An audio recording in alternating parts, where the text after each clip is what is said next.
Capital of South Korea, the year 2021. We have a beautiful day, very sunny, and we can see 5 students in an alley. But to be more specific, it's 4 people against 1.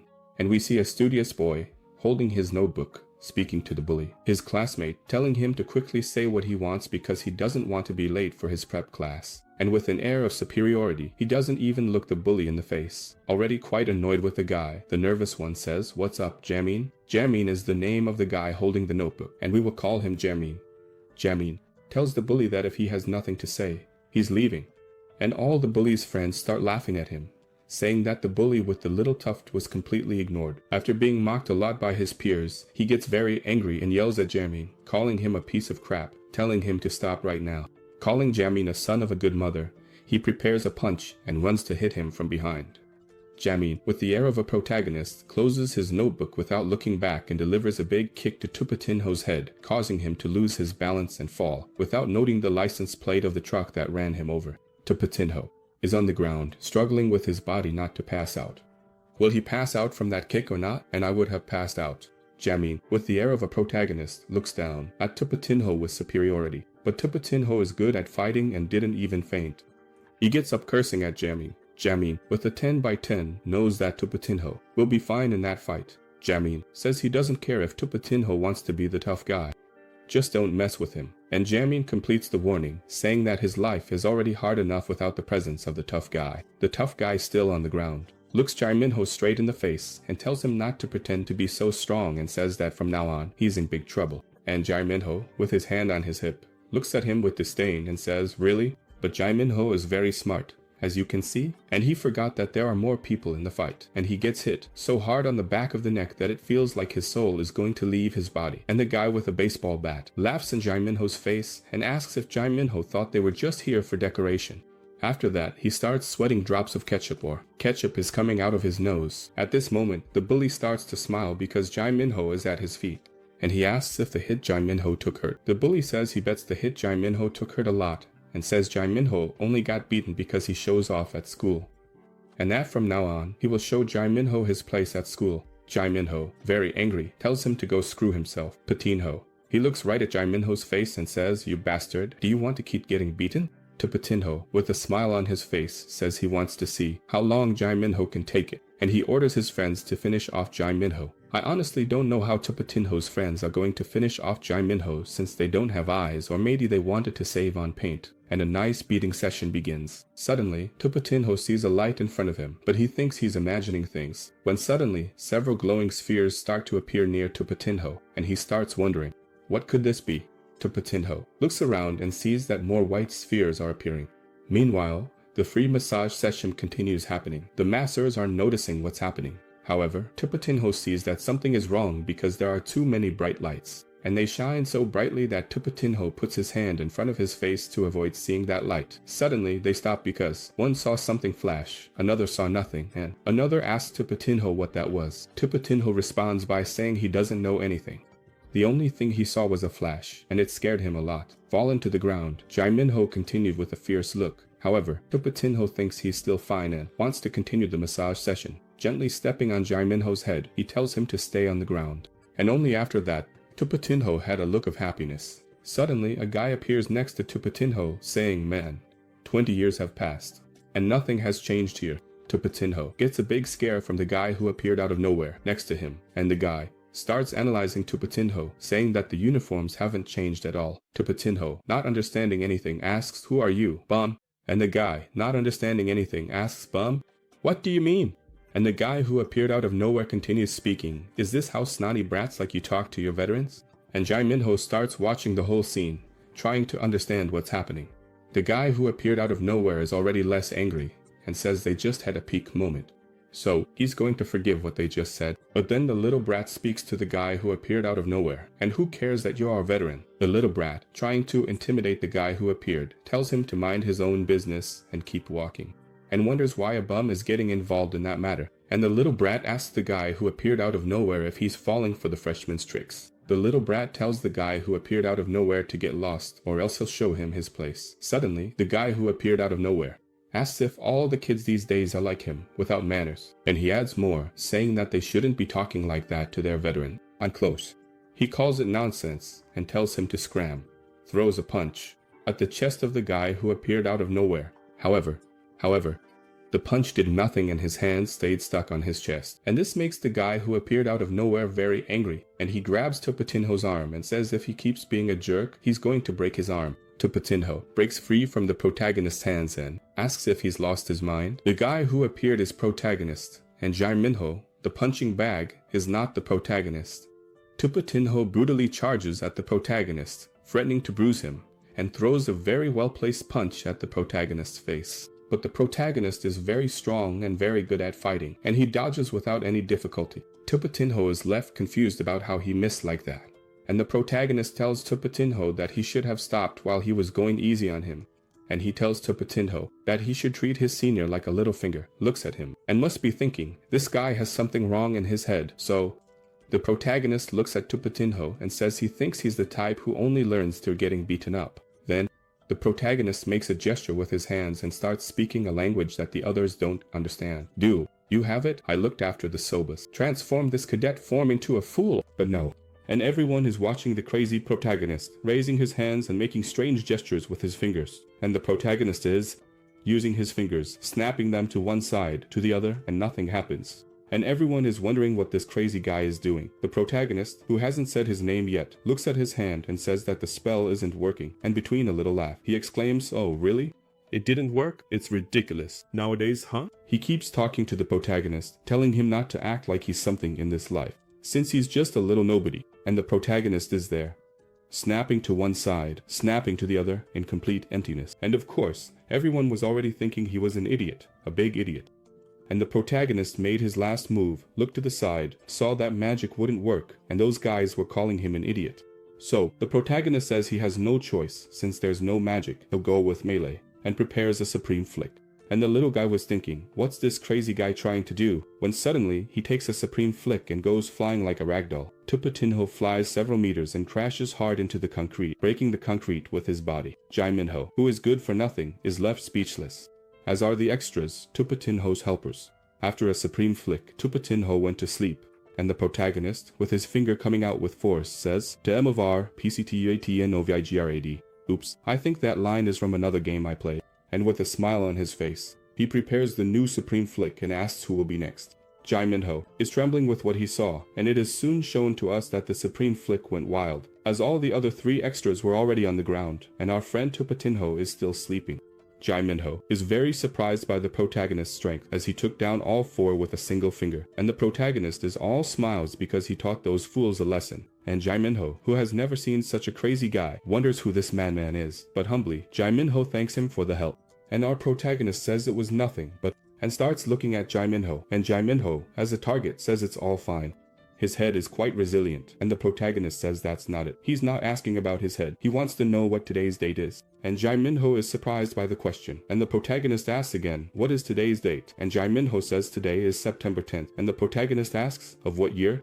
2021. Hearing this, the protagonist is astonished, and he tells Jae-minho that he was summoned in 2016. So, it should be around 2036, since I spent 20 years. The protagonist, not knowing what was going to happen, does the math, because only 5 years have passed here on Earth, while he lived 20 years on the planet of Alphen. The protagonist says it's better this way, and Jae-minho, he doesn't understand why he said those things. The protagonist says goodbye to Jae-minho saying, later, I'm out, it's us, bye, and gives a warning to Jae-minho telling him not to get beaten up from now on. And Jae-minho, the protagonist, walk away, asks what the hell is he? And the protagonist, already in me, not seeing I ask what he is doing now. I'm good at this special effect of snapping. Fingers, I'm awesome. I can snap my fingers like no one else. I'm practically the master of finger snapping. What kind of trip is this, dude? And the protagonist, snapping fingers, now repeats teleport, teleport. Watching, I think he seems crazier than a student. Suddenly, the protagonist stops snapping his fingers and looks at Jae-minho.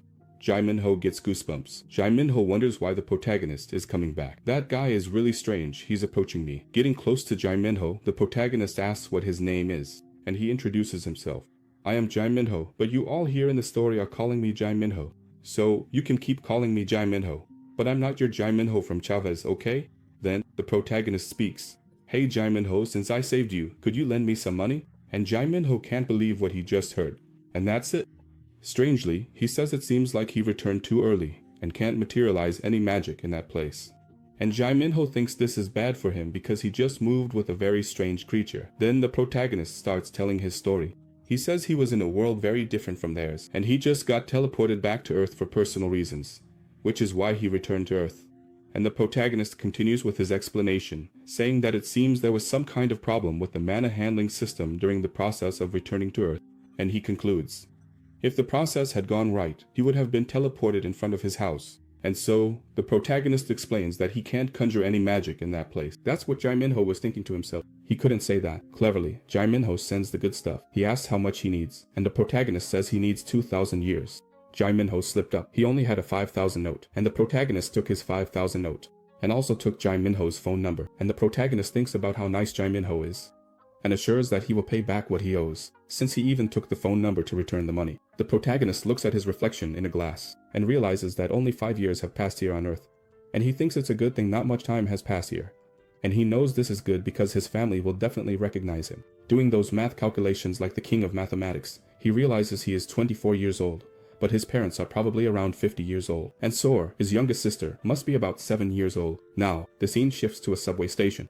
As he approaches the station, the protagonist sees many military personnel and wonders if there was an accident inside the subway station. Since he can't come to any conclusion, the protagonist sees 2 students passing by, and decides to ask them some questions. He asks what the soldiers are doing in front of the subway station. Did something happen there? The girls, not understanding the question, look at each other in astonishment. And laughing at the protagonist, they reply that it's normal for soldiers to be guarding the entrance to the dungeon.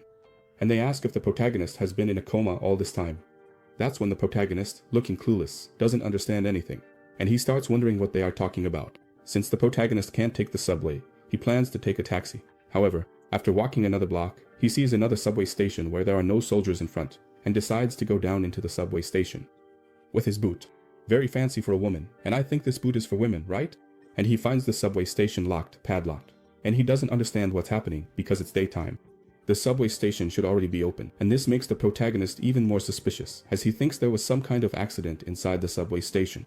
However, by coincidence of a script war, the power of protagonism, the key to the subway entrance is right there beside him. And of course, the protagonist wasn't going to let that pass by, right? Since the key just spawned out of nowhere next to him, or someone ran to the bathroom and left the key there. Stylish feminine boots. And we go inside the subway station. The protagonist notices that the subway is completely empty. There's no one working in the subway, and he says it looks like they've closed the entire subway station. The protagonist thinks he shouldn't have entered and tries to leave the subway station, and receives an alert that he has entered a dungeon at the station's exit. I don't know how to pronounce that name there, no. Suddenly, the protagonist widens his eyes because a system panel appears in front of him out of nowhere. Still curious, the protagonist keeps wondering what that could be, and he remembers the girls when they said it's normal for soldiers to be at the entrance of the dungeon to protect it. That's when he realizes he entered a dungeon, and the protagonist receives another system announcement, saying that this dungeon has already been completed, so basic monsters will be summoned. And he wonders, monsters in the subway? What happened to Earth in the last 5 years, huh? So, the protagonist tries to go back. However, the dungeon is already blocked. There are only 2 ways to leave the dungeon, with the special dungeon exit stone and with the return stone, which is at the end of it. After touching the gate, the protagonist receives a system message saying that he doesn't have any return stone. So, the protagonist realizes he made a big mistake and knows that if he wants to get out of there, he'll have to clear the entire dungeon to find the return stone. So, since there's no other way, the protagonist looks into the dungeon and says, let's go, right? The protagonist looks into the darkness and thinks it's just his imagination, but it seems like the monsters are going to appear out of nowhere, and claws start coming towards the protagonist, and he quickly realizes that something is coming his way. Suddenly, a wolf dog, a very fierce creature, appears chasing after the protagonist, and he, purely by instinct, dodges. And that big-eared wolf keeps growling at the protagonist. The protagonist tries to use a binding spell, however, it fails, and the big-eared dog, taking advantage of this, makes a fierce leap at the protagonist. The protagonist seems like he hasn't learned. Even without magic, he tries to cast another spell and dodges again. When the protagonist stops in front of the big-eared dog, he decides to take a good look at the creature and is startled now that he's looking directly at the monster. And he recognizes the big-eared dog as a Draybit. The Draybit, full of fury, jumps at the protagonist for the 3rd time. Meanwhile, the protagonist is thinking, why is a creature that should be an Alphen here on Earth? Suddenly, the protagonist looks to the side and, miraculously, there's a crowbar, brand new, just waiting for the protagonist to dodge the Drubbit's attack. Once again, the protagonist grabs his crowbar. Now, things have really gotten crazy. The protagonist has a crowbar against a big-eared dog.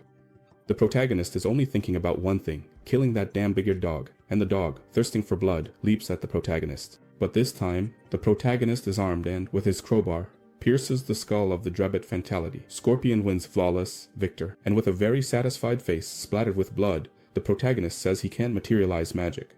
But a Drad is nothing to him, but it doesn't end there. From the shadows, new legs emerge and the protagonist quickly turns to face whoever is coming and prepares for combat. But this time, it's not one Drak, but 4. However, for the protagonist, this is just fun, because the Drats are nothing compared to him. The protagonist knows, if it's just Drats, he can handle them with ease. Now, if ours isn't strong enough to appear, then things might change a bit. After killing the last of the 4 Drats, the protagonist leveled up, and he is very surprised by the news. However, this was already expected, since he regressed from level 99 to level 1. And now we are shown the protagonist's status window, and the protagonist realizes that he returned to level 1.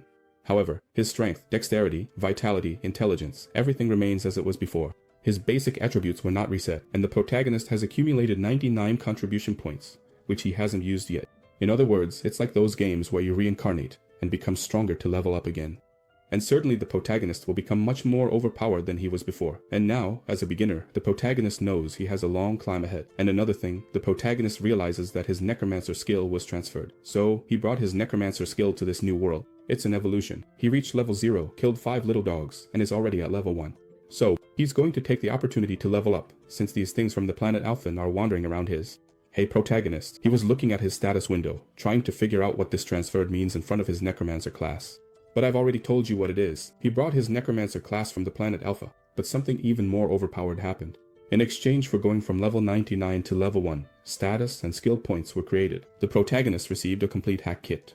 He received transferred skills, a summoning combination box, and to top it off, he received achievement stores. For those who don't know what that is, let's poke around to see what it is. And we're shown the combination box, which looks a lot like that Minecraft crafting table. Then, the protagonist opens the achievement store and sees that he has 5 achievement points. This store didn't exist for him in Alphen, and he sees that it's an online store, and it's really cool. The protagonist starts to decide what his priorities are, and knows that he needs to acquire skills as his top priority. The protagonist knows that if he wants to find the return loss, he needs the skill, Search. And to face the monsters, he needs the skills to detect and summon Skeleton Warrior. All of this is already enough. Each skill costs 10 points, and he only has 5 achievement points, so each creature he kills gives him 1 achievement point. The way, then, is to take down whoever is in front of him and gather points to buy these initial skills. But first, the protagonist decides to allocate the points he has, since he has 99 points. Let's distribute. The protagonist decides to allocate his points to basic survival stats, as he doesn't have a class yet. So, all 99 points were distributed, leaving him with 0 points remaining. And at the same moment, he feels a drastic change in his body, and the protagonist is impressed with the strength he has now and makes several slashes in the air. So, this crowbar is going to be very useful. The protagonist is eager to destroy the creatures with his crowbar. The protagonist has a clear goal, to kill the monsters to earn achievement points, and has the first skill to be chosen, the skill he seeks, because with it, he can find the return stone. Let's start killing Drebbit to be able to buy the skill. With his stylish little boots, women's model, the protagonist advances towards the Drebbit. But the Drebbit are also very eager and advance towards the protagonist. And of course, the protagonist will thank his friend Drebbit for coming voluntarily to his death. Finishing off his last Drebbit, the protagonist feels a bit tired. Now leveling up to level 3, the protagonist thinks these creatures won't stop appearing. However, he's fine killing them all. Just a little tired. More than 20 are already gone. Drebbit. So, he buys the skills Search and Detection and starts using them right away to try to find the return stone. The protagonist is disappointed because there is no return stone nearby. The protagonist knows that the only place left is the subway's lower level. Looking down the stairs, he sees several pointy-eared puppies, and he knows he has to go down there. If he wants to find the return stone, then the protagonist knows he can't face them head-on alone, since there are too many of them. So, with a sly grin, our necromancer decides to show his true style, and he buys the skill book, Summon Skeleton Soldier. The protagonist can command up to 9 soldiers. To summon a skeleton soldier, he needs a body. So, each Dravite body can become a skeleton soldier. And now, the artist forgot that he had allocated 10 meta points and 9 control points, and decides to put 5 in each. After doing that, the protagonist looks at the bodies of the dead Drets and uses the famous phrase of every summoner, Rise. Nothing like a necromancer without a necromancer. So, the protagonist starts to smile, because he knows that now it won't be just him, it will be him plus 5. So, let's go for the first hunt after a long time. The protagonist orders the skeletons to advance, and he follows behind, using his skeletons as a shield. And the Drebbits fall right into the protagonist's trap and jump on the first skeleton to tear it apart. However, the skeletons are level 1, and they have difficulty facing the Drebbits. The protagonist observes how the Drebbits easily tear apart his skeletons. However, he only needs his skeletons to serve as a shield for him, because he will handle the rest. The protagonist has faced these drabbits several times and knows that his first attack is the most lethal. Then, after the drabbit's first attack, the protagonist uses the opening to easily kill 2 at once. And so, he uses these 2 bodies to summon 2 more new skeletons. Thus, he has 6 skeletons, with 1 missing an arm. There, the one missing an arm is at the back. Since the little dogs don't think, they charge at the skeletons. After that, the protagonist uses that well-known tactic. He uses his skeletons to block the first attack of the drabbit, then goes in and kills them all. And then, he summons more skeletons again. There's no way he can lose, since this is very overpowered. He already has 9 skeletons. Now that he has killed all the drabbit, he uses his ability to search for the return pair and finds it very close to him. The scene shifts to the exit of this dungeon, and we see a guy coming back from the bathroom. This is the guard who forgot the key for the protagonist to take. Nothing like a half-hour bathroom break.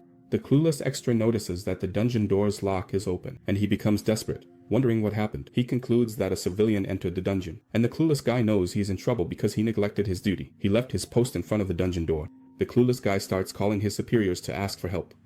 When suddenly, the dungeon's return portal begins to open, and the clueless guy is startled by the protagonist emerging from the portal.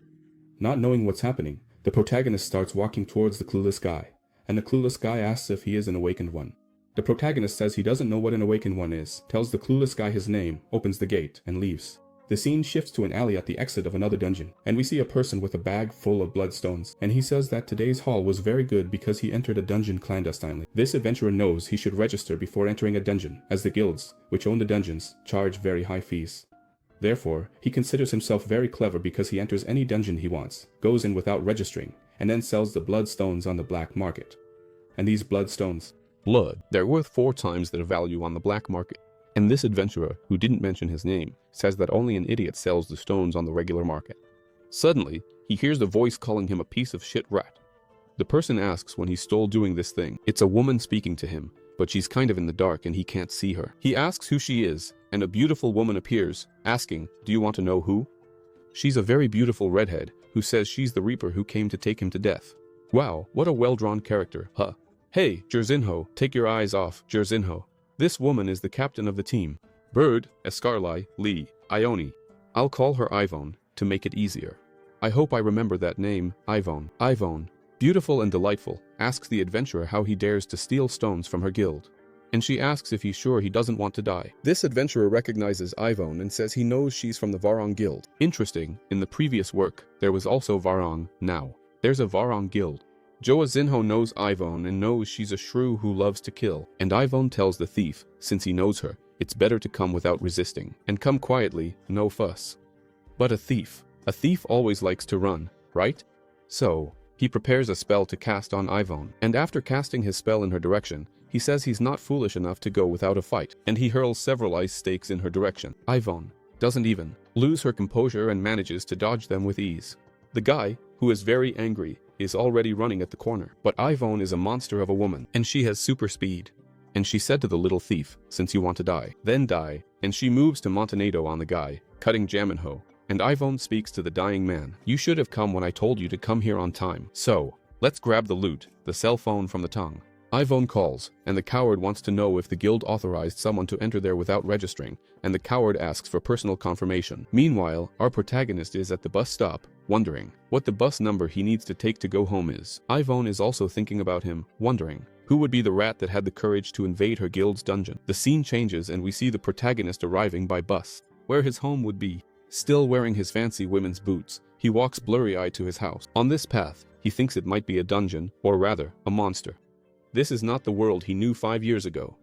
What the hell happened to the world in the last 5 years that I wasn't here? And so, the protagonist walks towards his house and hopes that nothing bad has happened to his family. When he arrives in front of his house, he gets a big shock because he knows he didn't get the place wrong. But, where is his house? He stands there, desperate, in front of a huge building. In 5 years, many things have happened. He is surprised because they built a very large building in 5 years, in the place where his house was. And he wonders if his family is somewhere else or if they are living there. On that facade is written the name of a company, so it's definitely an office building. The afternoon was already fading, and he was too tired to find his family that day. Suddenly, his stomach growls, and he realizes that he walked the entire day and hasn't eaten anything. So, he went to a fast food place, called Nice to Go, and eats that instant noodle. Makes you want to eat hot instant noodles now, huh? And he devours those noodles with relish, as it had been 20 years since he last ate instant noodles, or anything that reminded him of home. And after he ate the big bowl of noodles and drank a Coke, that's when he truly feels he's back on Earth. The protagonist realizes he's almost out of money. And he says he doesn't want to go to a sauna and doesn't have enough money for an internet cafe. Then he looks at the change from the meal and sees that he'll have to camp out in the subway. But suddenly, he remembers that he can't even camp in the subway because all the subway stations have turned into dungeons. Suddenly, the power of protagonism acts again. Meanwhile, the protagonist is lamenting, saying he doesn't even have money to buy dinner and only has enough for a cup of instant noodles. The scene shifts to Jaminho. He's thinking about the protagonist, asking him for money, and thinks that there was something wrong with that guy. And so, Jaminho enters a diner, which, by coincidence, or the power of protagonism, is the same one where the protagonist is. Jaminho, upon realizing that the crazy guy is there, is shocked. And the protagonist realizes it's his lucky day because his walking bank has just arrived. Jaminho, all shaky, thinks he must have done something wrong to run into that guy twice on the same day. So, Jaminho turns his back to leave. The protagonist quickly gets up and grabs Jaminho by the back, saying that Jaminho arrived at the perfect moment because he was about to call him, knowing that his friend Jaminho would never let him down. And Jaminho, who is not at all close to him, asks what he wants from him. The protagonist asks, "Are your parents home?" And Jaminho asks why he wants to know that. The protagonist says he needs to tell his parents that he was being beaten up by 4 people. Then, suddenly, Jaminho says that his parents died. The protagonist, looking at that, says, "Oh, that's good." He doesn't even finish saying that's good, and looks to the side, holding his head with a pitying expression, and says, "What a shame," the protagonist. Looking at Jaminho, he asks if he lives alone. The protagonist doesn't even want to know the answer and says, "Let's go," leaving Jaminho confused. He asks, "To where?" The protagonist, with a very straightforward attitude, says it's to his house, of course. The protagonist says he won't stay for free at his house and gives the last 3 coins to Jaminho. Jaminho looked at that incredulously, not believing it, and said to the protagonist, "Wait a minute, isn't that the money you took?" Jaminho hadn't even finished speaking when a fist passes by him at high speed. He is shocked, frozen, standing still. Of course, it was the protagonist, and he said he saw a fly, showing the fly he caught next to Jaminho's head. Jaminho, pressured by the protagonist, sees no other way out, and takes the protagonist to his house. The scene shifts to the next day, to the school where the protagonist studied, and we see the protagonist talking with his former teacher. The teacher, looking at the protagonist, is very surprised that he is alive, as everyone thought he had died. The protagonist, with a smile on his lips, says, "How long has it been, Professor?" The teacher gets straight to the point and asks where and how he survived all this time. And he speaks again with the protagonist, saying that when he disappeared, everyone thought he had died. And the protagonist says that, technically, he died and came back to life. The protagonist tells the teacher that he has to take care of some things, and so, he asks if he can take a look at the student records. The scene shifts to room 3 on the 2nd floor, or to room 2 on the 3rd floor, where we see Jaminho, the punching bag, talking to a beautiful girl. And Tupatinho, who apparently studies in the same class as him, is right behind, looking angry. The one who hits forgets, and the one who gets hit doesn't forget. Tupatinho, up until now, hasn't forgotten the puddle he got, the supreme poke. Tupatinho arrives with all his rudeness and asks the beautiful girl, who was talking to Jaminho, to leave because he needs to talk to him. Giving Jaminho a loving hug, Tupatinho calls Jaminho a little turd, and says he was very lucky yesterday because that random crazy guy came out of nowhere and saved his skin. And he says they're going to finish that conversation from yesterday. And Jaminho, like every punching bag, stupidly wants to take the beating quietly without saying anything to anyone, and tells him not to make a scene in the room when he meets with Tupatinho. At that moment, Tupatinho gets very angry and says, "What do you mean, don't make a scene?" Everyone in the room starts to hear Tupatinho yelling at Jaminho. Jaminho, who has already lost all courage to fight, was grabbed by the hair by Tupatinho, who says he still hasn't realized the situation he's in, and that this time, he's going to break some of his ribs. When suddenly, someone arrives at the door and tells them to stop right now. The protagonist says they arrived at a perfect moment. Tupatinho is very angry and full of courage. You can tell he doesn't even know what truck hit him. The protagonist tells all the pathetic bullies to follow him. The bully came back because he only got a flick and doesn't even know what happened after that. Now, if the protagonist had destroyed both him and his will to fight, then yes, he would never come back. But that's what the protagonist is going to teach in this story, and you'll see that he's going to annihilate many wills to fight. The scene shifts to the school rooftop, and there are several extras just watching. Although there are 2 extras there who can't look because they have no eyes. They are wondering why one guy alone picked a fight with Tupatinho's gang, and Jaminho wonders what that person is doing here at the school. Meanwhile, we see the hilarious scene of the protagonist dodging Tupatinho's punches, and Tupatinho, who still hasn't come to his senses, keeps telling the protagonist's rat to stop dodging his punches. And the protagonist thinks that, whether on Alph or on Earth, people like Tupatinho will always exist everywhere. People who become arrogant because of their influence or power. And Tupatinho is there, giving it his all to try to hit the protagonist. And he's not even sweating. The protagonist knows that Tupatinho acts like he's all that in a fight, without knowing his own place. And this makes the protagonist remember a guy named Cassius. Cassius, from the Alphe Union. He was this masked, blonde, elf guy, who never cuts his nails. What an ugly nail is that, huh? Look at his nail. Look at the nail. I'm going to zoom in. Why he's not showing the other hand, right? Because he broke a nail, cut the other nails on that hand, so he's not showing the other hand. Cassius was the necromancer of the massacre. He was an immoral soul reaper. But Cassius did something wrong. He coveted the Prota's territory and did everything to unite against the Prota. Returning from the deja vu, we see Tupatinho, all sweaty. And he couldn't land a single punch on the Prota, and the Prota is just the way I like a Prota to be. He's not a coward and doesn't forgive his enemies. I will never bring you a work in which the protagonist is a wimp. Tupatinho yells to his gang. Hey you guys, how much longer are you going to stand there? Come and attack that bastard. And the Prota says there's only one way to deal with people like that. Meanwhile, all four of them advance towards the Prota. And how's the Prota? A little smile on his face? A sandal that really gets in the way of fighting on his foot? Hey, subscriber, a tip for you. If you ever get into a fight, don't go wearing sandals like that, okay? Go barefoot, because otherwise, you're going to lose. And so, the Prota, which is almost like Sun Tzu, explains that you should return what people have done to you 10 times worse and with overwhelming force, nothing less than that. So, it's time for a slap in the face. And the Prota starts handing out slaps in the face. Tupatinho is the first. The Prota is only not punching them because he's very strong. If he punched each of them, they'd die. So, it's a slap in the face of humiliation, really. And we see that Tupatinho's bully is there, trembling all over. The Prota tells him to come at him, not just stand there. Wasn't he wanting him to react? Well, now he's reacting. Tupatinho gets really pissed and prepares a big punch. Then, it was just a beating from there on. Everyone is down and groaning, and the Prota is calling them trash. The Prota says they're nothing, that they only know how to make a lot of noise while getting beaten, and tells them to groan quietly. Suddenly, the Prota's sixth sense starts to tingle, or it's just the plot, as a taxi stops in front of the school. He is very surprised to see who gets out of the taxi, and we are shown a middle-aged woman who, in a hurry, heads towards the school, and the Prota immediately recognizes her and calls her mom.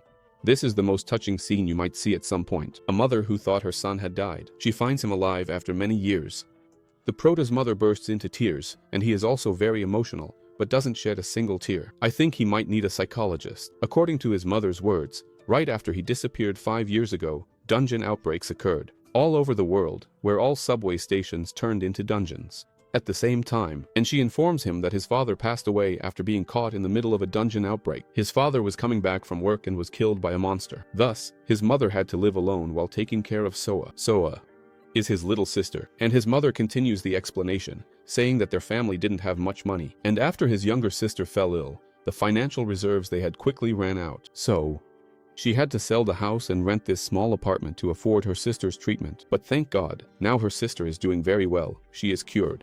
After the day of the dangerous outbreak, every single day was just pain and suffering. After that, the protagonist's mother says she's going to the daycare to pick up his younger sister and tells him not to go anywhere. If it were my son, I would take him along to the daycare, no questions asked. 5 years without seeing, I would take him along. And the protagonist stays there, observing where his mother lives. And we are shown the small apartment where his mother is living with his little sister. It's just that and the bathroom. The protagonist thinks that he can feel just by looking at the difficulty his mother faces being responsible for a family on her own. This room was really very small for the whole family to sleep, and the protagonist looks at closed boxes on the wall. And there were many boxes, and they took up an entire wall. When he opens them to see what they are, there were many things of his and his father's. These things his mother couldn't throw away. And the protagonist knows very well why his mother doesn't throw them away. It would be like throwing away all the memories of her son and husband, and the protagonist is heartbroken. Finally, his mother arrives with his little sister, and the mother tells the little one to say hi to her older brother, and his sister, very shyly, says hi to her brother. And he, of course, makes a silly and happy brother face. The protagonist, placing his hand on her head, says, "Oh, have you grown so much? Do you remember me?" The protagonist says he changed his sister's diaper many times when she was little. The little sister, with an angry face, says she doesn't pee anymore. The mother lets the little one play with her brother. Meanwhile, she goes to prepare a very tasty meal for the two of them, and the little one asks if mom isn't going to the restaurant today, and the mother says no. Today is her day off. The protagonist has never felt so much joy. Night falls, and everyone gets ready to sleep. Lights out, mother and daughter sleeping. However, the protagonist can't close his eyes. He can't sleep. He keeps thinking about what happened 20 years ago, when he was summoned to Alphen, without any apparent reason. Alphen was a world similar to a video game. And the protagonist had to fight more bravely than anyone else. And he fought in every possible way to achieve his victory, and to survive against weak monsters, and all the beings of Alphen. After much fighting, the protagonist managed to become a max-level necromancer, and he had a territory all to himself, where he controlled everything, life and death. But then something happened. He couldn't see the end of his journey. Suddenly, the dimensional administrator summons the protagonist and asks if he wants to return to his planet. And he, without any attachment, says yes, and is instantly returned to Earth. And the protagonist only stayed alive with the hope of returning to Earth and seeing his family again. He just wished to have a normal happiness, like the one he had here on Earth. However, the Earth he returned to had changed a lot. And his father, because of this change, ended up dying, and his family was bankrupt and helpless. So, the protagonist set his first goal. He needs to earn a lot of money. And he thinks it will be easy because he survived on Alphen, a planet where if you're not strong, you don't survive a single day. So, for his family, he promises to change things. The next day, the protagonist is sitting with his stylish shoe or sandal, looking at the cell phone his mother gave him, and he starts researching about the awakened, because he remembers the coward from the subway, who asked if he was an awakened. The protagonist remembers the conversation he had with the coward. The coward said he was scared to death, thinking a normal person had entered the dungeon. The coward asks why he entered a closed mine. This mine doesn't even drop blood stones, it drops nothing. Then, we see that the coward made the protagonist fill out an entry log, and the protagonist becomes thoughtful, thinking about how to make money. The protagonist discovers that he is an awakened. So, he decides to focus on that to make money. For the sake of the plot, the protagonist sends a message to his mother, because no mother would let her son leave after that. The protagonist sends a message to his mother, saying that there's a guy who lives alone nearby, and he will live with him while he prepares for the awakened exam. In his mind, the protagonist intends not to be a burden to his mother and thus promises to earn money to bring her some peace. The protagonist, looking at the phone number, starts to say that he's sorry for bothering this person, but he plans to pay him back later. And the person who answers says, "The funeral fall goes with God. Do you want to buy a coffin or a complete service?" The protagonist is left confused. Funeral home goes with God? What do you mean? Paper looks at the phone, looks at the paper, looks at the phone, and they are the same, and the person is there. Hello, funeral home goes with God. Speak up, what do you want to say? The protagonist innocently says, "I want to talk to Jaminho." And the guy was already out of patience, said, "Jaminho, there's no Jaminho here. If you're not going to buy our service, hang up the phone." Of course, Jaminho didn't give him the right number. He's going to give the right number to a protagonist he doesn't even know. And this protagonist, his name, right? I'm tired of saying hero. The hero starts calling Jaminho a bastard because he gave him the wrong number. Night falls and we see a very beautiful apartment. It's Jaminho's house and he's arriving at his apartment. Jaminho keeps thinking that he couldn't thank the protagonist for saving him twice. And after that, Tupatinho and his gang never came near him again. Jaminho keeps thinking that the protagonist seemed like a psychopath, but he's definitely not a bad guy. And Jaminho bets that he must have managed to talk to his mother. Electronic lock. Jaminho enters his number and goes in. Jaminho enters all carefree when, suddenly, the protagonist is inside his house. And the protagonist says, "Hey Jaminho, how are you doing?" Jaminho is very surprised and doesn't understand what's happening. And he asks furiously, "How did you get into my house?" He said, "With the password, of course. I saw you entering the password." And Jaminho says that's trespassing. The protagonist says it's not trespassing because he tried to call him before, but it went to the wrong number he gave. Jaminho starts trembling, trying to say something. And the protagonist interrupts him and says he wants to ask him something. Grabbing another Ruffles chip, the protagonist says he's an awakened one. And Jaminho is very surprised and shouts, "You're an awakened one." And right after, Jaminho starts thinking that it's not a surprise, since the protagonist was very strong. And Jaminho wonders why he didn't think of that before. The protagonist keeps eating all of Jaminho's food and says, "Awakened ones make a lot of money, right?" Jaminho replies that yes, but it depends a lot on the dungeons. Then, the protagonist asks Jaminho to explain what he knows about the dungeons and about the awakened ones. And Jaminho says that he has to register as an awakened one at the association. And, after registering, he has to join a guild and only then can he go after the dungeons. Jaminho informs that there's also the option to be employed by the association or the Department of Administration. And the protagonist asks if he wouldn't make more money if he went into the dungeons to clear them by himself. And Jaminho says that's true, but that's very dangerous. So, the best option is to join a guild. and then enter the dungeon. The protagonist asks if he needs to take a test to join a guild, and before Jaminho can answer, he says he doesn't have time for that. He needs to make money quickly because his family needs money. And he says, "Man, if you don't want to join a guild, at least you have to join a team before entering a dungeon." And Jaminho explains that dungeons are very dangerous. Many people lose their lives in that place. Jaminho asks the protagonist to download an app on his phone, and the protagonist asks, "What's an app?" Jaminho doesn't even want to explain. He takes his phone and downloads the app for him. "Let me do it for you." Jaminho is very surprised and says that his phone is very old and very slow.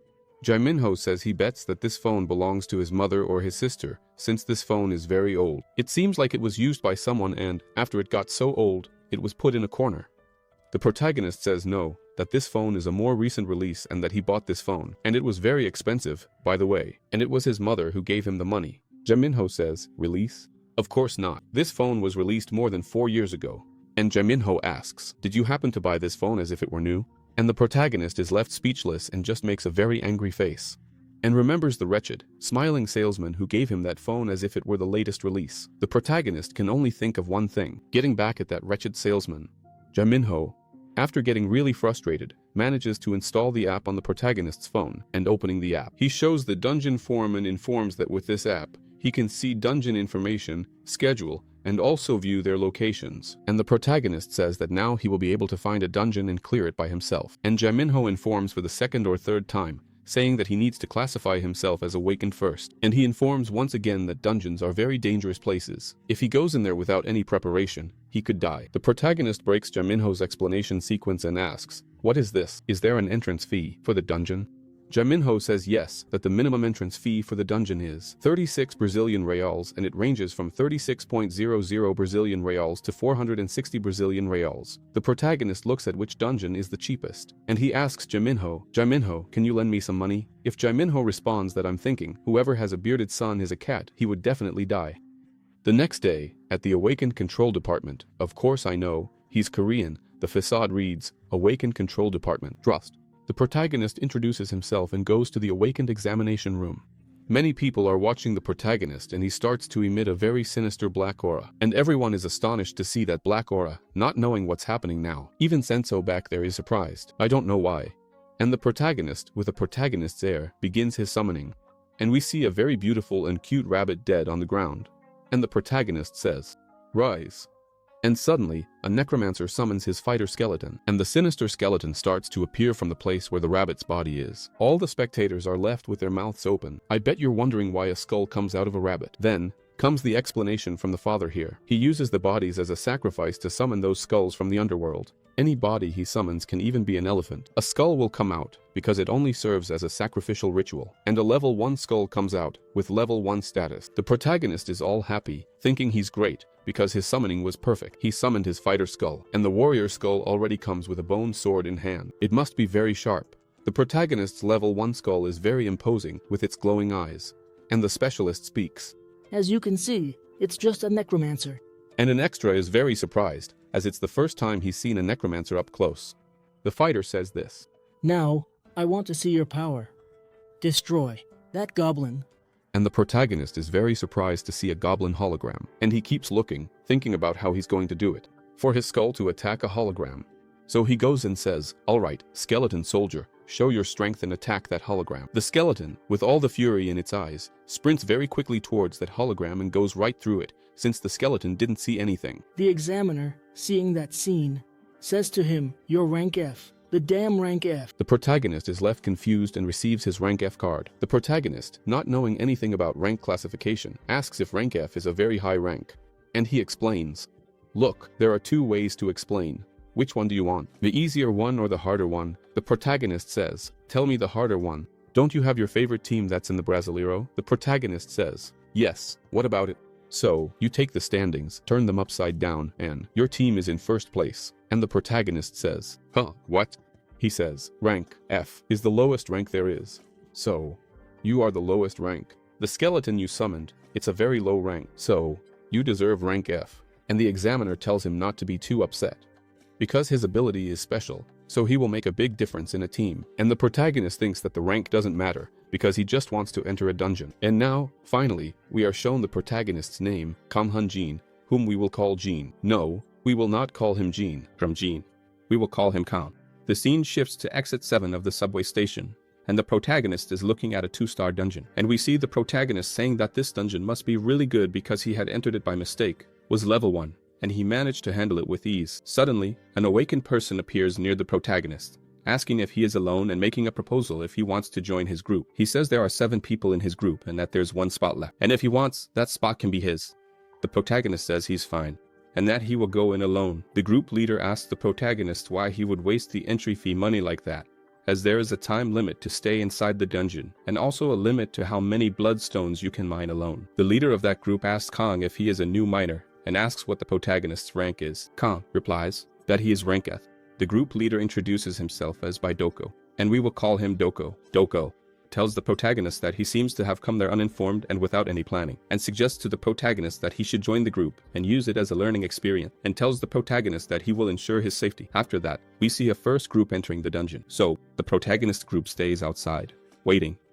And yes, the protagonist decided to enter with the group, because the entry fee for a 2-star mine alone is 27,000 reis. Therefore, since the protagonist doesn't have all the money, he will enter with the group. And we see the explanation that convinced the protagonist. Doche explains that when 8 people enter a dungeon, the cost is divided among 8 people, and if he enters alone, he will have to pay the full amount. So, since the protagonist knows little about a dungeon, he decides to enter with the group and learn as much as possible. A person in a hoodie, heavily armed, is wearing a hoodie to enter a dungeon, starts a conversation with the protagonist, and says that entering a dungeon is very stressful. And Kang, who is very serious, says that a man should not show nervousness, even if he is very nervous. And the guy in the hoodie starts to smile, and says that he is very confident. His name is shown, Kam Sunga Ranketh, a fireball creation skill user. Does he know? Little Toon? Because if he doesn't know, I'll teach him later. And we will call him Sunda. And we saw that Sunda was also invited to join the group. Sunda explains to the protagonist that he awakened 2 months ago. After that, he left school and started working officially as an awakened. Moments later, everyone is very surprised because the group that had entered earlier came out all messed up, and one of them was being helped by the others. And Sunda quickly concludes that some accident happened in that dungeon. The group members, with a lot of anger on their faces, were yelling at the dungeon doorman, saying that a goblin appeared and that it doesn't make any sense. There shouldn't be any goblin in that dungeon, and that they want their entrance fee back. Dorso watches the situation from a distance, and he knows that it's no use for them to shout because they won't get their money back. And he explains, as a good veteran, that sometimes a monster appears that isn't in the public information of the dungeon. And he explains that a goblin is a 2-star monster, but if you use some tricks, it's not impossible to defeat it. After that, without much delay, the group of adventurers prepares to enter the dungeon, and we are shown the interior of the dungeon. It's an abandoned subway station, with no one around. But at that moment, 3 angry goblins appear. I wanted to see that guy, the goblin slayer, in this dungeon. Our friend Sunga takes the lead and casts a fireball. Apparently, he doesn't know the little song. The fireball lands near the creatures and starts burning them. Doko begins to combo with his magic and uses ignite. And Doko loves to ignite the eyes of the creatures, and he ignites the eyes of the goblins. A warrior charges forward and the archer shoots. I don't know if that's an archer or a female archer. Comment if it's an archer or a female archer. He does his part and shoots arrows at the goblins. Are you noticing the same as I am? Isn't it a bit much to kill 3 goblins? It's fire, explosion, arrows, while there's a warrior who, with all the ease in the world, slices the little goblins in half. And the protagonist's skeleton also appears, stabbing the little goblin in the chest with a sword. One of the extras says that Sunda's fireballs are very powerful, and also says that the protagonist's skeletons are faster than he imagined, and that, for sure, his skeleton is stronger than a rank F. And the protagonist smiles, thinking it's obvious that this skeleton is stronger because he used a lot of skill points to level up the skeleton. And it was worth it, right? Since it's no longer just one. Skeleton level 1. And the bloodstone excavation begins. 2 goblins are excavated, and Doko is very happy, because the bloodstones from the 2-star dungeon are excellent, and they have a very high drop rate. He says that with a bloodstone of that size, he can sell it for 20 notes. The protagonist is astonished. 20 notes? Are they worth that much? Each of those stones is worth around 200,000 ounces, which is the same as 6,800 reis.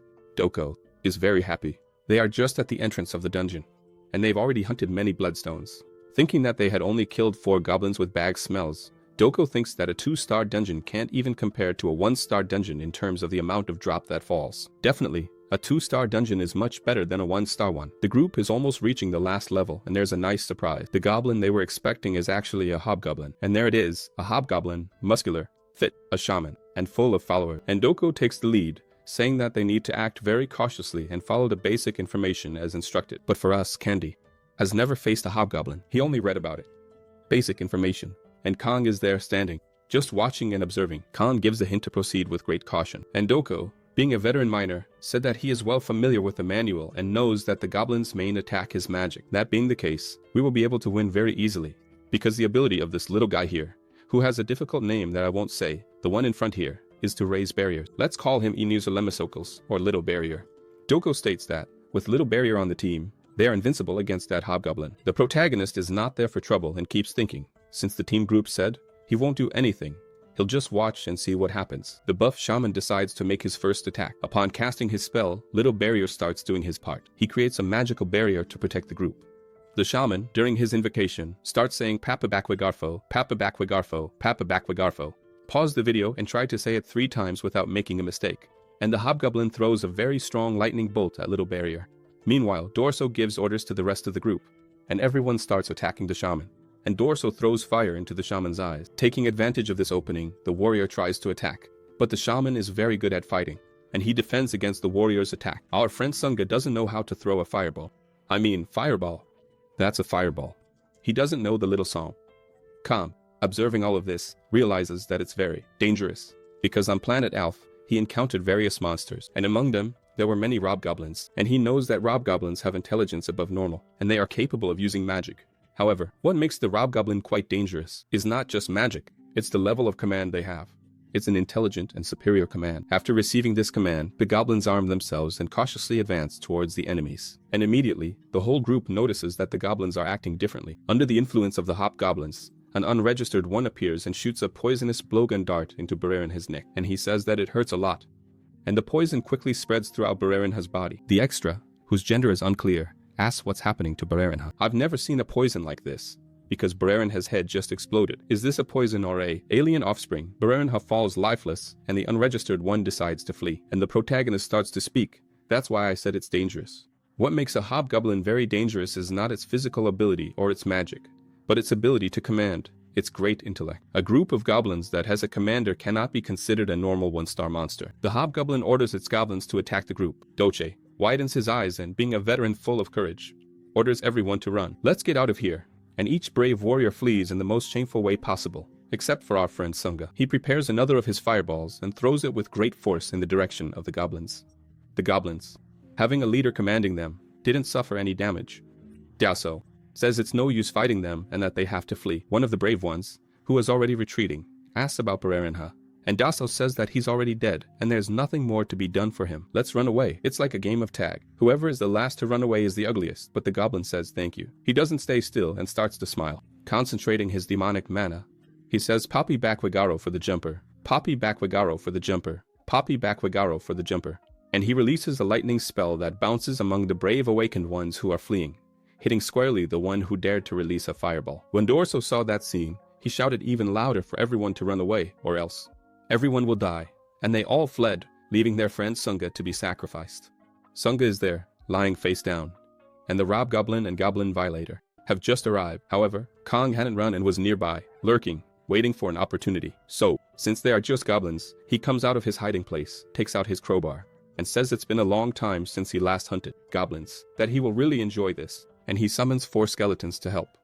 Robgoblin and goblins order their henchmen to kill the protagonist, and the protagonist knows how difficult it is to deal with a group of goblins that has a leader. So there's only one thing to do: kill the leader. The protagonist sprints towards the hobgoblin, and all the little-headed minions step in front, trying to stop him. But the protagonist also has his minions that he summoned. So, while the skeleton soldier takes care of the little goblins, the protagonist will deal directly with the hobgoblin. The protagonist jumps over the hobgoblin. The hobgoblin starts to speak and cast his lightning magic. However, the protagonist is much faster and is already very close to the hobgoblin, and he pierces the hobgoblin's head with the crowbar, killing him instantly. The protagonist, who is very tough, smiling, asks the hobgoblin's soul if he really thought waiting for his lightning ability to reset was a good idea. Learn how to raid. Always catch a creature on cooldown. If it's on cooldown, it's defenseless. Just kill it like he did with the hobgoblins. And the protagonist instantly rises to level 6. And he feels his attributes increasing exponentially. And he smiles, because he much prefers playing solo rather than in a group. And this way, his experience points rise very quickly, without stopping. Sunga, almost out of life, asks the protagonist for help. The protagonist observes this and heads towards Sunga. The protagonist is amazed because he's still alive after that lightning strike. And Sungda is asking the protagonist for help not to let him die. And the protagonist, looking at that situation, realizes he can gain some advantage and asks Sungda what he can do if he saves his life. Sungda says he won't tell anyone, and the protagonist replied, "Tell what, you wretch, that you are a Hank of the Awakened." Kang gets very upset and says he doesn't care about that. And the dying man asks, "So what does the protagonist want?" Kang stops and thinks for a moment and says, "We're even with this," and shows his fingers to him. Looking at his hands, Sungda interprets that as the symbol of peace and asks, "Is it the symbol of peace?" The scene shifts to someone digging up the body of a goblin, and we see a bloodstone being extracted from yet another body. And it was Sungda, fully recovered, with a bag full of bloodstones, saying that his work is finally done. Kang is at a distance, asking if he has finished the work. And Sungda says yes, he has already collected all the bloodstones from the bodies. Sungda becomes pensive, wondering how such a strong person is rank F, and he deduces that the protagonist is at least rank D, as his combat skills are sufficient to hunt level 2 monsters on his own. And he keeps thinking that, in addition, Kang has the ability to summon skeletons and the ability to search for bloodstones. And most incredibly, he has a healing ability that completely restored me. Kang used an ability that absorbed something from the bodies and healed him instantly. And so, Sungda concludes that, given the variety of abilities, the protagonist could certainly even be a rank C. And Sungda is incredulous because it's only been 3 hours since the protagonist registered as an awakened one. Sungda hands the bag to the protagonist, and Kang asks if he knows how much all these bloodstones are worth. Sungda said approximately 8 million. Of course, I've already done the math. 273,000 reis. It was a good deal. The protagonist invested 100,000 won and earned 8 million. Kang looks at Sungda and says, "All of this is mine. Got it?" And Sungda immediately agrees and says, "Yes, of course, it's all his." Sungda finds it unbelievable how the protagonist is obsessed with money. And then we're shown the scene where the protagonist gives him the peace sign, and I left it for you to read the response the protagonist gave him. Kang says that Sungda owes him 2 million, one for saving his life. Then they quickly find the return stone. The two soon prepare to leave the dungeon, and the protagonist's defensive system warns that a slight bloodlust has been detected. Then Kang tells them to be more alert, as it seems there's an ambush underway. Sungda tells Kang that we've already gotten rid of all the monsters, so it's not possible to have bloodlust here if it weren't for the protagonist. This Sungda would have died 5 more times. Kang, with his spider sense, tells the rats to stop hiding and show themselves. And at the same moment, Dorso and the group present themselves and walk timidly towards the protagonist. Dorso, who is very deceitful, asks what happened if the two of them killed all the monsters, and the protagonist already warns Sungda not to get close, because they are planning to attack them as soon as they get closer. And Sungda says, "What are we going to do?" And the protagonist just watches that group standing in front of him, and he says, "Wow, you finally came back after leaving and running away." And with his tail between his legs, Kang says they should have waited in front of the barrier. Why are they coming down here? And Dorso, who is a fair-weather friend, asks why Kang is acting this way with his teammates. And he states that they came back to clear the dungeon after a strategic retreat. And when he arrived, it seemed that all the monsters had already been killed. That's all that happened. Dorso asks Kang how he did it, and the protagonist laughs and tells him to stop spitting. Lies. Kang says he knows they came back to get the bloodstones. He says that they are there, and dumping all the stones on the ground, Kang speaks with a very bloodthirsty look. "If you want them, just come and get them." And Dorso tells the protagonist that there's some misunderstanding, that he got it all wrong, that they aren't crazy enough to try to kill Mr. Kang, because he knows it was the protagonist who killed all the monsters they couldn't kill. And Dorso finishes his explanation, saying he felt really bad, and couldn't even take him a swimsuit with them. And Dorso says he had no other choice, because his life was also at stake, and that they only came there to get the bloodstones, and that, by pure luck, after they returned, the two had already cleared the dungeons. And so, Dorso thanks for the opportunity to recover the barrier's body. Kang, hearing Doche's words, became thoughtful, because seeing Dorso, so smiling and speaking so kindly, he thinks he might be being a bit insensitive, and that maybe the ambush he felt was just from the monsters. Really, the protagonist knows that Alfie changed him drastically, because there, he had to be on high alert all the time, because death could come from anywhere.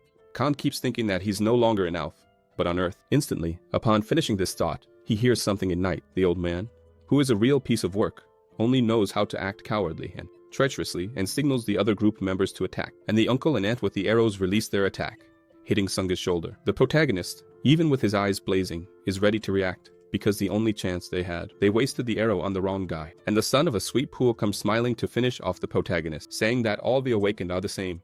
And he looks happy as he finishes off the protagonist. The scene shifts to the exit of a dungeon, where we see Yvonne congratulating her comrades for the good work they did inside the dungeon. Suddenly, the redhead Linda's phone rings, and it's the scaredy cat, saying that he found the person who invaded his dungeon that day, and Alphen asks for his name, and he says it's Kang.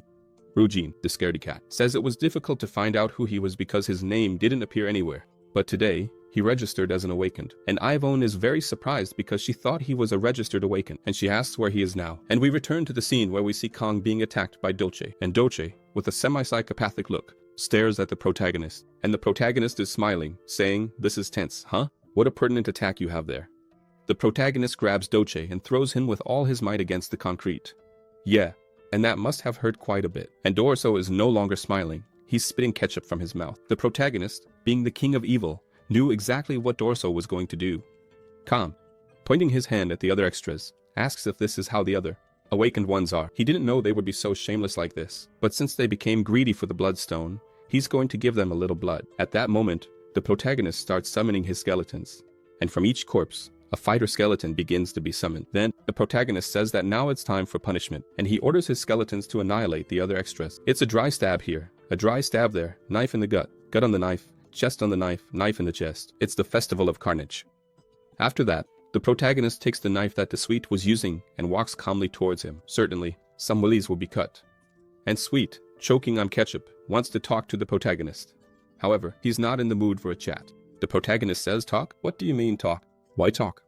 Of course, you're trying to buy time until your ignition ability recharges. And without further ado, the Tramontina does its part, and Sweet is going to play in the 2nd division.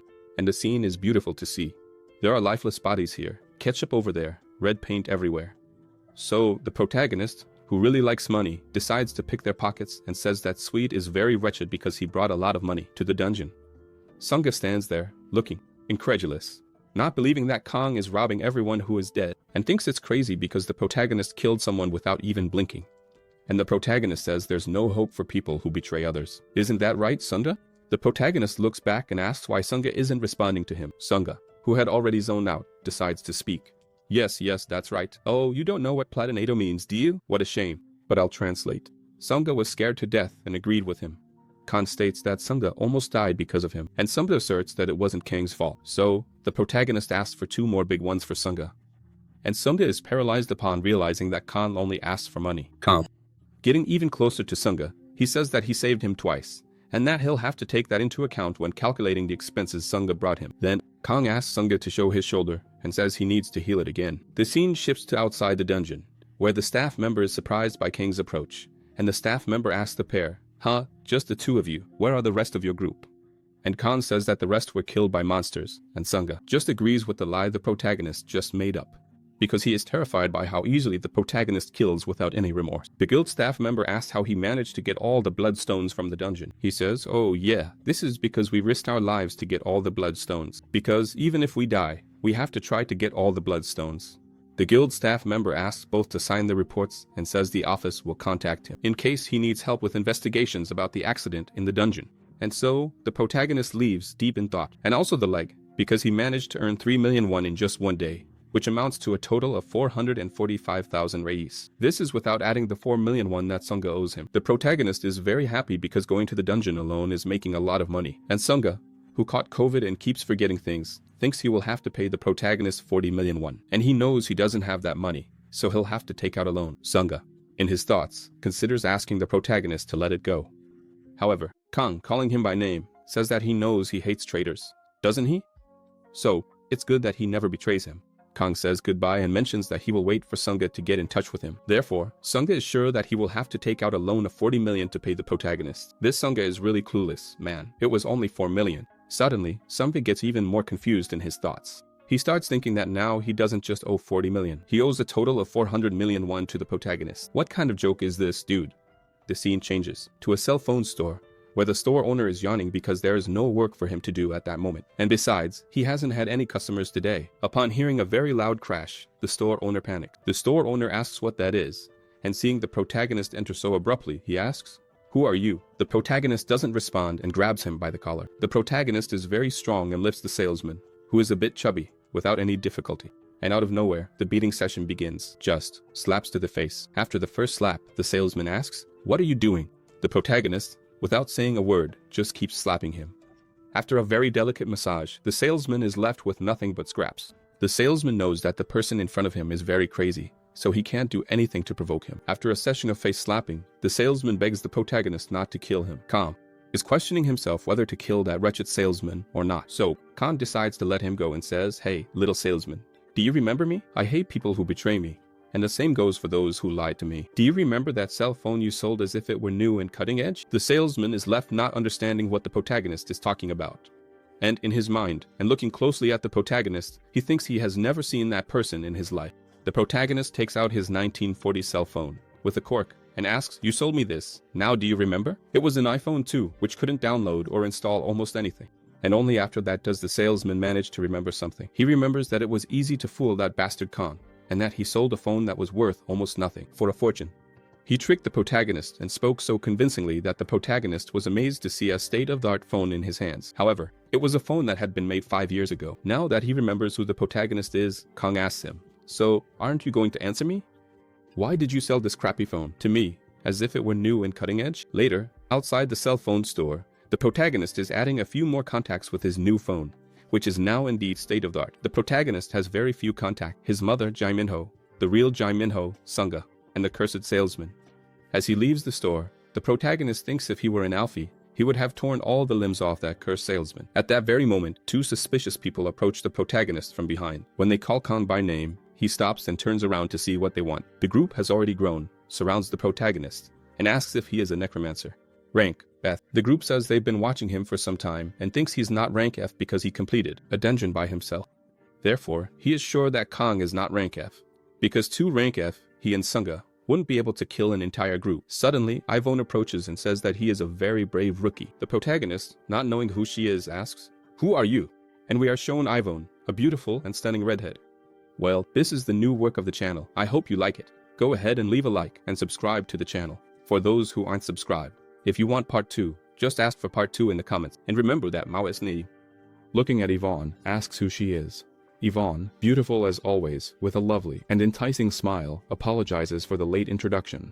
Yvonne says her name is Lee Yuni, captain of the main team of the Varong Guild. The protagonist, who is used to battle, senses that Yvonne is using a detection skill on him. And the protagonist, at that moment, feels that Yvonne is very strong. The protagonist is straightforward and asks if Yvonne wants something from him. And Yvonne calls the protagonist a rat, saying that Kang had no fear and was going to enter a dungeon of her guild without authorization. And Kang gets very irritated for being called a rat. And he asks Yvonne if she gathered all the people to catch the rat. And provoking Yvonne, Kang says that the Varong Guild has nothing better to do. And he adds, saying that the dungeon he invaded was terrible. He barely finished saying it.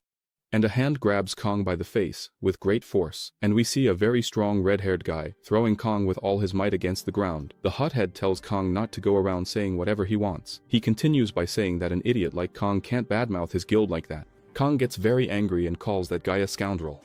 And with great force, he removes the hothead's hand from him. Kang stands up and starts to pressure the hothead. And Yvonne, watching the scene, decides to do something. And since the cat is very powerful, she gives a light kick to the protagonist. And Kang goes flying like a ragdoll. That one, he felt. He falls, feeling pain against the asphalt. The redhead decides to show her superiority and prepares an even stronger blow against Kang. And putting a bit more force, Yvonne presses the protagonist's face against the ground. Kang didn't even have time to react because Yvonne is very fast. And Yvonne, standing imposingly over him, says, "Hey, Kang and Woojin, I'll give you some advice. You don't seem like a normal rank F, but you'd better not make yourself known with that insignificant ability of yours, especially if it involves the Varong Guild." And the redhead, after deceiving the protagonist, gives him an ultimatum, saying if he wants to live a long time, he should heed her advice. And Kang lies trembling before the redhead's power. And the redhead, stunning, walks away, leaving Kang humiliated. And there he is, our protagonist, his face bruised. And he is amazed, as he hasn't been trampled like that in ages. And so, the protagonist has 2 entries in his death note, Yvonne, and the Varong Guild.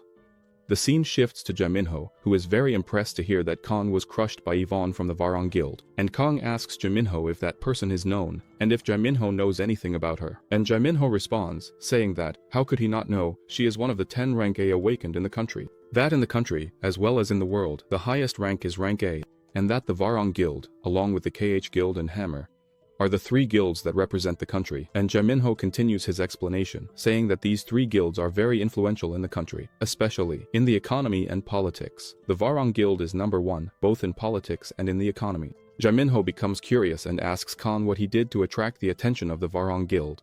In the first dungeon he did, Kang, who was already in a bad mood, calls Jaminho a bastard and talks to him. What do you mean by what I did? Kang asserts that when he regains his strength, he will be able to take down the entire Varong Guild platoon. Jaminho starts laughing, saying that the protagonist's self-confidence is very high, and the protagonist, who is quite a teaser, calls Jaminho a cuckold. The protagonist knows he is at a disadvantage, even if he levels up, if the fight happens outside the dungeon, because he won't be able to use his full power. That's because he needs a corpse to use his necromancer power. The protagonist changes the subject and gives Jaminho a gift. Jaminho, calling the protagonist his older brother, is surprised to receive gifts from him, and Kang tells him to stop pretending to be surprised and pulls out a bundle of 5,000 notes and hands it to Jaminho, and says it's for what he borrowed earlier. Jaminho is very surprised and says that's too much and insists that the protagonist only needs to return what he borrowed, and tells Kang that he doesn't need this, since Kang helped him a lot with those guys. And Kang, calling him a rascal, says it's no problem, that he should just take the money. Jaminho, taking the money, becomes very emotional and calls Kang his older brother, and Kang says this is for the money he borrowed and for the accommodations. Jaminho gets all sweaty upon understanding the protagonist's message, because this means that Kang intends to continue staying at his house. Jaminho asks Kang if he didn't find his mother. Kang confirms that he did, but his mother's house is very small. So, Kang says he will rely on Jaminho until he buys a house for himself. And Kang asks why Jaminho is asking that, or if the money he gave isn't enough. And Kang asks if Jaminho needs more money. Jaminho says he doesn't need more money. The issue isn't money. Jaminho, knowing he would get tangled up, quickly changes the subject, and asks if Kang changed his phone. Jaminho is surprised because the model the protagonist has now is the latest one. Jaminho asks to see the phone, and the protagonist confirms. That is the good one. After checking the phone, Jaminho says it's the best color, crazy red. The protagonist is shocked and asks, crazy red? What does that mean? Jaminho explains that this red color is made with bloodstone and it's very expensive. Therefore, Jaminho assumes that Kang made a lot of money. Kang says that he didn't buy that phone, he won it as a prize at an event. It's a unique event. It's where the seller's life is at stake, so he gives everything he has not to die. And of course, Kang only thought this. He didn't tell Jaminho.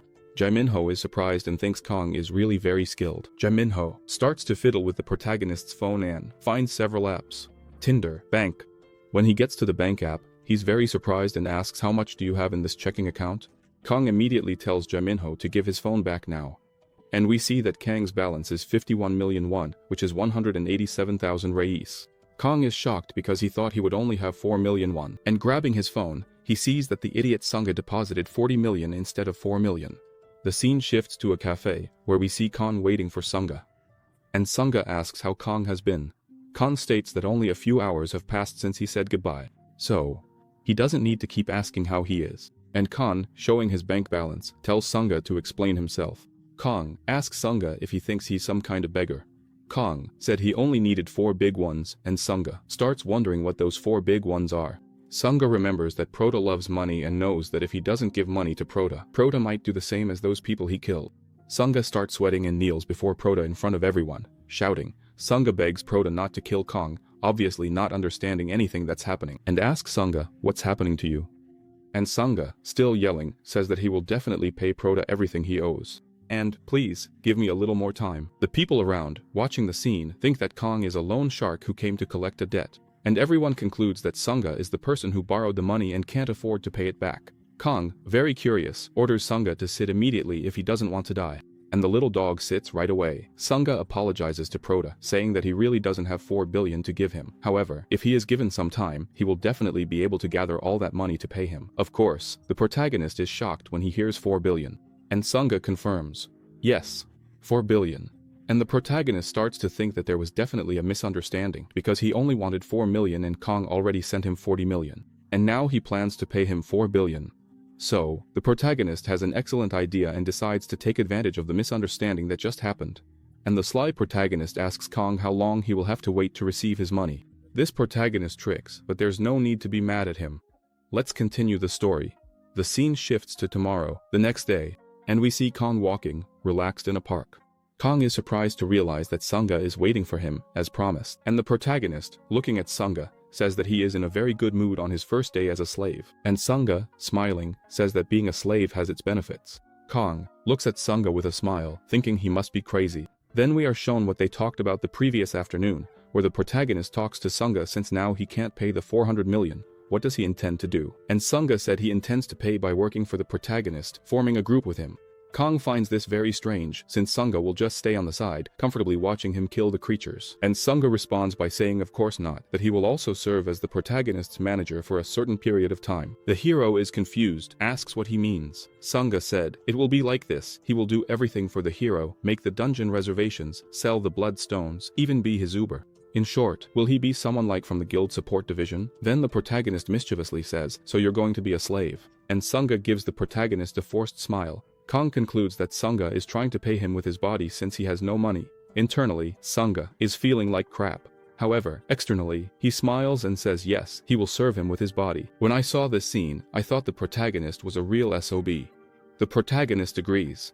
He says Sunga will serve him for a period of 1 year to pay off his debt. But the protagonist isn't an SOB. He says he'll pay Sunga a salary. I've never seen a slave who gets a salary, but Sunga will get one. He's not a slave. He's more like a salaried worker like you and me. And Kang says that Sunga doesn't need to thank him. He should be the one thanking. The scene shifts to Sunga's car already in motion. And the protagonist is there, smiling and thinking he would return the 36 million back to Sunga. However, he ended up getting a slave instead. The hero tells Sunga to do his task properly and 10% of what they earn will be Sunga's. Sunga is so happy he almost cries. And Kang interrupts this moment by asking if Sunga managed to find the dungeon he mentioned. Sunga replies that yes, he managed to reserve the rank 3 dungeon, which has the highest number of monsters, to Senamura for exit 3 of Maebong Station. At this station, a massive herd of haki appeared. I would call these haki cockroaches. Do they look like cockroaches mixed with ants? Both are left speechless by the number of cockroaches in that place. The cockroaches don't attack, only if you attack one of them. So, the protagonist knows that after he kills the first one, things will start to go wrong. And he asks Suma to stay behind him. Kang opens his status window and allocates all his status points into domination. And so, he increases the number of summons he can make by doing this. Kang can now summon 19 skeletons and, smiling, the protagonist exclaims that he will fight quantity with quantity. The protagonist must have pulled about 20 dead rats out of his pocket to summon 19 skeletons out of nowhere. And so, the farming of his loot. The protagonist starts, going through all the floors of the station and exterminating all the creatures. And we see the last mutant cockroach awaiting its tragic end. The last cockroach is trembling with fear, and the skeletons, with bloodlust in their eyes, approach to deliver the final blow, and it takes 3 dry hits at the same time. At that moment, Sunga comes down smiling, saying he just took all the stones from the dead creatures on the upper floor. The protagonist says he did a good job. Keep it up. Now he has to take the stones from the creatures on this floor too. Sunga is amazed because Kang had already cleared the entire floor. Sunga knows that clearing the mutant cockroaches usually takes about 2 hours. And he did it in less than 15 minutes. Alone. He had spent a lot of mana, so he decides to take a break and sit. He takes the chance to view his status window, as he had reached level 7, earning many achievement points. The protagonist starts looking at the skills available to him and sees that from level 7, there are many skills. However, all of them are useless. Suddenly, the protagonist finds something that catches his attention and finally discovers a good summon for him, a skeleton mage. However, there's a level restriction on this skill, and he can only use it at level 10. But, since he has money, he's going to buy it right away, for when he reaches level 10. He already has this skill. Sunga approaches, saying that he removed all the blood stones from the creatures on this floor, and asks if the return stone has appeared. The protagonist doesn't answer his question and asks how long they've been inside the dungeon, and Sunga replies that they've been there for 27 minutes. The protagonist, placing his hand on his chin, starts to think and tells Sunga that they rented that dungeon for 4 hours, so they will clear it again.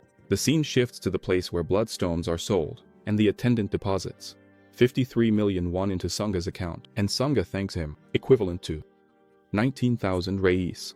Then Sunga is there, standing, looking and thinking, 53 million. Suddenly, Sunga realizes that 53 million were deposited into his account, and he is so shocked that he almost faints. He is perplexed because he earned 53 million in 30 minutes, and he quickly calculates that, at this rate, he will be able to pay the 400 million to the protagonist quickly. 10% went to him, the rest went to the prota, and you saw the amount of money the protagonist earned in 1 day. Sunga doesn't understand because he made money, a lot of money. He reveals that, in 1 year, he managed to save 30 million by doing various dungeons. And now, in just half an hour, he earned 53 million. I had warned you that the protagonist isn't that SOB we thought, right? Sunga, looking at his bank account, thinks it's absurd. Sunga is a visionary because he knew it would be great to serve the prota, and now he's much happier because he can make money like he never dreamed. The protagonist, very smiling, tells Sunga to stop exaggerating because they still have to clear that dungeon 7 times, so he can pay off the debt he owes. Therefore, the protagonist tells Sunga not to lose focus. Sunga can't hide the joy he feels and thinks that becoming the Prota's manager was the smartest thing he ever did in his life. The scene shifts to the headquarters of the Hammer Guild, and we see someone alone, working late, in the office, still working. And the person is there, happy, listening to music, working a little, grinding coffee. Because he knows it's very chic to grind your own coffee. Then, his phone rings. He answers, "Hello, this is the leader of Group 4, June Michelle, whom we will call Michelle." And the person on the other end is Jamin. Let me think of a name for him, because Jamin still says no. Rail, his name will be Rail. And Michelle asks, "What's the problem?" And we see Rail on the phone, saying he has something urgent to report. And Rail informs that 2 people have reserved the doubt for 4 hours. And he informs that the people who reserved are very serious.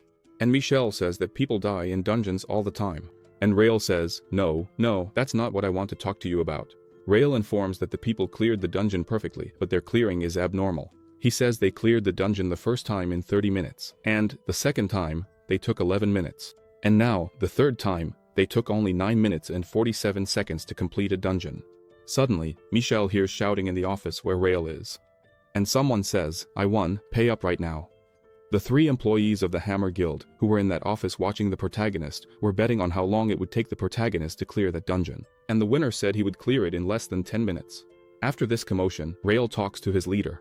If it wouldn't be a good idea to investigate their lives. When Rail says they are rank F, Michelle is shocked and says rank F. Immediately, he turns on the computer and starts researching the protagonist's life. Michelle can't believe it and begins to question what's going on, and he realizes that the protagonist only registered yesterday, and Sunga registered 2 months ago, and he is even more surprised when he sees that they are clearing a level 3 dungeon, and they've only been awakened for a short time. Rank F? Of course, they are not rank F. Evaluation wrong, and it was way off.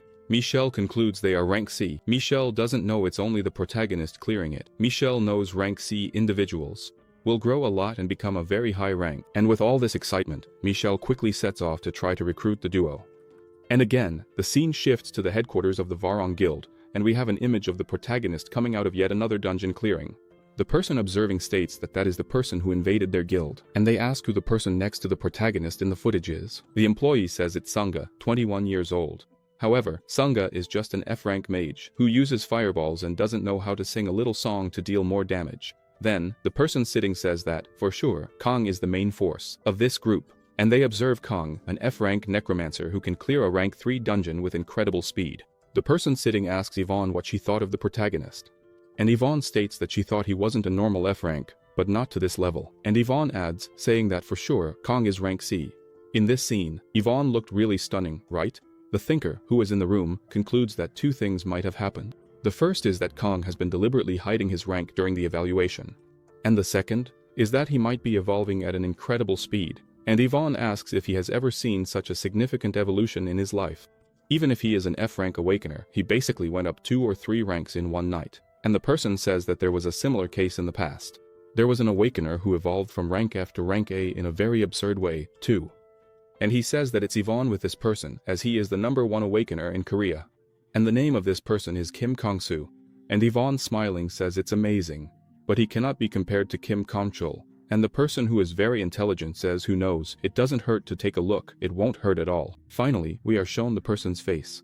He orders to track the Prota, as he will personally go to convince Kang. And finally, we are shown his name, Master Lee Sunga, owner of the Varong Guild, whom we will call Sunga. The scene shifts to the Prota, breaking the 4th wall, and asking us who are watching the video if we are tired. We are not, but Sunga is quite tired and drinking a lot of water. And the Prota asks Sunga, how much time is left? Sunga says about 12 minutes still. Kang is thinking that there are 4 million won from Lu, but I think they made a mistake with this image, because it should be 4 billion won, not 4 million. Because Sunga, who is Sunga, if you look at the notebook there, on the side, he has 373 million won. And the Prota has 9 times that amount. So, Kang thinks it's already enough for him to buy a house for Soa and his mother. The Prota stands up and calls Sunga. The Prota informs Sunga that, from now on, all the bloodstones he digs up will be his. And the Prota also informs that he will still mark the bloodstones to be more effective in digging them up. Sunga is confused and the Prota explains in more detail. Kang says that from now on, all the bloodstones will belong to Sunga. Everything he digs up is for him. The Prota takes a deep breath and says, shall we pick up the pace? and he takes off at full speed as he intends to break the record and clear that mine. Sunga can't believe it and calls for his older brother. If you look closely, the prota still has that famous crowbar he found in that first dungeon, and he speeds through, slicing countless cockroaches. Then, Sunga decides to give us a lesson on how to extract bloodstones. First, stab the cockroach accurately in the back of the neck. Then, with both hands, separate the head from the body. After that, just extract the bloodstone. And that's it. Sunga is completely worn out and thinks, even though money is important, he believes there's a chance he might die if he continues like that. Digging, until his strength is completely gone. He still thinks that he's never heard of anyone dying from digging for bloodstones. There are still many cockroaches on the ground, but Sunga asks for a break. He asks Kang if they can rest for a bit. Kang says yes and opens his status window. Suddenly, a curious cockroach appears on the protagonist's back. The protagonist is there, looking at his status window, and that curious cockroach remains on his back, like that nosy neighbor. Kang was already fed up with the nosy neighbor and decides to slice the little bug. After killing this last cockroach, a system notification appears saying that Kang is at level 10. Now he can choose which class he wants to be. Kang looks and is unsure, finding it very strange because the necromancer class doesn't appear for him to choose. And when he went to Alphen, there was also a class choice when reaching level 10. The protagonist takes a while to choose which class he wants to be. Suddenly, several notification windows appear for the protagonist. The system starts analyzing which would be the best class for the protagonist. This selection is automatic, and the system chooses the warrior class for the protagonist. Thus, the system grants the privilege of the warrior class and gives a weapon to the protagonist. Kang is shocked and thinks it's very inconvenient because he is a necromancer. How could the system choose the warrior class for him? Definitely, the system should have chosen a mage class, as mage would be better to combine with his necromancer class. The protagonist now has two classes. Because he kept slicing up the creatures with a crowbar and fighting hand-to-hand all the time, the system understood that the best class for him would be warrior. A metal bar appears in front of the protagonist as his reward for the warrior class. When the protagonist grabs the metal bar, he feels a great strength and connection. The protagonist sees it as a metal staff, but it is overpowered. As he evolves, it does too. He doesn't need to carry it. It stays in a special place. He just needs to summon it, and it will appear in his hand. And if he dismisses it, it returns to the dimension where it is stored. Now, the protagonist is all joy, because he has a weapon that will evolve along with him. And Kang is very eager to see what it will become after this. Since the protagonist has two classes, he gains two privileges. The first was the warrior, and now it's the necromancer. Every 10 levels, he gets one privilege per class. There are 7 sealed demon stones. And every 10 levels, the protagonist will receive a sealed demon stone. These sealed demons are much stronger than the skeletons the protagonist summons. In these figures I show, only 6 sealed demons appear. The 7th one, it's impossible to know which. Actually, possible. The story is all mixed up in this chapter. I'm struggling to put it in order for you. Now I found the 7th demon. The protagonist becomes very curious because he doesn't know which demon will come out of the seal. And so, he orders the seal to release. A strong magic begins to emerge. Then, we see demon wings, beautiful eyes, and a perfect mouth. And the hero is shocked. He says, is it you? And we see Bibi, a very beautiful little demon. Bibi has tears in her eyes and asks, Master, is that you? Where did you go? Bibi says she missed Kang a lot and jumps into his arms. Kang asks Bibi what happened, as he thought she had stayed in Alphen. Bibi explains that after the master disappeared, all the summons were trapped inside the seal room. And Kang becomes very thoughtful, as he thinks his summons came to this dimension along with him. Bibi was still hanging around her master's neck when suddenly she smells something very strange. And the smell is getting stronger and stronger. Since Bibi is a little demon, her senses are very sharp, and she recognizes the smell and says, What is this smell, master? Are you feeling it? Kang said he wasn't smelling anything, and Bibi explains that she is sensing in these insects the smell of Tranet's offspring. The protagonist is shocked to hear the name Tranet, and it is explained to us that Tranet is a demon that came from an unknown dimension, and he managed to destroy 90% of the planet Alphen.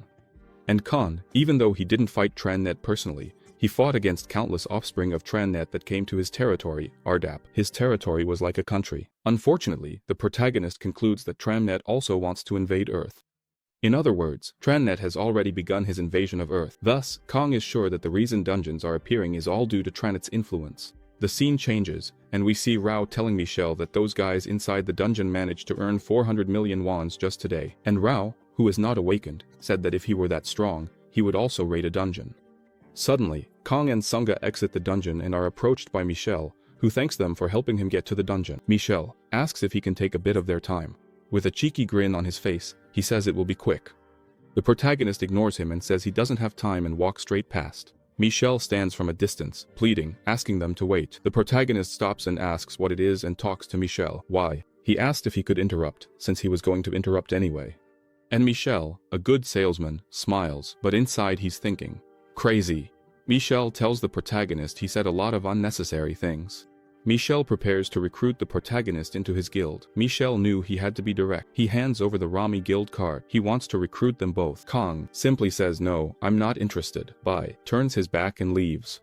Michelle, in turn, becomes desperate and tells them to wait, as he doesn't know the Rami Guild. He doesn't know that it's one of the largest guilds in the world. The protagonist says he knows and is aware that the Hammer Guild is one of the top 3 guilds in Korea. Michelle is very happy that the protagonist already knows the Hammer Guild. And so, once again, he tries to hand the guild card to the protagonist. And he informs Kang that they treat talented people in his guild very well.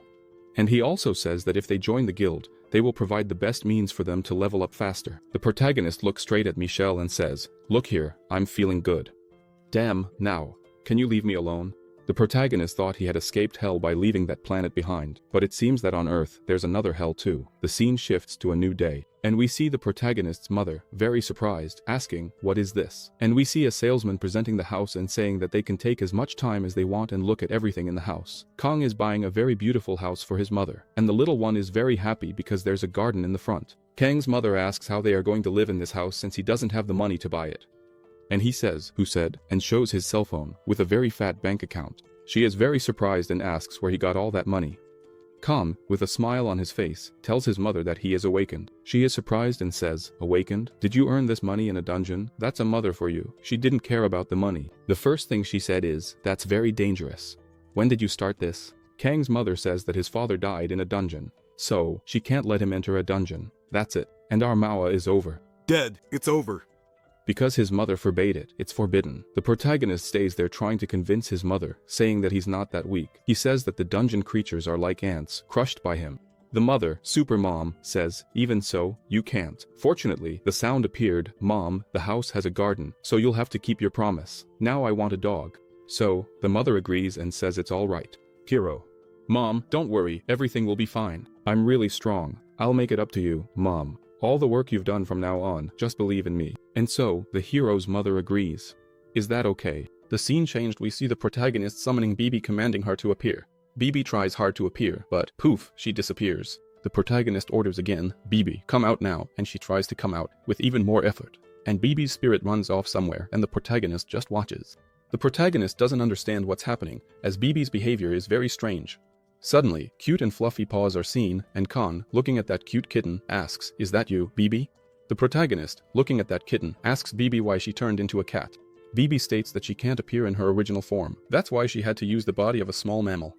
Kang keeps thinking and believes that she can only appear in her original form inside a dungeon, but he still doesn't know why.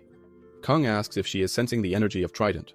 Bibi speaks, and says she isn't feeling anything at all. Bibi says the only thing she is sensing is a smell of peace, a very nice smell. Kang keeps thinking about how the demon likes the smell of peace and wonders if the power of Trident hasn't yet reached Earth's reality. The protagonist is there taking care of Bibi when suddenly a person appears behind him and asks if he takes care of stray cats. The protagonist quickly looks to see who is approaching him, and the person introduces themselves. It's a pleasure to meet you. I am the leader of the Warlord Guild. Red Blood. But, you can call me Sangu. And Sangu asks the protagonist if they can talk for a bit. Everyone wants to talk to the protagonist. Sunga sits blankly, waiting for the conversation to end. Sunga can't understand the protagonist, and scene shifts to inside Sunga's car. He asks Kang why he refused the guild's offer. The protagonist says he refused as he doesn't want to. He simply doesn't want to. Kang said he hates taking orders from other people. That's why he refused the offer. And Sunga said that now it makes sense. Now he understands. Sunga said that neither the World Hammer Guild nor the Warlord Guild mean anything to him. The protagonist is really awesome. Since he refused the Hammer Guild's offer for such a reason, Sunga is very happy, because he already has more than 1 million in his account, and soon he will find the cute girl of his dreams. Is there any writing there? Cute that he is in Sunga. He earns 500,000 reis per week. Sunga makes his life plan. From now on, he will follow the protagonist wherever he goes. A salesman arrives to Mr. Swim Trunks, and shows a contract for Sunga to sign. And he says, of course, I want to buy now. I have the money to pay in cash. It moves to, between the protagonist and Varong. Sam says sorry to the protagonist for what happened yesterday. He says he heard there was a conflict between him and Yvonne, and the protagonist says Yvonne, of course, he forgot about the truck that ran him over. Yvonne's delight ran him over with full force. and stomped on his face with full force, and I proposed to her a strong woman like that will be my wife. Sam says that Yvonne is his younger sister, and she has a somewhat strong temperament. She's a bit fiery. He says that Yvonne cares a lot about the guild, and since he entered his doubt without warning, she went a bit overboard with him. Sam wants to make up with the protagonist. The protagonist, still feeling the heat, says it's unnecessary. Being straightforward, he gets to the point. He asks what the real reason for this meeting is. Sam. He smiles awkwardly and says he understands what he wants. Sam says they've been watching him for a day and that he's raiding at an incredible speed. And this caught the attention of his guild. And based on the speed he raided today, he's definitely at least a rank C. So, Sam is sure that the protagonist will become a high rank soon. And the protagonist quickly understood, because after the Hammer Guild, now comes the Varong Guild trying to recruit him. And so the protagonist says, "So you're trying to recruit me?" And Sam says that's right, please join the Varong Guild. And he promises that Kang will have the best treatment for his level, that he will have the best positions and will receive appropriate treatment for his abilities. The protagonist, hearing that, says, "The best treatment for my abilities?" Then, the protagonist, who doesn't like taking orders from anyone, asks, "So, if I beat you in a duel, will you give me your leadership position?" And Sam starts to laugh and says that the protagonist is very confident. As the rumors say, Sam says that it won't work because he doesn't lead the guild based on strength, since he is just an awakened. Rank B. If it were based on strength, it would definitely be his sister, because she is an awakened ranked. Therefore, even if you beat me, I couldn't pass my leadership to you. The protagonist stands up and begins to leave the place, saying that, in any case, he is not interested in belonging to a guild. Sam asks a very intriguing question to the protagonist. He asks if he happens to know the reasons why the dungeons are appearing. Sam says that it's been 5 years since the dungeons appeared, and in those 5 years, no one on Earth has discovered anything. However, something is happening with the dungeon. Every day, stronger dungeons are emerging, and the monsters are getting stronger. However, humanity is obsessed with bloodstones and only thinks about doing business with the bloodstones, instead of keeping an eye on the dungeons. And Sam concludes by saying that if this continues, surely, not only Korea but the entire world could be annihilated by the dungeons. And he says that he is gathering awakened ones to prevent this from happening. And Sam says that my destiny is to protect the world against the dungeons. And he asks for the third time, please, for the proto to help him. With that, the scene shifts to the Hammer Guild and we see someone working on a computer. We find out that it's Raoul who is observing something.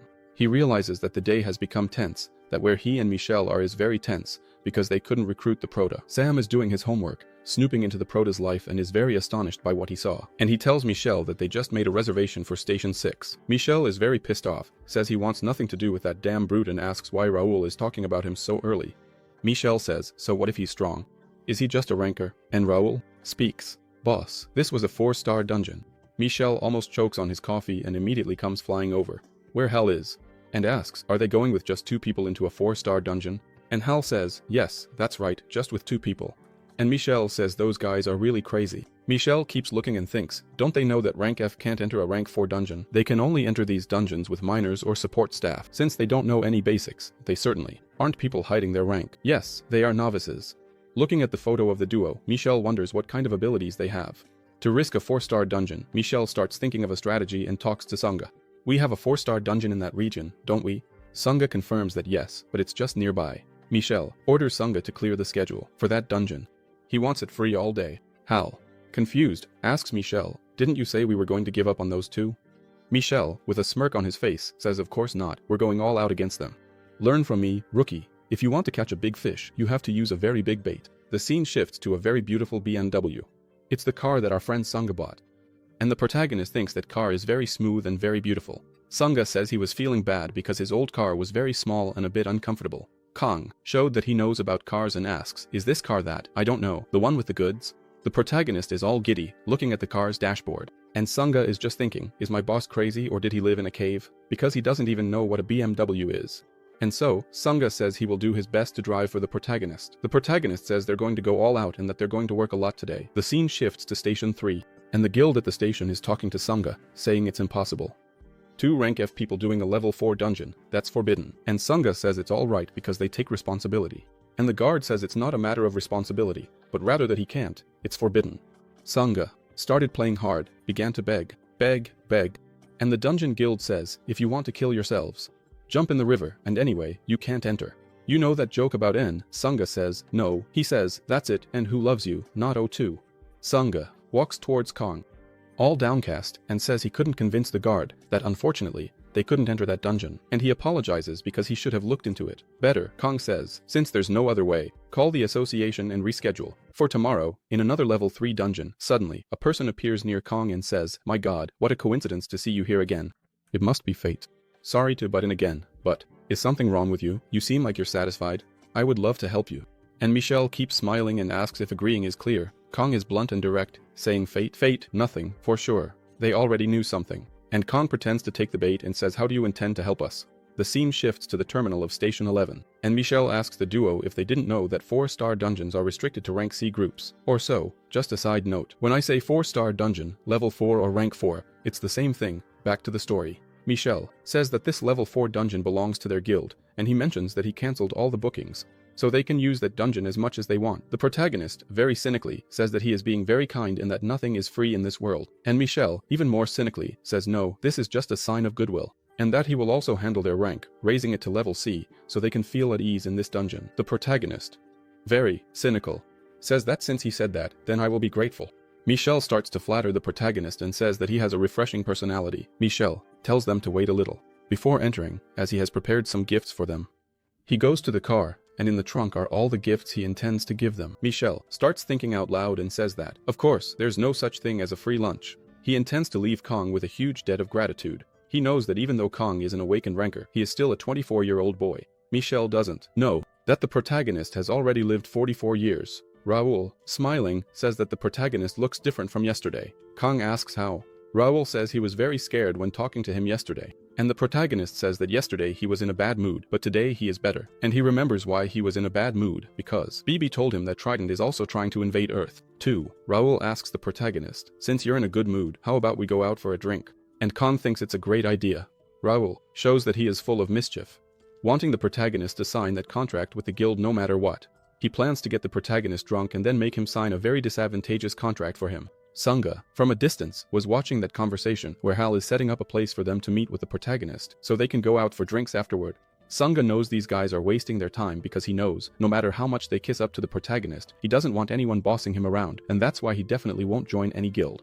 Michelle walks hurriedly in the direction where the protagonist was and is very surprised. Upon realizing that the protagonist is no longer there, he asks Hal where they went, and Hal informs him that they have already entered the dungeon. Michelle starts to tremble and asks why they went in. Didn't I say I was going to bring a gift? And Hal says, why don't you give them the gift after they clear the dungeon? Can't you give them the gift after they come out? Michelle throws the gifts on the ground, and the mouth opens. And Hal sees what's inside and says, is this it? It's a basic survival kit for a level 4 or higher portal. Michelle asks Hal how much he thinks 2 rank F awakened individuals know about a rank 4 portal. The recommended rank to enter a 4-star dungeon is a group formed by several rank D awakened individuals, and having the leader with rank C. Michelle knows that Kang outwardly is a rank F, but given the speed at which he clears tier 3 maneuvers, he will certainly be able to kill the monsters in this dungeon. But the organization of high-level dungeons, which range from tier 4 to tier 6, are very different from low-level dungeons. If they enter without information and without basic survival equipment, they will certainly die. And he is sure of this, because any awakened individual would be unable to come out alive from a tier 4 dungeon or higher. After that, Michelle becomes desperate, and realizes he messed up by letting them enter the dungeon. He feels that this is not a demonstration of goodwill, but rather, he is practically sending them to their grave. Earlier, the scene shifts to inside the dungeon, where the protagonist is very confused. He asks Sunga if this is really a level 4 dungeon, because the monsters here are very common, and Sunga doesn't know how to respond. He says he's not sure and thinks that maybe there are easier level 4 dungeons and others that are more difficult. The protagonist and Sunga start looking for the return stone, and they find nothing, just the bodies of the monsters they killed. The giant mutant rats. And Sunga is very scared that there is no return stone there. Kang thinks he didn't find the return stone because his search skills are very low yet. So, Kang and Sunga return to the beginning of the dungeon to see if they can find the return stone. With a lot of peace and tranquility, they walk through the corridors. And Kang keeps thinking about why there is no return stone in that place. Sunga informs that the entrance to the dungeon is just ahead, and he is very surprised and even speechless. Next, looking at the portal in front of them, he has an idea why the return stone hasn't appeared yet. The dungeon isn't over. Sunga asks if they should enter there, and the protagonist states that there's no other way. They will have to enter. The protagonist starts to smile and says, that's why it seemed easy, because the real fun is about to begin. And the two, without any fear, enter the portal. Kang is the first to go through, and Sunga follows right behind. They realize they have been teleported to another dimension, where there is a very beautiful forest, many trees. Sunga, very embarrassed, calls for the protagonist, and Kang asks why Sunga is naked. He asks why Sunga took off his clothes. Kang thinks his eyes are going to rot after seeing that image. Sunga, crying and embarrassed, says that the protagonist is also naked. And quickly, the protagonist knows what happened. He says that only their bodies were teleported. The clothes were left behind. Naked, in a tropical forest. Everything is set. I didn't like the scene. It could have been 2 women, naked. But 2 men aren't funny. And in this ridiculous scene, the protagonist calls it the true entrance to the dungeon. It could have a busty alpha. 2 busty elves. I'm going at a busty elf to counter this image. This elf has nothing to do with the story. The hero is bold and opens his window and pulls out various clothes from it. Sunga is very surprised and asks, how many skills does he have? Previously, Sunga had asked how the protagonist knows how to manipulate dimensional space, and Kang doesn't even look at that grotesque scene and orders the clothes to be invested. First, the last time someone was looking over the protagonist's shoulder when he was messing with his status window, the person died. The neighboring cockroach died. Stop eyeing other people's things, Kang. He keeps thinking that currently he is at level 10, and thanks to the attribute from his past life, his attributes as a level 10 are very high. But he knows he has to progress carefully, as he is now in a level 4 dungeon, because he cleared the other dungeons using only his necromancy. But now, in a tier 4 dungeon, he knows things are going to get tough. Therefore, he starts allocating points to warrior skills that he never used and learned many warrior skills, as you are reading. So, the protagonist decides to use his warrior class skills. Suddenly, a loud noise is heard, and something starts approaching at high speed towards the protagonist. The trees are in disarray, the ground starts to shake, and something approaches at high speed. Sunga is very scared and knows it's coming in that direction. A very friendly alligator jumps with full force towards the protagonist, and the protagonist grins widely and is ready to test how strong his warrior skill is. Seeing this scene, we can't forget about the crowbar, because it didn't pass through the portal. So, F for the crowbar. So, in honor of the crowbar, leave an F for the crowbar in the comments. Are you enjoying my video? You've watched until now and haven't subscribed or hit the like button yet. Please subscribe and hit the like, okay? If not, F for you too. And you'll have nightmares about a naked Sunga, instead of busty elves. And now, for those not subscribed, we return to our story. The protagonist sprints towards the alligator and, using the jumping ability, he leaps very high onto the alligator. The protagonist starts to feel a significant difference, using the warrior's senses, and thus, he will compare his warrior strength with a level 31 monster. And he prepares a strike with all his strength, using his stolen metal staff. The scene shifts to Station 11, where Michelle and Raoul realize that the barrier still hasn't disappeared, even after half an hour has passed. He knows that inside the dungeon, time passes 4 times faster, so 2 hours have already passed in there. Ralph is surprised and wonders how long the protagonist will last in there, and he asks Michelle if Kang wouldn't be able to kill the crocodiles. And Michelle says, with his bare hands, it's quite difficult. That's why I wanted to give him the survival kit, because the weapons in this kit are made with weapons from another world. They don't disappear when they pass through the portal. The portal doesn't allow anything from this world through it, only people's bodies. And Michelle? Still desperate, he says that even if they manage to defeat 1 or 2 monsters, the most annoying thing to get is food and water. He says it's very difficult to survive in the jungle without any supplies. Raoul and Michelle keep trying to imagine and realize that it's just problem after problem. Meanwhile, inside the dungeon, the protagonist is having a crocodile barbecue, because he gets food by killing the creatures, and he has a huge inventory, full of many things. So, boiling water, filtering water, containers, the protagonist has all of that in his dimensional space. And Suga, who had never eaten crocodile meat, finds it delicious. The protagonist is smarter. He's already eaten it and offers a beer to Suga, and says that beer with crocodile meat is very tasty. Anyone who has had beer with crocodile meat, let us know if it's tasty or not. I think it is, because alligator meat is really tasty. Sunga is already drunk, and says it's great. Contrary to what Michelle and Raoul think, the protagonist is having a lot of fun in that dungeon. Raoul states that a lot of time has already passed. So, he thinks they could survive in there. Michelle, who is known for talking nonsense, only opens his mouth to speak nonsense. Says it will be very difficult for them to move around in the swamps. And Hal is surprised and asks, are there swamps? Michelle says yes, that in this place it's hard to walk. And, occasionally, the worst creatures appear to fight them. Michelle informs that while they are stuck, monkeys will appear. Monkeys, crocs, and anacondas. So, the duo will have to fight monkeys in the trees and anacondas underwater. Then, according to Michelle, they don't stand a chance. And Hal exclaims, wow, do the monkeys attack from the trees? Of the two, the only long-distance attacker is Sunga, because he has the fireball. And we see the scene of many monkeys in the trees, ready to attack the duo. And in this scene, we see Boca Santa saying that Sunga's fireballs won't be enough because he doesn't know the little song. Those of you who are curious about the little song haven't seen my latest videos. The little song goes like this. Fireball that kills everyone. Pow. Boom. Bye. As I, the wise man, say, the effect of your fireball increases by 10,000%. Michelle, after talking about the monkeys, says this is going to be very tough. It will be almost impossible for them to get through. and we see dozens of fireballs going at the same time towards the monkeys. And then it's monkey roasted, monkey toasted, monkey fried, monkey baked, monkey boiled. The protagonist is there walking. Burn them all.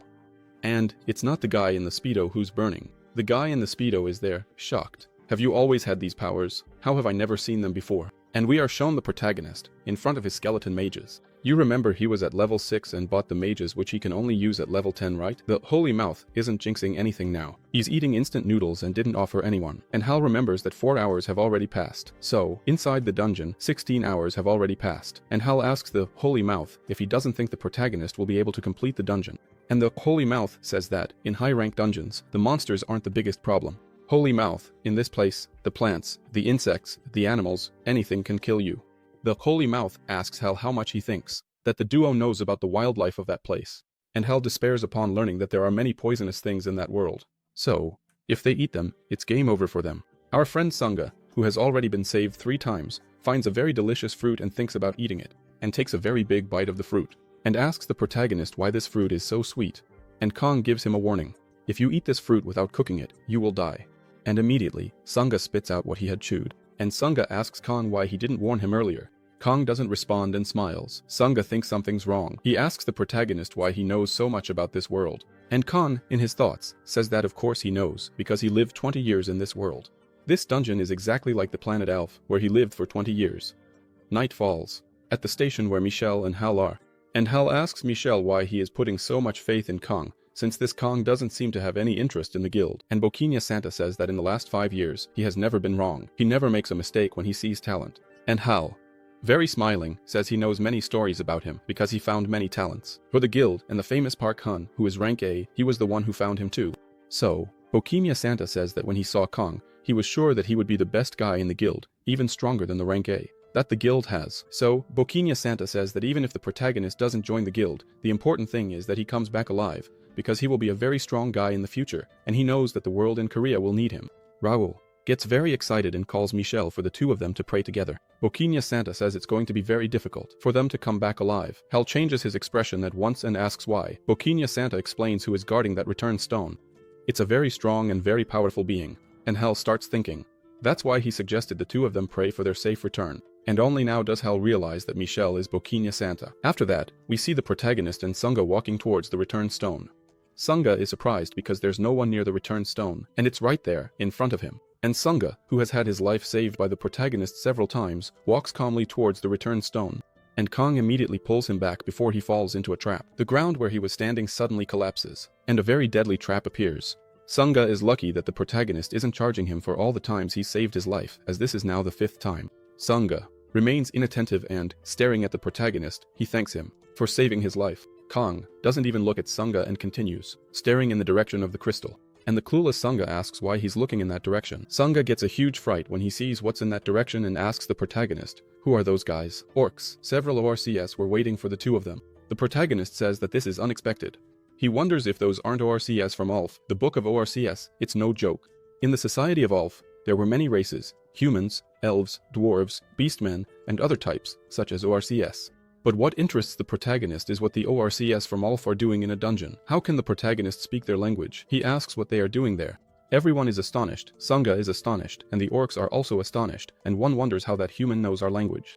Then, their leader asks who he is and how the human from Earth knows their language. Kang says that it doesn't matter. The most important thing is what they are doing there, and the orc leader says that they lost their home. Kang asks the leader if Trident conquered their land, and the orc leader says that's exactly what happened. The orc leader informs that after a part of the balance of power disappeared, Trident became the master of everything. On that planet, the part of the balance that disappeared is Prota, because his country was the most powerful. The ORC says they are there because of the contract they made with Trident.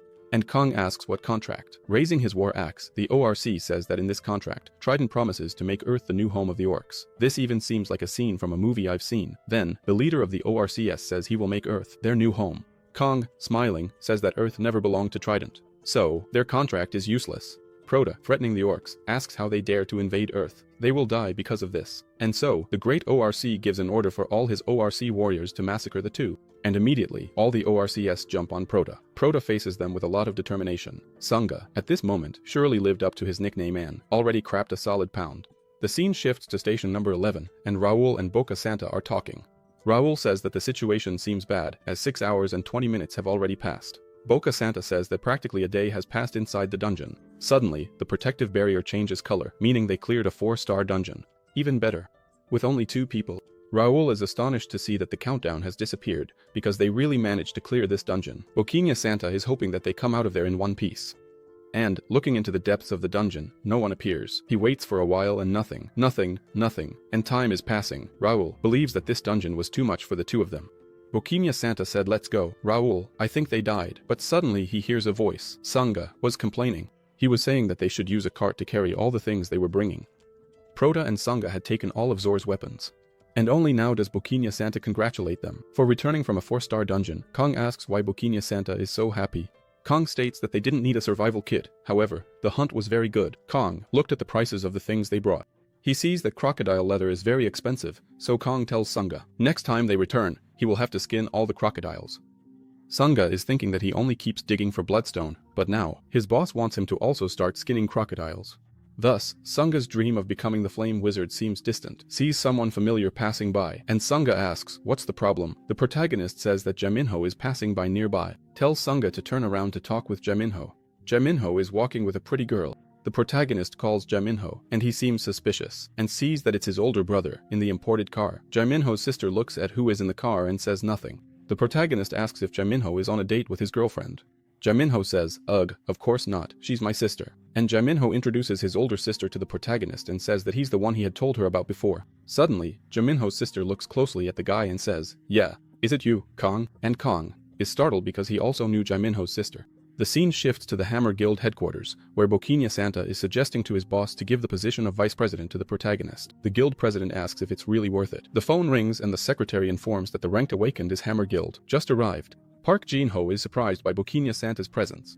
Boquinha Santa knows he is just a mere employee. Then, he decides to leave and let the 2 of them talk.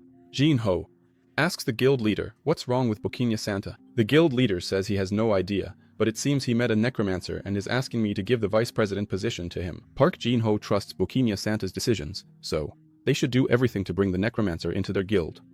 The guild president says it's not like that, because lately the people he has recruited are terrible. The guild president says that Boquinha Santa finding Park Jin-ho was a matter of luck, and Park Jin-ho tells the president not to be so hard on Boquinha Santa. After that, the guild leader changes the subject and asks Park Jin-ho how things went in the United States. Park Jin-ho says that the rumors are true and mentions that there is indeed someone new in the Titan Guild.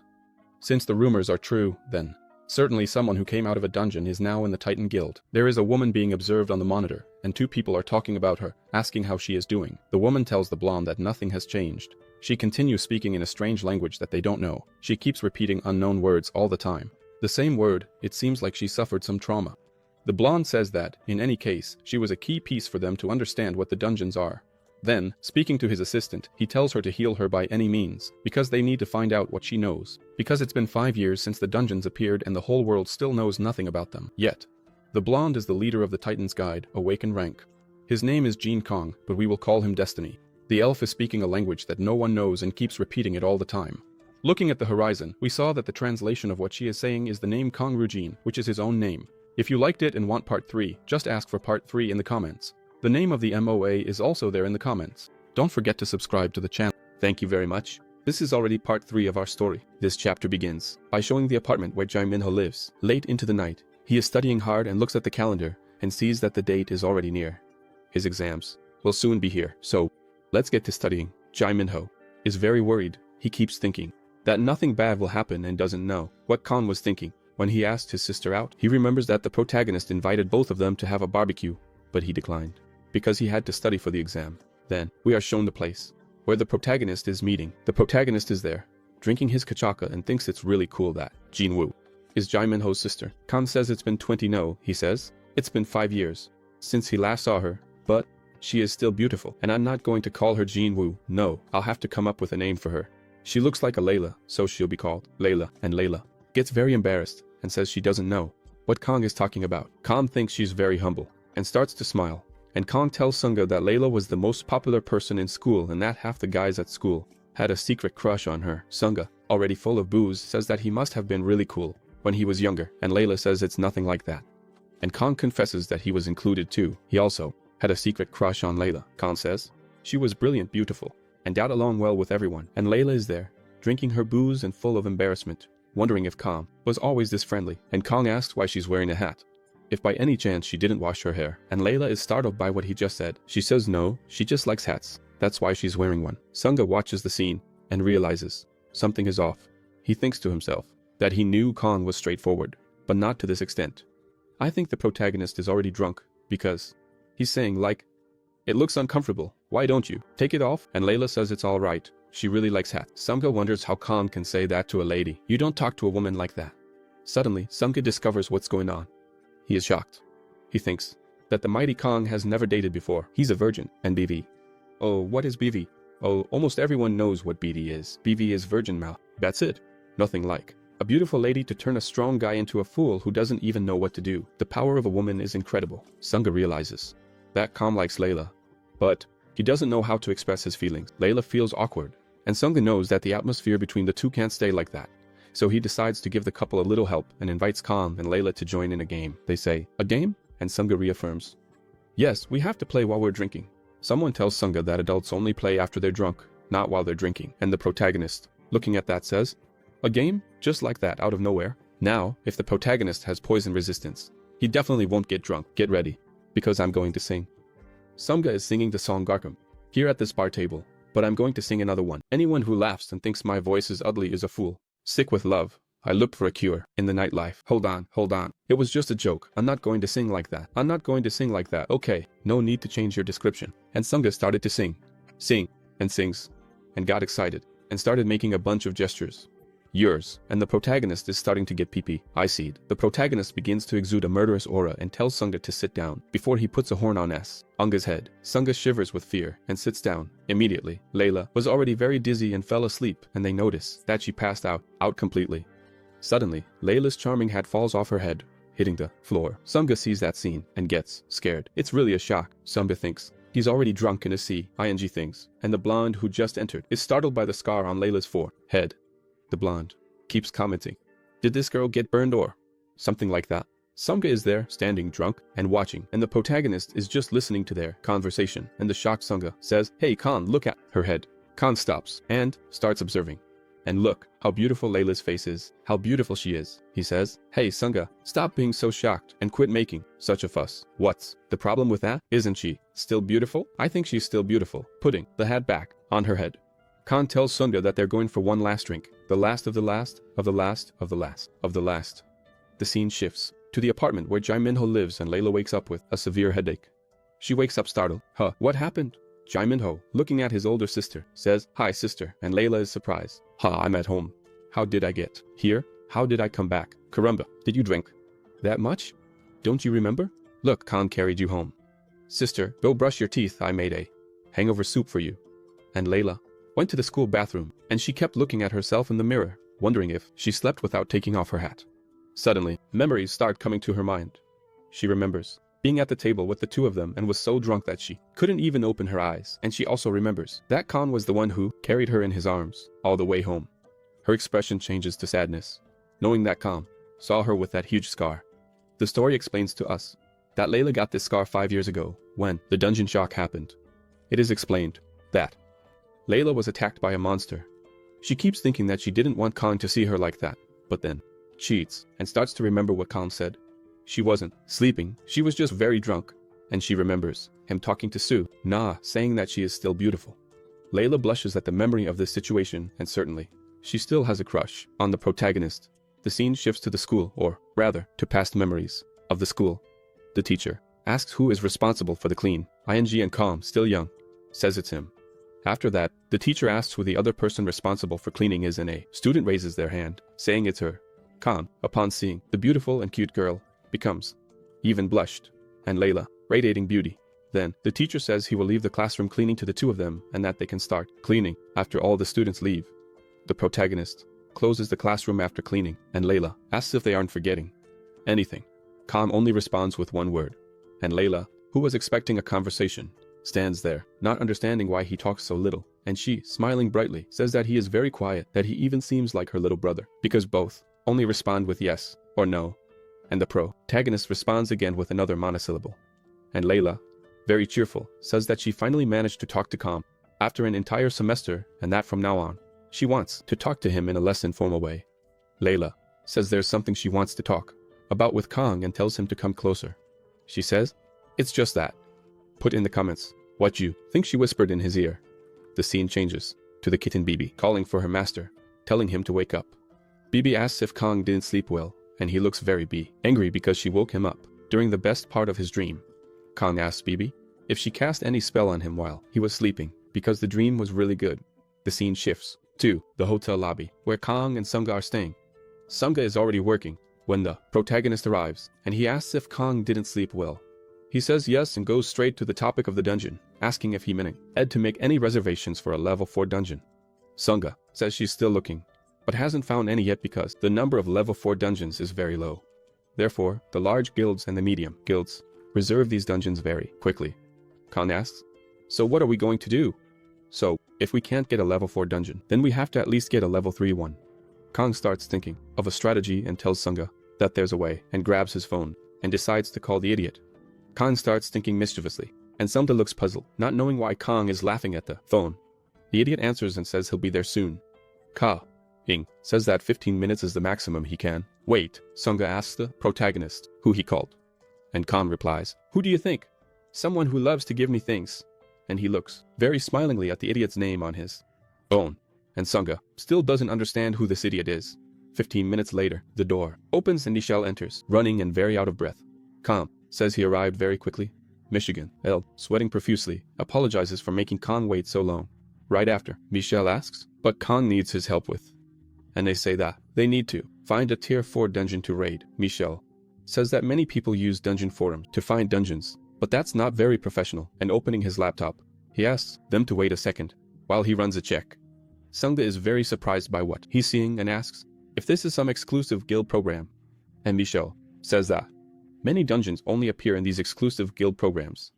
Michelle explains that there is an exclusive guild group just to provide this support, and so he logs into the Hammer Guild program and quickly changes the subject by asking if the protagonist stayed at this hotel last night, and adds that if Sung joins the Hammer Guild, he can stay in any hotel he wants for as long as he wants, and also says if Sung wants a house instead of staying in hotels, the Hammer Guild can get a house for them for free.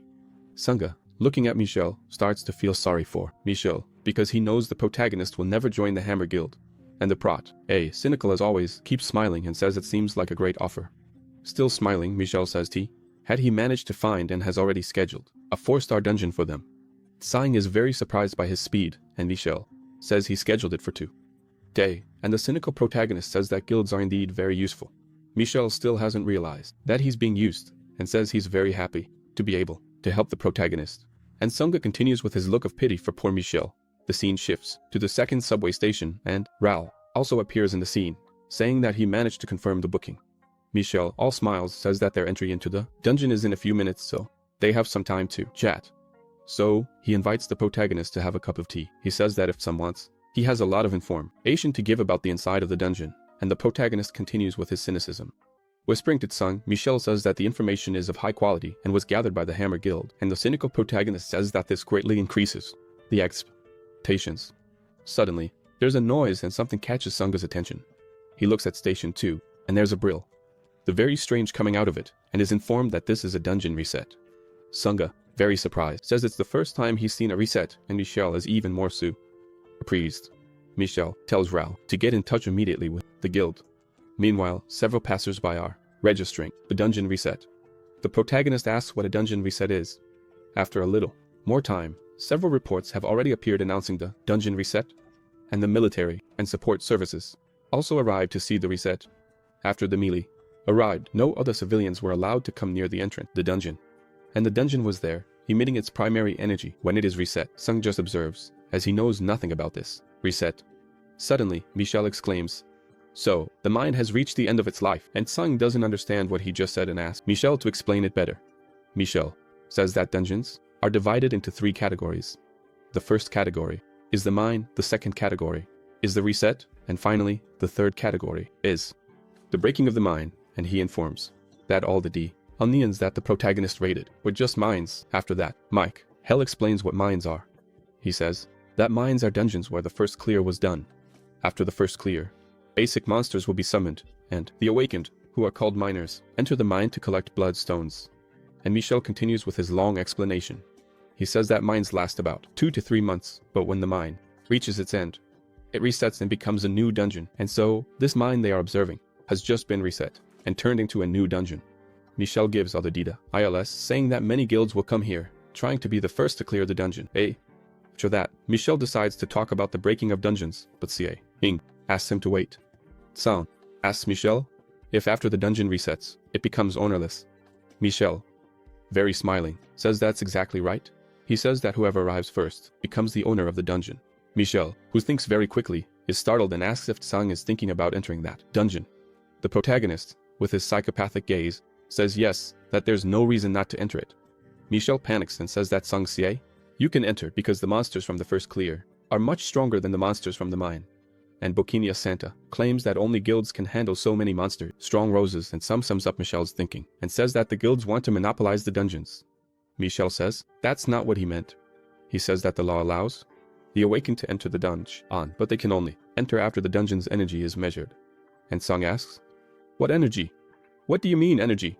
Michel states that there is a different energy that comes out of the dungeon when it is reset, and so, they measure the energy level, and by this measurement, they can classify the dungeon as level 1 to level 6. Michel says that rank C can only enter a rank 4 dungeon, and the awakened of rank B can only be in a rank 5 dungeon, and CO down, and only a group of A rank awakened can enter a dungeon of rank 6.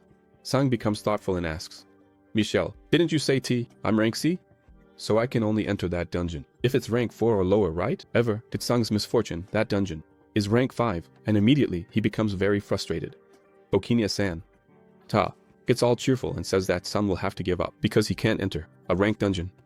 5 dungeon, remembering that it must be trendy to wear those ankle-length pants. Look, everyone has their in. Please showing. What ugly pants, man. Moments later, several extras look as they look in one direction. Suddenly, the Red Bird group appears, led by the stunning Yvonne. Every time I see Yvonne, I fall in love.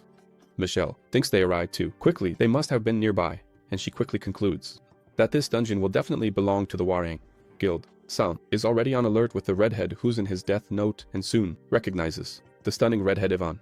Tsang remembers the humiliation Yvonne made him endure by stepping on his face. And this narrator here is eager for Yvonne to step on me too. Well, let me compose myself and get back to the narration. Tsang is the type to hold a grudge and said he won't let this one slide. Thus begins the Marauder's map. I solemnly swear, I am up to no good. Tsang starts his strategy and shouts for everyone to hear that there's now an unhinged Ranka nearby. And Michel almost has a heart attack hearing Tsang provo King Yvonne. Tsang asserts that with this unhinged one, there won't be any problem at all in clearing a rank 5 dungeon. Yvonne is surprised by the presence of the rat Tsang in that place. Tsang maliciously approaches Yvonne, saying that the equipment of a rank A awakened is really cool, and Yvonne, with a big smile on his face, says that this Onion is level 5, and it's not a place for someone like Tsang. And the delightful redhead commands and to stop being a pest and disappear. Tsang, who is only thinking of mischief, starts to smile and tells her not to be so harsh. And getting even closer to Yvonne, he asks to take a look at her equipment, and says that her equipment won't come off if he just takes a quick look. Yvonne is not in the mood for games, and gets very angry, calling Tsang a scoundrel and asking where he the nerve to be touching. Sungahul, who had gone to get snacks, are already getting along well with each other and bring snacks for everyone. Sunga asks Hal if he knows anything about that crowd over there. Suddenly, the irritated Yvonne gives a thing about that crowd in front. Gets there and Tsang dodges without any problem. However, he pretends to be hit by Yvonne, also pretending to be thrown to back. Yvonne screams desperately for Tsang to look at what's behind him. Tsang just says, "Hey, you, push me into the portal?" And he falls into the portal with the most mischievous smile in the world. And thus concludes the Marauder's map. Mischief managed.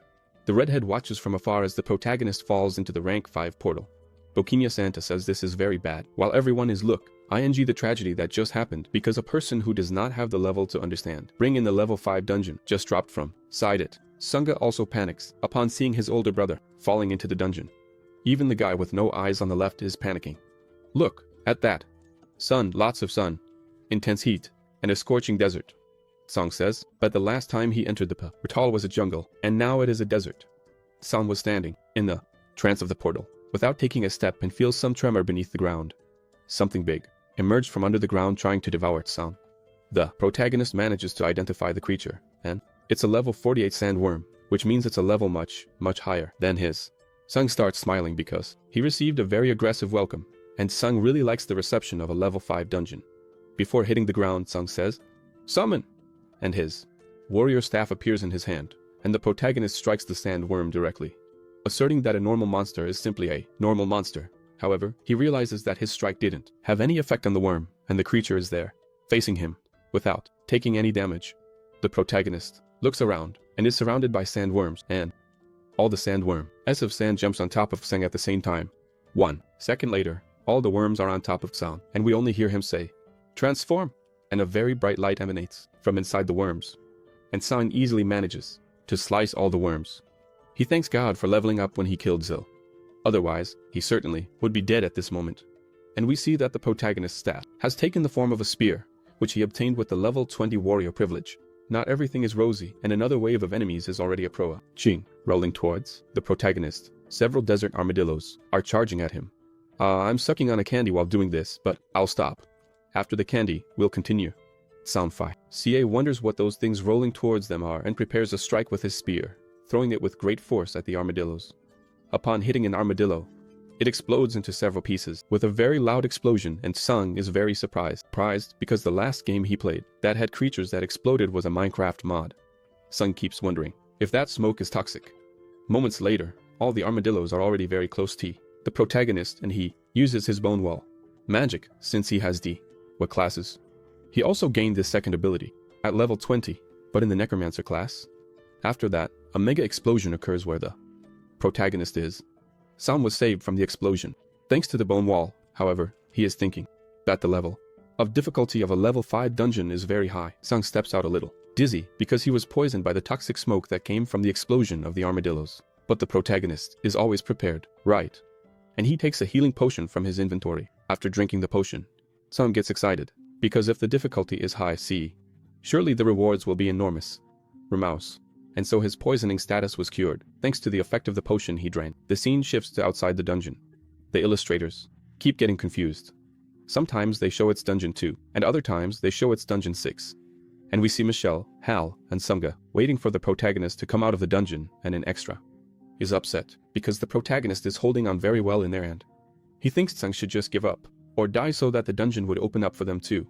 Sunga, who was already irritated, said that Sung is not just holding on. He is clearing the dungeon, and the extra starts laughing, saying, "How can a damn rank C manage to clear a dungeon like this?" The extra says that Sung must be barely surviving in there. He must be hiding in some hole, making Sunga very irritated with him. Michelle tells Sunga to calm down and asks him to have faith. Now, when someone who talks too much tells you to have faith, something's not right. And Sunga, even though he's irritated by the extra's comment, goes to another corner. The chatterbox, who doesn't have faith in anything, asks Sunga if there's really a chance for Sang to clear the dungeon. And Sunga says that of course, Sang will definitely return alive and with health after clearing the dungeon. So Michelle, taking the opportunity, asks what Sung's ability is. Sunga looks at that and sees malice in what he's asking. And Sunga isn't that naive and says that he can't talk about the master's ability. Meanwhile, Michelle, hearing these words, thinks that Sunga is very stubborn and is sure that Sunga is hiding something. So Bohemia Santa, looking at the dungeon, starts thinking that if somehow Kang returns, it means he will be the 11th awakened rank A in Korea. The scene shifts to Kang in the desert, exterminating several scorpions. When he entered that dungeon, he was level 20, and now he has already risen to level 27, and he, along with his skeletons, continues to massacre all the creatures in front of him, then rising to level 28, finishing off the last scorpion. Kang rises to level 29, and Kang knows that in the next level he will be able to perform a new level of summoning. Yes, Kang continues beating down on his head and the scorching heat. Kang is very surprised by the immense size of that desert. He has been walking for a long time, and the desert never seems to end. That dungeon is truly immense. Looking to the other side, Kang sees something that catches his attention, and he becomes curious. What is that? It looks like a structure in the middle of the desert. Entering that place, there are skeletons, fighters, and bodyguards. He reaches the abandoned village, Reglasia. Kang continues entering the village and doesn't sense any presence at all. It seems like there's no one around. Suddenly, something breaks through the sky towards the Proda. He widens his eyes, and he realizes it's an attack aimed at him. Barely dodging the attack, Kang notices that the attack is very strong, as it destroyed his skull with a single blow, creating a hole in the middle of its chest. Kang curses loudly upon realizing the ambush and looking at the creatures in front of him. He wonders if they are Nagas, and the snake-like commander tells him to identify and say what the M is, motive that made him enter the temple. Kang answers, "Temple? What temple?" Then Kang realizes. He says, "Ah yes, now that I know what you are familiar with, this structure. It really is the temple of Arya." The snake-like commander asks if he knows the goddess Arya, and Kang responds, "Of course, how could I not know? The goddess of providence of all things?" And Kang asks the snake-like commander why the followers of the goddess Arya invaded Earth, and Kang asks if Trident, he also defeated the god, uses Arya. See, his snake-like commander gets very angry and yells at Kang not to insult the goddess Arya, and the snake-like commander says that joining Trident is only possible for a moment to take revenge on the sect. And Kang says, "Sect? What sect?" And the snake-like commander says that he came after the traitor, who betrayed Alting and fled to Earth, the blue-eyed priestess. And apparently, Kang knows the priestess, because he becomes very thoughtful Abu, and the blue-eyed priestess. Kang, taking his spear, says that it is none of their business, his business, if they capture the priestess, kill her, or take her to Alting. He just won't allow them to invade Earth. And he says, just as the Nagas protect the goddess and the temple, he will protect Earth. And the snake commander says that he respects King's purpose, but in this case, they will fight. And so he orders the Nagas, who are invisible, to reveal themselves. And realizes that he was surrounded, and hadn't sensed their presence, and saw that all the Nagas were using invisibility. Kang is very smiling when he is surrounded, because surrounding people is his specialty. However, Kang is sweating, as he didn't even sense the presence of the enemies, so their invisibility is very good. And Kang concludes that the Naga's invisibility is superior to his detection. We are not shown the level of the Naga soldiers, but Kang thinks that with the skeleton, as he has, it will be very difficult to overcome the Nagas. Therefore, Kang starts distributing skill points, and thus his skeleton soldiers are adjusted. Their levels rise to level 20. Strength, speed, dexterity, and endurance of the soldiers increase rapidly. A dark aura begins to cover the skeleton soldiers, and iron shoulder pads appear in place of shoulder leather ones. The bone sword is replaced by an iron sword with rust on it, and the skeletons became much more enhanced. The summoning of skeleton soldiers is a skill that changes according to the level. After the evolution, his soldiers now have a sword and shield and light iron armor. Kang knows that even so, it will be very difficult to overcome the Nagas, and prepares for the battle. He knows that he will only be sure of how his soldiers are after fighting the Nagas, and the snake leader is all SM, laughing. The Naga spearmen give their war cry. Meanwhile, the skulls of the Prat advance at full speed towards the Nagas. The weapons clash, and both the skeleton and the Naga see each other's strength. Kang, who also loves to fight, takes the initiative and starts facing a Naga soldier. But we can't forget that he fell into an ambush, and suddenly there was another Naga coming out of its invisibility. However, Kang separates his spear and transforms it into two swords, killing the two Nagas instantly. At the same moment, he notices that something is coming at him from above. Dodging with full speed, the Prota avoids being hit by darts that are launched at him. Kang looks in the direction of who shot the darts and sees three fools on top of a building. Then he tries to hit them, using his bone spear ability.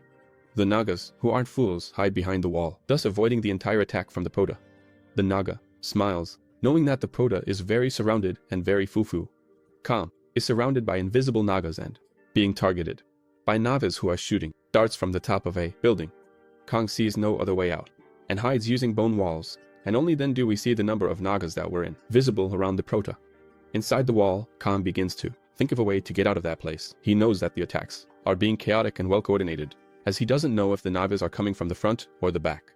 And there are some idiots attacking him from the top of the build, ING. Not to mention that the Nagas are at a much higher level than he is. Kang knows that by the number of Nagas on the ground. Even if it were just them, it would still be a very difficult fight, as they are very good at hand-to-hand combat. The Nagas' strategy is very good, back as those who attack so high up, and when they are attacked back, they hide. So, the protagonist has to pay attention to both those who are invisible or envy him, as well as the cowards who are attacking from above. Not a coward protagonist. In war and love, all is fair. Everything is fair. So, the protagonist got out of a very difficult situation, as neither Vivi nor the skeleton soldiers are handling the situation. When assessing the battlefield, the protagonist knows that the skeleton soldiers are much more useful than Vivi. However, the soul die. The skeleton soldiers are dying too easily, and there's no time to replace them. For every 4 skeleton soldiers killed, 1 Naga is killed, and Khan knows if it continues like this, he will soon be left without any skeleton soldiers. And he is sure, if it continues like this, there is no chance of success. So, he has already planned his strategy, and knows there is no option other than now one. However, for us who are watching, he doesn't reveal what it is. Gripping his spear firmly in hand, the protagonist prepa, residential for battle. The scene shifts to the announcement on televisio, and where the reporter says that it has been 10 hours since the protagonist fell into the portal, and they can't enter, because the portal only opens it. The protagonist dies or if he clears the dungeon. The reporter identifies the victim who fell into the portal. He says it's Mr. Khan. Aranxi awakened, and says that his survival inside that portal is being considered a miracle. The scene shifts to the master of the roommate guild, where he says that Kang is becoming very well known. When the master of the roommate guild sees Michelle on television, he concludes that Michelle is about to give up on the 5-star dungeon and leave it for free to the Baron Guild, and states that when Michelle returns to the guild, he will punish him appropriately. Ichil hands a plate of instant noodles to Sunga and asks him to eat, saying that there's no thing better than waiting with a full stomach. Bokinia Santa says that the shortest time they took to clear a 5-star dungeon took them 12 hours. So, he asks Sunga to eat, because they don't know when this will end, and Sunga says that his older brother the old man must be having a very hard time in there, while he is out here, unable to do anything. And looking at that black noodles with boiled egg on top, who knows what that is? To me, it's instant noodles. That ever knows? Let me know in the comments, and if you've made it this far in the video, please leave a like and subscribe to the channel. Sunga is crying, tears of joy, because he knows you're going to subscribe. Zumda wants to share his food with you, even split the Palatine digit Billy Didensha in half with you. So only those who like, share this video, and share action music in the background, video, and subscribe to the channel. Now, if you're already subscribed, liked this video, and shared it, Ivone's Delight will bring the dish to you. Now, if you don't like females, the one who will bring the dish to you will be Proda, like this, just in a towel. Just one thing, you can't keep putting Proda in a towel, okay? Because otherwise, I'll have to bring in the busty elves to counter. Returning to our story. Mrs. Skull is on the ground, getting that tan, and smiling a lot. Oh no, that's not it. She had fallen to the ground and just died. I don't even know how this skeleton feels, because she died twice, died when she was alive and died now after being summoned by Proda. Finally, the Nagas managed to finish off all of Proda's skeletons. And Kang, for the first time, is down on his knees, and the Snake Boss is really picking on Proda, asking if he invaded the temple. With just that, Snake Boss says that Proda's attack power is very weak, and Proda almost retorted with poorly done. He starts to smile, and says, oh, really? Are you sure about that?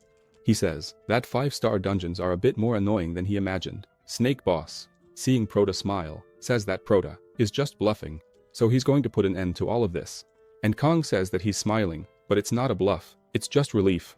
And Snake Boss still doesn't understand what Kang is talking about. Kang says, I'm smiling, because I just leveled up. And if you remember, when he entered this place, he was level 29, and he reached level 30, thus gaining more sealed demon power. And so, he begins to use the level 30 sealed demon stone. Upon breaking the seal, the stone emits a very bright light, hindering Snake Boss's vision. All the Nagas around the protagonist are watching that light that keeps radiating. Suddenly, the protagonist's summoning appears and a gigantic hand emerges, even breaking the ground. Snake Boss really turned into a little snake, because the protagonist just summoned something very large, and he becomes very frightened. Upon seeing the size and type of the summoning the protagonist just unleashed, Kang, smiling broadly, says it's been a while, and that he missed this summoning. Dusui, the name of his summoning is Dusui. I'll try to keep this name, but if it gets complicated along the way, I'll change it. Dusui is an elemental giant. It uses the material around it to transform into that element. It's usually a physical element, like stone, wood, brick, crystal, anything. And Dusui charges at Snake Boss. We see that Dusui is a golem. Here it says that Dusui is a sand golem, but actually, he is a golem not just of sand, but of any material around him. In other words, the summoning is influenced by what's around it. Now, Sang, who was kneeling and looking up, is very cheerful, and looking from above, Sang orders Dusui to destroy everything in his path, and kill everything that moves. I'll interpret for you. Hit whoever is hitting, hit whoever is getting hit whoever is watching, hit whoever is asking, and then ask what's going on. Cabrinia, with great difficulty, manages to dodge Dusui's hand, and orders his soldiers to form up against Dusui, and the Proda is just getting started, and orders Dusui to advance on them. And the giant Dusui advances with all his fury, and the Nagas are also very brave, and advance on the giant. The explosion from the impact was so great that it could be seen dozens of kilometers from the city. The temple was partially destroyed by Desui's fury. He managed to eliminate all the Nagas very effectively, and now, Tsang walks towards the last remaining Naga.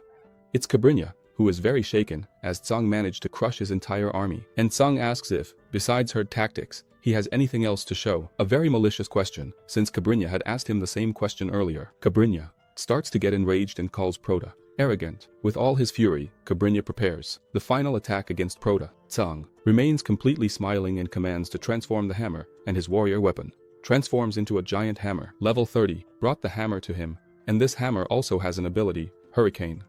Cabrinia charges at Prota with his spear, and Tsang, with a little smile on his face, activates his new ability, and he generates a massive and very powerful whirlwind. Moments later, the dust begins to settle, and Michael Jackson appears in front of us. Naga appears. Naga and Prota.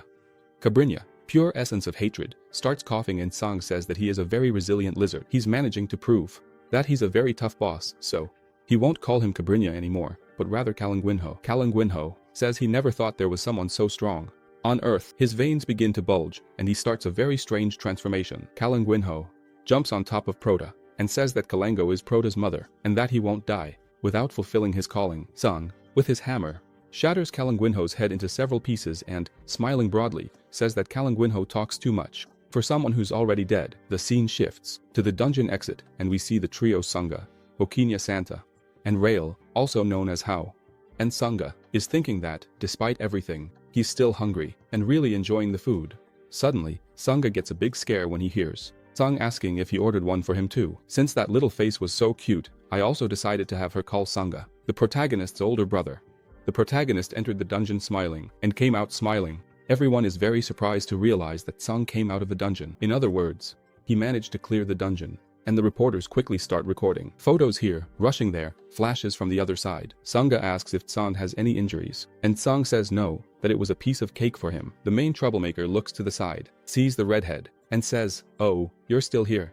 And Tsang asks how Ivone could have pushed him into that dungeon. He said that it was very dangerous, that he could have died if something had gone wrong. The Prota is really shameless, isn't he? Ivone makes a face of frustration, but she knows she can't start a fight with Prota there, because there are too many cameras and a lot of people filming. And she is also sure that Tsang is not a weak person, because from now on, he will definitely be considered the 11th ranked person in Korea. The scene shifts to the Hammer Guild. We see the president of the guild walking away from the television. However, the reporter says there was an update in the dungeon, that after a long time, inside the dungeon, Mr. Tsang managed to clear the dungeon and get out of there. And the guild master, looking back, says, "What is this? I can't believe this. Was that guy really that strong?" A reporter approaches Tsang and asks for an interview, questioning how he managed to survive and return from that dungeon. Tsang, very surprised, asks, "An interview?" Michelle suddenly steps in front and says that Kang barely made it out of the dungeon alive, that he is tired and needs to rest, and he includes himself, as if he were part of Kang, saying that we are not accepting any interviews, and the Three Stooges take Kang away from that place. The guild master Waman is very surprised because Kang managed to clear a 5-star dungeon alone, and he knows that the person he thought was weak is simply a rank A. After that, they remember the conversation Michelle had with him. It was when Michelle suggested the vice presidency to Kang, and he simply treated Michelle with great disdain and said that lately, the awakened ones Michelle had recruited were all trash. The guild master of Waman becomes very hopeful, because if Michelle manages to recruit Kang to their guild, they will certainly be the strongest guild in Korea, as they will have 3 rank A awakened ones. He starts to smile, because he knows their victory will be certain. And now, it's a shame I can't curse on YouTube, otherwise I would curse this guild leader. He says he knew Michelle would handle the task. He's a real SOB, that guild leader, right? But I can have the little mouse say what I'm thinking. The scene shifts to a very fancy restaurant, and we see several dishes, all exquisite. 2 people are talking, and one asks the other, "Is what I asked you progressing?" And the person responds, "Yes, minister, we are making good progress." And the minister said, "As you know, there are many people involved in this project." And we see that the minister is talking to the Warang guild master. The minister tells Sun not to make any mistakes, not even a small one. And Sun says that he doesn't need to worry because our preparations are being perfect. And the minister, very smiling, says that he knew he could trust Sun because he is someone who does things perfectly, and says that this time, he will reward Sun in a much more appropriate way with something much more incredible. And Sun thanks him, as his guild has done this type of service for the minister many times. In part 4 of our story, we will find out what this conversation means. After that, a message arrives on Sun's phone, and he is very surprised to discover that Kang is rank A. The minister asks if something important happened, and Sun says it's nothing, minister, it's something of his own that he will handle. And Sun starts thinking that he knew Kang was an exceptional person, but he didn't know it was to this extent. And Sun begins to recall the conversation he had with Kang. He remembers saying that the world could be annihilated if the dungeons continued like this. That's why he is gathering the awakened to prevent this from happening. Sun told Kang that this is his life's mission, to save the earth, and he hopes Kang will lend them a hand. Now, this part is new, as it didn't appear in the previous conversation, where Kang looks Sun straight in the face and says that they are all dirty inside, but great with words. And Sun says that it seems Kang still doesn't trust him. He says he hopes they can meet again. Sun keeps thinking that the protagonist is hiding some secret and Sun has a new objective. No matter how, he needs to bring Kang into his guild and starts thinking mischievously. Ah, there's that. I'll use that, and says, Minister, can I ask you a small favor? And the minister says he will do whatever the guild master asks, he just needs to say what it is. And Sun mischievously says that actually, he also wants to move another person in his plan. The scene shifts to Jaminho's house, and we hear a strange conversation, when one person says to another, sorry, but falling in love isn't a crime. And we also see Jaminho studying, fully focused, with several people nearby, talking, and others shouting. And another person says, sorry, but I don't love you as much as her. And Kang says, what? Is he such a jerk? And Jaminho starts to get more and more irritated. Jaminho looks back and says, hey, I'm studying. Can you turn down the TV and stop watching dramas? Kang, Sunga, and Bibi all look at Jaminho at the same time, and the protagonist immediately turns down the TV. Sunga apologizes, and Bibi says, meow.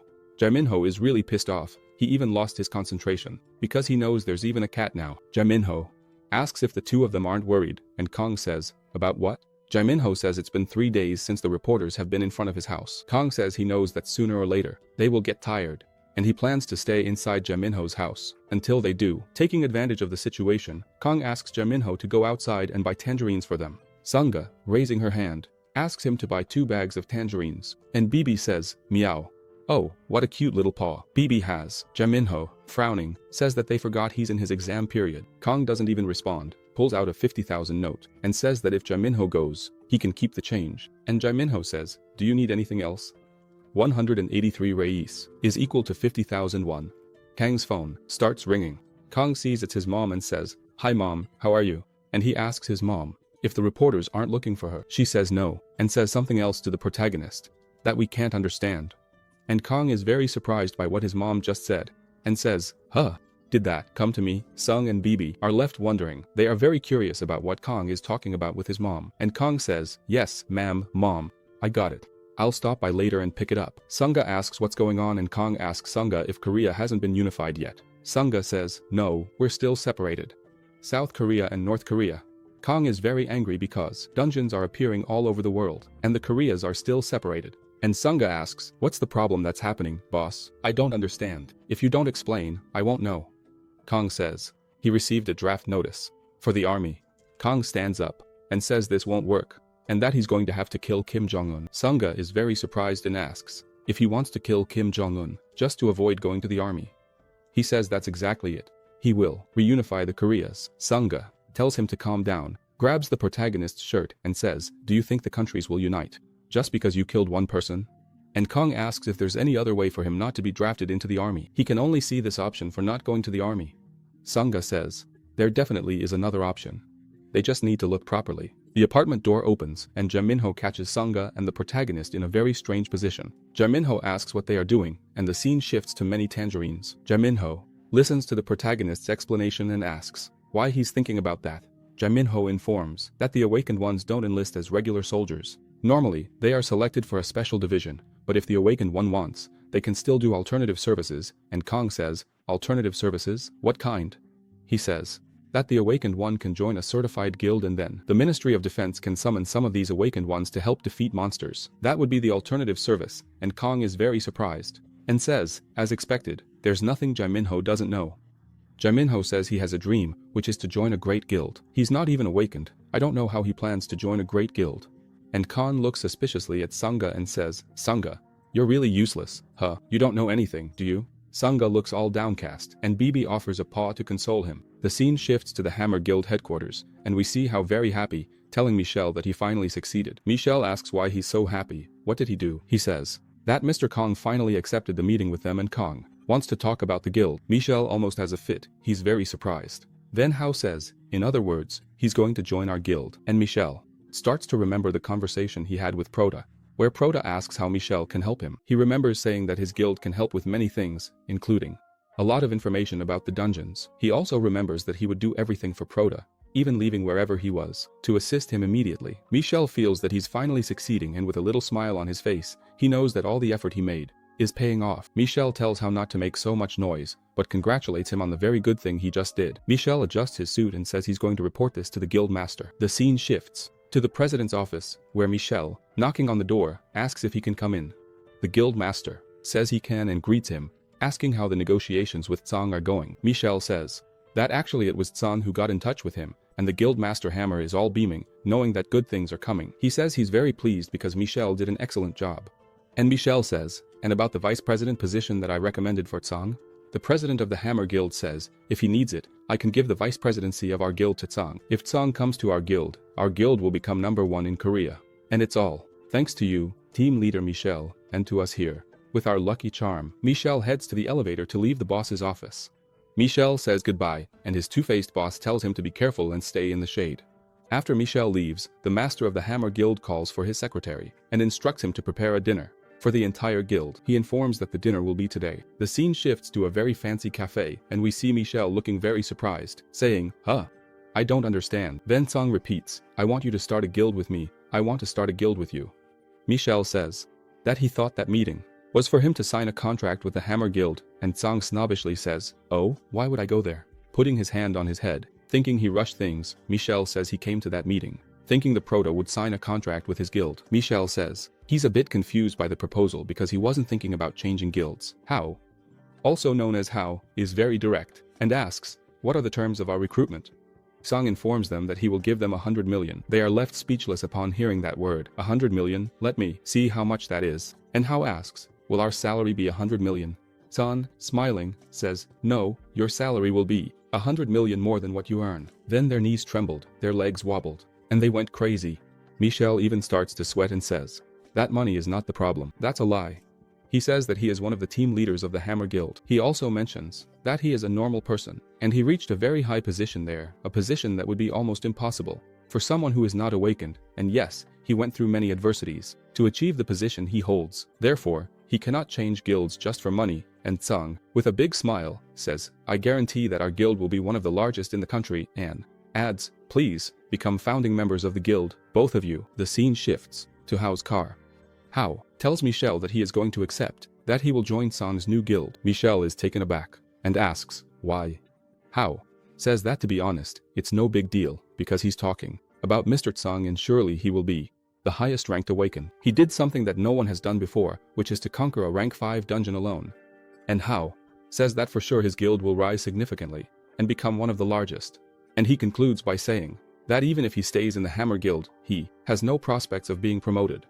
Michelle becomes thoughtful, as he knows this is true and starts thinking that if Tsang continues at this pace, he will certainly create a guild with a bright future. However, the Hammer Guild has already reached its peak and from now on they will likely face many difficulties and only regress. Michelle also knows that even if he puts in a lot of effort, he won't be able to reach a high position within the divisions of the Hammer Guild. He knows he will never achieve a position equal to that of a founding member, and he keeps recalling the mistreatment that the master of the Hammer Guild has subjected him to. And Michelle is certain of one thing, since he is returning without a contract signed by Tsang, he will be ridiculed and underestimated within the Hammer Guild. Since that's the case, he will definitely change guilds. Michelle tells Hao that he is also going to change guilds, and Hao is very surprised. Michelle also says that he will certainly face many dangers in trying to climb positions. So, changing guilds is the right choice. And Hao says to him, then let's go, and shows his resignation letter. Michelle looks and asks, do you always carry that around? He says, yes, I always carry this around. Not just me, but all the employees of the Hammer Guild. And Michelle, with a little smile on his face, also starts to take the envelope out of his pocket and says that he is no exception either. All the employees of the Hammer Guild carry this in their pocket. And Hao, upon looking at that letter, notices that it's quite crumpled and concludes that Michelle must have had it with him for a long time. And so, Michelle and Hao agree to resign and go out for drinks. The scene shifts to the elevator in the Hammer Guild. Upon entering the office, Michelle and Hao notice that the lights are off and wonder if everyone has already left. And suddenly, everyone comes out and shouts, "Congratulations. You deserve it, Michelle. Congratulations on your promotion and becoming a department head." Michelle and Hao, aka Hao, are surprised by the surprise. And there it is, the embodiment of insincerity, welcoming him and offering congratulations. The Guild Master of Hammer promoted Michelle to head of General Services. And Michelle is left speechless and in an awkward situation. And there's a thank you cake, a party, popcorn, candy, ice cream. Okay, I'm the one saying this, but I only saw the cake. Everyone who worked with Michelle asks him not to forget them, as they were companions for a long time, and they congratulate the team leader. And now department head, Michelle, once again. And Michelle is there, standing, like Doug Ball, with a very fake smile on his face, and the SOB boss asks for a round of applause for Michelle, the genius of negotiation. And everyone, shouting in unison, says that they respect Michelle a lot, that he is very nice. And Michelle is there, without the courage to speak. Michelle, gathering the rest of the courage he has, asks for permission, and requests to speak with the Guild Master. And the Guild Master says that he only wants to hear the good news when they arrive at the restaurant, as he has already prepared a huge banquet, and spent a lot of money on organizing a party for him. And the Hammer Guild boss, the SOB, keeps smiling, unaware of what's coming. Will Michelle speak up or not? This reminds me of the subscribers. There are people who watch my video, view it, and don't have the courage to press the subscribe button. Did you watch it? Did you like it? Subscribe. They will all be in this style. Please like and share. That helps me a lot. Also, don't forget to send it to your grandma on WhatsApp. Go ahead and bother your grandma with this thumbnail. Returning to our Manhwa, the master of the Hammer Guild had reserved a restaurant for them to have dinner. So, since he's going to break the bad news to his boss, might as well do it on a full stomach and, of course, at the boss's expense. Michelle is saying he's going to go crazy if things keep going this way. And Heel asks Michelle what they are going to do. Heel thinks it doesn't seem like the right time to tell the guild master. Michelle, very thoughtful, says he also isn't sure, but he has to do something. Heel, who is very clever, takes his resignation letter out of his pocket and hands it to Michelle, since Michelle is his boss, and resigns. Michelle is taken aback, asking, "Why are you giving me this? We have to do this together." He said, "Of course not. You're the one who has to do it. You're the one being promoted. I'm leaving." Heel, with a very cheeky smile, says, "I'm leaving, okay? Take care. Accept my resignation, head of the General Services Division." Michelle gets really angry and says, "You bastard." Heel says he can't even eat because he's so uncomfortable there, that the food won't go down, so he's already heading to Kang's guild and wishes good luck to the team leader, Michelle. Michelle tries to go after Heel, but he's held back by the boss. The guild master, SOB, asks Michelle why he's not joining the others and wants to hear, along with everyone, about his act of heroism and how he managed to close the contract with Kang. The director asks Michelle, please, to talk about what he did and how he accomplished it. Michelle starts to choke and no words come out of his mouth. And the director tells him not to be so modest and to just speak up. And Michelle just says, very quietly, "I failed." The boss doesn't understand what he said and says, "Huh? What? What did you say?" Michelle says, "I failed. I didn't get the contract. Mr. Kang doesn't want to sign the contract with us. So, I have nothing to say, and I apologize." His boss starts trembling with anger.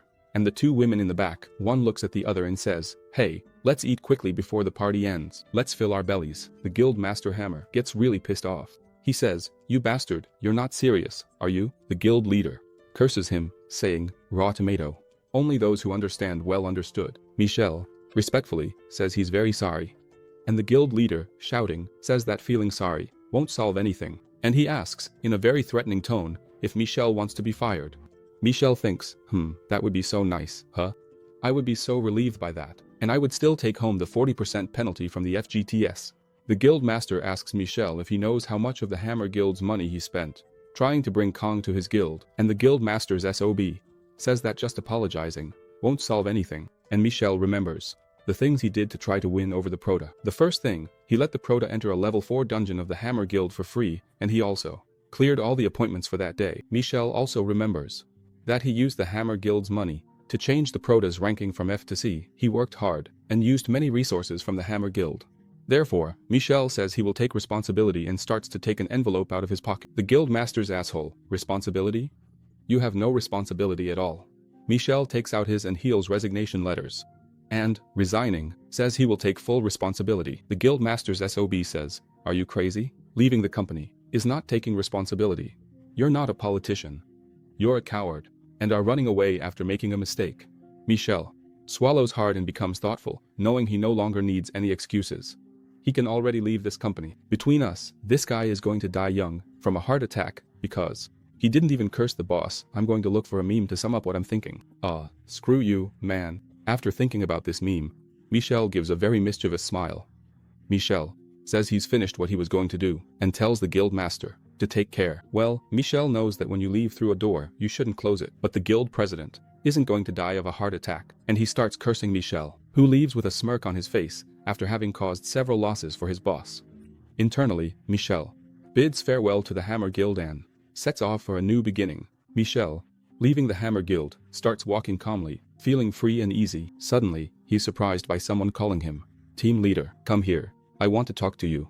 And it's Heel. Heel was there waiting for him. Michel told Heel that he thought he had already left. And Heel, with a big smile, says, "Where am I going? Without my drinking buddy? Let's drink until we drop. Can I sing for you all again or not?" No. The scene shifts to a coffee shop. Kang and Sunga are welcoming Michel and Heel. So, welcome to the Ardal Guild. Michel exclaims, Ardal? What do you mean, Ardal? And Kang explains, saying, Ardal is the name of our guild. Kang, extending his hand to Michel, says that he will be under his care. And Michel says that he will also be under Prota's care. Michel says he will do everything to ensure the guild starts off well, and tells Kang he can feel comfortable with his presence. Then, Kang says, then I'll feel comfortable. I'll call you Michel. And Michel didn't want to get that comfortable. He asked to be called Team Leader Michel. Then, Prota, with a big smile, says he'll leave the guild's foundation to Michel. After that, Prota invites the three of them to have a beer later, and Michel keeps asking if the beer is for the meeting they will have. And Kang says, meeting? What meeting? Do we need more meetings than this? You're going to have to do everything anyway, and I'll just be watching. And Kang says he's already done his part. He's already chosen the guild's name, and the rest, all the rest, is up to Michel and Heel. And Michel finds it very strange for a guild president to be so direct and so different. Prota looks at Sunga and says, shall we go to the barbecue? Shall we eat something special today? And Sunga says he knows a place with excellent Korean meat. Oh, it's not going to be barbecue, it's going to be raw fish. Michel doesn't even let Kang leave and says there's something he needs to decide. Kang is confused and says, what is it that I have to decide? He says that Kang has to register the conquest of the level 5 dungeon he cleared, so it belongs to the guild. And also, if he wants to rent it out to other players, he has to register. Registration is mandatory, and Kang says he won't rent it to anyone. He wants to clear that mine himself over and over again, and Michel keeps trying to convince him, saying that when he's sleeping, or too tired, he could rent it out. And the protagonist keeps thinking about Michel's arguments. And Michel says there's one more thing he needs to resolve, because to start a guild, they need 5 people on the team. Kang knows they only have 4 people and starts thinking about who the 5th person to join their guild could be. First, Kang thinks about including Jamieing, but Sunga warns him, saying that Jamieing is underage and minors can't join a guild. So, Kang becomes pensive and soon has an idea. Looking at his phone, he realizes he knows very few people. Kang even considers putting his mother as the 5th person, but quickly changes his mind because he knows if his mom goes there, she'll be the one in charge of everything. And Kang becomes very cheerful because there's still that guy. Kang calls him and tells him to come immediately. A few minutes after the call, the door of the cafe opens, and Kang is very happy to see his little buddy from the phone, the punching bag. Kang asks if he brought the work card and the documents he requested, and our blonde friend, shaking like a leaf, says he did. The protagonist gets close and gives him a light pat on the back. The blonde guy immediately flinches, thinking he was going to get hit again. However, he is surprised when Kang says to him, welcome to the Ardal Guild. Kang, with that mischievous look, says that he is our 5th member. You are our 5th founding member of the guild, you damn cell phone salesman. And the damn salesman is frozen, not knowing what's going on. Later, I'll come up with a name for this blonde guy, okay? In the next chapter. If you liked it and want part 4, just ask for part 4 in the comments. Don't forget to like, share, and subscribe. Those who don't, he decides to create a guild for him. The name of this guild is Ardor. Since I know you're going to enjoy the story, I'm already asking you to leave a like, and if you're not subscribed yet, please go ahead and subscribe right from the start. Alright, let's stop stalling and get back to our story. Our story picks up again at the headquarters of the Ardor Guild, where we see some workers finishing the final touches on the guild, and the last pieces of furniture are being put in place. Sung and Michel are really tired. It almost looks like they were the ones who carried everything, and in the background is the blonde kid, who we'll call Jininho.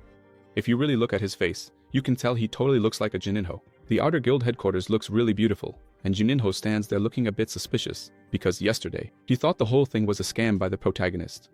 But, now, seeing him on TV, He realizes it's all real and starts thinking he was lucky to get out alive, since that crazy guy who beat him up and took his phone is actually really strong. Jininho still doesn't know the protagonist's name, but he sees on TV that everyone calls him Song. And Jininho still doesn't know why he even came there. But he's just going with the flow. Rail, crossing his arms and looking at the TV, says that everyone only talks about the boss, and Michelle, all proud, says, "Of course, he's the 11th ranked in Korea and one of the strongest." And Jininho just looks on suspiciously, not understanding anything that's going on. Jininho just keeps watching, because he knows that the two people in front of him were recruited by the protagonist from the famous Hami Guild. So, with a sly little smile, he knows the salary benefits are going to be great. Jininho remembers that business at his shop wasn't going very well. There were several days when not a single customer came in, and he was on the verge of bankruptcy. And Jininho starts thinking that maybe working for the guild is actually a great idea. Suddenly, Michelle asks, "Hey, Jininho, what's your relationship with the boss? How did you meet him?" And Jininho is taken aback, because only we know how Jininho met the boss. And Rail starts thinking that Jininho must be really close to the boss, since the boss just called him and he came running. And Rail asks if Jininho is a friend of the protagonist, or if he's a relative. And Jininho just replies, "Yeah, but the real reason Jininho came running was because he didn't want to get beaten up by the protagonist again, and he remembers the last time he got a beating from him." Jininho keeps wondering why Tsang invited him to join the guild, and he thinks maybe Tsang felt sorry for hitting him. Suddenly, Tsang comes over to them and says the office looks amazing. Tsang is really satisfied, because he managed to found his own guild. Tsang thanks them for their hard work, and Michelle asks if Tsang has finished putting together the strategy for their dungeon. Tsang replies sort of. Tsang looks back and says that Sungda was the one who did all the hard work, and Sungda is there, completely wiped out. Just look at Sungda's face. It's enough to make you feel sorry for him. But for sure, Sungda already made over $1 million just today. Sungda is on autopilot now, and walks right past him without saying a word, and Michelle, super worried, asks if he's okay, while Rail thinks Sungda is just in a hurry to finish his report. And Sungda is so exhausted, it's like his soul is leaving his body. And Rail thinks Sungda is going to need life insurance. Sometime later, everyone gathers in the meeting room, and Song says they need to decide on some important things related to the guild. And Song addresses Michelle first. Song asks him which position he wants. Michelle is caught off guard, since he wasn't expecting this offer. Song says that even though there are only a few of them, for them to work better and more effectively, everyone needs to be assigned to a position. And so he asks everyone which position each of them wants within the guild. And right away, everyone is shocked, since they were expecting anything but that proposal. It's a golden opportunity, and I know none of them will let it slip by. And Jininho keeps wondering, are we really going to choose our own positions? And everyone just sits there, heads down, thinking. And Sung asks them if they're not going to say anything. So, Sung asks Michelle what positions a guild usually has, and Michelle says that basically there are two. One set of positions for the awakened, and others for regular staff. For the awakened, these are executive positions, like director or vice director, and for regular people, the positions are lower than that. And Michelle adds that actually, this isn't all that important. What matters most to the awakened is what's written in their contract, what their payment will be, what their contribution will be in the raids, and what they'll earn from the raids. In short, it basically comes down to how much they'll make from each raid they participate in. The protagonist says he understands, then turns to Sungga and asks, "Sungga, what do you want?" And Sungga chokes up at the question. Sungga says it doesn't really matter, since he'll have to work for the protagonist as a manager for a year anyway. And Sam says, then that's fine. You're going to be my director." Sungga is really surprised and happy and says, "Director?" Sungga is beaming, because he's only 21 and already a guild director. And Sam throws a bucket of cold water on him, saying that he's the director of loot collection. Sungga immediately shrinks back and looks all downcast in his corner, thinking that if they're going to call someone director for a job like this, they might as well just call him director and leave it at that. Then Sam turns back to Michelle and keeps asking, "And what about the guild departments?" Michelle says there are several: finance, administration, sales, support, management. And Sam says, "Among the three of you, Michelle, you'll be the general manager." Michelle feels really proud. Bat Sang chose him as the general manager and says he'll do his best. After that, Sung asks Rail what he wants to be. Rail, without hesitation, says that he wants his department head to support him. Sam says that's fine, and Rail says he'll do his best. Suddenly, the main character looks at the last person in the room and says, "Whoa, hold on a second." He points his finger to the side and says, "What's he doing here?" Jininho gets really startled. Michelle explains that Jininho is one of the 5 founding members, and that it was Tsang who invited him. And Tsang says, "I just wanted his name, nothing more than that. I know he's the 5th member, but I don't need anything else from him. I just needed his name." Jininho is really shocked, because he wasn't expecting that. Everyone looking at Jininho starts wondering what they're going to do with him. And Tsang, with a mischievous grin, says that since he's here, let's give him a job that fits his profile. And that's how they organize the guild's institutional structure. After that, Michelle asks how they're going to go about recruiting new staff, and Sung says that they won't need any new staff. It'll just be the 5 of them. And Michelle is really surprised. Michelle says that as the guild grows, new awakened will join the guild. So, Of course, they'll need more staff. Sang, putting his hand in his pocket, pulls out the inspection notice and tosses it on the table. And Michelle asks what that is. And Sang, very happy, says that's the raid for his dungeon. That way, they'll be exempt from military conscription. So, Sang concludes that they won't need more staff, since he can handle the raids on his own just fine. And Nisho gets really depressed, because he realizes the real reason Sang started the guild, to avoid military service. And Michelle thinks that if he wanted exemption from military service, he could have just joined the Hanmi Guild. And if he had managed to get the protagonist into the Hanmi Guild, Michelle would definitely be the head of a department and would be living a very easy life right now. Michelle was lost in his thoughts when Sang called his attention and asked why he wasn't answering the question he had asked. And Michelle says yes, that he thinks they're going to need more staff. Then Sang casually says, "Oh, really? Then just hire more when you need to." And Sang gives Michelle even more work, saying that the support department will be left in his hands. And now, since the protagonist just solved everything, he can relax because Michelle will take care of it all. And now, we're going to start our drama. The scene shifts to the dormitories, where Layla, Jae Min-ho's sister, works. And as she looks at her phone, she sees news about Sang and feels happy, because Sang is really famous. And there, if you want to pause and read, here are the news stories that are talking about Proto. And the beautiful Layla is surprised, because the guy she goes out drinking with is really famous. And then, Layla remembers how their date went, how they drank, and drank, until she lost her hat and saw the protagonist tell her she still looked beautiful. And Sunga, who was shocked by that scar, sees the protagonist treating Layla in a very affectionate way. Layla suddenly gets up, because she was thinking about the protagonist, and is surprised at herself, since she was thinking about Sun in a very special way. Suddenly, her bedroom door opens and her two roommates say that Layla scared them, and Layla just watches it all, and takes all the teasing without doing anything. And we see Ugly 1, the one in front, and Ugly 2, the one in the back, both making really nasty faces at Layla. And Ugly 1 tells Layla that she doesn't have the room to herself, so she should wear her hat, even inside the room, so she doesn't scare either of them. And Ugly 2 says that Layla should have some manners, and cover up that ugly scar, because both of them always get scared when they see it. Layla, who's been bullied for 5 years, apologizes for scaring them. And with that, Ugly 1 and Ugly 2 decide to go for a walk. And Ugly 1 says she should have saved up more money to get out of that dorm, because she always gets startled when she sees Layla's face. And Ugly 2 tells Ugly 1 to keep her voice down, because Layla might hear. Ugly 1 says she can hear, because it's not a lie anyway, right? And our gorgeous Layla is left feeling totally down, in the dumps.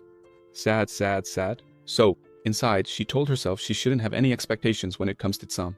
The scene shifts to the bus stop, and we see Jae Min-ho getting off the bus, just like you, staring straight at his phone without looking ahead or to the sides. Jae Min-ho is thinking about his sister and says she's going to be surprised when she sees him in front of the company where she works.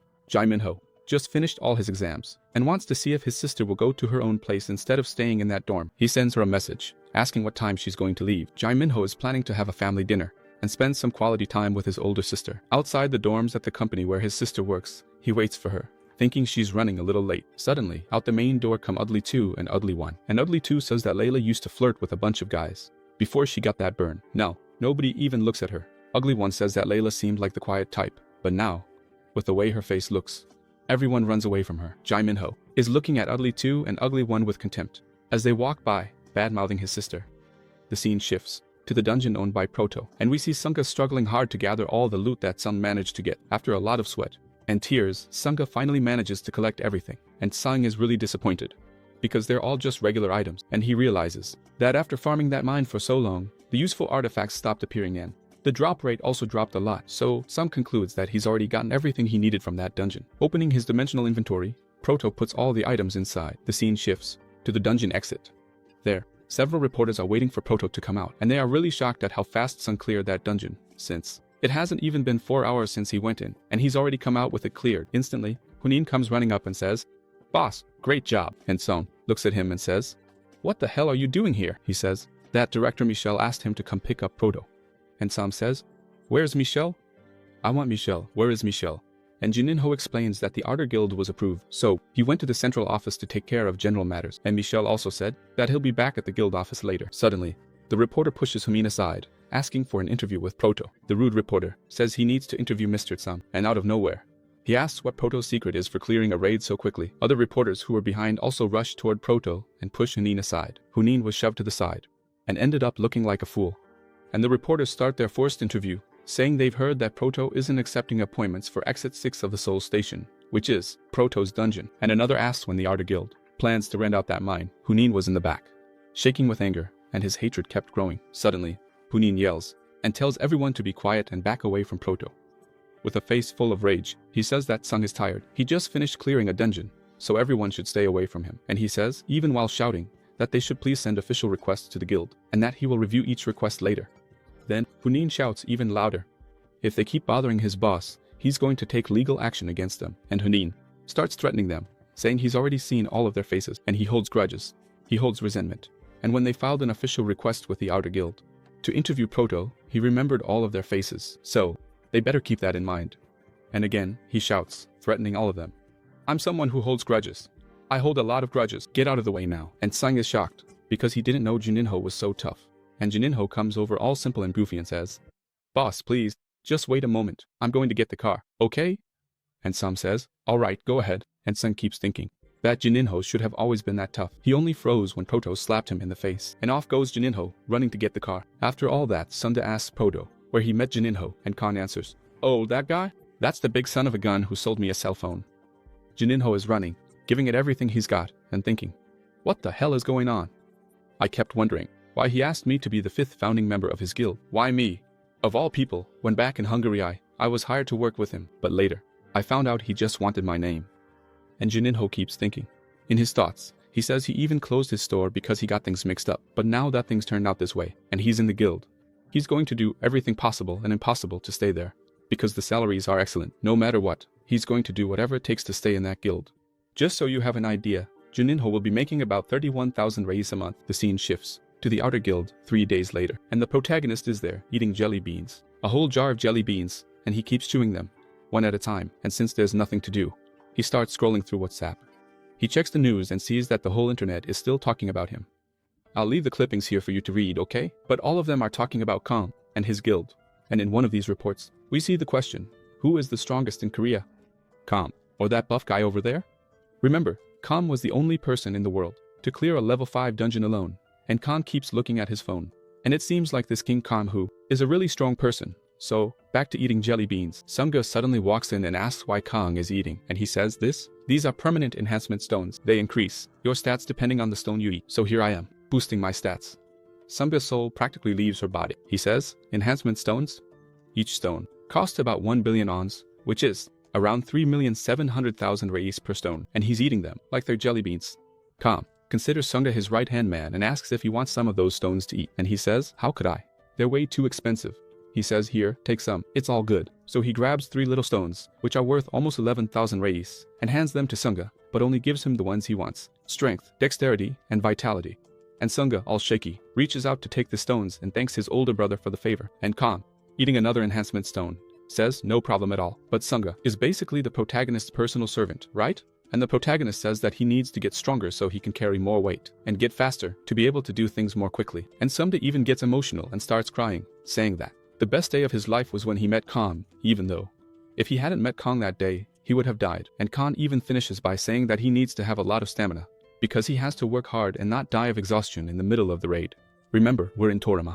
And suddenly Jae Minho shows up asking for the protagonist, and Kang, who's already friends with Jae Minho, asks what brought him there. Jae Minho says there's something he needs to talk to Kang about, just the two of them, and he asks if he has a few minutes. After talking with Kang for a while, Jae Minho leaves and Sunga enters the boss's office and asks if Jae Minho has already left. He said yes, he just left a little while ago. Sunga says that Jae Minho seemed very serious and asks Kang what happened. Kang says it's a long story, but to sum it up, it's about a brother's love for his sister, so he's going to have to step out for a bit. Kang starts changing clothes, and Sunga asks where he's going. Kang says he's going to meet Layla. So, Sunga doesn't need to wait for him, he can go home now. And Sunga says, Layla? So, does that mean you're going on a date? And Kang asks him, how did you come to that conclusion? And there, listening in on their conversation, is Juninho. And Juninho starts wondering, the boss is going on a date. I got it.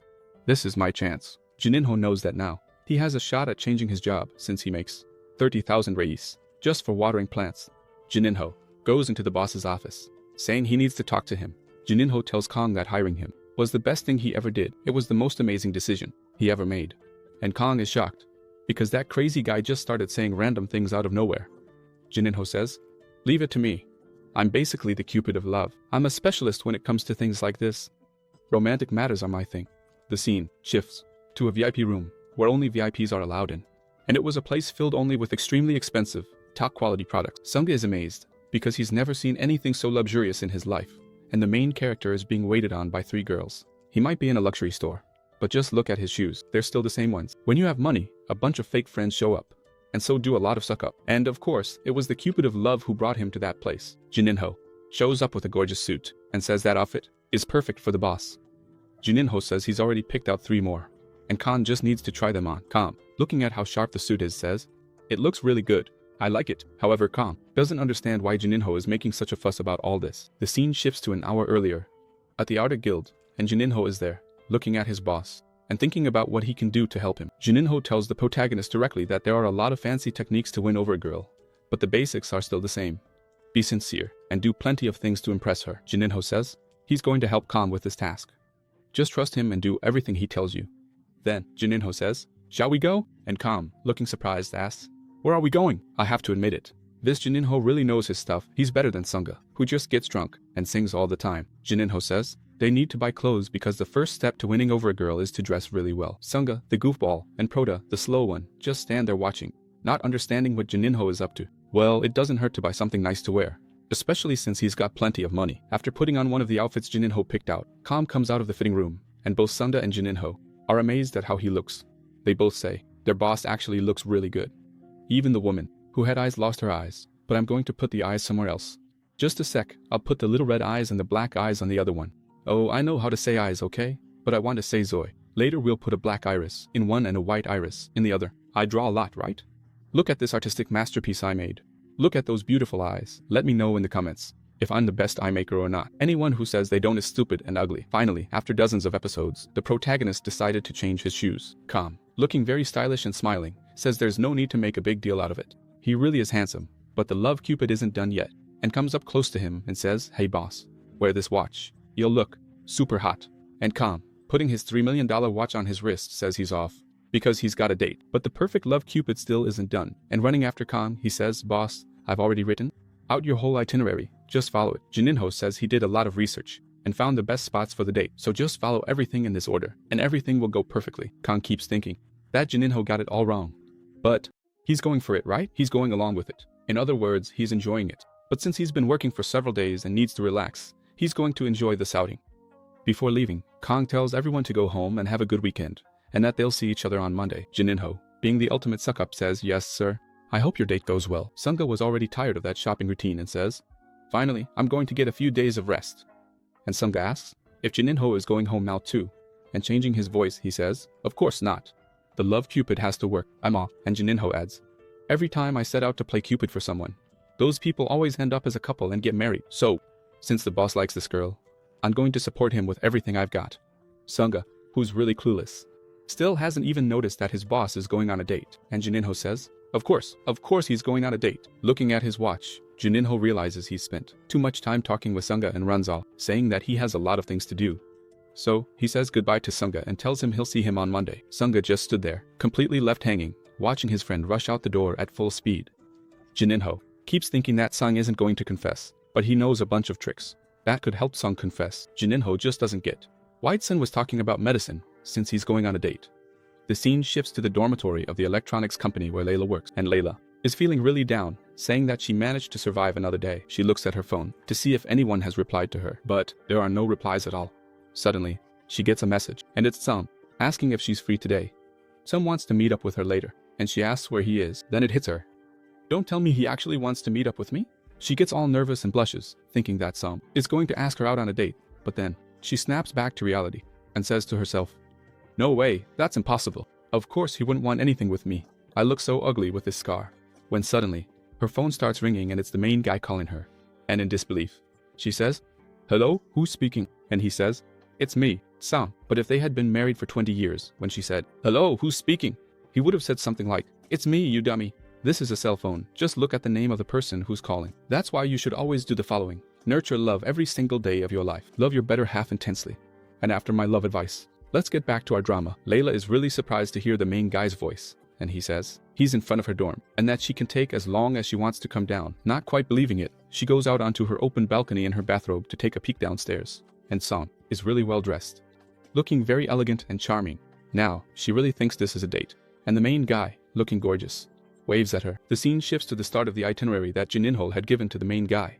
And Layla asks why Sung invited her to take a walk downtown. He says it's nothing, he just wanted to go for a walk with her, because he just wanted a date with her. And Layla, in disbelief, even stammers as she says, "A date? Yeah, I think Cupid is doing a good job." Because Layla is already starting to look at Sung differently. Yeah, I think Jininho was right. The best thing Sung ever did was hire her as an employee. Because he's way better with women than Sunga. Layla keeps looking at Sung and wonders if he really likes her. But she doesn't know what to do in a situation like this. So, following Jininho's plan, Sung says it's too early for dinner, so it would be better if they watched a movie. And Layla agrees, so they head off to see the film. An extra accidentally bumps into Layla and apologizes. But she gets so nervous that she can't say anything. Her cap almost falls off her head. And feeling really shaken, she pushes it down hard onto her head so it won't come off. Sung just watches the scene and knows that she's really traumatized.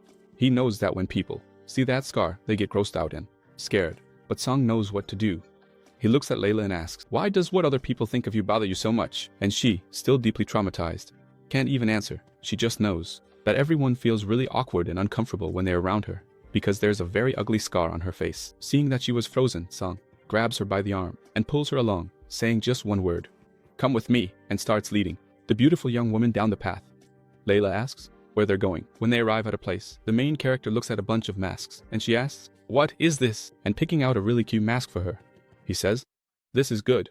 Try this on." She doesn't understand why he wants her to put on a mask, but she does it anyway. For the first time, the protagonist is looking at her differently. I don't know if it's just me noticing this. The scene shifts to the first meeting place, a movie theater. Everyone is looking in one direction, finding it really funny, and some are asking what that is, while others say, "Man, that's insane, that's so cool. Are they celebrities or something?" But you can't see who they are, though. Their bodies are amazing, and Sung keeps dragging Layla toward the theater. She asks him to wait a second, but he keeps heading straight that way. People think it's some kind of special event. Two people in masks. Layla, wearing a really cute mask, asks Sung if they're really going to walk around like this, and Sung doesn't see any problem with it. But he does ask if she wants to switch masks, if that one is bothering her. She says no, that's not the problem. So Layla agrees and says, "Alright then, let's go with the masks." Sung and Layla look a lot like Beauty and the Beast. Sung tells Layla that they should hurry up, or they'll miss the movie at the theater. The couple from our drama also went to the movies to watch a drama, and Sung was smart. He went to the theater and bought popcorn, of course, so they could share it. Was this their first date? Just the two of them? Maybe he was too shy to buy just one soda for both of them to share. Some people don't like that, but some people love it. And if she's a beautiful girl, even better. Let's share everything. So there they were, the two of them, all cozy together in the theater. Just the two of them, all alone. Lovely Layla keeps wondering what's going on, because she'd heard from the ticket seller that all the tickets were sold out, but there's no one else in the theater, just the two of them. She starts thinking, that Sung set this up just to be alone with her at the movies. This Jininho is a genius. I never thought of that, but it's a good strategy. And Sung is just focused on the movie, not thinking about anything else. If only it could be one of those candies, worth 3,700,000. But then, we're shown what happened 30 minutes earlier. Sung and Layla arrive at the movie theater, and everything is sold out. All the seats are gone, and Sung finds that really strange.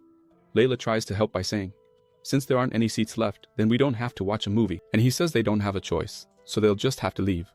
Suddenly, a mysterious person appears behind him and says, excuse me, something urgent came up, and I won't be able to watch this movie. Don't you want to take my 2 tickets? Here you go, bye, okay? I'm off. And the mysterious person doesn't wait for the protagonist to answer, just puts. With both tickets in his hand, he runs off. As he was running away, the mysterious person said, have fun.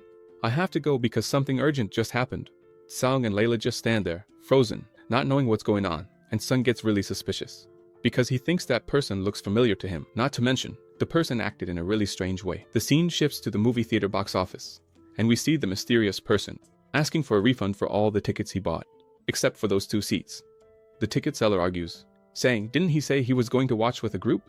And now we see that it's Jininho, who is really nervous and very angry, saying he wants his refund right now, since it's been less than 10 minutes since he bought the tickets. The ticket seller, wanting to avoid dealing with this crazy guy, refunded him right away. The scene shifts to a beautiful late afternoon, outside the theater, and we hear Layla's voice saying she really enjoyed it, and that it's been 5 years since she last went to the movies. And Sung said that for them, it's been about 20 years. And Layla replies, you're so silly, seriously. And Sung says, I'm serious. I really think it's been about 20 years. As they're leaving the theater, someone shouts, hey, couple, Beauty and the Beast, look over here. Come on, spin this wheel before you leave. It's free. You don't have to pay anything. The 2 of them look confused and ask, is it really free? And the clown host says it's free, and nobody should miss this chance. You have a 90% chance of winning. And Sung says, they should at least give it a try. And Layla is just like me. She says, I'm never lucky. I've never won anything. I'm really bad at this kind of thing. Now it's just me, the narrator, talking to you. I really don't have any luck with this kind of thing. You know why? I went to a friend's party, There was a bingo game with friends. There were 20 people and 18 prizes, and I didn't win. The only raffle I ever win, and even then, it's at the very end, is those raffles, where there are 100 people and 100 prizes. Usually, I'm one of the last ones to win. And Layla is just like me. She spins the wheel. When the wheel is almost stopping, Layla gets anxious thinking she's going to win something. But she has the same luck as I do and loses. The clown can't even believe it, because that girl is really unlucky. There was no way for someone to lose. And the clown says, "What a shame. How about you try now, Farah? Wouldn't it be nice for you to win a prize for your girlfriend?" And Sung, hearing that, is left a bit speechless, not knowing what to do, and immediately spins the wheel. And he says, unless he's really unlucky or cursed, it shouldn't land on lose. When it gets close to lose, I doubt I'm going to lose. It was right there, almost stopping on lose. And Sung was already really annoyed, because it felt like those gacha games where you keep clicking and just keep losing stuff. But the clown isn't dumb, and uses his magic hand to help the protagonist. And of course Sung saw that. But he didn't make a scene, since Layla was right next to him. Layla is really happy, because Sung managed to win the biggest prize. She was very moved, since it's the first time in her life that she's won. The clown congratulates Layla, and gives her the prize. And Sung realized right away who that clown was. In fact, it's that guy. And the clown noticed that Sung didn't recognize him. And the clown thought the main character was enjoying it, so he winked at him. Sing is so slow that he still hasn't figured out what the clown is trying to do with him. The clown is really happy and is rooting for his boss, hoping this will turn into a romance. Layla asked Sung if he has any idea what's inside, and he says he doesn't know. Then they stopped at the claw machine, and there was already a stuffed animal hanging inside. So, when they put in the token, the stuffed animal instantly dropped down for her. Moments later, they were walking through the mall, and a very suspicious person was hanging around them. Following their itinerary, the couple ended up at a restaurant, and Layla still hasn't noticed that the love Cupid has been around them the whole time.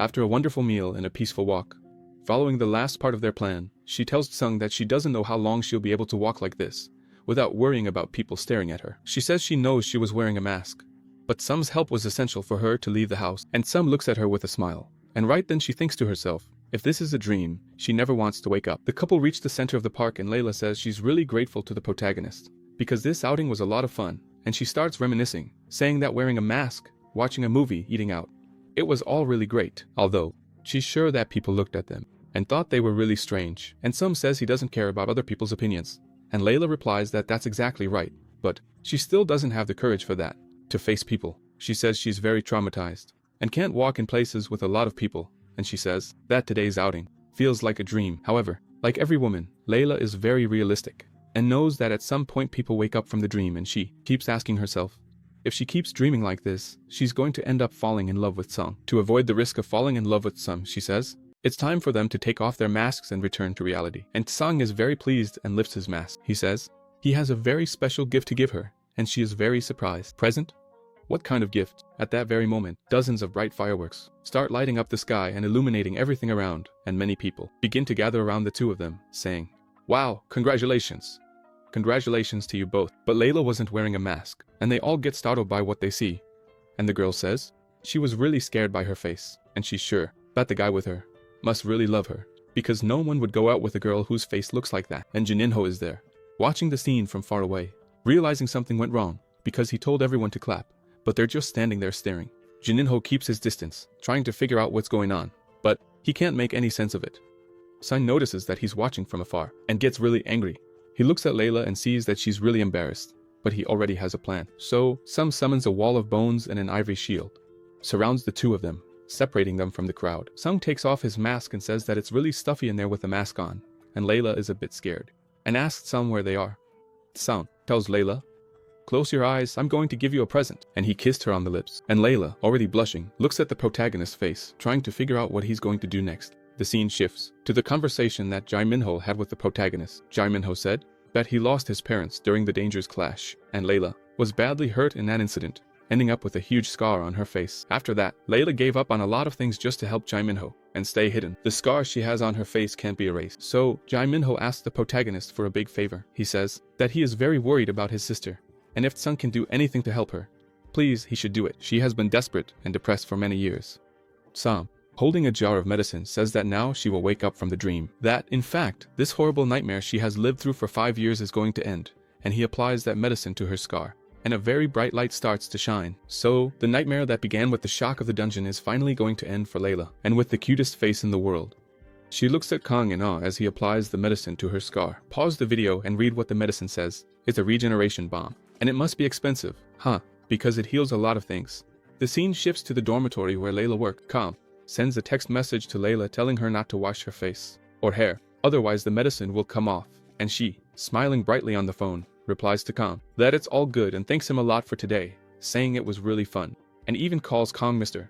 Hairdresser. Layla still can't believe the medicine will heal her and keeps thinking how great it would be if this medicine could cure her completely with just one application. After that, Layla gets curious and grabs the box to open the prize she won at the roulette. When she opens the box, she is really surprised. It's a beautiful engagement ring, and she stares at it in awe. The first thing she thinks is that a little booth like that would never give away a ring like this. Then, she starts to think about everything that happened. The two of them, romantically alone in the movie theater. Then she remembers that Kang took her to a very expensive and fancy restaurant for lunch. And later, when the two of them were alone in the room, there was a fireworks display that appeared out of nowhere. And there were also those people who showed up, holding roses, congratulating her. Putting all of this together, she gets startled because Kang was definitely going to confess his feelings to her that day. Ah, love. Love is always love. It's so good to be in love. The scene shifts to Art Guild and we hear someone saying, 1. I should get things done. 2. I should do things in moderation when I'm being meddlesome. And we see Jin-ho shaking all over because his arms couldn't take it anymore. He had been doing push-ups for a long time. And we hear the protagonist's voice. Again, down, up. 1. Come on, man, say it. I should do things in moderation when I'm being meddlesome. And Kang says, 2. I should do things in moderation while I'm being meddlesome. Then Kang says, on your feet, 1, 2. Jin-ho jumps up right away and says, 3, 4. Then he tells Jin-ho, only do the things I ask you to do. Nothing more than that. So, he asks why Jin-ho did those things he didn't ask him to do. And Jin-ho, already exhausted, explains himself to the boss, saying he was just trying to show his loyalty to Kang. But he knows that wasn't enough and says, I'm sorry, sir. And Kang says, then, just do things in moderation. Don't get involved in other people's lives. Then Kang changes the question and asks, where did you get the money to do all those things? And Jin-ho, a bit awkward, says, well, I use the Art Guild's corporate card. You little punk, if I catch you, I'll kill you. On the ground, 1, 2. Let's go. 1. I should do things in moderation when I'm being nosy. 20. I should do things in moderation when I'm being nosy. That reminded me of my time in the army. When I enlisted, I started out doing 10 push-ups, and by the time I left, I was doing over 90. My instructor always said we could only stop when we knocked the world out of orbit. So much fun. I loved my time serving in the army. Back to our story. Kang is disciplining Jin-ho. When suddenly the door opens, Michelle says, oh boss, you're already here? I was just about to call you. Oh, okay. Jin-ho's here too? What's he doing, boss? And Kang says, I don't know. Do you want to join him? And Michelle, being clever, changes the subject and says, oh, boss, right? Now I remember what I came here to do. I've already sorted everything out with the Ministry of Defense, so you don't need to enlist anymore. You won't be drafted anymore. You are officially exempt from having to fulfill any army mobilization request. But there's a catch, boss. And Kang says, what else? What happened? Something unprecedented happened. I'm not sure how I should tell you this. Spit it out. About what? Just say it. Stop speaking in half sentences. Just finish what you have to say. You've been called up for immediate mobilization. The Ministry of Defense will need your services as an awakened. And Kang says, right now. And where am I supposed to go? You need to go to Taedu at the 3rd exit of the station, because there's a dungeon break that's about to happen there. The scene shifts to the city of Taegu. It's practically a ghost town. All the residents have been evacuated because the dungeon break is very close. And Kang heads to Station 3, where the break is going to happen, and there's an intense red glow coming from it. The protagonist looks around and doesn't see anyone. He looks at the buildings, looks to the side, and it really does look like a ghost town. The scene shifts to a conversation between Michelle and the protagonist, talking about the mobilization request from the Ministry of Defense. Michelle explains that when a dungeon is reset, it has to be cleared in less than 30 days, or else it explodes, the barrier breaks, and the monsters inside escape from the dungeon and into the street. And in Taegu's case, every time they tried to clear the dungeon, they failed. So that's why the Ministry of Defense called up all the awakened who might be able to handle that dungeon after it breaks. And Kang asks what will happen to Taegu if they can't kill all the monsters. After the break, he says, if that happens, then the entire city will be bombed, so Taegu will be completely destroyed. The scene shifts back to the ghost town of Taegu, and the protagonist is there wondering why there are so many open areas, why everything is so empty. But he knows it's because of the dungeon break. Suddenly, an army officer comes up behind the protagonist and says, the evacuation of the citizens was completed 2 days ago. The dungeon break will happen in 14 hours. And she's a very beautiful and friendly officer. She extends her hand to the protagonist and says, nice to meet you. I'm Lieutenant Seoul from the Special Defense Brigade, and the protagonist introduces himself too.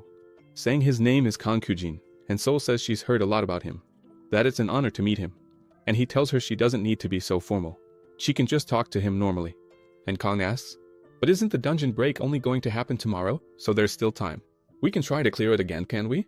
And Seoul explains that the return portal has already been used 3 times, so it won't open anymore. Anyone who goes in now won't be able to get out unless they clear the dungeon. And Kang doesn't get it and says, return portal 3 times? What do you mean? I don't get it. And Seoul explains that it's possible for people to escape the dungeon without finishing it, but that only happens 3 times. They can only use the return item 3 times inside the dungeon without clearing it. And she asks if he didn't know about this information. He says, no, I didn't know. I'm just finding out now. And she explains that the first team to go in was from the Warring Guild, but they failed miserably. The second team was made up of members from the Warring Guild and the Ramen Guild, and they also failed. And the third group was made up of extremely powerful awakened from all over the world. But they failed too. They couldn't complete it. So, this dungeon doesn't have any more attempts left. If someone goes in, they won't be able to leave unless they finish the dungeon. And Seoul explains that they still have time to do a raid. However, the strongest people in the world have already gone in and couldn't do it. No one wants to risk their life for this. And Khan says, if it's at that level, if the dungeon is incredibly tough, then what will happen when the dungeon breaks? People say that the terrain inside the dungeon is also a challenge for those who are in there. However, when the monsters come out, it'll be a different terrain. It'll be the terrain out here. It'll be easier to fight them. Sue concludes by saying that the monsters in the dungeon aren't that tough. It's actually the terrain inside the dungeon that's the problem. The terrain is very dangerous, and that's why. She's sure they'll be fine. She says that modern weapons can't go through the portal. But once the monsters come out, they'll be gunned down. They're going to shoot at them, hit them with rifles, machine guns, cannons, howitzers, drop bombs. They're going to make a huge scene and wipe them all out. And Khan says, so why was I called? Do you already have the whole plan figured out? You could probably handle this just by firing missiles at the monsters. She says, no, it's not like that. Awakened ones have a very important role too. She says that the awakened will be standing by until they have the situation under control. But if the monsters break through the first line of defense, then they'll need the awakened to step in. And there's another thing. We've never managed to reach the boss of that dungeon, so we don't know what it's like. All we know is that it's the boss of a 6-star dungeon. Then, Lieutenant Sue, smiling brightly, says, so let's go. Shall we head to the room where all the awakened are waiting?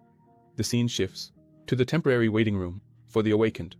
The door opens and everyone looks to see who the next awakened is that's joining them. Immediately, everyone recognizes that it's Sun, the 11th ranked awakened in Korea, and the protagonist walks in, looking all imposing, glancing around at everyone. But suddenly he spots someone he knows and says, oh, you. He says it must be karma to run into that redhead again. I think fate is connecting us to each other. And Yvonne, with that gorgeous mouth of hers, just says, Sang Woojin. The scene shifts to the conversation Sun had with Yvonne. Sun says he has a mission for Yvonne. They start talking, and we aren't shown what their conversation is about. All we know is that Yvonne gets really startled at the end of the conversation, and Sun asks Yvonne if she can do this for him. We don't know what it is, but Yvonne is staring at the protagonist, thinking about the mission her brother gave her, and Sun, as annoying as ever, sarcastically apologizes to Yvonne for cutting in line for that rank 5 dungeon he took for his guild. And to tease her even more, he says that dungeon isn't a big deal, and it's not so hard, that you need several guild members to clear it. Yvonne just gives a sly smile, and says it feels like it was just yesterday that she bumped into him, and he got really strong. Do you remember when I stepped on your face? And everyone looks shocked when they find out that Yvonne and the protagonist have already fought, and they're even more surprised to learn that Yvonne beat San. Since they know how strong Yvonne is, they think the rumors about the protagonist must all be exaggerated, and the protagonist starts to radiate his evil aura, calls Yvonne a jerk, and angrily tells her to come at him. One of those times when come at me really means let's fight. Yvonne doesn't back down and starts to radiate her own aura too. 2 fighting dogs, ready to start a brawl. And Sue, playing peacemaker, steps in between them and tries to calm things down. He says they're all comrades and need to be ready for the dungeon break tomorrow. Yvonne starts teasing the protagonist, saying his strength has increased, but that he's still childish and shouldn't get too full of himself. And Yvonne totally kills the protagonist's vibe by saying that people will die if he makes any mistakes on the battlefield tomorrow. He just stares and says, what? Sung asks who she is to tell him what to do. She doesn't boss him around, does she? And Sue is stuck in that awkward situation, trying to calm the 2 of them down. Sue explains to the protagonist that Yvonne is the one who's going to lead them. She'll be the team leader of the Awakened. And Sam looks pretty mad. After getting through that first storm, Sue breathes a sigh of relief because she managed to separate the 2 fighting dogs. Sing asks Sue if she could do him a favor. He wants information about the inside of the dungeon. She says, huh, I don't get it. He says, there's going to be a dungeon break in a few hours, so why does he need information about what's inside? Sung asks if the information is top secret or something, And Sue says no. She says that the information about the inside of the dungeon is public, and Yvonne is already eavesdropping on their conversation. It even reminded me of the cockroach. Lieutenant Sue tells Sung that if he needs it, she can print out the dungeon information right away, and he asks her to please do that. And the nosy Yvonne asks, "Information about the dungeon? What for?" The scene shifts to the level 6 dungeon, which is about to break, and Sung is standing in front of the portal, with the dungeon information, staring at that massive portal. He's amazed by the energy coming out of the portal. It's really powerful, but then someone calls the protagonist's name from behind, and he quickly turns to see who it is. It's Yvonne Delisha. She asks what he's doing there, and Sung says, "What would I be doing at a dungeon? Of course I'm going to clear it." She asks if he's really gone crazy, and Sung replies, "Of course not. Do you think I'd be crazy enough to share all the resources from this dungeon with you guys? I'm going in and I'm taking everything for myself. I'm going to get all the experience points from this dungeon." Yvonne tells him that in this 6-star dungeon, the best teams in the world have already failed 3 times. If he goes in, he'll definitely die. She also says that if he's thinking about using the return portal, that's not going to be possible, since it's already been used 3 times. And Sung, very politely, tells her she talks too much and tells her to shut up. Sung, being the ultimate tease, asks if she's scared, which makes Yvonne really furious. And Sung says, "Are you scared? Are you scared? Just because you can't use the return portal. You're scared, right? So just stay there quietly, while Daddy goes to take care of a little problem for you, okay? I'm out, you coward." "Bye, gorgeous." "Bye, gorgeous" was actually me who said it, and he only called her a coward. And Sung steps into the portal. At that moment, Yvonne was absolutely furious, wanting to get her hands on Sung no matter what. The scene shifts to a golf game, and the participant's phone starts vibrating. He answers, "Hello, Minister? What's going on, Minister?" And the Minister explains the situation to Sung. He says, "Huh, what do you mean by that?" The Minister says that Yvonne went into the portal. "What's going on?"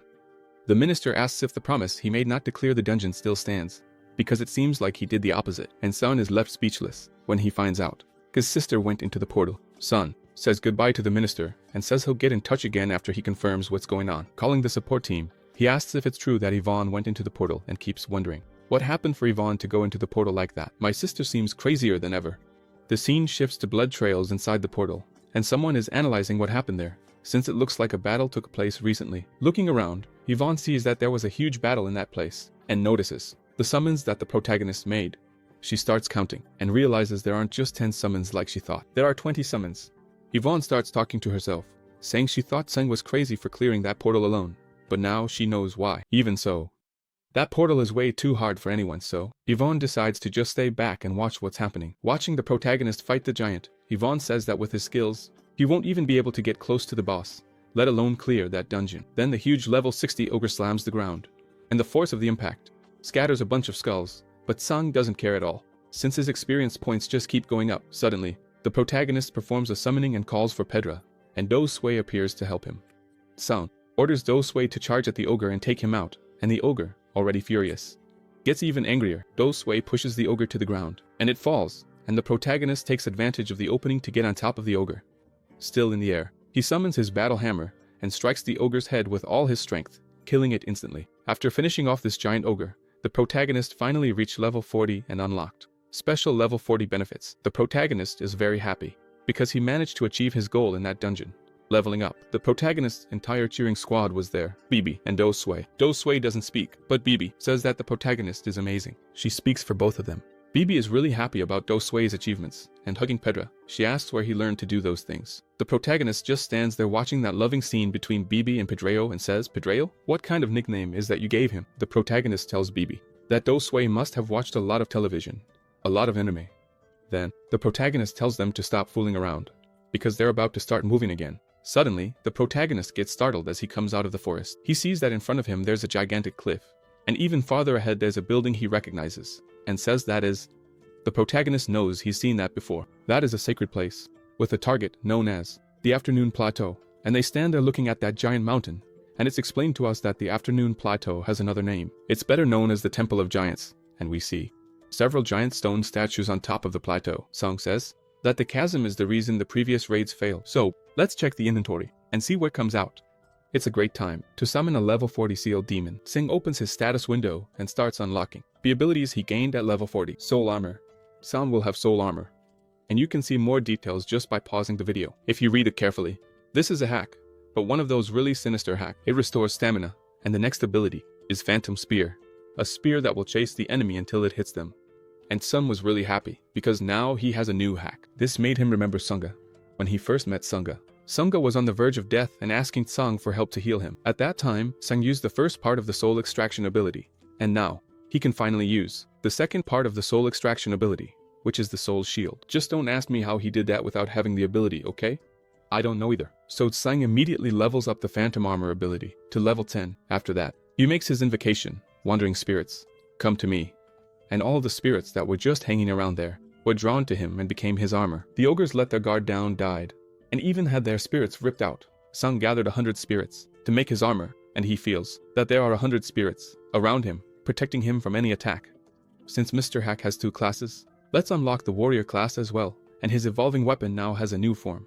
A metamorphic longsword. Now there are 4 forms: staff, spear, hammer, and sword. And right away, 2 hacks were implanted in him: swordsmanship technique and sword division. Now we're finally going to see the soul of the level 40 sealed demon. From the color, BB already knows what it is, and gets really happy, and Tsang is even happier. So he performs his summoning. Come out, Xing Xing. I think I'll just stick with Xing Xing. It's a good name for a horse. And so, his third demon was freed from the seal, and we see a hoof, covered in a lilac aura. It looks like a beautiful ghost horse, with really good armor. The ghost horse neighs and strikes a pose for a photo. Let me try to neigh real quick. Hold on a second. I'm just too much, aren't I? I'm practically a horse myself. And Xing Xing is the level 1 ghost horse, a hot-blooded battle horse. Please read the horse's description. It's really cool. BB and Do sway, approach their old friend, the ghost horse Xing Xing, and really enjoy reuniting with him. Even the golem gets excited. Look, then Sam decides to end the reunion and says, come on, we're out of time. We need to finish this dungeon before it explodes. Everyone gets on Xing Xing. Go Xing Xing, go! And Xing Xing starts galloping. He really is a ghost horse. He doesn't even need ground to run on. He starts flying using his skill, Phantom Advance. The scene shifts to a fierce ogre charging at full speed, and Yvonne, full of confidence, knows she's going to take down that ogre. However, the ogre thinks it's going to be the other way around. Yvonne waits for him to get within the right distance and uses her shadow charge skill, piercing right through the ogre and killing him instantly. The ogre didn't even stand a chance. Blink and you missed it. Yvonne is spying on the protagonist from a distance, and she knows he's somewhere in that area. She's really surprised when she sees the scene with the protagonist. He's there, looking all cool, riding on top of Xing Xing, heading up to the giant's temple. Why bother climbing when you have a ghost horse that can run all the way up there? And you don't even break a sweat? Yvonne looks at that flying summon and gets jealous because she knows Sun has a lot of tricks up his sleeve. After that, Yvonne says she needs to hurry, because she has something to do nearby. Yvonne sees the rope she had stashed away, stretches it out. Honestly, I have no idea how she managed to hide that rope, okay? Don't ask me how, because it's something insanely impossible. The rope doesn't come out stretched. And now she stretches it, and the rope is on top of that thing way out at the edge of the universe.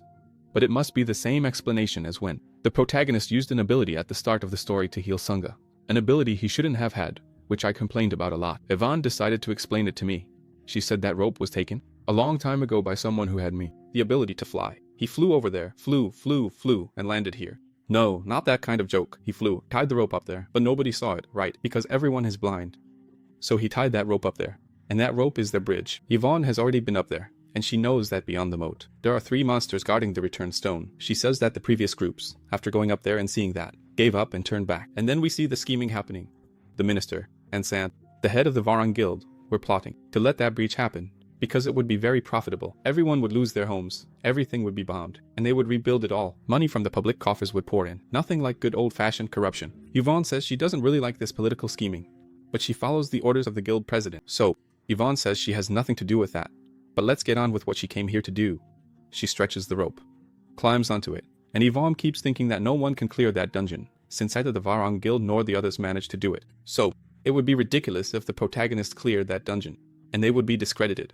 So, she has a mission, not to let the protagonist complete that dungeon, because if a single person manages to clear it, it will be humiliating for them. Yvonne, looking toward the Temple of Giants, says that Khan will get what he deserves, for the sake of the Varang Guild's reputation. After that, the tightrope walker climbs onto the rope and runs across it like a ninja. The scene shifts to the Varang Guild conference. This conference begins 1 hour before the dungeon break, and that shameless scoundrel Sun is there, being interviewed, as if he knows everything. A reporter asks what the chances are of Yvonne and Khan clearing the dungeon and making it out alive, and the sly Sun says that the possibility is close to 0. Another reporter asks that there's less than an hour left until the dungeon break, and how he's feeling about Yvonne since his sister is inside the dungeon. He gets really pissed and says Why are you asking me that? Of course I'm nervous. A member of my family is about to die. And how do you think I feel? And Sun explains that he's really nervous because he's just sitting there and can't do anything. Sun lowers his head and starts to lament. After that, he stands up and says, "Look, since nobody here has eyes, I'm leaving, okay? Look, all the extras here are blind in front of me. I'm leaving. I'm not answering anything else." Bar. Sycophant 1 says he did a good job, and Sun asks how the dungeon is doing. Sycophant 1 says the barrier is the same, showing no changes at all. And Sun says, "What a relief, let's head to headquarters." The guy doesn't even like his own sister. He's a real SOB. And Sycophant 1 is shocked because he saw that his boss was relieved. The dungeon wasn't completed, and he keeps thinking what we already know, even though he's the president of the Varang Guild. He's heartless, doesn't even care about his own sister. In other words, Yvonne is just another card in his hand. Arriving at the portal site, Sun sees the group from the Protagonist's Guild wanting to know how their boss is doing, since he's inside the dungeon. The corrupt Sun, seeing that, asks, "What's all that commotion about?" And Sycophant 1 says that those people are from the Protagonist's Guild. And there they are, Michelle trying to convince the guard to let them through. Hail, Hunim, the lovely and adorable Layla, and her brother Jamie. The scene shifts to the Temple of Giants, where the protagonist is thanking Xing Xing and sends his summon back to the dimensional space. The protagonist looks at several stone statues and wonders if these are the giants. And Bibi says that it looks more like a cemetery. Khan notices that the place feels really creepy, full of smiling statues. I didn't like any of those statues. Next time, I'm going to walk by hitting those statues. But Kong is smart. He wonders if those statues are going to turn into golems or something like that, because they're way too suspicious. But he knows there's a way to find out. And he tells the rock, Dosa, "Rock, eat that." And Dosa goes inside the stone statue. I think the statue felt a tickle, because it starts to shake. It even makes an angry face, because I think Dosa went into the wrong spot. The statue slams its hand on the ground and gets ready to stand up. So, since Dosa is controlling that statue, Kong concludes that they really were just rocks. Kong moves forward into the middle of the statues, and all of them stand up. But actually, no, right? They weren't just stone statues. They were actually stone golems, giant golems. The protagonist is still surrounded, and now it's too late. He's already in the middle of the trap, and in the middle of the 5 stone golems. The protagonist starts to smile, because he loves traps and realizes that the golems only activate after you step into the middle of them, crossing a specific area. Khan knows that stone golems have neither body nor soul, so for a necromancer, this is going to be pretty tough, in this case, since there's no magic. Let's go melee. And he summons his big hammer. Kong is really happy, because now he's actually going to level up his warrior class, using his warrior skills. Yvonne stays back, in stealth, just watching the protagonist fight from a distance and sees that he's really agile. Yvonne is surprised, because she knew the protagonist was a necromancer. But now he's acting like a warrior and he's fighting 4 statues at once, handling it like a pro. A necromancer wouldn't have those reflexes, so she's sure the protagonist is also a warrior. Yvonne feels relieved because they gave up before stepping into the middle of the statues. Otherwise, she would have been in the protagonist's place, fighting 5 golems, and she definitely would have been wiped out. And Kong is just having fun, taking down another golem. Yvonne realizes that he has much better instincts than she thought, since he's handling the golems with ease. 2 are already down, but it's not all that easy. Prota is getting tired, since golems don't have souls. He can't drain energy from the statues to get stronger, and Khan smiles, because there were 5 and now there are only 3 left. Let's see how this ends. And Khan notices that the statues aren't that strong. They always attack the same way. It's going to be easy to destroy them. However, looking further ahead, Prota sees 3 monsters standing still, and he's been feeling scared from the very beginning, ever since he got there. And the Cyclops, the one-eyed G, just keeps his eye on Prota, striking a tough guy pose. And yes, finally, after some time, Prota defeats the last statue. He smashes the last statue, making a monkey face, which even surprises him. He looks like he really needs to go to the bathroom. Bibi and Doso were just watching from a distance while Kong destroyed all the statues. Prota calls Bibi over, because he knows things are about to get dangerous, and looks at the returned stone, noticing it's glowing more and more intensely. So he knows the dungeon is about to collapse. He's out of time, and needs to hurry, as fast as possible. But right in front of him are 3 Cyclopes. These Cyclopes are descendants of the ancient giant races. Prota explains that giant ogres are also descendants of giants, but they're much more brutal and savage. They're not like the Cyclopes. The Cyclops race received divine wisdom, and that's how the Cyclopes prospered as a civilization, building great cities. Khan knows that Cyclopes are strong and are truly considered bosses. The most handsome Cyclops of them all speaks in the language of Alphen, and he says he's surprised to see Kong in that place. Kong is also surprised and says, "You know me? From where?" And the Cyclops says, "I know all of you. That one is the giant destroyer god who attacks everything, and this other one is the witch of hallucination. And finally you, the necromancer of carnage. I know all of you." And Khan teases the most handsome Cyclops, saying he didn't even know he was that famous. And the most handsome Cyclops says, how could he not know? who he is, the Cyclops starts to grow, veins bulging all over his body as he increases in size, and he says to Kang, "You are the king of the dead, the mortal king."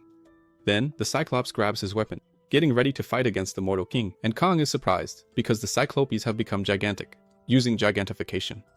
Attacking Kang with great fury, the Cyclops says. He knows him as the mortal king of Ardor, and at that moment, Doxo rushes in to protect his master.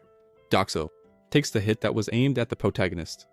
Doxo is very big, but the giants in Bilo are even bigger. Kang loves to talk, and asks if they were sent by Trident II, and the Cyclops is shocked. He says that Trident is the new order of the universe, that it will dominate everything, and says that the Immortal won't be able to stop Trident's troops from advancing. The giant Cyclops mocks Kang, saying that the moment he ran away from Alting, he lost the battle, and Kang gets really pissed off and exclaims, "Since when did I run away?" It seems like the Cyclops took a course just to learn how to annoy people.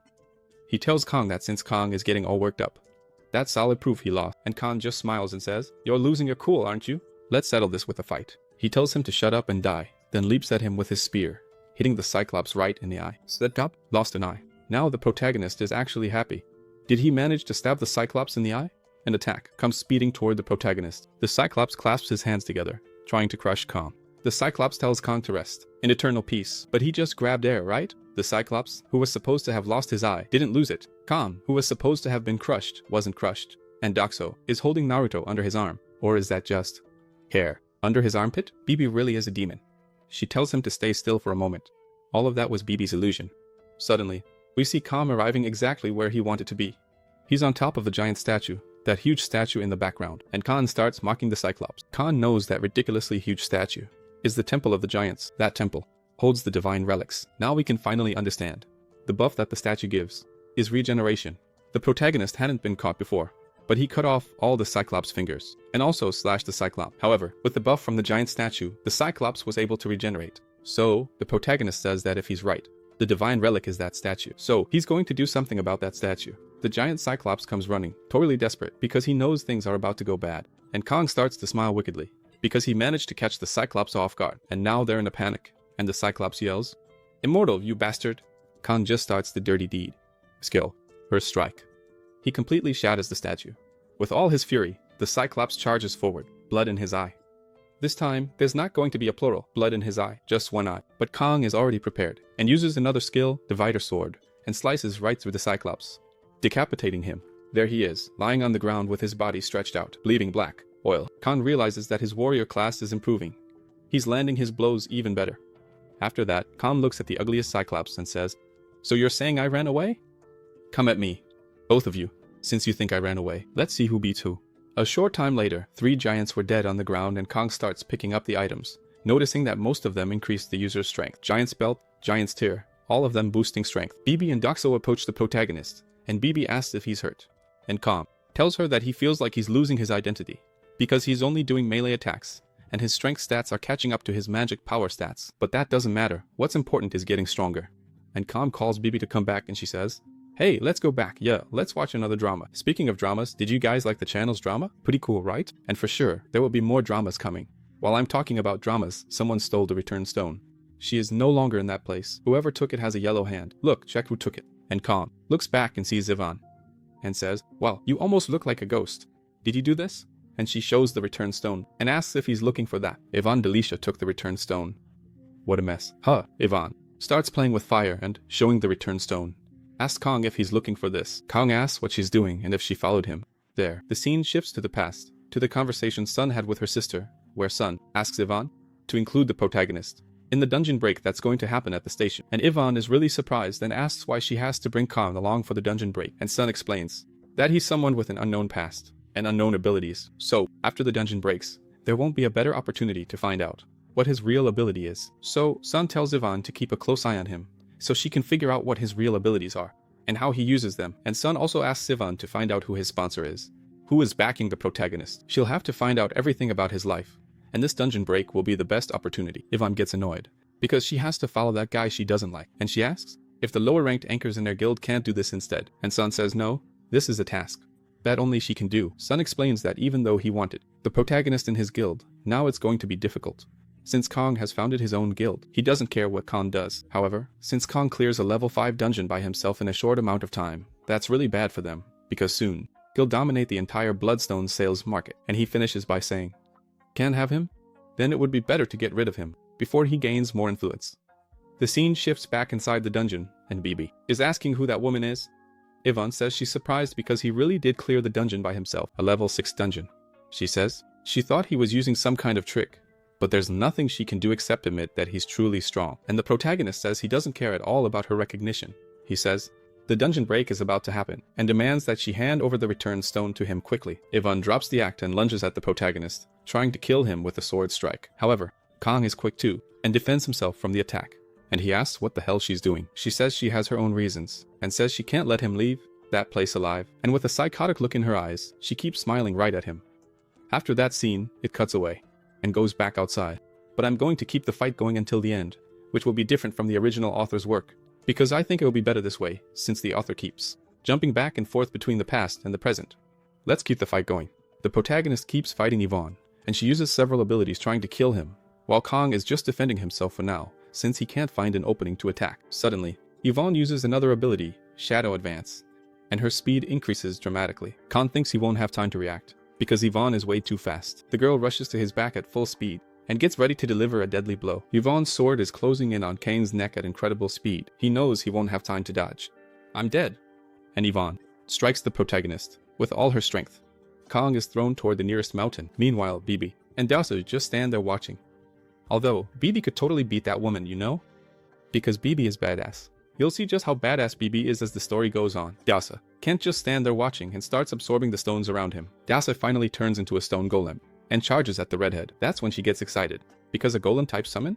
She loves destroying those. The redhead says, Dasa is just big, and when he formed, she saw exactly where his core is, so it's going to be easy to defeat him. Using another skill, she hits Dasoi's core on the first try. And mocking the demon Dasa, she says beating him is easier than taking candy from a baby. Bibi keeps shouting, Pedreo, don't die. Of course he died.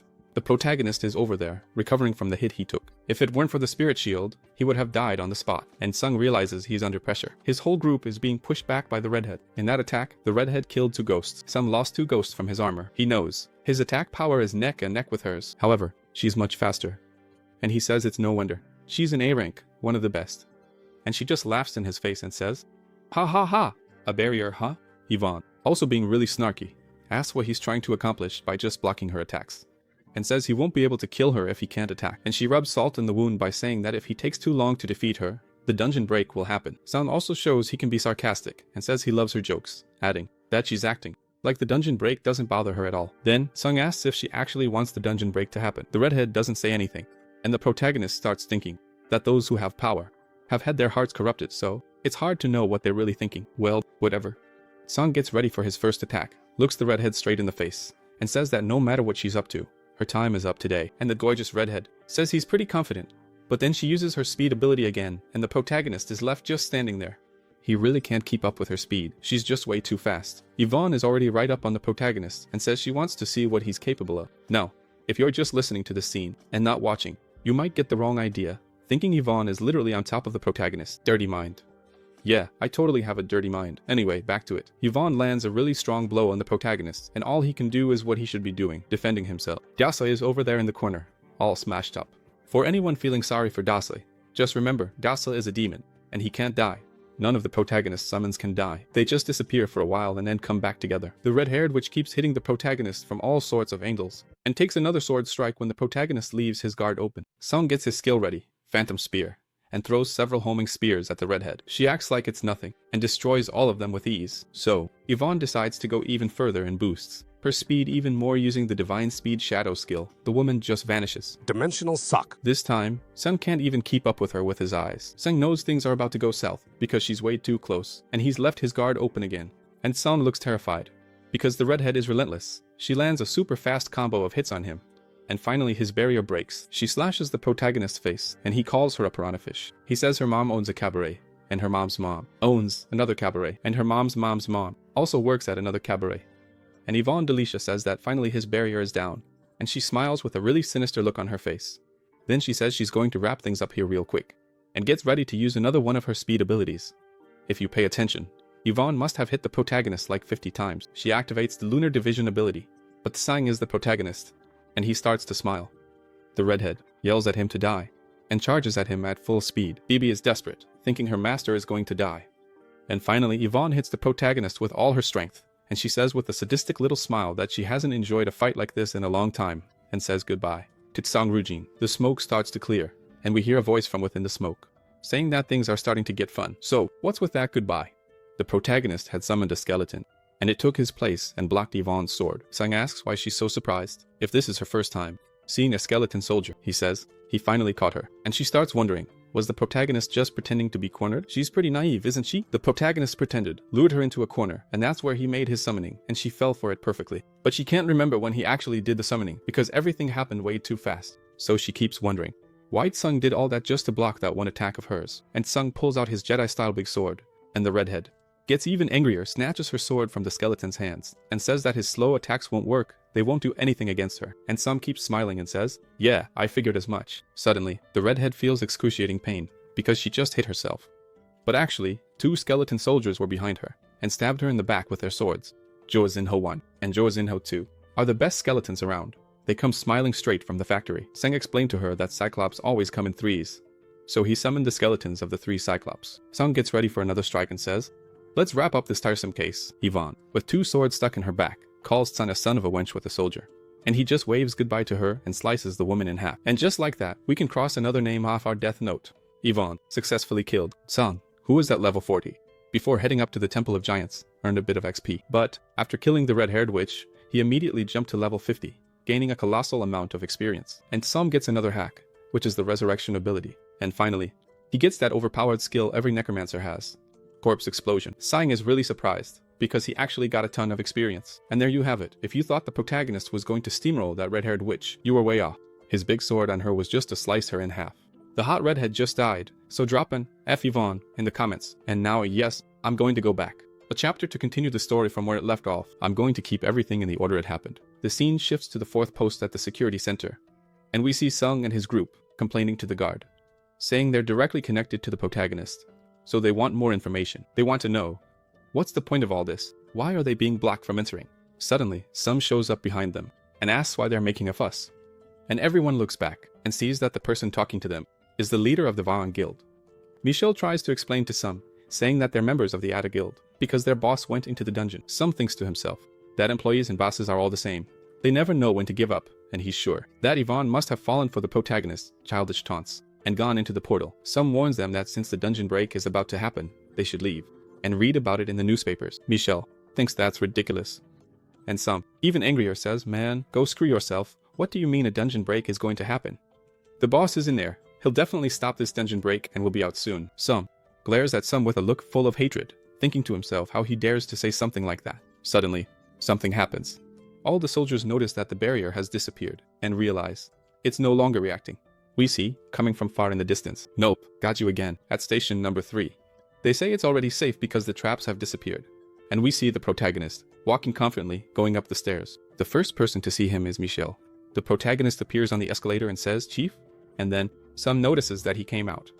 And Khan, coming out of the dungeon, asks when the 4 of them got here. And Michelle explains that they came immediately after hearing the news. And Sum is shocked and says, Chief, what happened to your face? And Khan says, so that's what happened. Can you do me a favor? I threw my clothes somewhere around here, so look for them for me. My clothes and my phone. And Michelle just stands there looking dumbfounded at the protagonist after he cleared a level 6 dungeon. And Michelle thinks to himself that the whole country is worried about him, and he's worried about his clothes. Another familiar voice calls out Kang's name, and it's Layla, absolutely gorgeous, who comes running and hugs the protagonist, very excited. While hugging Kang, she calls him an idiot and says she was really worried about him. And Layla asks how he could throw himself into danger like that. And Khan, smiling brightly, says that everything's fine now. So, why are you still wearing the hat, Layla? And Khan, lifting the hat off the girl, says she looks even more beautiful now that her scar is gone. And Layla is there, with that teary-eyed, beautiful and adorable face. Layla says she doesn't care about being completely healed when he's hurt like that, with a huge scar on his face. And Khan says, oh, that? Just put on that ointment I gave you. It'll go away in no time. And Layla, quick and clever, says, and what about that ring you gave me? And Layla says if he's okay with her, she'll accept. And Khan says, ring? What ring? What are you talking about? And she has this huge question mark on her face. Layla says, the one from the event. Didn't you prepare it for me? He's there, acting clueless and slow as always. Event ring? Nope, that wasn't me. So, Layla is totally shocked and says, I think I got everything wrong. Now what do I do? Layla wants to hide in the ground from so much embarrassment. And Kang already knows who pulled this stunt and shoots a really fierce look over at the guys. And Hanin, right away, starts sweating bullets. They start thinking that Layla just confessed to the main character. They've never seen anything like this before. They don't even know what to call it. Moments later, the nosy son shows up, saying it's a relief that he survived, and Sung asks about his sister. What happened to Yvonne? And the main character remembers Yvonne, wanting to kill her at any cost, saying he wouldn't make it out of there alive, and that she had her own reasons to finish him off right there. Sung says this is really suspicious. He's starting to suspect the main character, but since he has no proof, he can't do anything. So, he's going to try to investigate and see what happens. However, Kang is straightforward, says that she died, and Sung is shocked. Kang says that woman was strong, but she fought someone even stronger than her, and Sung asks if Yvonne died to the monster. And he accuses Kang, asking if Kang has nothing to do with this. Or are you lying to my face? Then, Sung asks again, who killed her? And Kang says, the immortal. The immortal killed her. Immortal? Who is this mortal? I don't know this mortal. I don't know this person. Moments later, Sung interrupts the conversation, saying he found the protagonist's phone and clothes, and said, it looks like the military took his clothes. And Kang says, good job, let's go. Sung, talking to Kang, said it seemed like he was in the middle of a really important conversation. And Kang says, no, it wasn't really that important, no. And Sung was there, pure hatred radiating from him. He even bit his lips. The anger was overflowing, because all he knows is that Yvonne died to some unknown monster. But he doesn't really believe the protagonist's words, and he remembers that his plans are falling apart since there was no dungeon break and his best rank A died. He really is a jerk. He doesn't even consider her as a sister. And Sung concludes that everything he built over such a long time was destroyed in an instant. But he knows exactly who's to blame for all of this. It's Kang Woojin, the protagonist. Sung is so full of rage that he can't even hide it. The scene shifts to the hotel where the protagonist is staying. Kang finishes his shower and starts remembering the Cyclopes from the level 6 dungeon, thinking they were really strong monsters. But he knows the reality of Alphen. There were monsters that way stronger than those. You can't even compare. He knows that a level 6 dungeon is just the beginning of things. The protagonist is getting out of the shower. Suddenly, the television starts to catch his attention. In an interview, someone talks about an in-depth investigation of the dungeons and discusses where they came from and how they're going to change. The interviewee's name is Dr. James Toppler, and the interviewer asks the question, Doctor, where do the dungeons come from, and how are they going to change from now on? He says that the monsters coming out of the dungeon are alien monsters and that, according to his theories, the dungeons are like a gateway for the monsters, and the monsters are using these dungeons to get to Earth. And Kang is really shocked by what he just heard, because it all makes perfect sense. We've reached the end.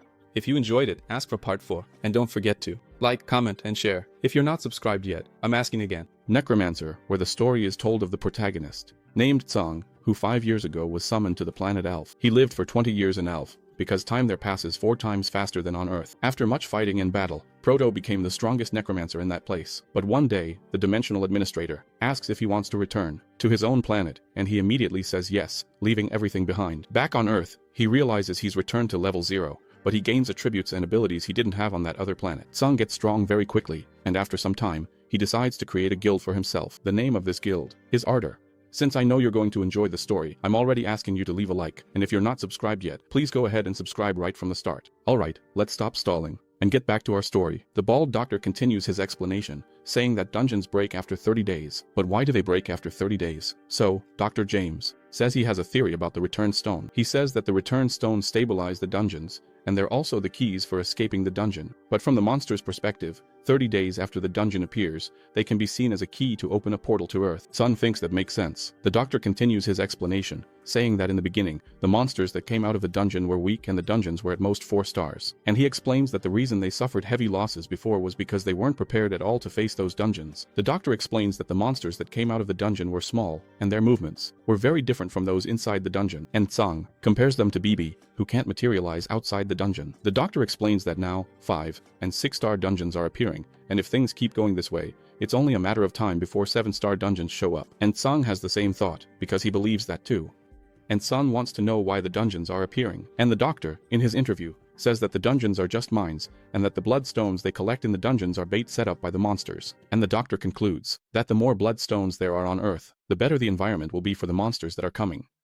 And Tsang sees that this makes sense. It makes a lot of sense, because the energy inside the bloodstone is known as mana over in Alphen. By bringing these stones to Earth, humans are increasing the mana density on Earth, and in doing so, they're creating the perfect environment for monsters to invade and materialize here. And Tsang, looking at the television, says, Professor James Topper, I'll remember that name. Proto's phone rings, and it's Rahel. Zhang answers and asks what's wrong, why is he calling him so early? He says that right now there's a press conference going on, saying a lot of things about him and about the dungeon. And Zhang, really angry, asks, press conference? And who agreed to that? The scene changes and we see that the one who agreed to the press conference was that fool Michelle. Suddenly, Proto arrives at the studio, where the press conference is taking place. Let's go grab a chair and sit down, right? Michelle apologizes and says he couldn't stop the interview, and tells Proto not to answer any tough questions. And Zhang says, aha. Zhang already looks suspiciously over at San. Proto isn't on good terms with San because he knows about the scheme San pulled. And San is there, all happy, setting a trap for Zhang. And Zhang knows that San has something up his sleeve, so let's see what that is. Suddenly, a reporter asks to speak and says he'd like to ask the first question to President San. He asks about the reckless invasion of the dungeon before it broke, whether it was something ordered by the Alphen and Ardor guilds, or if it was some kind of agreement between the two guilds. And San, adjusting his glasses, says that there were no instructions about that, and that Vice Leader Yvonne acted on her own. And San, looking at Zhang, says that he's sure she did it to help Mr. Zhang. And the reporter continues. He says, so does that mean Yvonne recklessly entered the dungeon just to save Mr. Zhang? Then, the nosy reporter says he wants to ask Mr. Zhang a question. He asks, during the dungeon invasion, what was his teamwork like with Miss Yvonne? And he asks Zhang to explain the invasion process, and how Miss Yvonne's death happened. Zhang looks angry, but the reporter doesn't stop and asks, how did she die? Did you do your best to save her? And Zhang is there, with a stern face, not answering any of the tough questions like Michelle suggested. And the reporter starts yelling, as if Zhang were a criminal. He demands that Zhang answer. The reporter asks if there was any conflict between him and Mrs. Yvonne inside the dungeon. And San starts to smile at this moment, because his plan is starting to come together, and he hopes the reporter keeps asking Zhang all these tough questions. San's revenge begins now, because Zhang dared to mess with him and the Alphen guild. Now, we see a flashback where Sam gives all the information to the reporter and puts all the suspicion on Zhang. San knows that after the interview, the entire media will go after Zhang as if he were guilty. The reporter shouts even louder, Mr. Zhang, our country has the right to know. Please answer instead of staying silent. And the other reporters start wondering if Yvonne's death has something to do with Zhang, and Michelle was already putting up the signs and realize things are about to go south, because this doesn't look like an interview, it looks more like a public hearing, and he thinks to himself, if he had known this, he never would have agreed to the press conference and says, hey, boss. Zhang doesn't even want to hear his voice. He holds out his hand and tells him to stop, and Michelle is left confused. Zhang stands up, walks over to the reporter, and asks what he wants. The reporter, still shouting, says that our country has the right to know, but Zhang doesn't even let him finish, and tells him to stop talking nonsense. The reporter, who looks a little bit like Rahel, is left stunned. Immediately, Zhang turns to San and says, hey, and San looks at him with a shocked expression. Suddenly, Proto gives San a holy little kick to the face. That light little kick sends the guy flying several meters away. The reporter is left with his mouth wide open. Michelle is still confused, and San hits the ground like a sack of potatoes. San, in pain, shows that the little kick wasn't to his face, but to his shoulder. Is it over already, boss?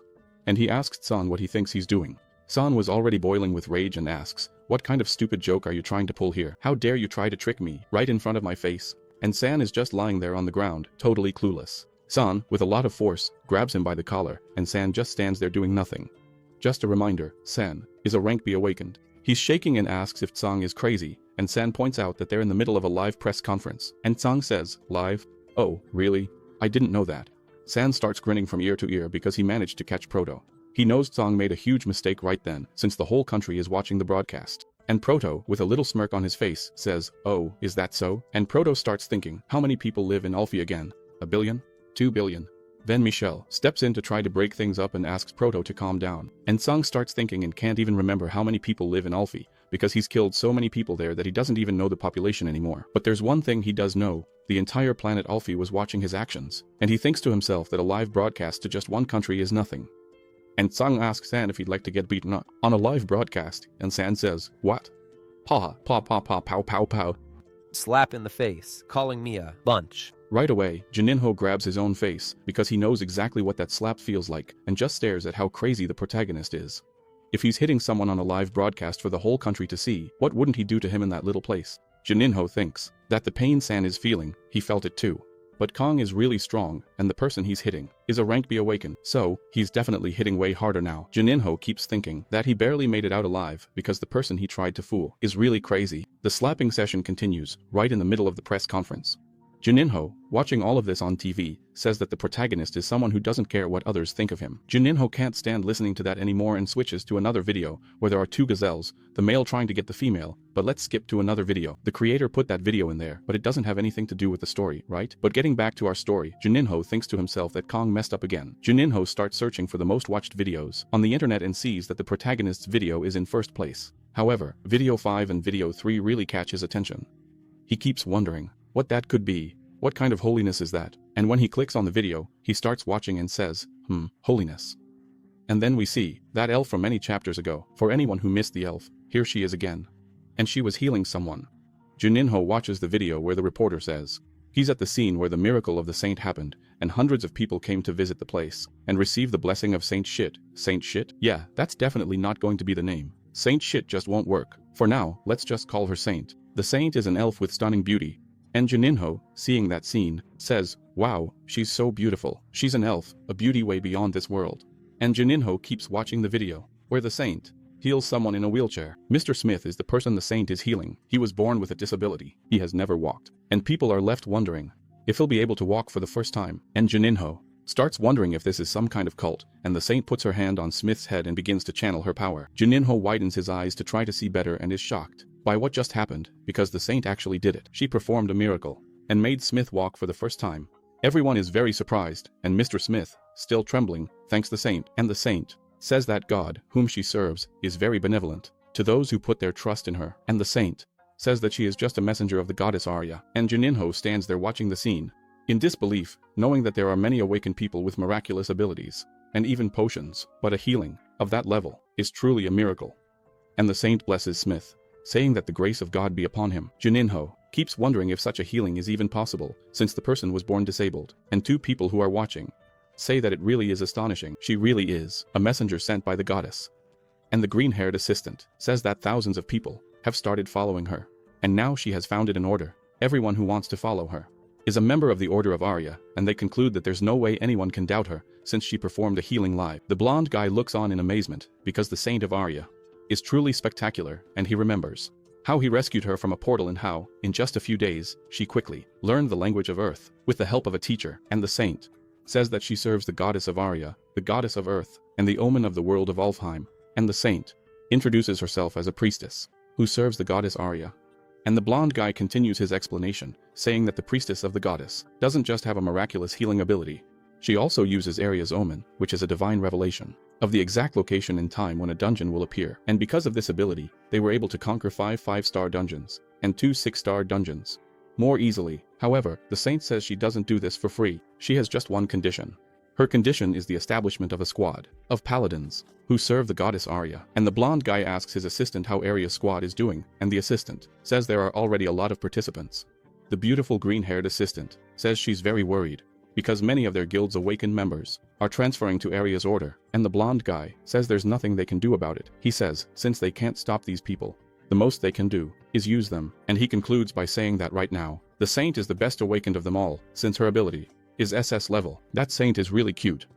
But let's get to the action. The scene goes back to the press conference, where everyone is shocked, because Kang won't stop slapping San in the face. He asks Kang to stop, because if this keeps up, they're going to be in big trouble. Kang stops and starts to think, holding San, who's already covered in bruises and shaking. And then Kang throws San face first onto the ground, letting him go.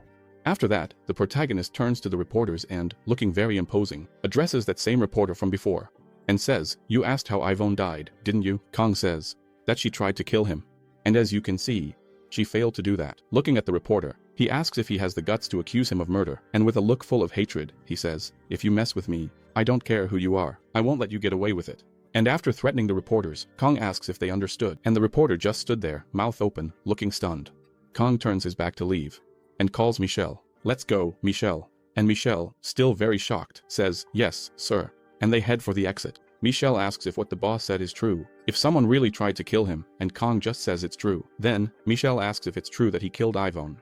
He says yes, it's true. I killed that witch, and the criminal behind all of this is the president of the Varong Guild. And Michelle is even more shocked. Kang stops, looks at Michelle with a smile, and asks, what surprised him so much? Was it the fact that he killed Yvonne or that the Varong Guild tried to kill him? Michelle doesn't even know what to say and just swallows hard. He notices that Kang is very calm, even after finding out that San wanted to kill him. And what surprises Michelle the most is that Kang is so calm after killing someone. Kang says it's all right, since he managed to get Yvonne out of his way, and Michelle says he's worried about what will happen.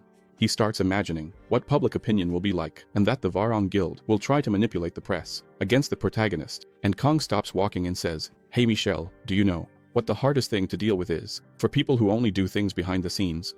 And Michelle says he doesn't know. It's when people create problems for everyone to see. By doing this, they'll have a much bigger headache. And Michelle is really shocked by the protagonist's strategy. Michelle realizes that Kang completely changed the story. He was being told because he was basically being accused of Yvonne's death, a death with no reason at all. Kang showed everyone that the real criminals were the Varong Guild, and that the guild tried to kill him inside the portal. By doing this, he changed public opinion completely and knows it will stay that way. After all, no one can prove anything, because what happens inside the dungeon stays in the dungeon, especially since it closed up afterward, and Michelle feels very proud of his boss, because he's so sharp. Michelle asks Kang another question. He asks how they're going to deal with the consequences, and Kang says, why should I worry about that? That's your job, Michelle. That's what you get paid for.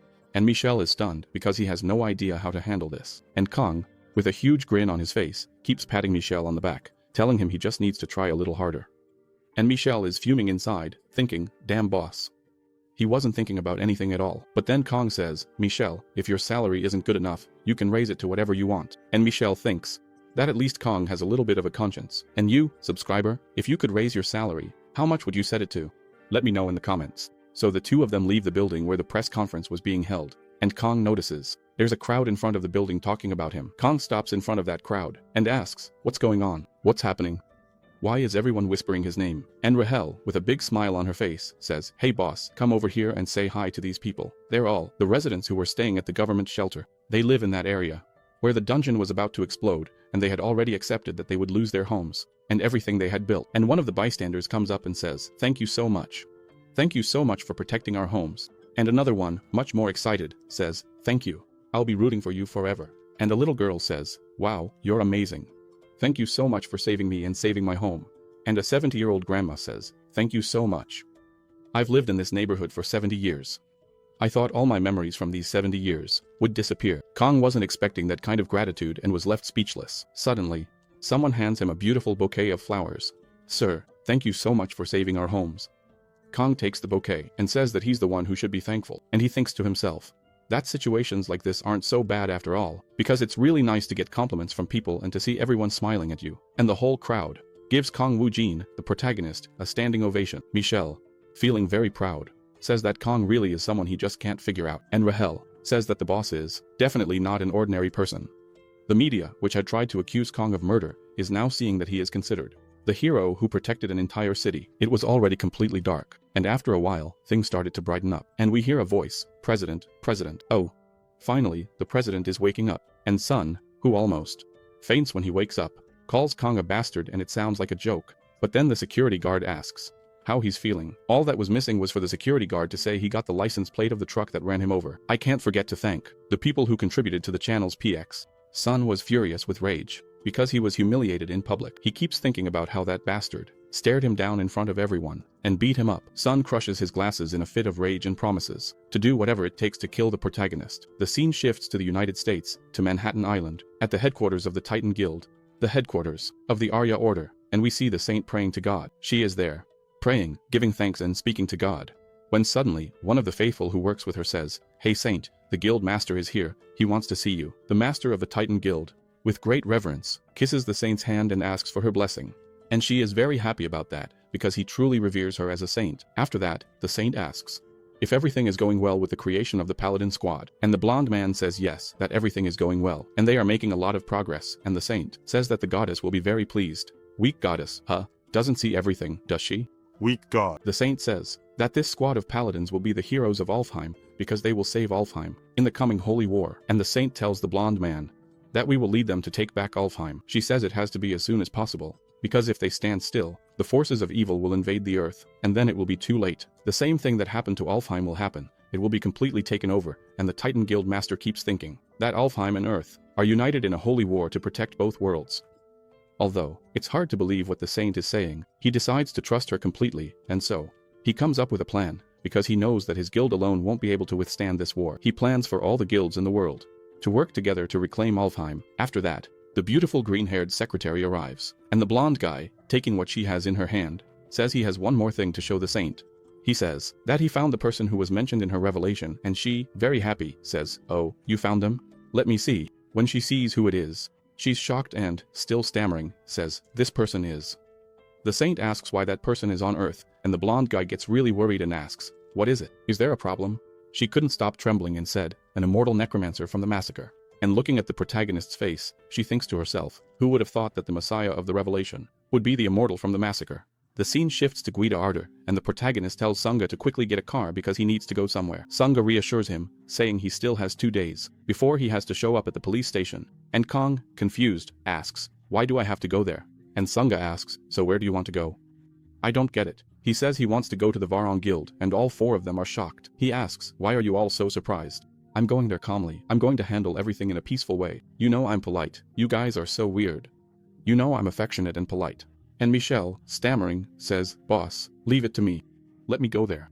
I'm paid to handle these troublesome things, so let me take care of it." And Kang says, "No, I'll go. I'm going there." Michelle, with the fakest smile, says, "Oh boss, leave it to me. It's my job. That's what I get paid for. I'll go. Seriously." And the protagonist says, "Okay, so then, you take care of it." Kang asks Michelle if there's anything he needs to do to help him. And Michelle says there is. He says he needs to hire more employees for the guild. Michelle says they need to resolve this incident, and for that, he needs to hire more people, more lawyers, and even more staff. And also, he'll need assistants, and Kang starts thinking about hiring more people. He thinks that if the bloodstones keep increasing on Earth, it won't just be monsters from Alfheim that can enter Earth, but also the minions of Tranent, even though the protagonist calls them minions.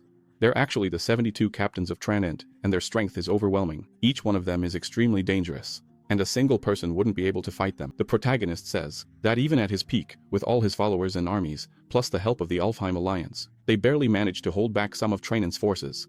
And Kang starts thinking about his own allies. All of them are weak, and there's only one awakened among them.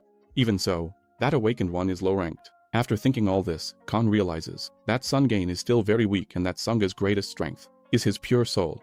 Since Kang had been staring at Sunga for a while, Sunga says, "What's up, boss? Do you want to tell me something?" But then, Michelle calls the protagonist again and asks if she should hire more people, and Sum says, "Alright, you can hire more people, but also, hire more awakened ones." And Sum, with a little grin on his face, says, "Hey Sum, come with me. I want to show you something." The scene shifts to inside the dungeon, and we see someone slicing with a sword. He slices here, slices there, cutting up an ogre. Sung is totally in the zone, slashing an ogre with all his strength. After splitting the ogre's chest open with his sword, Sum, with a little grin on his face, says that ogres aren't really that strong. He gives Sun a thumbs up and says, "Boss, I got way too strong, didn't I? Just look at this. Look how fast I split open the ogre's chest." And Sing is just standing there thinking, "Oh, okay. You split open the ogre's chest, huh?" Sung is really happy, because he racked up a ton of XP, and now he's still at level 7, but his bloodstone gathering skill has reached master level. He's collecting bloodstones like nobody else, slicing up a dead ogre with total ease. This time it wasn't me trolling you guys, it was the author. He wrote that I bet you all thought Sum was killing an ogre that was already dead. And Sung, after trolling everyone, says, "Sum, come here. Stop collecting bloodstones and come here. I want to tell you something." And Sum comes running and says, "Hey boss, go ahead." Sing asks how strong Sum wants to become, and he doesn't get it and says, "Huh? What?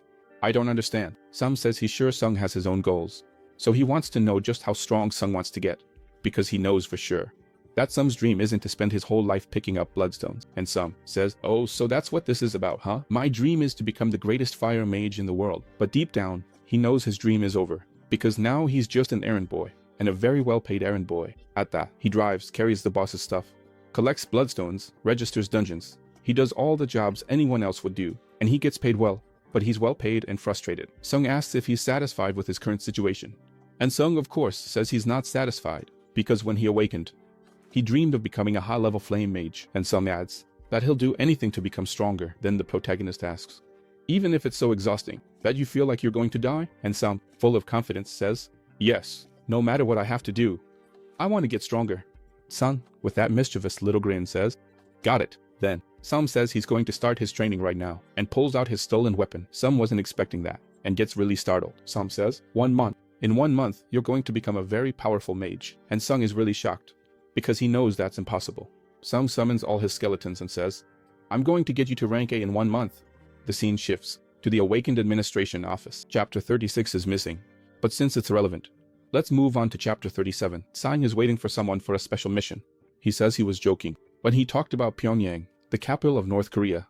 But now they've found out that Sang cleared a rank 6 dungeon by himself and asked for his help, so Sang is waiting for the person who will take him to Pyongyang. He remembers the scene Sung made when he said he was going to kill the leader of North Korea and starts laughing, because Sung believed everything he was saying, and then a soldier he already knows shows up. Seoul says she'll be his guide, and Sung says he feels better that way, someone he knows guiding him. Then, the scene shifts to Pyongyang, the capital of North Korea, and the distance from the airport to the country's capital is really long. If you didn't catch the name of the capital, please try saying it too. Let's go. Pyongyang. Sung looks around and sees that there aren't any soldiers, because on TV, it always shows that there are soldiers everywhere here, and Seoul explains to Sung that there are only a few developed regions in North Korea. Their development basically stopped in the 70s, so it's kind of like a big farm. For example, the capital only has one subway station, which is why there's only one dungeon in North Korea, and Sung says, there's only one? But they asked for help because they couldn't handle just that one. And Sung asks Seoul if there aren't any awakened people in North Korea. She says there are, but there are way fewer than in South Korea. That's why it's so hard for them to form an A-rank squad. And besides that, the mortality rate inside North Korea's dungeon is extremely high. And after the last dungeon reset, it turned into a level 6 dungeon. And Sung says, I see. Seoul, with a gorgeous look on her face, says that they don't really care much about their dungeon, since China was the one helping them with it. However, after this last reset, they tried to handle it on their own, independently, and since they couldn't manage it, China also didn't send any help and used this situation as an example for them. So, the Chinese are just going to sit back and watch the explosion of this dungeon from the sidelines. Seoul also explains that North Korea made announcements in several countries trying to get help from some A-rank awakened, but no one wanted to come, and Sung says he understands North Korea's reasoning, since a level 6 dungeon is going to drop some really good stuff, and that's why they didn't want to share it with China, and Seoul says he thinks that's probably it too. And Sang is in a hurry to finish the job. He just wants to get the job done and get his share of the reward, which is working in that mine for half a month, and Seoul says he can leave it to her, but she'll make sure he gets that reward. Seoul keeps looking at the protagonist and notices that the condition he set to clear that dungeon is really simple. In other words, just spend the first 15 days in that dungeon. Moments later, they arrive at their destination and there's already a group waiting for them at the site. The negotiation team from South Korea knows this is going to be easy, because what Sang is asking for is something very simple, so they know North Korea will accept it without any problem. Seoul knows that if Sang can't pull off what he said, they're definitely going to die. And it's possible that North Korea will suffer a huge financial loss, since they'll have to bomb their own capital to kill the monster. And she knows that because of this, the relationship between the two Koreas would only get worse. So Seoul is rooting for Sang, because everything is in his hands now. After the negotiations, they head to the presidential palace. Sang notices that the palace is enormous and extremely well guarded. He keeps looking around at how big everything is, but he can't help but wonder why there are so many tanks there. Seoul explains that the presidential palace is basically a fortress, and the large number of tanks is there to protect the palace in case the dungeon breaks, since the station is nearby. That's why they need to prevent the dungeon from breaking. And a very friendly soldier says, "Comrade, please follow us inside." The scene shifts to the inside of the palace, and all the soldiers are at their posts watching the delegation pass by. And Sun, since he's not military, is totally relaxed, not standing stiff like all the others. Seoul asks if this delay is normal, and then asks if the Protoss is nervous, and he, smiling brightly, says, "No, why would I be?" This is a very obvious political tactic. They use psychological pressure on their guests and make them wait a long time before finally speaking with them. And then a spokesperson for the place announces that the president is arriving, and the president and his entourage enter the room. The president, smiling broadly, says, "It's a pleasure to meet you. I've heard a lot about you," and extends his hand to shake the protagonist's hand. Kang is startled, since he wasn't expecting that, and he looks at the leader, who was a bit short, and says, "Huh, who is this guy?" But he smiles, because he knows who it is and knows that he's actually short, so he extends his hand and says, "It's a pleasure." The soldiers who came with the president take that as an insult and say, "This is our president, be careful with the words you use with him." And Kang pretends not to understand and puts his hand over his mouth, starting to make a joke. "It's a pleasure to meet you, Mr. Johnson." The name of the president of North Korea is Jun Jian, but we'll call him Jorge. If your name is Jorge or George and you've always wanted to run a country, today is your day, because the name of the president of North Korea will now be Jorge. Continuing our story, Seoul is left stunned. The two soldiers are apoplectic. I don't even know if that's a real thing, but they're apoplectic. If Seoul were a man, she would have died. She almost had a heart attack. Since women have natural protection against heart attacks before menopause, that's the only reason Seoul didn't die. She remembers, even knowing about Kang's past, they still chose him because she didn't think He'd make a blunder like that. But what can you expect from someone who beats up another person on national TV? Seoul knows. Things went wrong to the nth degree. Ri Tadinho 1 calls him a bastard, and Ri Tadinho 2 says he has to die, and the Walking Dead guy pulls out a gun to shoot the protagonist and says that a jerk like him isn't getting out of there unpunished. And Seoul said, "I'm dead." Everyone died. It's over. Kang, grinning from ear to ear, said he was being careful. Didn't you guys tell me to be careful? I was being careful. So why are you all pissed off? Seoul starts to panic because she knows they won't even get close to the dungeon. They're going to die right here and now. Suddenly, Giorgio starts laughing out loud, right? Wait, wasn't it Jorge? Now it's Giorgio? Yes, it's Giorgio. He's the president, right? Jorge. Giorgio starts laughing out loud, and Seoul has no idea what's going on. President Giorgio says that Kang is a really cheerful person. He really liked him. He was already expecting behavior like that, since Kang is the strongest veteran in South Korea. And being very cheerful and outgoing, Giorgio says, "Have a seat. Let's have a little chat." And Kang is just there. He still has a grumpy look on his face, and Seoul comes back from the dead and says, "Wait, weren't we about to die?" Everyone is seated and the meeting begins, and Kang says, "Let's get straight to the point, since I want to get to the dungeon as soon as possible." Grumpy 1, Grumpy 2, and the dead man walking are all shaking with anger, and Giorgio starts smiling, saying that Kang is very straightforward.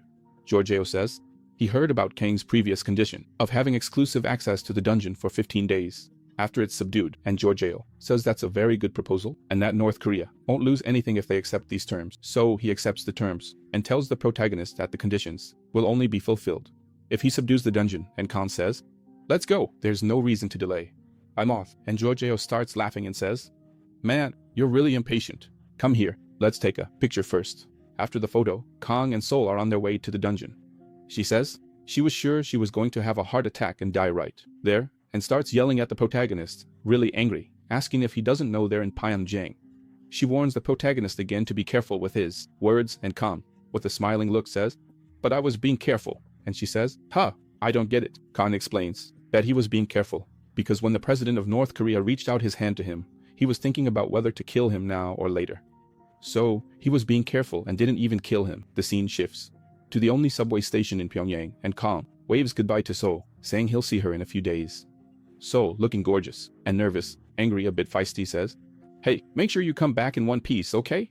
Kang just gives her that look like, "Don't worry, I've got this," and heads into the dungeon. Far away from there, someone is watching them through binoculars, and it's Giorgio, saying that Kang is really excited, and Nervous Inho too replies, "Yeah, that's just how he is, always super hyped." And Giorgio says it would be amazing if a powerful man like Kang came to the Republic of Korea, and Nervous Inho 1 asks if he thinks Kang will be able to clear that dungeon. And Giorgio, totally confident, says, absolutely he's going to clear that dungeon." He puts on a confident face and says, "Go, Kang, go. You can do it. We believe in you." And Kang, almost inside the dungeon, actually gets goosebumps. Whoa, what a weird feeling. It feels like a ghost just passed by here. Could there be a monster here that I didn't see? Inside the dungeon, the atmosphere is permanently overcast, with lots of clouds and lightning. The ground is barren and everything is covered in gray. Wherever you look, there's no sign of life. And Kang says this is the Trident Colony. It's a really creepy place. Bibi, who has a sensitive nose, says, "Ugh, what a horrible smell. Whose colony is this again?"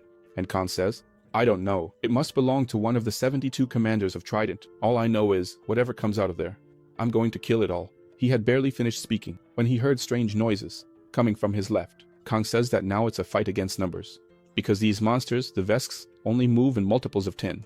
And right then he summons Dasoy, and the elemental starts absorbing all the earth around, and forms a gigantic golem made of ash and fire, and the mutant mantises come at them, fearing nothing. However, the giant does exactly what the protagonist ordered, smash, and Dasoy goes full Hulk, smashing everything that moves. Moments later, there is silence. All the mantises have been killed. Dasoy did an amazing job, wiped everyone out.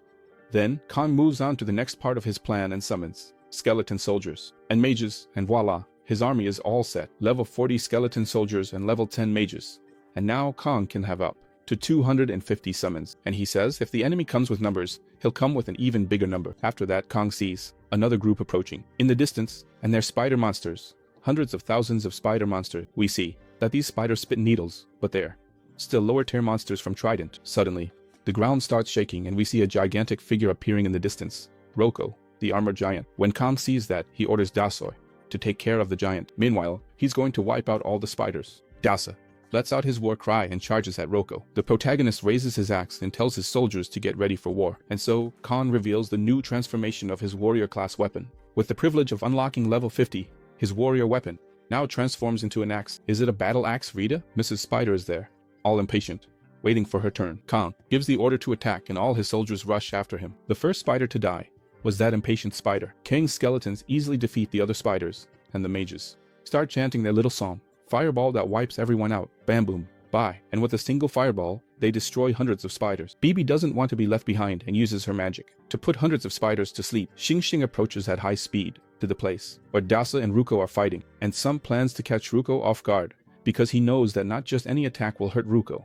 His body is very strong, practically a fortress. Some regrets that he still can't summon Death Knight, and licks because the fight would be even easier, but he knows what to do. Reaching out his hand, he throws something on the ground near them, and suddenly, a wall of bones starts to rise. Sang gets even closer. Sang trapped Ruko inside his wall of bones, and Ruko doesn't notice the protagonist above him, since Tsing is in his blind spot. Sang, using the brandish skill, jumps off of Xing Xing and dives down at high speed, unleashing a powerful ability on Ruko. Ruko doesn't even put up a fight, and is completely sliced apart by the protagonist's weapon in its new form. Sang is really pleased since the warrior class skills are excellent for close combat. 12 days later, Sang finally arrives at the center of the colony. He realizes that this is the monster hatchery and sees that this new batch of monsters isn't ready yet. Sang gets an idea, but he thinks he won't be able to meet the owner of the colony. He really wanted to know who it was. However, he's already spent too much time inside that dungeon and wants to finish everything quickly. Raising his hands to the sky, Sang uses the resurrection skill for the first time. It's a skill that brings corpses back to life. The skill works perfectly, and hundreds of thousands of insects come back to life. Sang gives just one order, go, and they immediately charge toward the colony. Looking like a flood, they surge into the colony, without destroying anything, and Sang just watches his armies from a distance. Once they've taken over the entire colony, Sang uses the explosion skill. Since they're corpses he resurrected, he can control and detonate them from any distance, and suddenly, all the creatures he had resurrected explode. The explosion was so powerful that it created a shockwave that swept past the protagonist, and he had to brace himself not to be thrown backward. In the place where hundreds of thousands of creatures were being incubated, all that was left was a crater, and something shining in the air, and Sang wonders if that shining thing is the return stone. However, as he gets closer, he doesn't recognize what it is and is surprised, since it's a new item he's never seen before. There are two items there, a dimension fragment, and the return stone. Picking up the dimension fragment, he starts to read about it, and sees that this material is a raw material used to create the sacred dimensional soil. And he starts wondering what kind of fragment this is and what exactly the sacred dimensional soil is. Turning to Bibi, the protagonist asks if she knows anything about the sacred dimensional soil. Bibi says no, that it's the first time she's ever heard of it. Sang stares at it for a while, and says he's not going to waste any more time on it. He'll just store it in his inventory, since he knows that sooner or later, he's going to need this thing. At the same time the protagonist was inside, we see President Georgiou's secret room, and there were lots of rare magic books, and many weapons and pieces of armor that he collects as a hobby. Suddenly, we hear Georgiou's voice saying, "It's crooked, move it more to the left. No, now more to the right. A little more to the right, go on. That's it, you can stop. Now it's perfect." And Georgiou says that his picture, the one of him with the protagonist, turned out excellent. An assistant of Georgiou comes in with another picture and asks, "Sir, what should I do with this photo then?" And then we're shown a photo of Georgiou, together with, "I think this guy is an American rapper. If anyone knows who he is, let me know in the comments." Georgiou just says, "Throw it in the trash." Suddenly, someone knocks on the door, and Georgiou allows them to come in. It was another assistant officer. He said, he has great news for the president. He says that Mr. Tsang has successfully finished clearing the dungeon. Georgiou is both happy and surprised at the same time. Georgiou asks the messenger officer why he didn't bring Comrade Tsang with him, and Georgiou says he'll make sure to treat Tsang as a hero of Pyongyang. And Georgiou, smiling widely, says you never know if Comrade San will even want to leave after the treatment he's going to give him. At that moment, the Walking Dead man who was listening to this conversation gets furious, and was shown the name of the Walking Dead man, who is the commander of the upper units. Rip something or other. I can't pronounce that name, so I'm just going to call him Rip, or the Walking Dead man.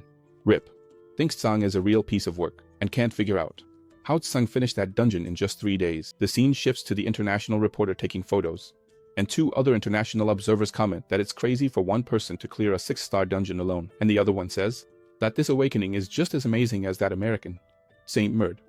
They're both spies, right? And they already tell the guy to hurry up and call HQ, and Tsang just keeps watching those two, and since they're different, he figures they're foreign reporters. Suddenly, the beautiful and radiant soul comes running, calling out Tsang's name, and she, more stunning and glowing than ever, says she knew he could do it, and tells Tsang he's amazing, and he, not one to be overly modest, says, "Well, isn't that what we came here for? You knew I was going to pull it off. And Seoul says, of course, but seeing you do it is an incredible thing. Sang asks if the South Korean negotiation team has arrived yet. And Seoul says yes, both teams are waiting for Sang to talk about the achievement, and Sang, still very modest, tells Seoul, why worry about that? Victory was guaranteed the moment I got here, and Seoul thinks to himself that it's probably best not to tell the protagonist that the negotiation team thought he had a 70% chance of failing this mission. Sam doesn't say anything else, turns his back and says, good luck with the negotiations, I'm heading out. And Seoul asks where he's going. He says, well, I'm going back to the dungeon. I have 15 days to use it now. And Seoul yells at Sam, asking if he's not going to rest for a bit. But he completely ignores her and enters the dungeon. So, she knows she'll have to report this on her own. Sang had barely stepped into the portal when the message delivery officer arrives, and the officer, completely exhausted, says, comrade, where did Comrade Sang go? And she replies, still in disbelief, that he went back into the dungeon. The message delivery officer almost had a fit, because it was his duty to take Sang to the party, and Seoul is just there, looking cute in the background. At the same time, Giorgio was there. Hey, make sure you get everything ready just right, okay? Everything's got to be grand so we don't lose out to those folks from the south. Time went by, and 14 days passed in a flash. Dasa and the protagonist's other summons are giving it their all to defeat the monsters, while Sang is just watching from a distance, and says, bad hunting has gotten a lot easier. He's already figured out all the tricks of the colony, so now, he's clearing that dungeon without even breaking a sweat. The protagonist levels up, and reaches level 60, gaining new abilities. Now, his warrior weapon will transform into a bow, and for free. It comes with 2 built-in hacks. Sang also gets pain resistance, which is a passive skill for warriors, and he's all proud, carrying his bow and saying that he's finally at level 60. Sang has never used a bow in his life, and wants to test it out to see what it's like. The protagonist opens his achievement shop and buys the bow and arrows skill. Now he has a bow, with unlimited arrows. Alright, let's test it out, and shoot an arrow at the big-butted Lobalheus. The arrow hits the target dead on. When Kang sees how fast and far the arrow goes, he's really pleased. Kang starts thinking, now that he's unlocked the warrior's benefits, like pain mitigation, it's time to call that despicable guy. So he does a summoning, and says, show yourself, Globin. And with that, he breaks the seal of the level 60 demon. The protagonist's shadow seems to come alive, growing thicker and larger, and a chilling voice starts to speak. Finally, Master, now I can hear your voice. Globin is a shadow demon, and he greets Kang, saying it's been a long time since he's seen his master. It's revealed to us that he's a level 1 shadow clone. I was going to ask you guys to read it yourselves, but Globin is just too overpowered to let this slide. He's a parasitic ghost, which means he drains his master's life.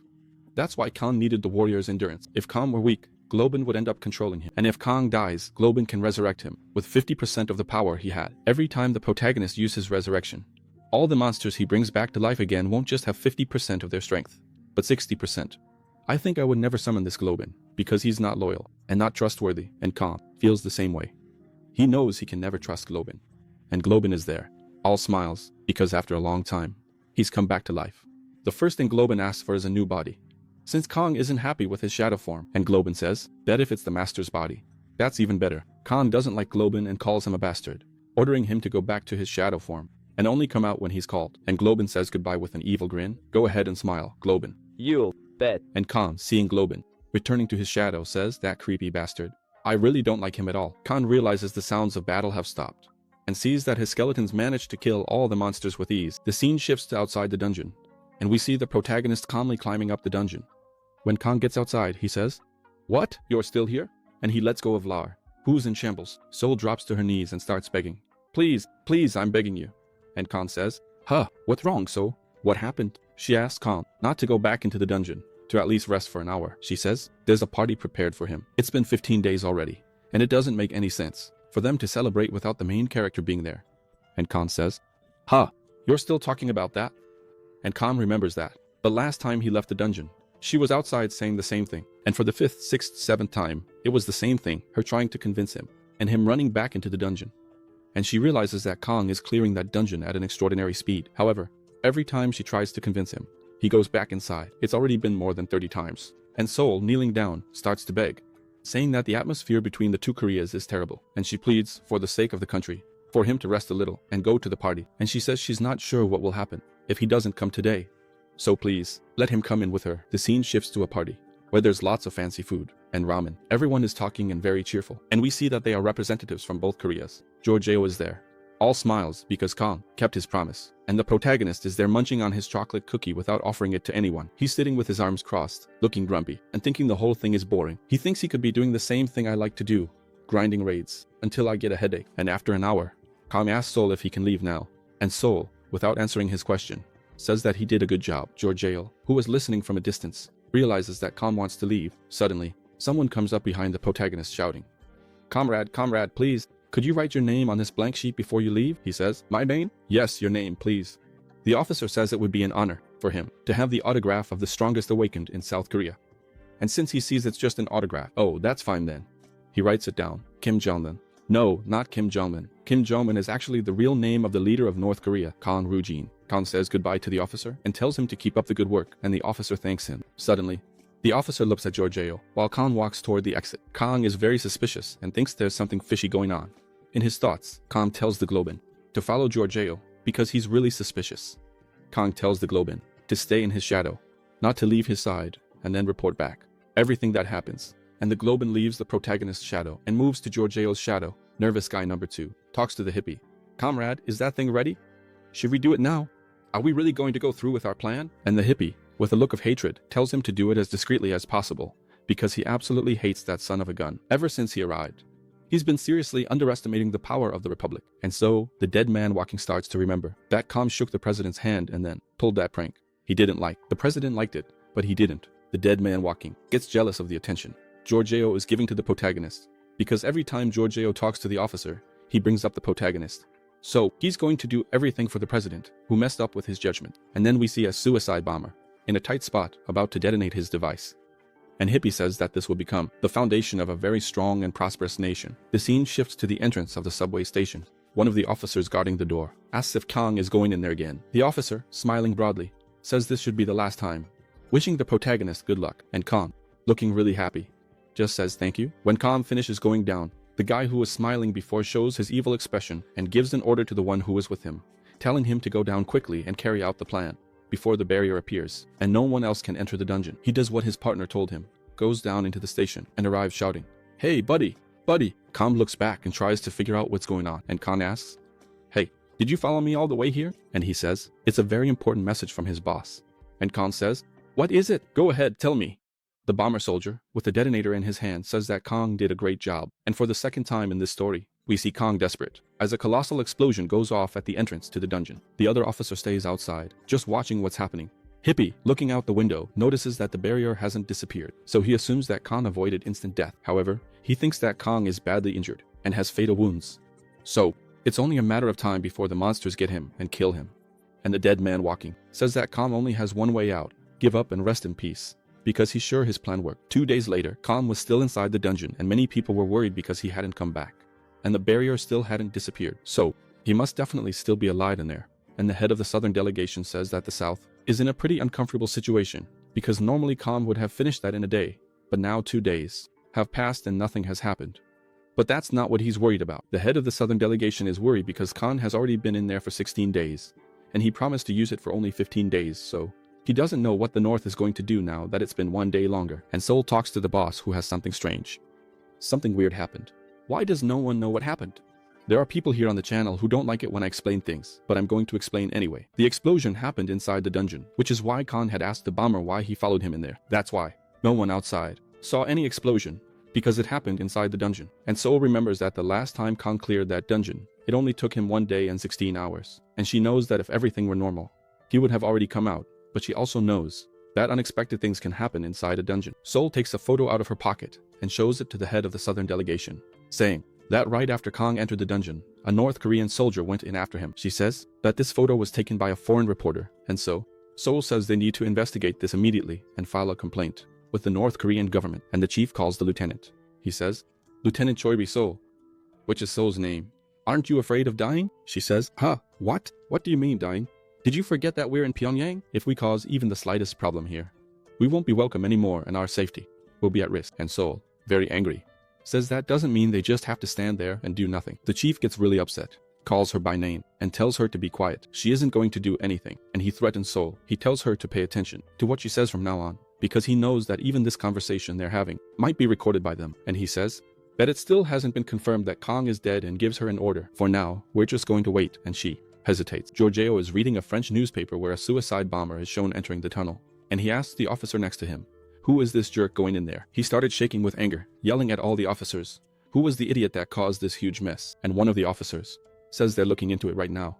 And he shouts, ordering them to find out as quickly as possible and bring that jerk to him. 3 days after Kang entered the dungeon, the southern delegation was stuck outside, and Seoul is really sad, crying and whining, saying it's already been 3 days since he's been in there, and he really needs to stay safe. And those who are outside start to notice that the barrier is reacting, and they see that the barrier looks different. Suddenly, the barrier disappeared and Seoul is startled, because a barrier only disappears for 2 reasons. Either the person died, or they completed the dungeon. Kang comes out from inside the barrier all battered, but he's no longer just pure rage. He got past that a long time ago. Now, he's the immortal butcher, and he's about to show how he used to do things in Alphen and why he was so feared. And Kang starts to smile wickedly. You bet. No, that wasn't the smile he made, not at all. Everyone starts to tremble because the protagonist's evil aura is so thick, and the first thing he says is what's written there in his words. I don't think I even erased it. The night was calm until now, but now the terror begins, and he sends a message to Giorgio, saying that he's on his way. So he knows that Giorgio isn't going to come, so he's going to go to him instead, and a soldier pulls out his gun, telling him to stay still. If he moves, he'll get shot. Kang moves so fast that by the time the guard realizes it, Kang has already taken his gun, and he tells the soldier that he survived the suicide bomber. So what does he think that little gun is going to do to him? Kang channels a punch and gets ready to hit the guard with all his strength. Suddenly, the guard starts to feel something strange and begins to fall asleep, goes numb, and dozes off, and Bibi very patiently says, "Geez, master, you are so stubborn." Bibi uses her sleep ability and puts everyone to sleep. She asks what Kang is going to do if he kills someone else and gets prosecuted again. And Kang, who isn't a wimpy protagonist, says, "Shut up, Bibi, and get out of my way." 3 soldiers didn't fall asleep and realize that Kang is really furious. They surround Kang and say, "Do you think everything is easy here in the Republic? That you can just do whatever you want?" And another one says, "It was a huge mistake to let this guy from the south into Pyongyang." And the third one says he knew things would end up like this. Kang looks and notices that they're not ordinary people, but actually an awakened unit, and he sees that some of them are really strong, all high level, and pretty much rank A. However, the protagonist is totally overpowered and uses his spear ability. Finally, the protagonist takes his hand out of his pocket and throws his spears at the soldiers. The soldiers are in shock and everyone is scared out of their mind. What a mess. Huh. Because the protagonist is launching a really powerful area attack. This time, Bibi didn't put anyone to sleep, but the protagonist made everyone take an eternal nap, the sleep of death. And Kang, who's already really strong, says they're just rank A, so it's easy to kill them with a single blow. Remember, the highest world ranking is rank A. After that, Kang looks at the presidential palace and realizes that the goblin's energy is coming from there. Suddenly, Seoul stands up and begs Kang to please stop. Then Kang stops, takes a good look at her, and realizes that she's an awakened, of the tamer class, someone with a strong sense of loyalty and a lot of pride. He realizes that she's at the level of an F rank who just awakened. But there's something strange, because she even resisted Bibi's curse. In other words, her mental strength is incredible, and Seoul is desperately begging the protagonist to stop. She says they can solve this right now, but only if he stops at this moment. And Kang says, "Resolve what?" He says that the one who will have to resolve this is the half-assed little pig who betrayed him, and tells Seoul to get out of his way. Seoul is shocked and says, "Betrayed? So that North Korean soldier went there to kill him?" Then she says, "Even so, you can't solve things like this, so calm down a bit." She says, "Bet if things keep going like this, the war between the 2 Koreas could start again. So think a little about our country." And Kang stands there thinking, my God, what nonsense." Kang changes his tone and says to her, "If you don't want to die, get out of my way now." And Seoul says that if he wants to keep going, he'll have to go over her dead body. And Kang just stands there, because Seoul is really determined. He says, "Seoul, you really are something else, going this far, just to stop me." And she gets really happy, because she knows the protagonist made the right choice. And she says, "Kang, you made the right choice." And then she lands a punch right in his mouth. He even saw his grandma through the crack, went to Narnia and back, and collapsed unconscious on the floor. Kang says he's not going to kill her. He just wants her to stay put. While he finishes things up, inside the palace, several miniguns appear, and all start shooting at the protagonist. But not a single bullet hits him, because his phantom armor protects him with ease. Kang, with no trouble at all, starts destroying every weapon in that complex. A short while later, Kang destroys the last minigun. He gets to the front of a bunker's armored door, and starts yelling outside. But that bastard Giorgio is really well hidden. Kang, looking really menacing, starts calling out to Giorgio to come out so they can have a little chat. And Kang starts banging hard on the door. One of Giorgio's guards told him not to worry, that this was a bunker that could withstand even a nuclear bomb, and that there was no way Kang would be able to get in. And Giorgio, pointing at the door, says, "Then what's going on over there?" The iron door starts to warp and then begins to transform into a golem, an iron golem. Giorgio realized he was in trouble and said, "I'm dead. I mentioned that Dasoy was an elemental golem, right? Not a stone golem. Dasa absorbed all the metal from the door, and turned into a metal golem. Kang approaches, his clothes all in tatters after that explosion. And with a look that says he's ready for trouble, he calls Giorgio over for a little chat. Bibi did her part and automatically put all the guards to sleep. Kang approaches Giorgio, asking if he tried to kill him. And Kang says Giorgio must be out of his mind, and Giorgio, still on the ground shaking with fear, says, "Buddy, I would never try to do that." And Kang tells him not to play dumb. And Kang warns Giorgio that even if he tries to play dumb, he has his own way of finding things out. He's going to find out the truth now and calls the goblin back. And the goblin, who was in Giorgio's shadow, starts to materialize and returns to Kang's shadow. The goblin was pretty weird, but it has some excellent abilities. The goblin starts to show Kang everything that happened in his mind. He shows that Giorgio was really pissed off about what happened and ordered an immediate investigation and wants to catch the culprit no matter what. And finally, the goblin shows that Giorgio is a fan of the protagonist. Now the one who's shocked is the protagonist, because he was sure Giorgio was the one who did it.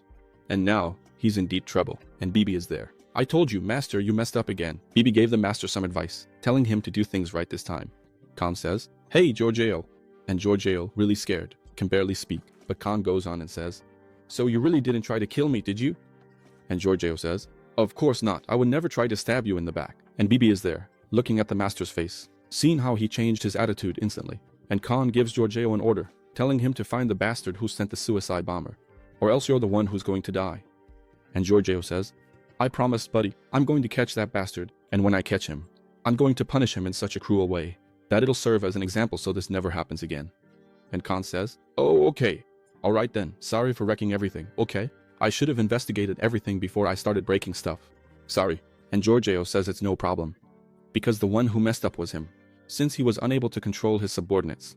And Giorgio thinks to himself that he convinced Kang, and that Kang was won over by his sincerity. Little does he know that it was the goblin who actually has the role of spy camera. Anyway, Giorgio is now an even more devoted fan of the protagonist, since Giorgio loves everything related to the awakened. The goblin also showed the protagonist that Giorgio has a room full of artifacts and lots of rare items. It's like a private museum. So, the protagonist starts to smile, because it's time for some mischief. And Kang is going to treat this like a gift, and take everything for himself. After analyzing the goblin's memories, Kang knows that what he's looking for is behind that door. Suddenly, someone spoke to the protagonist. "Stop right there." He looks to see who it is. Seoul was really nervous, and Kang says, "Huh, you already recovered? Was my punch really that weak?" She says this is wrong, that Kang can't kill Giorgio, and begs him to stop, please. And he says, "Stop what? I've already finished everything." And Seoul is in shock, thinking all sorts of crazy things. She keeps dwelling on it. "So, are you done? So that means you killed Giorgio?" And Seoul, putting her hand on her face, says, "Now it's all over. The war is going to start up again." And Kang is there, not understanding what she's talking about. Kang says, "Girl, you're crazy. Giorgio isn't dead yet, okay?" When he says, "Yet," Seoul panics and asks if that means he's planning to kill him now. Kang just stands there, not saying anything, because she got everything wrong. After that, Seoul asks Kang to calm down and says she'll give her life in exchange if he's still really mad. And Kang starts to smile and says, "Ha! You're going to give your life to me? Are you telling the truth? Be honest." And the beautiful Seoul says, "If it would prevent a war between the Koreas, I would give my life without hesitation." That even made me think of Sung right now. And Kang thinks that's really interesting, because he knows she's not lying. Her soul is pure, just like Sung's. And Kang is very surprised, because it's the first time on Earth that he's seen a soul so pure and so determined. He says, "Lieutenant Seoul, I'm thinking here. It would be a waste to kill you. So, request to be discharged from the army." And she says, "Ha! What did you say? Did you really say that?" And the sly protagonist says, "Request to be discharged from the army and come work for me. That's the only way. I'll let Giorgio live." And Seoul says to Kang, just like that, out of nowhere, "I don't get it." And Kang says to her, "Wait, weren't you the one who said you'd give your life? So, I want your life. Aren't you willing to do anything to save the country? Then, request to be discharged from the army and come work for me. Or would you rather I go there and kill Giorgio?" Seoul starts thinking that she'll have to give up her entire career, but to prevent a war, she'll definitely do it without any hesitation. And Kang says, "So, are you going to decide or not? I'm going to go kill him." And she tells him to wait a moment and says, "I'll accept." 3 days later, Giorgio managed to capture Rip and the people who were conspiring with him. Among the people Giorgio captured, some were innocent, but they died anyway. And as for the ones who were more guilty, Giorgio had a friendly chat with them. Giorgio asks, "So, are you going to talk or not?" The dead man walking was there, and trembling, he said, "Comrade President, I didn't do anything. I really didn't do anything. I swear on my country that I don't know anything." Giorgio gets furious and asks how he dares to lie to his face. He's certain that it was him who spied on Kamara from Kang and tried to kill him. And Giorgio says, bet he did even worse. He went into the treasury room and stole everything that people had collected for him with a lot of blood and sweat, and Rip says he doesn't know anything about the treasury room. He doesn't know what happened. He says he's sure this is a setup by Kang. Giorgio is shaking with anger and gives Rip an ultimatum, saying, "You didn't get it at all, did you? You have no idea what your situation is here. Go on, hit that bastard.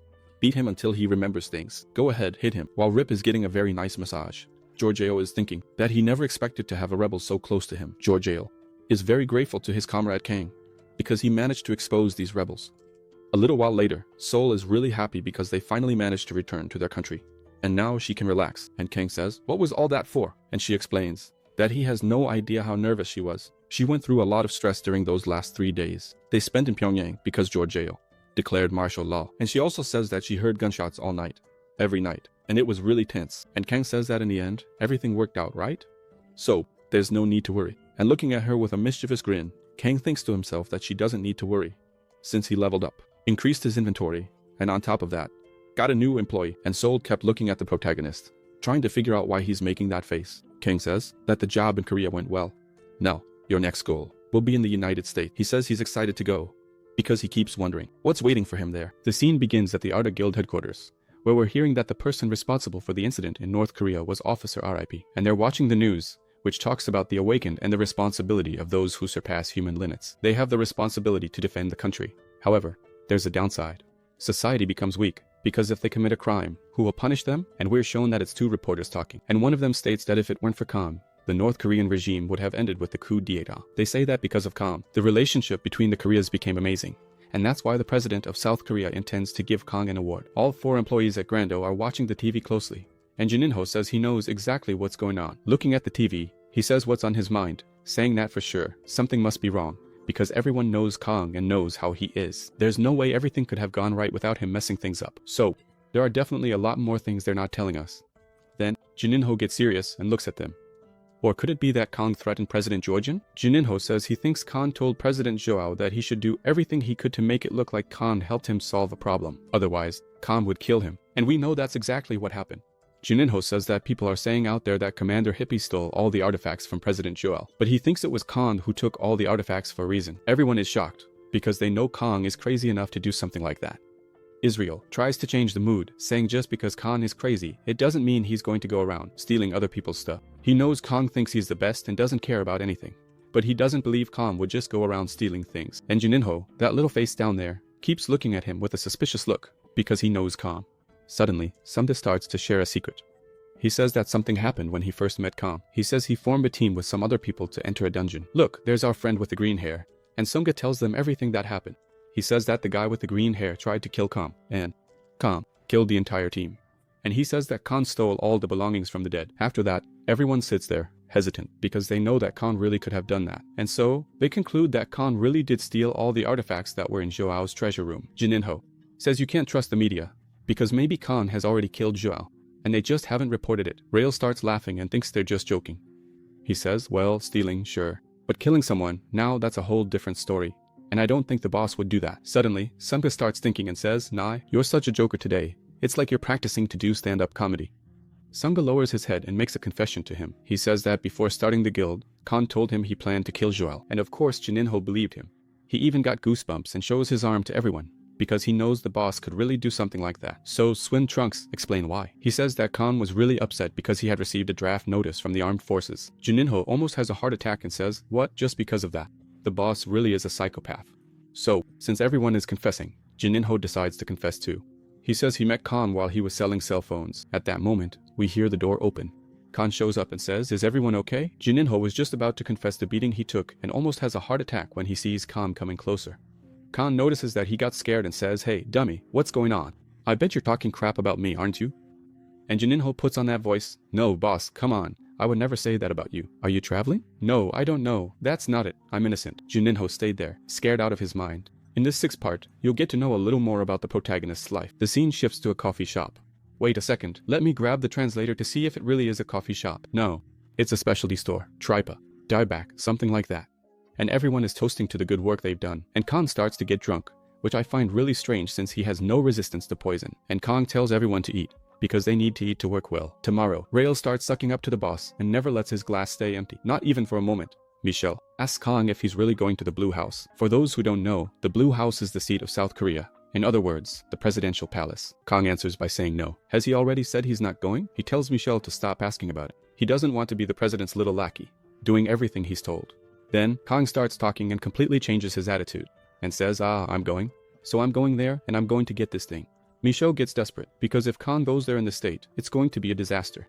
Michelle grabs his phone and speaks kindly to the protagonist, saying he'll send a formal refusal. That's when he notices that he has 27 missed calls and 28 unread messages. The entire art guide is on Michelle's shoulders, and he feels the weight of it. Everything, because he has to deal with the issues and with the protagonist's temperament. Jininho, who is already drunk, says, "Hey boss, do you know who's more famous than you these days?" And showing his phone, he says there's a woman named Melody. She's the Daily Saint, and from today on, we're going to call her Melody. Jininho says he doesn't know if it's fake or not, but the video is really eye-catching. And Kang, look here, he says, no, it's not fake. This video is real. Michelle gets really curious and asks, boss, how do you know that? Kang opens another Heineken and says that she's someone he knows. She's an old acquaintance. And everyone is shocked, not understanding how Kang met such a special person. Michelle asks if Kang met the saint in a dungeon, and Michelle says that she's an awakened one above rank S. So, how did Kang meet a being of that magnitude? And Kang, scoring another goal, he says, look, there's a planet called Alphen. Michelle starts thinking, a planet? Could it be that Kang is interested in astronomy? And then he starts telling his life story. So, pay attention to this story. He says that 5 years ago, he went missing and explains that the place he was teleported to is a planet called Alphen. And so, Kang tells his whole story. And Jininho thinks it's a joke, and says he fried his whole brain trying to understand the boss's joke. Kang says, it's not a joke, shut your mouth, you disgusting, filthy donkey. And Jininho, thinking he was about to die, says, boss, my bad, I'm sorry. So, Kang continues telling his story. He says that Alphen was a place that didn't just have humans, but also monsters and demi-humans. He says he went through a lot of hardship alone, trying to survive on that planet for 20 years. And Kang says that at some point he managed to return to Earth. But he doesn't tell the group that it was the dimensional administrator who invited him to come back to Earth. And Kang keeps talking, saying that on Earth only 5 years had passed. And Michelle makes a comparison with the dungeons, where time passes 4 times faster.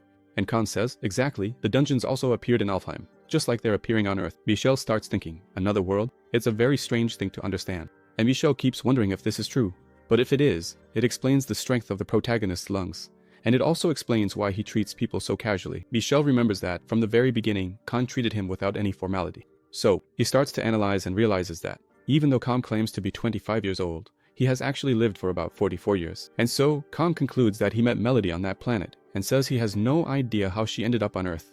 But he has a way to find out. He plans to ask her how she came to Earth. And Sunga, who's starting to catch on, says, hey boss, are you cool with telling us about this? Wasn't this supposed to be a secret? And Kang says, do I need to hide this? I don't need to hide it. I don't need to keep stressing myself out. There's an angel on Earth, and there's a saint who came from another planet. So why should I have to hide this from you guys? And Michelle asks what kind of relationship Kang has with the saint. And he says, oh, with Melody? Oh, it's just friendship. Our relationship is just friendship. The scene shifts to Melody, and she's thinking about the protagonist, saying, Necromancer of the immortal slaughter. She's praying to the goddess Arda, and she knows that Kang is coming. The scene shifts to a flashback from 5 years ago on the planet Alphen, where a really strong warrior appears. He's talking to Miss Melody, saying that they'll be arriving soon, and Melody looks all imposing on top of her horse. Melody shows that she's apprehensive, and she asks the Admiral if everything will be alright if they go to that place, because that place isn't the land of death. It's a place where everyone who enters can make it out alive, and the Admiral says that the saint is right. But this is the only way for them to survive the catastrophe, and if things keep going the way they are, they'll be massacred by the traitors. So, they need to ask for help from the Necromancer's country. Suddenly, a scout warns that there's something up ahead. Then, the Admiral concludes that they've arrived at the country of Artem, and he tells the warriors to get ready, because they'll be in Artem very soon. So, they need to give it everything they've got. And before he could finish his sentence, the Admiral's head was blown off, and the saint goes into despair, screaming the Admiral's name. The saint is covered in blood from the Admiral's splatter. Suddenly, someone descends from above and says, what a pain, why are you all screaming? And the saint sees an immortal necromancer from the massacre, riding his battle horse through the air, and she starts pleading to the goddess to protect her. Kang asks, why do the damned from the Unification dare to cross his territory? And Kang, with a wicked grin, asks if they aren't going to a lot of trouble just to commit suicide. Kang, in other words, King Kang, is the greatest power on that planet. He is the king of death and commands the most powerful army of all. Kang is an absolute monarch, and the saint keeps praying to the goddess, asking why she is going through such an ordeal. And that's how we realize it's a bar, because everyone is drinking. Jininho had already had way too much to drink and was really drunk. He says, please boss, stop hitting me. I just sold a phone for a little more money and then. Still dreaming, Jininho says, boss, stop hitting me. You're hurting me a lot. Everyone looks at Jininho with pity. And Kang, really pissed off, says he should have killed Juninho back then. And everyone keeps thinking that they can't say anything. Who's worse, the con artist who tried to scam him with the phone or the jerk who beat him almost to death? Sangha calls Kang over because he's really worried. He says that sometimes it seems like Kang doesn't care about anything that's happening around him. That includes what's happening to Juninho as well as what already happened to Sam. And Kang says, okay, so what's the problem? People get used to it, you will too. And Michelle says, boss, even so, boss. You have to think about this, about the legal problems that could come up. If things keep going like this, you'll end up isolated both internationally and socially. Michelle finishes by saying that nothing good can come from making so many enemies, and he asks if Kang agrees with him. Kang puts his hand on his chin and starts thinking about his enemies. He remembers that he tried to do that back then in Alpha. All the countries were paying attention to what he was doing, and everyone kept watching him because he was concerned about public opinion. And Michelle asks him to think about it. And Kang asks Michelle how far he thinks he'll get if he keeps thinking that way. And Michelle is confused and says, huh? What? I get it. And Kang says, calamity. A calamity is going to happen. Kang says that soon, all the angels on Earth will explode at the same time, and it's going to be a calamity, and that's going to happen very soon. It will be such a huge disaster that it can't even be compared to the danger shock that happened 5 years ago. Then Kang asks Michelle, will countries and laws still survive in a situation like this? Michelle replies, saying that even if that happens, the military will be able to stop it. So Kang keeps questioning Michelle, even if the military can kill 6-star monsters, do you think they can handle the even stronger ones? Because that's what's happening. It's almost impossible for them to kill 6-star monsters. But even stronger monsters are still coming. When Michelle hears that an even stronger monster is coming, he's left speechless. And Kang gives him an analogy. He says that 6-star monsters are basically like a dog, a cute little puppy. Then, lions, tigers, elephants, carnivores will show up, all much stronger than the little puppy. After that, even dragons will start to appear. So, the firefighters and the Arda forces we have will be completely useless. And Kang asks Michelle again, after these powerful monsters are destroying everything, what will stop them? Nuclear weapons? If they use nuclear weapons to wipe out all the monsters, humanity would basically be committing suicide because the nuclear radiation would kill every living thing on Earth, and so the world will collapse. After these powerful monsters are on Earth, countries will collapse. So, laws and everything else will become meaningless. Even ethics will disappear, and the only thing left will be the will to survive. Sangha speaks up and says that, even so, people will fight to survive. They will join forces to fight. And Kang says, yes, there were humans in Alpha too, and they did just that. In Alpha enter men. There were warriors, knights, holy knights, saints, even kings. They all united. However, it was completely useless. The whole world will try to deal with the situation. But, at some point, it will break, and they know that's how the world is. People will turn their backs on each other. All of this just to try to survive. Because, when a country is being attacked by incredibly powerful monsters, another country won't send its awakened, because they don't want to risk being left defenseless. And so, everything will collapse. And Sangha gets desperate and asks, boss, so what do? We can't just sit on our butts, waiting for this to happen. And Kang starts to smile. He tells Sangha that's why they're getting ready. He says that everyone will need a hero in times of disaster. And he is that hero. Everyone will need a powerful leader. Don't worry. To what other people say. A person who doesn't care about the hate, doesn't care about the insults. A person who isn't bothered by police investigations or intimidation. And he is that person, because none of that matters to him. Because as his power grows, none of that will be able to affect him. Because instead of paying attention to all of that, he needs to show them one more thing. And Kang changes his tone and says he needs to show all his enemies just how much of a badass he can be with them. The scene shifts to someone working on a computer, and we see that Sam is searching for something. She sees several articles about him, including the hero who saved North Korea and many other news stories. Among them the cooperation between the two Koreas to subdue a level 6 dungeon. There were also news articles saying that Kang is an awakened. And to top it off, he reads that the special investigation was halted because there won't be a dungeon break as long as Kang is in Korea. Sam gets really pissed off and starts cursing out the damn protagonist. He's extremely outraged because everywhere they only talk about Kang. Sam says that crap like this can't keep happening, that it's just absurd. They're treating that bastard protagonist like a hero. Sam shows that he's really jealous of the protagonist because everything he does works out. And even Zhao considers him a friend and takes a picture next to him. Sam thinks that, in his view, North Korea isn't even a real country. After that, Sam picks up his phone and sees that his high-ranking friend still isn't answering his calls. He remembers that his colleague wants to cut ties, because he wants to survive at any cost. So, he doesn't want any more contact with Sam. However, Sam already has a plan set in, heads to his safe. To put your plan into practice, Sam grabs several documents and starts taking pictures of them. After that, he sends the documents to the person and keeps wondering if they're going to keep ignoring his calls. Sam keeps staring at his phone, counting the seconds. Less than a minute later, the president of the group calls Sam. The president of the group asks if Sam is going to keep threatening him, if this is how things are going to be now. And Sam starts blackmailing him, saying he can get rid of the documents, but the president will have to do him a favor. And the president of the group asks, what favor do I have to do for you? And Sam is pleased, because he knows that now the president owes him a favor. In his thoughts, Sam says that the protagonist chose the worst enemy for himself, because Sam is relentless and tireless, and he will do whatever it takes to destroy the protagonist. Sam says, President, I know you work with people from the Middle East, so I want their contact information. Connect me with them as quickly as possible. And Sam promises to use the lowest blows, because Kang dared to lay a hand on him, so Kang will have to face the consequences. The scene shifts to a week later, at the Paryae International Airport, and we see Sunga, all excited, unable to contain her joy. And Kang says, Hey Sunga, stop smiling. Why are you so happy? And Sunga shows off his Awaken ID, because he's now rank B. And Khan, smiling widely, says that he only wanted to go to the United States after Sunga reached rank A. But it's a shame, because that's not going to happen. He'll have to go before that. And Sunga, still smiling and cheerful, says that just the fact that he went from rank F to rank B is amazing to him. And it's all thanks to the protagonist's help. But suddenly, he remembers that it cost him dying and coming back to life countless times. All of that happened in just 1 week. Khan hands something to Sunga, and he gives him some advice, saying, try not to die, and don't go into a dungeon with stars by yourself thinking you're some kind of badass. Sunga is completely shocked, because he can't believe the protagonist gave that to him. It's a return stone. With it, he can leave a dungeon whenever he wants, without having to complete it. After that, Khan warns him again, telling him not to die. If he ever feels in danger, he should use the return stone and get out. Sunga gets so emotional, it almost looks like he's about to cry. He says, Khan, you must really like me, since you gave me a stone that's worth 36 million reis. He starts thinking that Kang sometimes seems like a rude person, but he actually has a good heart. And Kang says to Sunga, you're finally starting to become useful. So, it would be really sad if you died. Do you have any idea how much money I spent for you to get better? If you die like this, you'll just turn into a skeleton soldier. And Sunga thinks to himself, yeah, maybe he's not that good-hearted after all. Sunga lowers his head and starts wondering what the protagonist thinks of him and what he means to the protagonist. Meanwhile, Michelle is over there talking really loudly on the phone. Suddenly, he gets startled and asks, what? How did this happen, Michelle? He thanks the person he's talking to on the phone and says he'll follow their instructions. Khan notices that he's worried and asks, what's wrong? Who's talking to you? Michelle says it was a call from the Ministry of Defense. They received some information about terrorism, and when Sunga hears the word terrorist, he gets really startled. And Michelle explains to Khan that the terrorist's target is him, and Khan starts wondering, me? Why me? Why do the terrorists want to kill me? Michelle was also asking himself the same thing, since he doesn't see any reason. But he keeps thinking that there's one thing he's sure of. Boss, wherever you go, you end up making enemies.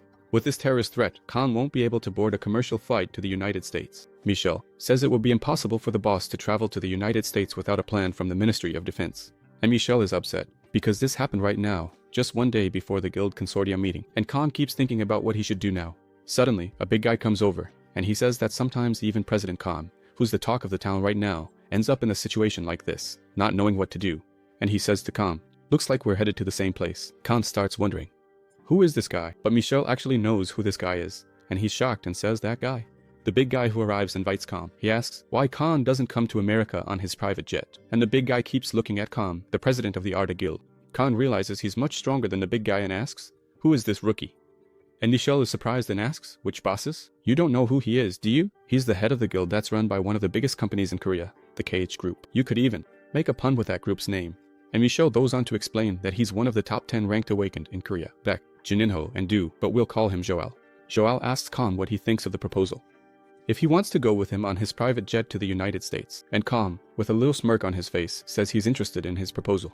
But he asks if he's not afraid of terrorists. And Joel replies, why would mere terrorists scare the great little Joel? After that, Joel starts to smile. And raising his finger, he says, alright, then let's be friends. First, come here. And Khan starts thinking, friend?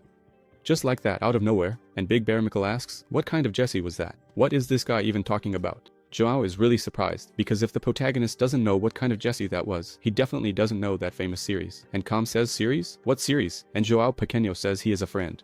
It's a word that's used a lot in a famous series.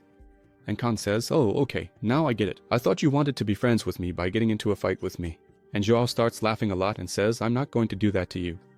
I'm not going to fight you, I'm not crazy. Joel leaves with his arm around Khan. He tells Khan that it's going to take him a long time to get to the United States. And he asks the main character if he wouldn't want to watch a series together with him. Joao says, let's pick up the pace. Now I know that on this trip, there's no way I'm going to get bored.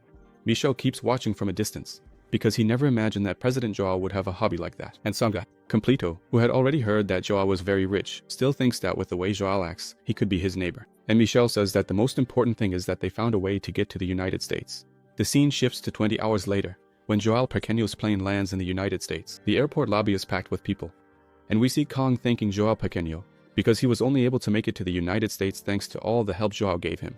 So, Kang thanks him very politely, saying thank you so much, and Joao replies, hey, Mano Kam, you don't need to thank me.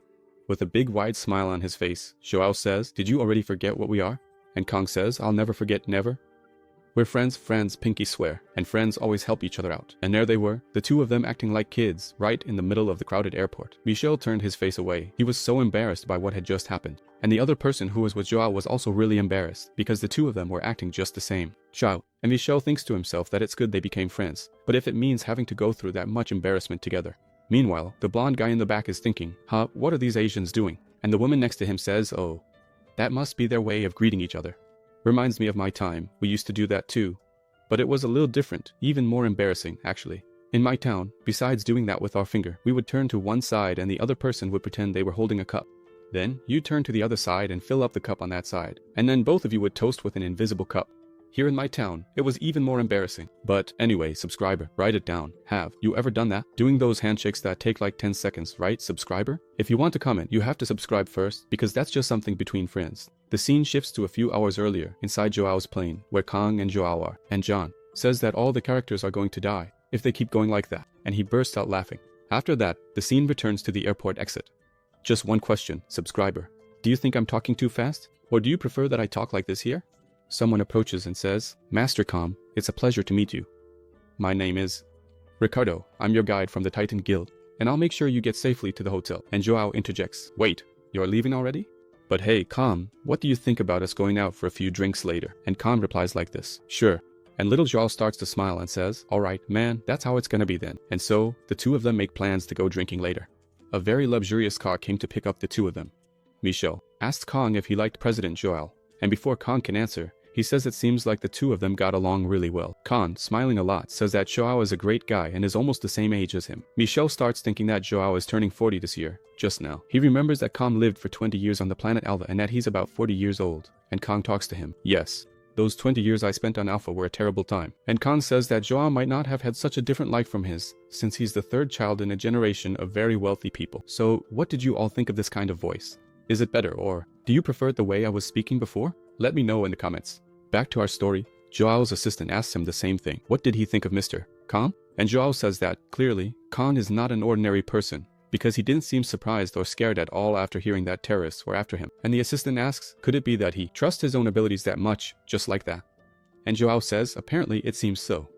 But Joao says there seems to be something more to it than that, because his confidence and the calm he exudes cannot be unexplained by someone as young as him. Little does Joao know that Kang is actually older than him. And Joao concludes by saying that the more he thinks about it, the more interesting Kang becomes to him. And Joao's assistant also concludes, saying it seems like Joao really liked him. And John starts to smile and says, of course. And look, we even like the same kind of shows. We're practically brothers. Separated from motherhood. The scene shifts to the hotel. It was almost a Hilton hotel, and Kang is about to enter the elevator. And Ricardo tells them both to get some rest, because the World Guild Consortium meeting will start tomorrow, at lunchtime. And at 11 o'clock, he'll send a car to pick them up. Already inside the elevator, Kang tells Michel to take a quick shower and get ready, because they're going out for drinks. And Michel says, okay, boss. But inside, Michel was there. Man, what a drag. I just wanted to rest, just a little. But this jerk of a boss already wants to go out drinking. After 20 hours on the plane, doesn't this guy ever get tired? The main character is just like a kid. Did you really think the little guy was going to sleep? He stayed up all night, just staring at your face. Then, when morning comes, the kid finally falls asleep and you have to go to work, totally exhausted. I'm talking too much. Let me focus on our main point. They finally arrived at apartment 1001. Kang was there, singing in the shower. So, I'm going to sing. Mute it now, or you know what's coming. I used to ask, do you wanna dance and hug you? Do you wanna remembering you? One more dream doesn't hurt. What a waste of time. Alright, I sang. Just accept it. It's easier that way. He's a man who... That's enough, idiot. Don't get into this if you're afraid to die. Back to our main point. Kang is finishing getting ready, and says he needs to get going, because he wants to drink until he drops. The main character turns off the lights and Kang keeps saying he's not going to drink soju. He just wants to have a drink. And before he can even finish talking, a laser appears next to him. When he sees this, the main character knows something's wrong and realizes where the laser is coming from. It's coming from the building right in front of him. Kang looks up and sees that there's a helicopter firing a missile. So for those who don't know, there are some types of missiles that are guided by lasers. So the person in the building across the way is guiding that missile straight to the main character's room. And it's not just any missile. It's a really big one heading right for him. Kang's eyes go wide and he takes off running at full speed. But contrary to what you might think, Kang runs straight toward the missile, and that's when he gets ready for his serious punch. Kang lands a punch on the missile with all his strength, and the whole point is to keep the missile from hitting the building and killing a bunch of innocent people. A lot of people below are shocked when they see the explosion and then spot a body falling onto a car. It's Kang, sprawled out on top of the car, in pain, and we're shown that the spiritual armor used up all 100 souls to absorb that damage. Kang starts cursing out the bastard who sent that missile at him. Kang keeps wondering if the person who fired that missile just wanted to kill him or destroy the whole building, because that missile had enough power to take down the entire place. Kang immediately pulls out a greater healing potion from his inventory, drinks it right away, and his wounds are healed, thanks to the potion's effect. People gather around Kang, asking if he's okay, and he says, that was a terrorist attack right in the middle of the city. Kang watches the helicopter fly away and thinks that all of this is really suspicious. He knows he's not a good person, but he didn't do anything to deserve something like this. After that, Kang says, BB, follow that helicopter. And she replies, yes, master. She immediately takes off after the helicopter. Right after, he looks at the building and knows there's another bastard there, but he realizes the person has already disappeared. Even so, before punching the missile, he sent the little orb after the person. So we see that at the moment of the explosion, the little orb was heading toward the person who was pointing the laser. So it's just a matter of time before Kang finds the person. And now fully recovered, Kang says he needs to see the face of the bastard who tried to kill him. The scene shifts to where Santa is, and she is being informed that the president of the Outer Guild has just arrived in the United States. As always, she gets really nervous and asks, the immortal is here? And Santa finds that really strange, because the mortal is already there. And she asks what people did to make him so nervous.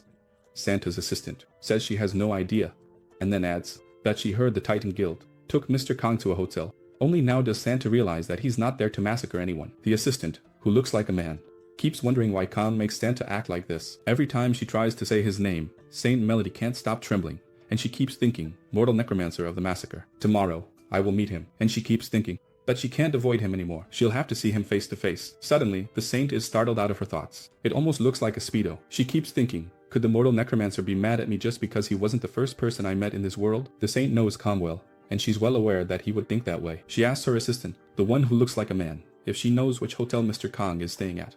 And the assistant is even more shocked, because the saint called that Korean man Mr. and Melody, as beautiful as ever, says she should go meet Kang right now. The assistant says that the saint's wish is her command. Suddenly, someone enters the room and the assistant says, oh, what a coincidence. I was just about to call you all, and a crowd of awakened people comes in. They are all holy knights of Arya, and the blonde one says, it's an honor to serve the saint. And we're introduced to this blonde guy, a holy knight of Arya, general officer, James Barnes, who we'll just call James. The scene shifts to the hotel where the Potos was, and Michelle is very worried, even biting his nails, because he heard a huge explosion. He calls Sun but gets no answer. After that, Michelle asks the hotel staff for help to open the protagonist's door, and we're shown that 5 minutes earlier, Michelle was calmly taking his bath when suddenly he hears an explosion, and the building even shakes. He wonders if that was really an explosion and notices that all the guests are outside saying there was an explosion nearby and that something fell from the sky. But Michelle knows his boss and thinks it might have been Sung who caused that explosion, while the hotel staff is opening the door. Michelle keeps hoping it wasn't Sung who did all that and keeps calling Sung, wondering why Sing isn't answering his phone. After a while, the hotel staff manages to open the door and Michelle is shocked when he sees the state of the apartment and realizes something bad happened, because it looks like his boss did something. And looking inside the apartment, he sees that all the windows have been shattered and he starts to break out in a cold sweat, thinking his boss was the one who did it. The scene shifts to Santa's convo, and someone asks if Santa is uncomfortable, and Santa says no. We see that the one who asked was the blonde guy, James, and James is worried because it's the first time he's seen Santa in this state. She is very different from usual, and James truly worships Santa because she cured his daughter's incurable disease. And James tells himself that he will protect her at any cost. Suddenly, they hear an explosion, and the driver stops abruptly. The blonde guy tries to shield Santa with his body, and after stopping, the driver asks if Santa is okay. The blonde guy asks one of his assistants what that was, and the assistant, Nick, says there was an explosion just ahead, and the blonde guy asks, huh, an explosion? The blonde guy sticks his head out the window, and sees that in that direction is the Necromancer's hotel. Santa asks, James, what's going on? James explains that it must have been a terrorist attack and says they'll have to retreat for Santa's safety, and Santa starts thinking that this might be the protagonist's doing, since some might try to go on a rampage. She says to the blonde guy, no, we're not leaving. We need to find out what's going on. Him, huh, no, we need to retreat. We need to retreat. I'll go check what happened, Santa, and then I'll let you know. After that, he says, Santa, we're going to retreat, okay? James, who is Santa's head of security, tells Nick to take the other awakened and find out what's going on. The car turns around and starts to leave, and Santa looks back to see the site of the explosion and sees a lot of smoke rising from where the mortal should be. The scene changes. It's a clear night in an alley, and we see the protagonist lurking, looking like he's watching someone. The person Sun was following noticed his presence and sees that on every street he enters, the person keeps following him. Sun also realizes that the person isn't stupid, because after noticing they're being followed, they didn't go back to the base and just kept wandering aimlessly. So, Sam decides to step out. He walks toward the person who attacked him to try to catch him, and the person realizes Sang is getting closer, and suddenly takes off running at high speed. Sam doesn't want to be left behind and starts chasing after him too. Sam tells him to stop and asks where he's going. The chase continues, and the two are almost equally fast. Sang knows he's very fast, but he still can't catch up to that person. He can't believe there's someone out there who can run as fast as he can. He remembers iPhone in a very affectionate way. I left it up there for you to read, and Sam says, but now, I have an ability, and he uses his ability, Impulse, which lets him run much faster. The hooded figure looks back and sees that Sang is closing in really fast. As Sang gets close to him, he says, got you, but at that exact moment, the person runs even faster. Sang keeps watching and realizes there's a huge gap between him and the person, and then, he sees the killer's blank expression and thinks, damn, level 71. This bastard? At this rate, he's basically the best in the world. And Sang asks, why is a jerk like him and the guy with the dead fish eyes? He doesn't even let Sang finish and already starts taunting, calling the protagonist up there. Sang gets really pissed and yells, coward, are you going to run away? And the person keeps walking, going down. Now, the Necromancer is really filled with pure hatred because it's been about 10 years since anyone has provoked him like this. So, it's time to answer his provocation, and that's how the trickster's map begins. I promise not to do anything good. And the assassin named Assad taunts the protagonist, saying he's a really cute summoner, and right after that he enters the dungeon, with Sang following him inside. There he goes, whistling, and he's very laid back. Assad lies in wait, thinking that the protagonist followed him right into his own grave, and he gets really excited because Khan will be his 100th victim. He remembers that when he turned 10 in his homeland, Afghanistan, he was sold to the rebels by his own father, and from the moment he saw his father so happy to get a meager amount of money for him, he decided to go up the mountain and only committed atrocities from then on. He remembers that, in Afghanistan, there was an endless war, and he killed countless enemies with a single goal in mind, to survive, and if necessary, he would even kill his own ally. All of this, just to survive. And Assad keeps remembering that he killed, and killed again, and killed many, in every way, and in the cruelest ways, and he thought, if he needed to kill, to survive then, he killed countless enemies, and after a while, he woke up. However, he remained a killer, and Assad keeps thinking that now his 100th prey is coming his way. And as always, he will kill at the right time and in the right place, because he has never missed a target. He counts the steps 3, 2, 1, and then, right behind the protagonist, he lunges to kill him, but he didn't expect the protagonist to be so fast, and the protagonist defends against his attack with ease. Assad can't understand how Kang did that, because he was incredibly fast, and made no noise at all, and he can't figure out how Kang detected him. And Kang stands there grinning, holding his warrior staff, knowing this fight is going to be easy, while Assad is still in shock because Khan predicted all his moves. Khan finally gets his hands on Assad, looks him straight in the face, and says, got you! Now things are about to get tough for you, but Assad is pretty quick and breaks free from the protagonist, trying to hit him with another dagger, and Kang dodges backward, saying, whoa, that was a close one, huh? Assad unleashes a barrage with his daggers, but Kang blocks everything with ease. In the middle of the fight, Assad keeps wondering how Kang knew he was back there, because ever since he awakened, no one has ever been able to sense his presence, and a little orb is there, laughing a lot in his shadow. For real. He just didn't notice the little orb's presence in his shadow, and Kang, after sizing up the assassin's strength, says that he's good enough. Kang also says that besides being an assassin, Assad is really skilled with dual dagger wielding, and Kang says it's likely that Assad is very good in one-on-one fights. And Assad is left thinking, what is this guy even talking about? Assad starts to think that Kang is talking as if he's been evaluating him since the beginning. Then Kang stops messing around and says that now he's going to test Assad's level to see if Assad can survive a strong attack, and Assad has no idea what Kang is talking about. Kang hits him so hard with the staff that Assad is thrown backward, and this one Assad really felt, because it was really strong and he didn't expect Kang to be that powerful, since, according to the information Assad had, Kang is a necromancer.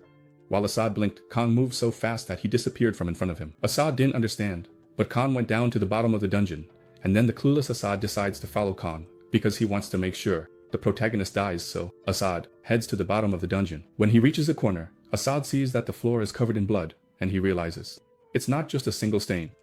Everything around is covered in blood, but there isn't a single body. But when he lifts his head and looks ahead, he's really surprised, because without realizing it, he was already surrounded, and next to Kang there were dozens of skeletons. Kang looks him straight in the face and says, "Now let's start the second test. Get ready." Assad realizes the protagonist's trap and starts counting the unregistered ones. 1 unregistered, 2 unregistered, 3 unregistered, 4 unregistered, 5, 6, 7, so many unregistered. Whoever signs up definitely won't turn into a skeleton. Even a woman who didn't sign up turns into a skinny skeleton. When Assad gets to number 20, he starts thinking, "Why am I even counting?" So he takes a deep breath and gets ready to attack. Khan notices that there's something different about Assad. Assad starts using his Divine Fury skill and boosts all his stats, activating the power of Deka, Dura, and Trenbolone. Only after that does Kang realize that he has 2 classes, Assassin and Warrior. After activating the Warrior skill, his testosterone shot up to 5,000, and he got maxed out, totally overpowered. The veins on his face even started bulging. And he had only one thought: "I'm going to kill this guy right now." Charging at the protagonist with all his fury and super hyped up, Assad thinks taking down the clan will be easy. However, the unsubscribed big swordsman blocks his path with his swords and shield, and Kang thinks that's really cool, because Assad is giving it his all trying to kill the unsubscribed ones. Kang is really impressed seeing him slicing up several unsubscribed skeletons. Kang says he'll be a great addition. Assad is in a complete rage, and can only think about killing, and every time he looks at the protagonist's mocking face, all he can think about is taking him down. Assad, crazed, sprints and leaps at the protagonist, appearing at lightning speed behind Kang. However, Kang remained still, and then came that sharp stab. The Tramontina was put to work. Blood spurted everywhere and a fatal blow was dealt. Assad starts to smile, because his speed is unbeatable. In just 2 milliseconds, he managed to land his blow. And so, according to Assad, he claimed his 100th victim. But when Assad looks down, something's wrong, because he hadn't hit the protagonist, since the protagonist is completely unharmed. But Prota's blow was also so fast that he didn't even notice. But he was the one who suffered a fatal blow, being decapitated. In that millisecond of consciousness he still had left, he didn't give his soul to Jesus. He simply cursed at the protagonist, and just like that, the assassin was assassinated. His head fell to the ground, right next to his body, and Kang is very happy, because he knows that if he gives the protagonist some really good food, he'll be very useful. And Kang says, "Repent for your sins for all eternity, for raising your sword against me, and become my loyal servant forever." And so, since Assad didn't give his soul to Jesus, the Necromancer used the soul seal and captured his soul, and we see the description Soul Sealing Stone. This skill is essential for creating a Death Knight, and everyone above level 70 can become a Death Knight. However, Khan himself isn't level 70 yet, so he can't create a Death Knight either. But he's not going to lose out on this great acquisition and grabs Assad's soul just in case. The Marauders map. Mischief managed. The scene shifts to the next day in the event hall of the Titan Guild. Michel is really worried because he doesn't know where the protagonist went. Yesterday, after the explosion, Kang disappeared and Joao Pequeño notices that Michel seems a bit concerned. He says to Michel, "Man, you've got a lot on your mind, huh? You need to relax a little. If you keep this up, the narrator's going to remember your nickname, Bokinha Santa. So have faith in Kang. I'm sure my friend will come back. By the way, isn't he known as the best awakened in South Korea?" And Bokinha Santa says, yeah, right.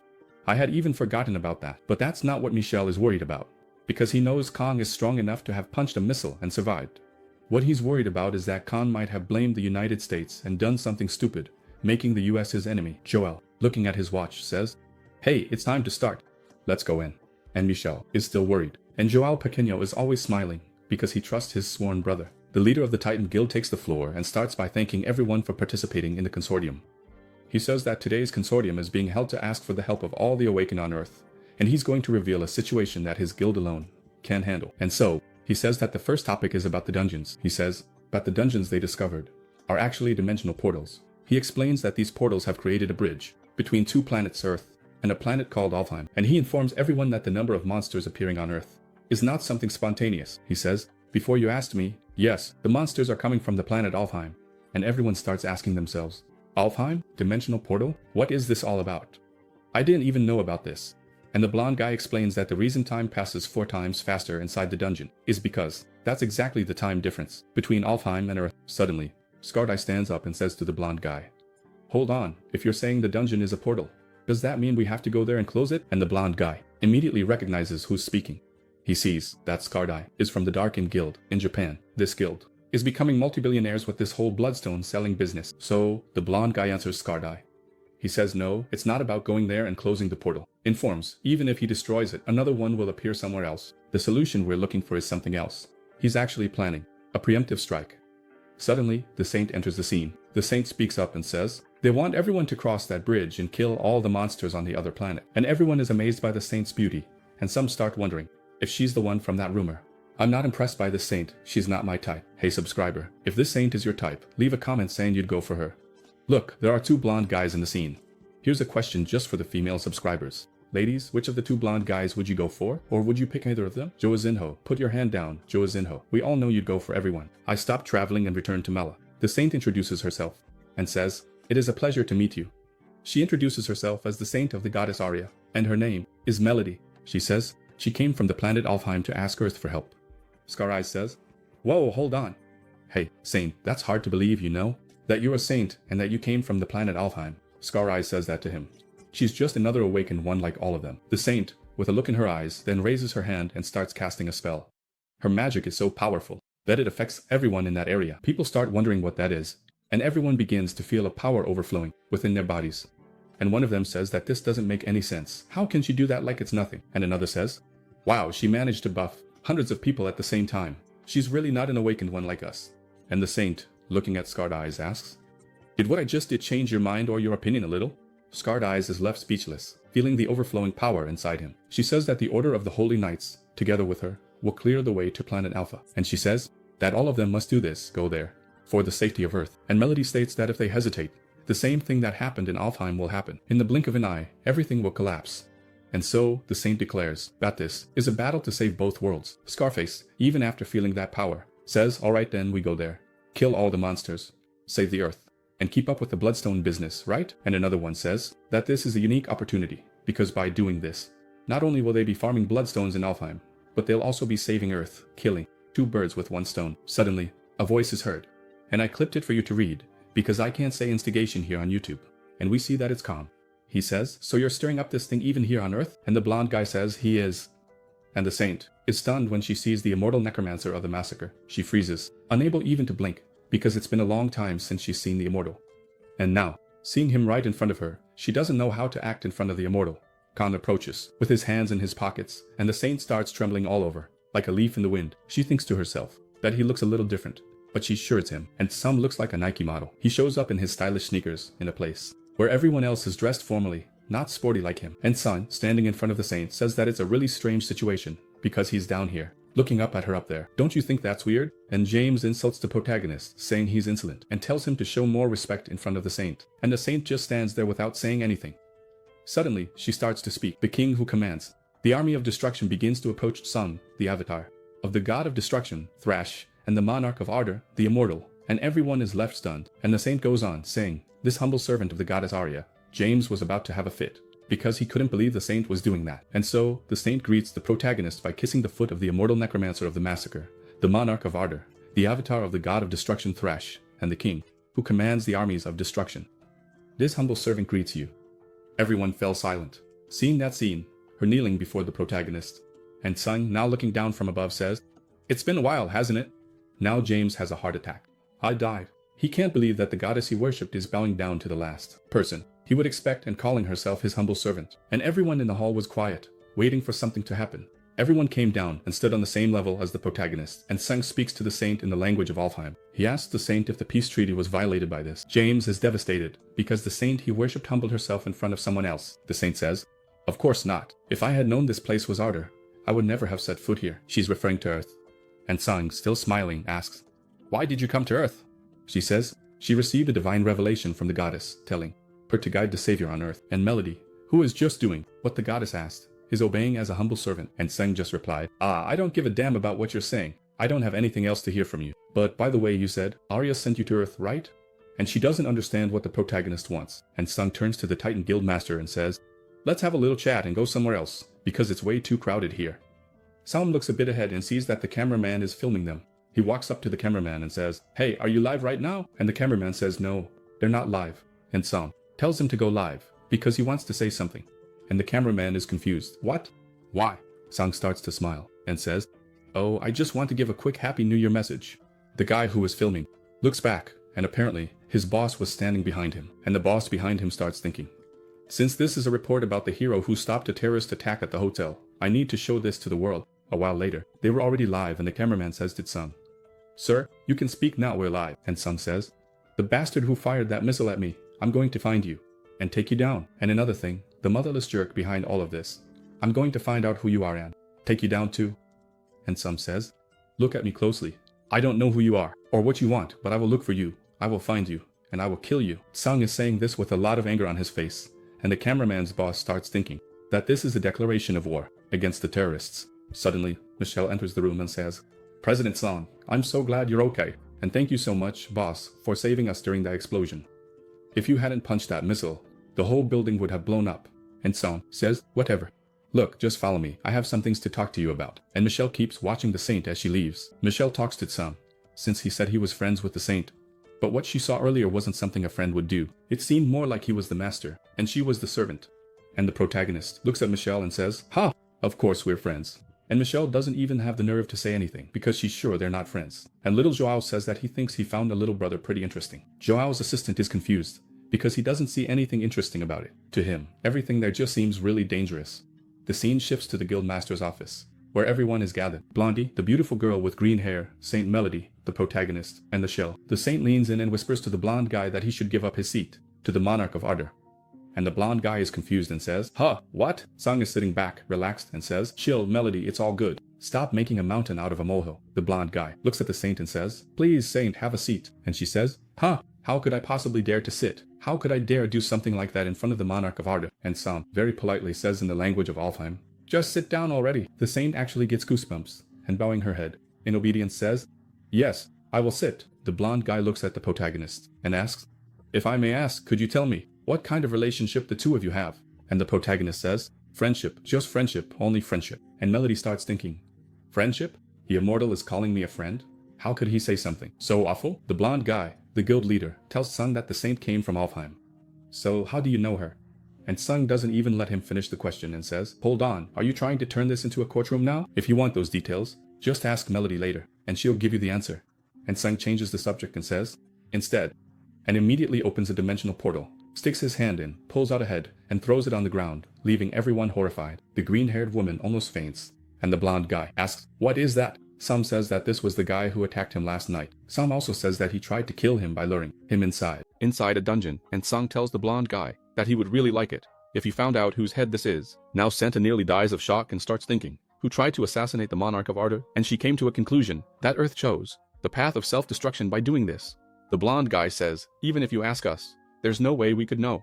And Sung interrupts again and says, I'm not suspecting you guys, just find out who this guy is for me. And Sung knows it will be easy for him, since there probably aren't many active awakened rank A assassins. And the blonde guy says, Even so, it's... But the saint cuts him off right away and says, I'll investigate. And the blonde guy looks at her and says, Hey saint, this is something the American Department of Defense should be handling. The saint stares at the blonde guy and starts talking to him telepathically. She says, Guildmaster of Titan, I appreciate your cooperation so far, but I need to find a way to fulfill my promise here. I have to stay alive so I can return to Alfheim and save countless lives there. So, please, don't provoke the immortal. The saint knows the protagonist is tough, and the Titan Guildmaster says, Alright, saint, I'll do that. Then Song goes back to talking with the two of them, and says, But about the things you mentioned earlier. And the saint asks, What things? And Song says to her, That thing, about you bringing a bunch of people from here to invade Alfheim. After that, Song asks the saint what would happen to Earth if all the awakened ones from here went to Alfheim and died there, who would be left to take care of the dungeon breaks here on Earth? And Song gives the saint a really serious look and says to her, with that evil smile, Are you trying to die? Or are you looking to start a little war with me? Once again, the saint bows and says, Would never do that. And Song, with all his authority, says, Get your brain working properly, and stay right there. Stand up, and explain this to me clearly. And the saint, after pulling herself together, says that there is a way to block the dungeon breaks. And Song says, Now we're talking, now you're speaking my language. Go on, spit it out. She says that first he needs to learn about the dimensional sacred ground and the dimension fragment. The scene shifts to some time later, at a secret base. The base is underground, and unknown to everyone.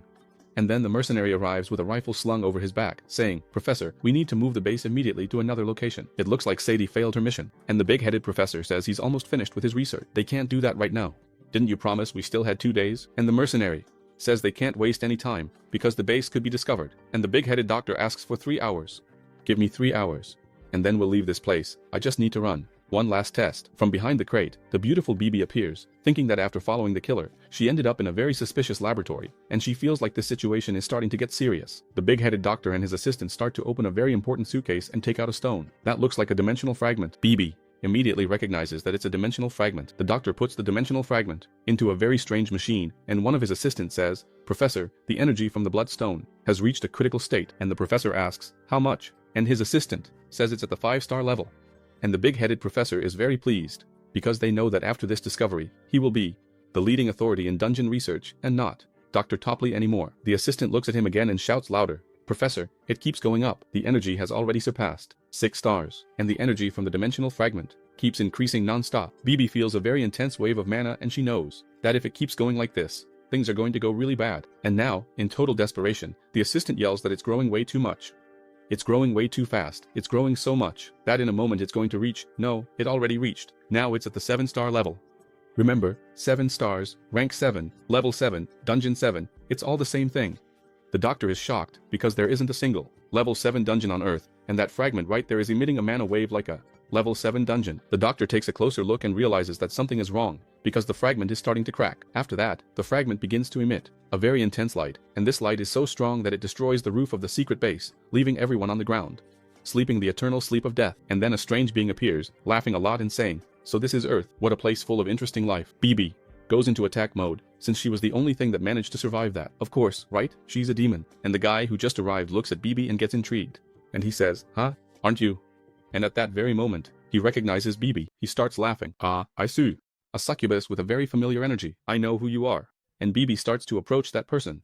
The scene shifts to the headquarters of the Titan Guild, in the Guild Master's office, and the Saint continues her explanation. She says that before she explains to the protagonist about preventing dungeon breaks, he first needs to learn about the dimensional holy ground and the dimensional fragment. And Melody goes on to say that if she were to describe what the dimensional holy ground is, she would say it's a very special place, a high rank dimension. And she tells the protagonist, "But you've already been in a dimensional holy ground before."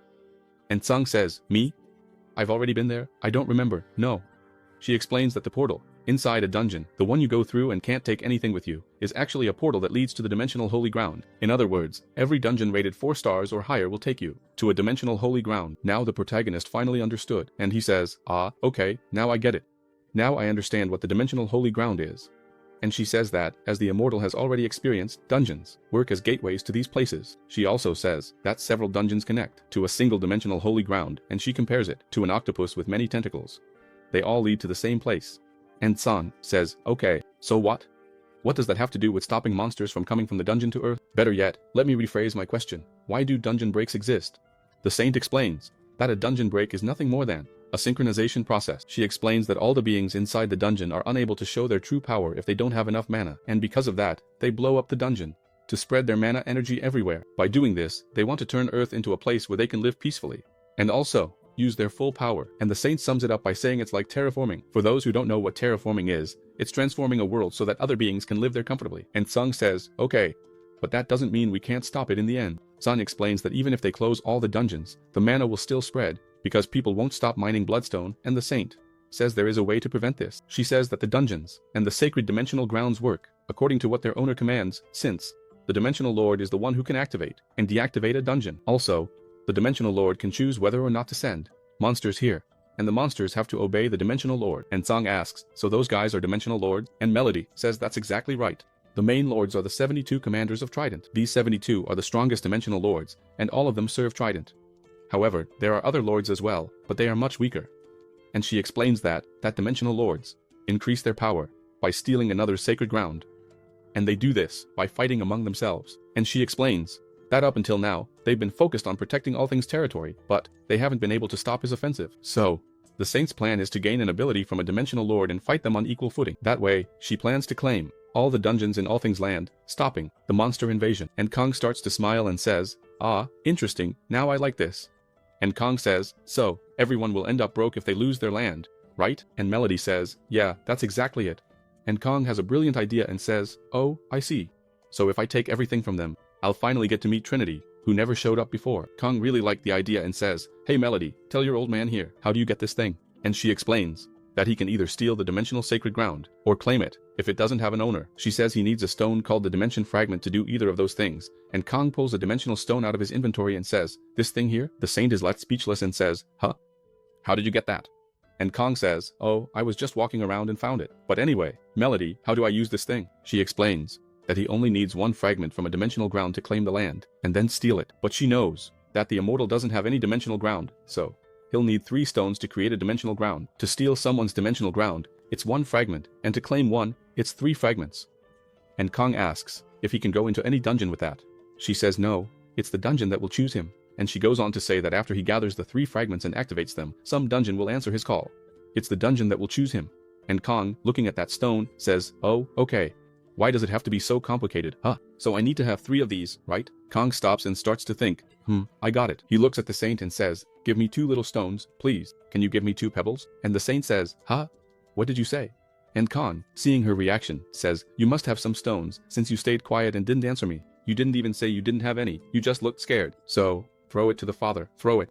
Hand it over to your boy, I want that stone. And after a brief discussion, with no threats or pressure, Melody, still shaking, gives her dimensional fragment to the protagonist, and as he takes the stone he says, wow, you only have 1? Your credibility is really bad, huh? Melody, still trembling, says she got that after a lot of effort, a lot of ups and downs, and asks Kang to give her stone back later. Moments later, Globinho shows up and Kang is surprised to see him and says, wait, why did you come back? Didn't I tell you to follow Bibi and help her? And Globinho says, boss, the witch of hallucination, has been kidnapped. And Kang is shocked and says, huh? They took Bibi? Who was the jerk that took Bibi? And Globinho says it was a subordinate of Trinity, Rashmod. After hearing that name, Kang stands up and says, look, I need to get out of here. Something really important just happened. And Bichelle is shocked and says, boss, where are you going? He says he's going to the base of the jerk who beat him up. The blonde guy, leader of the Titan Guild, says that the response team hasn't been formed yet and tells Kang he should go with them. And Kang looks at Santa and says, Rashmod showed up. And she's really shocked because she knows who Rashmod is, and Santa says, huh? One of Trinity's main dimensional lords showed up this early, and Kang gives Santa an order and says, form a team and follow me to the location. And the little globe shows Kang the location. In his mind, he says, huh? Wait a second. Now that I think about it, there isn't a subway station anywhere near this place. A few hours later, the Black Rock helicopter lands near the spot where the dimensional fragment explosion happened. Santa, the guild master, and her paladin stay back while the protagonist moves forward alone, and the blonde guy asks Santa, hey Santa, is this really going to work? Even without a support team? The blonde guy says he doesn't know how they're supposed to stop a dungeon break with just the people who showed up. And she says, it doesn't matter. You're saying there aren't enough people, right? But I'm telling you, that person has enough military power to take care of all of this. And she tells the Titan Guild master to wait for further orders. Kang opens the warehouse door and sees that there really is a dimensional portal inside, and that portal is a rank 7 dungeon. He looks to the side and sees someone he knows, and Rashmod is holding Bibi and says, oh, okay. So she really was just a succubus, huh, immortal? And Rashmod, grinning widely, says that Kang ran away from Alting and came to hide on Earth, and Kang just keeps staring at Rashmod, noticing he's quite different from the last time he saw him. Bibi is unconscious in his hands. The protagonist says to Rashmod, I know you're happy to see me, but aren't you being a bit too dramatic? And Rashmod is left confused. And Kang keeps talking, you know, right? That you've already died on me 5 times, right? And Kang, with a smile on his face, says, hey Rashmod, are you starting to have mental problems? Did you hit your head or something? This is some schizophrenic stuff. And Rashmod starts to grit his teeth in anger. And Rashmod starts to smile and says, yeah, I think that really happened, but that was before you got reset, wasn't it? And Rashmod keeps laughing and says he's looking forward to it. He's excited for another fight with the protagonist, and Rashmod throws down a challenge to the protagonist. So, you want to save this little girl here, don't you? And he walks toward the dimensional portal. So, to save her, you have to leave those kids outside. Let's have a fair fight, one-on-one. He says he'll be waiting for the protagonist inside the portal, and Rashmod and Bibi disappear into the rank 7 portal. Kang tells everyone that he has to go in alone, and the saint asks if he thinks it's a trap. Melody keeps saying that she's sure there's an overwhelming difference between the immortal's power and Rashmod's power. So, she keeps wondering why Rashmod is provoking him so much. Kang tells Santa that he doesn't know how he discovered that he has no powers, as he was reset and is without his full power. And Melody is really shocked and says, what? You lost your powers? And Kang says, look, I'm getting my powers back pretty quickly, but I'm not at full strength yet. And she can't believe that he lost the enormous power he used to have. And the saint asks, what about the list and the Death Knights? And Kang says that he still can't summon them. And she says that's going to be very dangerous. She says that if he's going to fight Rashmod, he should at least have all 52 Death Knights. And Kang, smiling, tells her, oh, don't worry about it, it'll be quick. And the saint can't understand how Kang is going to defeat Rashmod without all his powers. And Kang notices that the portal has started to change and realizes there's a lot of power emanating from it. So for sure this portal is going to crack, and the portal starts emitting even more intense waves of mana. Background character 1 and background character 2 are shocked because the portal just exploded, and background character 3 is left wondering, what is this? And yes, a dungeon break just happened right in front of them, a level 7 dungeon. All the monsters are above level 70. Even so, one of them says, guys, get ready for battle. and the portal stays open, throwing a bunch of monsters out, and Kang is taking it all in. He realizes this is never going to end, and he notices that Rashmoid wants to send all the monsters out of the portal and stay there alone. He gets really happy, because either way, Rashmoid is sending all the monsters out to face the Necromancer, without any bodies for him to summon. But Kang already knows what to do and calls Dasoi. And Kang, placing his hand on Dasoi, tells him to stay calm, because he's going to save Bibi. He talks to Dasoi and wants him to do something for him. He says, I want you to take out those pieces of crap. Finish them all off, don't leave. A single creature standing, and Dasoi starts absorbing all the metal around him. Dasoi absorbs the helicopter, a tank. I have no idea where that tank came from, okay? Don't ask me. And a bunch of army vehicles. Where did all this come from? Does anyone know? Because I sure don't. And Dasoi starts gathering up all that metal. The helicopter merges with the tank merges with the cars, and Dasoi's body starts to take shape. There it is, practically an Autobot. And the protagonist's transformer is ready, a gigantic metal monster, and everyone is stunned, asking, what is that thing? Is it a transformer? And Dasoi stands still for a moment, then charges at the monsters, and all the monsters get ready to face Dasoi. Dasoi doesn't want to talk, he just activates the helicopter, and starts slicing everyone up, because he's running on pure rage, trying to save Bibi. And all the monsters charge at Dasoi together, and he, aiming his Black Hawk at them, fires all his missiles at the monster. Yeah, it's really a transformer, and no one can believe it, because the protagonist's metal monster is so strong, so powerful. And the Saint is like, huh? Did the Immortal lose his powers? Wow, then what is this? She can't believe how this powerful machine is destroying everything. The protagonist's elemental is much more powerful than before. And Kang finally arrives at the place where Rashmoid is, and we see that Kang has entered the sorcerer at Rashmoid's research center. It's also revealed that Kang is trying attack mode, and the protagonist is confused, since he's never seen anything like this in his life. He realizes that it's very different from when he enters a dungeon, and Rashmoid starts to smile, calling Kang an idiot, because he never imagined Kang would follow him like that, even knowing it was a trap. Rashmoid is feeling totally confident and asks what Kang is going to do without any body there. Kang says, no, in just a moment there will be a body here. Your body will be here. And Rashmoid laughs in his face, saying that Kang is bluffing as always, and tells Kang to stop overflowing with arrogance, because he knows that now Kang is nothing. And Rashmoid keeps bragging, saying that if they were to fight with their summoned monsters, he would have the advantage, because he changed his body based on Chimera research. And Kang is pretty straightforward and says to him, then why don't you give Bibi back to me before we start our fight? And Rashmoid says, huh, Bibi? He starts laughing. So you're worried about the life of this little thing here, huh? You're worried about her? Then, why don't you stop worrying about that and just squeeze Bibi with your hand? Rashmoid says that things like Bibi are just distractions, and grabs Bibi's head with his other hand. Meanwhile, the protagonist just watches what he's about to do, and Rashmoid rips off Bibi's head, killing her instantly. Rashmoid says that things like that only serve to drag us down. And then a system message pops up for the protagonist, saying that Succubus Bibi has died and the Succubus's level has dropped to level 1. And the system also informs him that he won't be able to summon her again for 32 days. I thought Bibi had died. I just think she's immortal, like Dasoi. And Kang gets really pissed off, of course, and Rashmoid just smiles and says, what's wrong?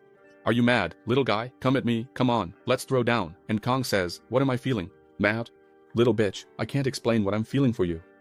You'll see what I'm going to do. And Rashmoid laughs even louder, saying that the protagonist's arrogant attitude hasn't changed one bit. But today is his turn, and he starts conjuring a spell in his hand. After that, instantly, Rashmoid leaps at the protagonist, because with that spell he had formed a sword, and he tells Kang that today will be the last day he'll act so arrogantly. And Kang simply blocks Rashmoid with his warrior staff. Rashmoid is left confused, wondering where he got that staff from. And Rashmoid, staring at the protagonist, says, I don't know how you managed to react in time. I thought I was going to cut you in half. He asks Kang if Kang took some kind of potion to boost his physical abilities, or something like that. Kang says, Deca, Dura, Trenbolone. Kang says he doesn't even need pre-workout. He's running on pure strength. As for BCAA and creatine, he eats them like they're flour. And Rashmoid looks closely and says, wait, it was a staff. Now it's a sword. And Kang slashes Rashmoid so hard with the sword that he goes flying far away. Yeah, he really felt that one. He felt that hit. Rashmoid starts thinking, what kind of powerful attack was that? He's a necromancer. He's not supposed to be this strong. How can a necromancer have that kind of strength? And Rashmoid's hand starts shaking from the force of the impact. And Rashmoid shouts, impossible. It's impossible for you to be this strong. And Rashmoid asks if he became a warrior, and Kang replies, I sure did. Then Kang activates his warrior's fury skill and charges at Rashmoid. Rashmoid is stunned by the speed and precision with which Kang wields a sword, and Rashmoid realizes that the sword turned into a spear, and immediately Kang transforms his spear into an axe and gets ready for another strike. Rashmoid is shocked because he knows things are about to go south. Kang hits him so hard with a hammer blow that he flies several meters away and crashes into the wall. That one really hurt, and he starts spitting out a lot of ketchup from his mouth. Kang doesn't stop, and, still in his warrior's fury, jumps at Rashmoid, having already turned his axe into a sword, and prepares a deadly strike. Rashmoid takes a fatal slash, and drops to the ground like a sack of crap. After Kang lands that blow, the duration of the warrior's fury ability ends and Kang starts complaining because he thought that fight was way too easy. He says that Rashmoid claimed he had altered his whole body and said he was going to finish him off. And now, after just a few little hits, he's already dead? Kang turns his back and says, "Alright then, see ya, I'm out of here, weakling." Kang is already some distance from Rashmoid's body when he senses that something is off. Kang starts to hear a laugh and someone saying that it was a lot of fun. It's been a lot of fun. Rashmoid was standing and speaking in the language of Alfheim, saying that the Necromancer not only abandoned Alfheim and went to Earth, but also changed his class from Necromancer to Warrior. And Kang starts to smile at Rashmoid and says, "What's wrong with that? Being a warrior is really cool, I like it." Kang notices that Rashmoid's body was completely regenerated in just a few seconds, even though he had been almost cut in half. In other words, Rashmoid added a few extra things to his body. Rashmoid starts to smile and, raising his hand, begins to channel a spell. He tells the protagonist that he's going to make him regret this choice, and Rashmoid summons several creatures, grinning from ear to ear, because now Kang is a warrior, and no longer a necromancer. Rashmoid orders his beasts to attack Kang, and they all charge at the protagonist with immense fury. The scene shifts to outside the dungeon, where we see Dasoi. He had been there for a while, slicing up all the monsters, and the advantage he has is undeniable, since he's extremely powerful, and the leader of the Titan Guild keeps thinking that Dasoi's power is incredible. He tells Santa that with that much attack power, that Golem is going to kill all the monsters by himself, but Santa shakes her head and says no. She says that the Golem has a limit to the amount of mana it can hold, so she figures the Golem will stop moving before it manages to kill all the monsters. After hearing this, the Guild Master orders all the warriors to get ready, because their fight will begin soon. The blonde guy notices that the saint looks worried and lost in thought, but it's not Dosoi she's concerned about, she's actually worried about the immortal, who was reset, and lost almost all of his power. She has no idea what Song's plan is to face Rashmoy alone, since Song can't summon any of his soldiers, because there aren't any bodies there, and the saint knows that the only soldiers the protagonist has who could go head-to-head with Rashmoy are the Death Knights, but she also knows they don't have those yet. Back inside the dungeon, Rashmoy is laughing out loud because he thinks Song is a worthless warrior. Song had killed dozens of monsters, but he was completely exhausted, and there were still more creatures left to kill him. And seeing this, Rashmoy starts mocking him and says, "Look at you, already worn out like that, and you've only fought my little pets. Immortal, now you're realizing that you've lost, aren't you? Abandoning your class was the worst thing you could have done to yourself." But Song stops pretending, starts smiling at Rashmoy, and says, "Hey, you fool, who said I abandoned my necromancer class?" Rashmoy is startled and says, "What?" And the protagonist starts summoning, saying, "Rise." All the bodies in that place start turning into the protagonist's soldiers. Suddenly, dozens of unsubscribed ones appear, all with bloodshot eyes, and ready to fight. Song tells Rashmoy that he put all his mana into Dosoi, and that's the only reason it took him a little while to get it all back. And Rashmoy starts cursing at the protagonist, saying that he's a warrior, not a necromancer. And Song keeps smiling at him and says, "Yes, I am a warrior, but I never said I stopped being a necromancer." Rashmoy starts shaking with rage and, yelling, calls Song a big son of a gun. He says he's going to make Song regret underestimating him, and the protagonist just keeps smiling at Rashmoy's face. Song uses his warrior's momentum and charges at Rashmoy, and while in the air, he says to Rashmoy, "Ready for round 2? The non-subscribers can't hold themselves back, and he starts laughing too, because they also want to slice up some monsters. This guy said he already subscribed, so they don't need to kill him, because soon, he'll be as powerful a subscriber as Jander Mazzarello Martins da Silva. And the uninscribed skull says that it will be remembered forever as the powerful inscribed Rick Jose de Santana. After I give a shout out to the subscribers who contributed the most to the channel, since their donations via Pix were extremely generous, we return to the protagonist's fight. Song is putting pressure on Rashmoy with all his might, and, smiling, he starts to tease Rashmoy, saying it looks like he's not as good as he used to be back then.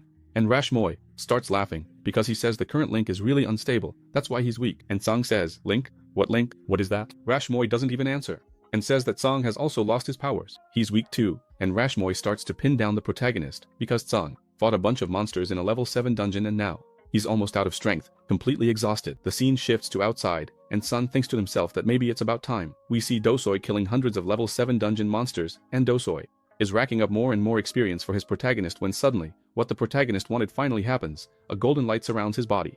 He levels up, all his exhaustion disappears, his mana is restored, and his HP is back to full. He said to Dosoi, "That's my boy." With the level up, all his stats were restored. After this level up, Song starts making fun of Rashmoy. He says, "Rashmoy, you look so tired." With all his strength, Song lands a powerful blow on Rashmoy and sends him to sleep in the hammock. His sword had turned into a sledgehammer, and Rashmoy takes a seriously heavy blow to the head, but he's got cheat codes on, and immediately starts regenerating his head. And since Song is already a skilled fighter, he transforms his warrior's weapon into an axe and, with a single strike, decapitates Rashmoy. After that, it's a ketchup festival, head on one side, body on the other, and a whole lot of ketchup in between. Since I'm not going to show a decapitated body here, I put a very friendly face, and a work of art, underneath Rashmoy's head. But Rashmoy is still alive, and starts to smile. He threatens Song saying that his glory won't last long, that soon. The link will be complete, and then he'll suffer. He told Sang that he'd better run if he wants to stay alive, and Sang, who was already annoyed by hearing Rashmoy's voice, steps on his head, crushing it completely, and says he's not going to run away, since he didn't even run from Alpha, let alone from Earth, which is his homeland. And that brings us to the end of part 6. If you enjoyed it, leave a like, share, and ask for. He finally manages to defeat all the monsters on the battlefield. The protagonist approaches Duso, and the giant lets out a grunt that only the protagonist understands. Sung gets close to the elemental and apologizes, since he wasn't able to protect Bibi. It's explained to us that even when a summoned creature dies, it doesn't disappear. However, she will remain unconscious until someone revives her. Until it's revived, it will keep wandering in an eternal limbo. So, Sung tells Duso to go back and look after Bibi, and the elemental immediately dissolves and returns to where Bibi is. Sung calls Melody. He asks her if she knows why there was a dungeon collapse there, since there's no subway station in that area. Melody replies that Earth hasn't been fully synchronized yet, so dungeons can't just appear out of nowhere, and especially not be broken like this. However, she explains, but this place isn't a normal dungeon, it's more like an advanced summoning well. And Sung asks, huh, an advanced well? She says, yes, there's someone here on Earth who got hold of a dimensional fragment, and it looks like they accidentally used that fragment to summon this dungeon, and this regular dungeon broke apart in no time. And Sung is just listening to her talk, but he's getting really angry. He keeps wondering, who the idiot was that summoned a dungeon? Why would someone create a dungeon if they don't have enough power to close it? Especially a level 7 dungeon. The protagonist continues his conversation with Melody and says, Melody, and the saint says, what do you want, mortal? Sung says he can't let the Trinities come here like this. So, the protagonist asks the saint for help. He says he needs her to help him. He tells the saint that he will help Alfie, but she has to get dimensional soil for him. And Melody was really shocked, because her wish had just come true, and trembling, she keeps thinking that Alfie's savior is really the immortal of the massacre. Melody keeps looking at Sung and realizes that what the goddess told her was true, that Alfie's savior was on Earth. And when she found out that the immortal of the massacre was on Earth, she knew he would be the one from the prophecy. The saint bowed respectfully to the protagonist, and said she would do her best to help him. After these events, Sung focused on leveling up, and with the help of the Titan Guild, he explored countless level 6 dungeons. After that, Sung established a strong alliance between the two guilds, the Titan Guild and the Outer Guild, and the two discussed more details about how to defend Earth and what the expedition to Alfie would be like. They also provided a lot of information to the Consortium, and the World Guild meeting ended in chaos. They also told that Consortium about Trinity's forces and the conditions they set to help Alfie, and they also informed all the guilds about how dungeons appear and why they appear. And this information shook everyone. All the guilds found themselves in a dilemma, because Earth was put at risk due to the mining of the Blood Pearl. But at the same time, inside the portals they can get many items that can protect Earth from enemies. So, that's the dilemma. And so the world was divided between those who wanted to mine Bloodstone, and those who didn't, which led to heated debates, since many wanted to wipe out the dungeons while others wanted to explore them, and take everything they needed from them, Bloodstone, and other items. And after the discussion, the guilds at least managed to reach an agreement. They would need to create a global defense system, and so, the creation of a global awakened command was discussed. And so, a month went by. The scene shifts to the airport. The president of the Titan Guild thanks the protagonist for giving it his all, and Sung says it was all thanks to him, because without his help, he wouldn't have been able to access the level 6 dungeons so easily. After that, Sung looks at Melody and says to Santa, I guess you'll be much better off without me now, right? And Melody actually gets goosebumps. I still haven't figured out what the connection is between the protagonist and her. She seems to be his servant. What do you guys think? Leave it in the comments. And Sung, smiling at Melody, says that he's definitely right, since she didn't even try to argue with him. And Melody gets all flustered and says that's not it at all. That's a lie. And Sung looks at her and says, no, Melody, you don't have to lie to me, it's all good. You're pretty obvious. You're really easy to read. And Santa makes that shell-shocked face you're seeing. Sung says goodbye to Melody and tells her that he'll see her in Alfie, and he wishes her well, hoping everything goes smoothly for her and that her return is a good one. The scene shifts to Manhattan, and Melody is praying to the goddess. She's really happy because the day she'll return to Alfie is almost here, and the goddess starts speaking to her. Melody is really shocked because the goddess is actually speaking to her directly, and when she hears the goddess's voice, she gets really excited about what the goddess is going to say to her. Arya, the goddess of trust. And so, the goddess speaks to Melody. The goddess says, follow. And Melody says, huh? Follow who? The goddess says, follow him. And Melody says, huh? I don't get it. Follow who? And Melody thinks to herself, she's not telling me who I'm supposed to follow. Come on. The goddess says, stay by his side. And Melody keeps pretending to be dumb. The goddess says, are you stupid or what? I will then speak for all the times. Stay by Kang Hongjin's side. Now do you get it? Or do you want me to draw you a picture? Alright, I'll drill it into your head. Stay by the protagonist's side. And Melody breaks down and starts crying. She keeps asking herself what she's even doing here on Earth. It feels like she only came here to suffer. She thought she'd gotten rid of the immortal, but the goddess gave her a direct order to go after him. Pretty soon, the goddess is going to ask her to root for that team, at the bottom of the standings. Is she supposed to suffer that much? The goddess asked the subscribers, just the subscribers, which team she should root for to keep on suffering. Leave it in the comments. The scene shifts to Seoul, the capital of South Korea, and the display shows that Kang Woojin has returned to South Korea, with a car and a driver from the Ardor Guild already waiting to take him home. But the protagonist likes to go against the grain. He says, just let me off here. Michelle can't believe it and says, what? You want to stay here, boss? He says, stop over there. Hey driver, pull over there. I'm going to catch a taxi. Michelle asks, what about the dinner with the president? Isn't it coming up soon? Kang, super laid back, says, dinner? I'm stuffed. If I eat even one more grain of rice, I'm going to explode. And Michelle just keeps thinking, is Kang really that clueless? Because a dinner with the president isn't about eating. It's about talking, not about the food. That's why I have a piece of advice for you all. If you're going to a fancy dinner, a wedding lunch, a wedding dinner, or anything like that, always eat at home. And fill up before you go. You will prevent 99% of rabies transmission. Now, getting back to our Manhwa. Kang tells Michelle to go in his place, and Michelle pushes back. He says, no, boss, you're the one who has to go, because that has nothing to do with the general director. And Some says, hey, Michelle, you're going to have to make a new card for yourself. Michelle doesn't get it and asks, why? He said, now, you are the vice president. From now on, you're the vice president. So, after I appoint you, you can go in my place. Bye. Michelle is left speechless and says, what? The car stops, and Kang gets out. He says to Michelle, I'm tired, I'm going home, okay? Bye to you. Enjoy your dinner. And Michelle tries to talk to the boss and says, hey boss, it's just that. But Kang doesn't care, turns his back and leaves, wishing good luck to Vice President Michelle, and Michelle was left completely hanging. Michelle keeps lamenting, wondering what he's going to do, because where he's headed isn't just any meeting, it's a meeting with the President of Korea at the Blue House, and he keeps whining, saying, why did I become Vice President like this so suddenly? What? And with his hands on his head, he keeps repeating, Vice President, Vice President, Vice President. Vice President? Now that's something, huh? And Michelle starts to smile. Now I'm the Vice President, and he can't stop smiling. And the Vice President. Now I'm the Vice President of this thing. I never thought I'd reach a position like this. And the driver is just there. What a guild, huh? This guild is full of weird people. The scene shifts to Kang's house, where his mother is calling him on his cell phone.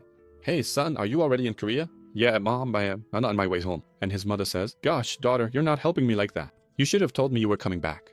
I'm out of the house and I won't be able to get back until tonight. And Kang says, it's okay, mom. Don't worry, it's all good. I'll just make some instant noodles for myself. A little while later, the taxi stops in front of the protagonist's house and Kang starts rummaging through his pockets. Meanwhile, the driver says, that'll be 25,000 won, which is 92 rays. But Kang can't find his wallet. And he keeps thinking, where's my wallet, huh? Where did I leave my wallet? I know. I must have left it in the car with Michelle. Too bad they don't have PIX here in Korea. Because if they did, it wouldn't be a problem, since I'm a billionaire. And Kang, standing in front of his house, says to the taxi driver, hey man, can you take me somewhere else? It's near Sadong Station. You guys know, right? From the first chapter. What does the main character do when he's out of money? The scene shifts to Jamin's house. Jamin is there, like any good nerd, studying hard, and his phone rings. And he sees it's the main character. He has a test in 2 days and he needs to focus on studying. But since he's his older brother, he answers and says, hey Kang, how was your trip to America? Kang says, hey Jamin, are you at home? And Jamin is confused. What? What do you mean, am I at home? Of course I'm at home. Hey Jamin, I'm standing right in front of your house and there's something only you can do for me. Can you lend me 50,000 real quick? And Jamin already gets that deja vu feeling and he's like, what? Is he asking for money again? Isn't he already a trillionaire? And Kang says he doesn't have any money to pay for the taxi and tells Jamin to come down quickly and pay the taxi. Kang doesn't ask. He orders. And Jamin makes that face. Once a freeloader, always a freeloader. Some things never change. Jamin gets ready to leave. And Layla, seeing all this, thinks it's really weird. She says, hey bro, didn't you say you were going to take your last test? In 2 days? Where are you going? You need to study. And Jamin says he's just going out for a moment. And she says, look, your test is tomorrow, not the day after, okay? So, you need to get ready. And what if you go out now and catch a cold? Stay home and study. Sis, I already told you, I'm just going out real quick and I'll be right back. Kang wants me to pay for his taxi. He's got the taxi downstairs and doesn't have any money. I'm going to pay the taxi for him. As soon as Layla hears the protagonist's name, her heart starts racing and she turns all red. The scene shifts to a coffee shop. And Kang is talking to Layla, saying he thought she was at work and not at home. And he apologizes to Layla because he shouldn't have asked Jamin for that. And Layla says it's no problem. The important thing is seeing him after so long. Then she announces, with the happiest face in the world, that she quit her job, and Kang says, seriously? What are you going to do now? Celebrity? And Kang tells her that he read an article about her, about the beautiful girl of Kang Woojin, and Kang burst out laughing. Man, Hunin is really missed. Ha, Hunin is really missed around there. And Layla tells Kang to stop teasing her, gets all embarrassed, and says, alright, I'll stop. Kang doesn't even realize he's flirting with a woman, man. Even though Layla is on her own, he can't see that, and Layla says, no, that's not it. I'm not going to become a celebrity. Look, what I'm actually doing is this right here, take a look. And Kang keeps wondering what that could be. When he grabs the phone, he starts to see what she showed him. Layla says she became a web novel writer. She tells Kang that she always wanted to be a writer, and now she's making her dream come true, and Kang says, that's great, I totally support you. And he says that he also liked to write.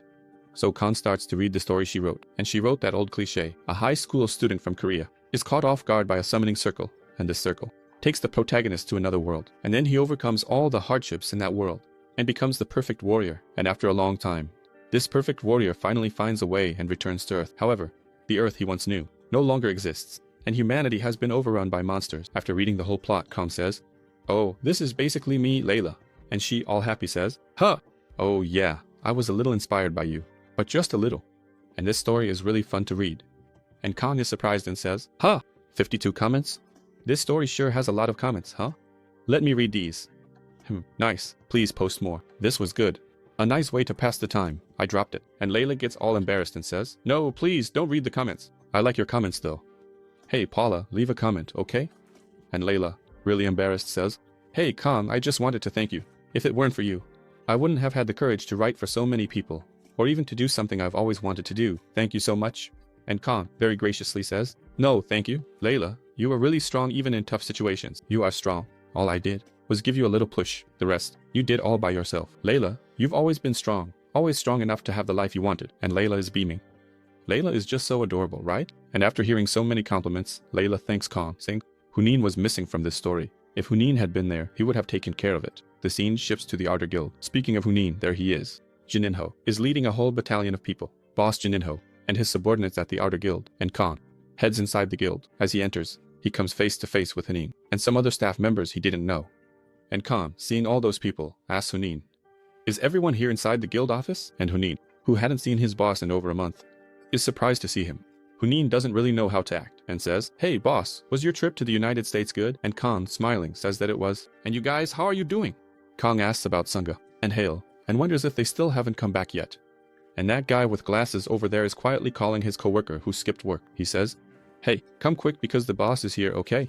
The boss is here. Kang asks what everyone is doing. Hunin says that Hale and Sunga are organizing the loot, and that they'll be arriving at the guild soon. Suddenly, someone steps forward, clicking their heels together, and says, greetings, boss. Not in the voice I just did, of course. And Kang turns around to see who it is. And Hunin is really surprised, and Kang sees that it's Lieutenant Sun. He says, hey, Lieutenant Sun, when did you get here? She says, she's not a lieutenant anymore. She resigned from the army. So, she's reporting for work. Kang, seeing Sun standing at attention, thinks that she's still got that military vibe and tells her, hey Sun, you still got a long way to go before you get rid of all your military habits. We'll talk about the details of your contract after Michelle arrives. But first, let's chat a bit. Come on. And Sun is confused, but follows the protagonist. The scene shifts to the office of the president of the Outer Guild, and Kang is calmly drinking his tea. Right there, he starts analyzing Sun and sees that she's at level 14. She's a very loyal and proud tamer. That's it. She doesn't have anything else. Then Kang, still sipping his tea, says to Sun, hey Sun, you're an F-class tamer, right? It must have been tough for you to level up. And she's surprised and says, huh? How do you know I'm a tamer? And Kang says, oh, I just know. And he starts thinking about ways to help her get better. He notices that when she went to North Korea a month ago, she was only at level 11 and didn't have any good skills. So Kang concludes that it must have been really hard for her to level up. However, for her to have leveled up like that, she must have put in a huge amount of effort. Kang also thinks that her progress is due to the global synchronization rate with the target planet. However, he knows that her potential for growth isn't bad. And Kang also knows that when she was in the army, she didn't use her powers, and on top of that, they only used modern weapons. In other words, she never had the chance to develop her abilities. So, Kang decides to give her a few gifts and says, here you go, so. And when she sees what the protagonist is giving her, she's really surprised and says, what? You're giving this to me? And Kang asks, what? You don't know how to use this. It's easy. You just put it in the palm of your hand and inject mana. And So says, boss. No, that's not it, boss. I know these are strengthening stones, but I also know they're really expensive. And you're giving them to me? He says, of course I'm giving them to you, right? You're not very useful right now, being this weak. So, I need you to get stronger. I need you to get really strong so I can make use of you. After that, Kang hands her the strengthening stones. and tells her to use as many as she can, and she, staying cool, accepts right away, all shaky, because she's holding several million in her hands. That big stone over there must be even more expensive, right? Seoul thanks him and starts consuming the stones, but she does it just like the protagonist. She doesn't inject any mana or anything.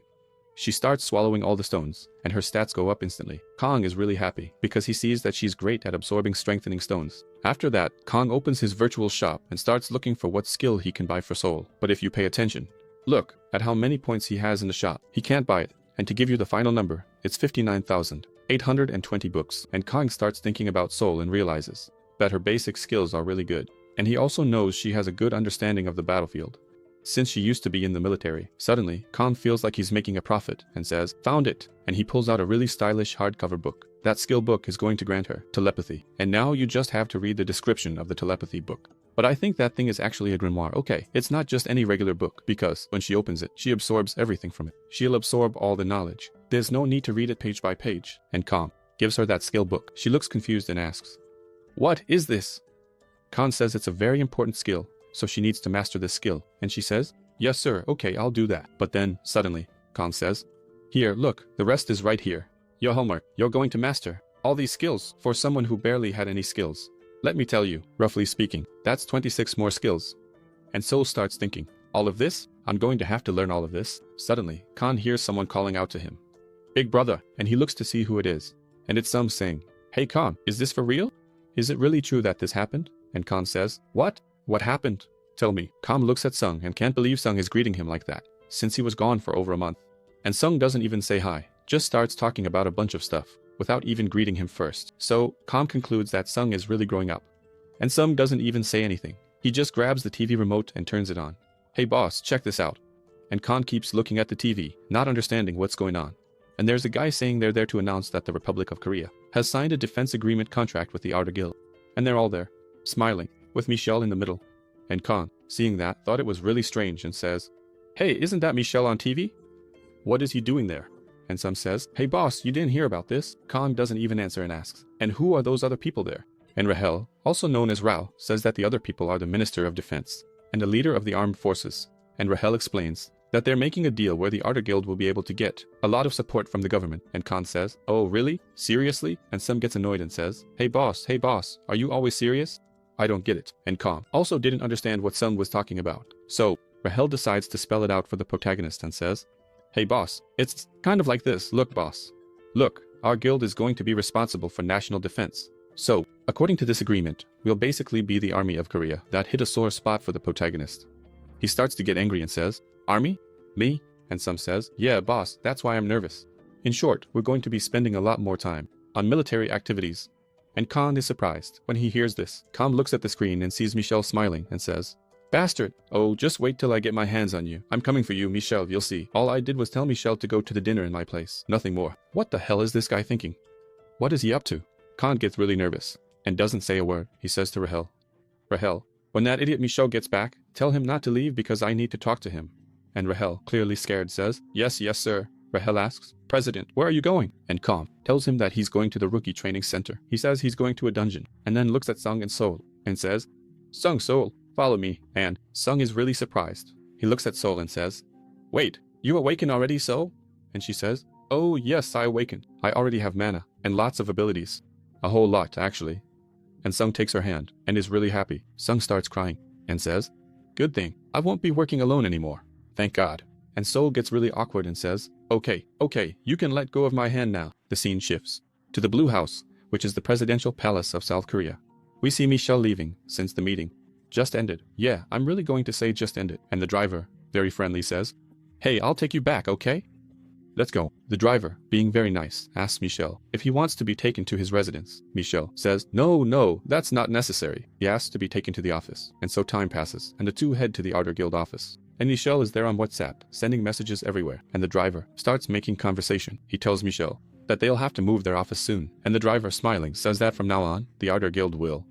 They have to protect the country, so they have to move to a new place, because they're going to grow a lot. And we see that the driver isn't just a regular driver. He can't even be considered a driver, because he's actually a member of the presidential cabinet. This guy says that from now on, after they move to the new place, they'll be working together. Michelle smiles a lot and says, "Oh, okay. But we haven't even signed the contract yet, because Kang's opinion is more important." So that doesn't depend on me. It only depends on Kang. And the guy says to Michelle, oh, the conditions are really good. I bet your boss will accept. And the guy is laughing to himself, thinking that he'll talk to Kang personally. Suddenly, Michelle's phone rings, and he answers. Hello? Who is this? Michelle, it's a cell phone, okay? You know who it is. Stop messing around. It's me, Rail. I know. That's why I asked who it is. Because I called the boss and you answered, Rail. Why do you have his phone? And Rail explains that he has the protagonist's phone, because the protagonist went into a dungeon and took Sunga and Seoul with him. Michelle says, oh, okay, I get it. And Rail says, hey, director, did you eat poop or something? What is going on in your head? And Michelle, grinning, says, director? No, I'm not the director anymore. Now I'm the vice president. Rail says, stop with the memes. Now's not the time for jokes, Michelle. What's this business about you trying to protect the Republic of Korea? What are you doing, Michelle? And Michelle looks really surprised and says, huh? How do you know about that? Hey, Michelle, stop pretending you don't know. What are you talking? It's everywhere. Michelle, your meeting. Everyone knows you had that meeting. It was broadcast live. And Michelle is in shock and says, huh? What? That was live? And Michelle asks the guy who's driving, hey, about the conference earlier, was it broadcast live? And the damn driver says, oh, maybe, that's possible. But if it was broadcast live, it was definitely by accident. And Michelle can't believe it, because he totally fell for it. And he's really pissed off, thinking, broadcast by accident, my ass. The other one was broadcast by accident. I'm not some sucker to believe that. And Michelle keeps talking to Rail, saying he's going to the office first. He's almost there. And Rail gives Michelle some advice. He says, look, the boss is really pissed off. Don't talk about this to anyone else. And get to the office right away. And Michelle starts thinking that those bastards from the government set him up, and only now does he understand why they were in such a hurry, and why they gave him so many unpleasant suggestions.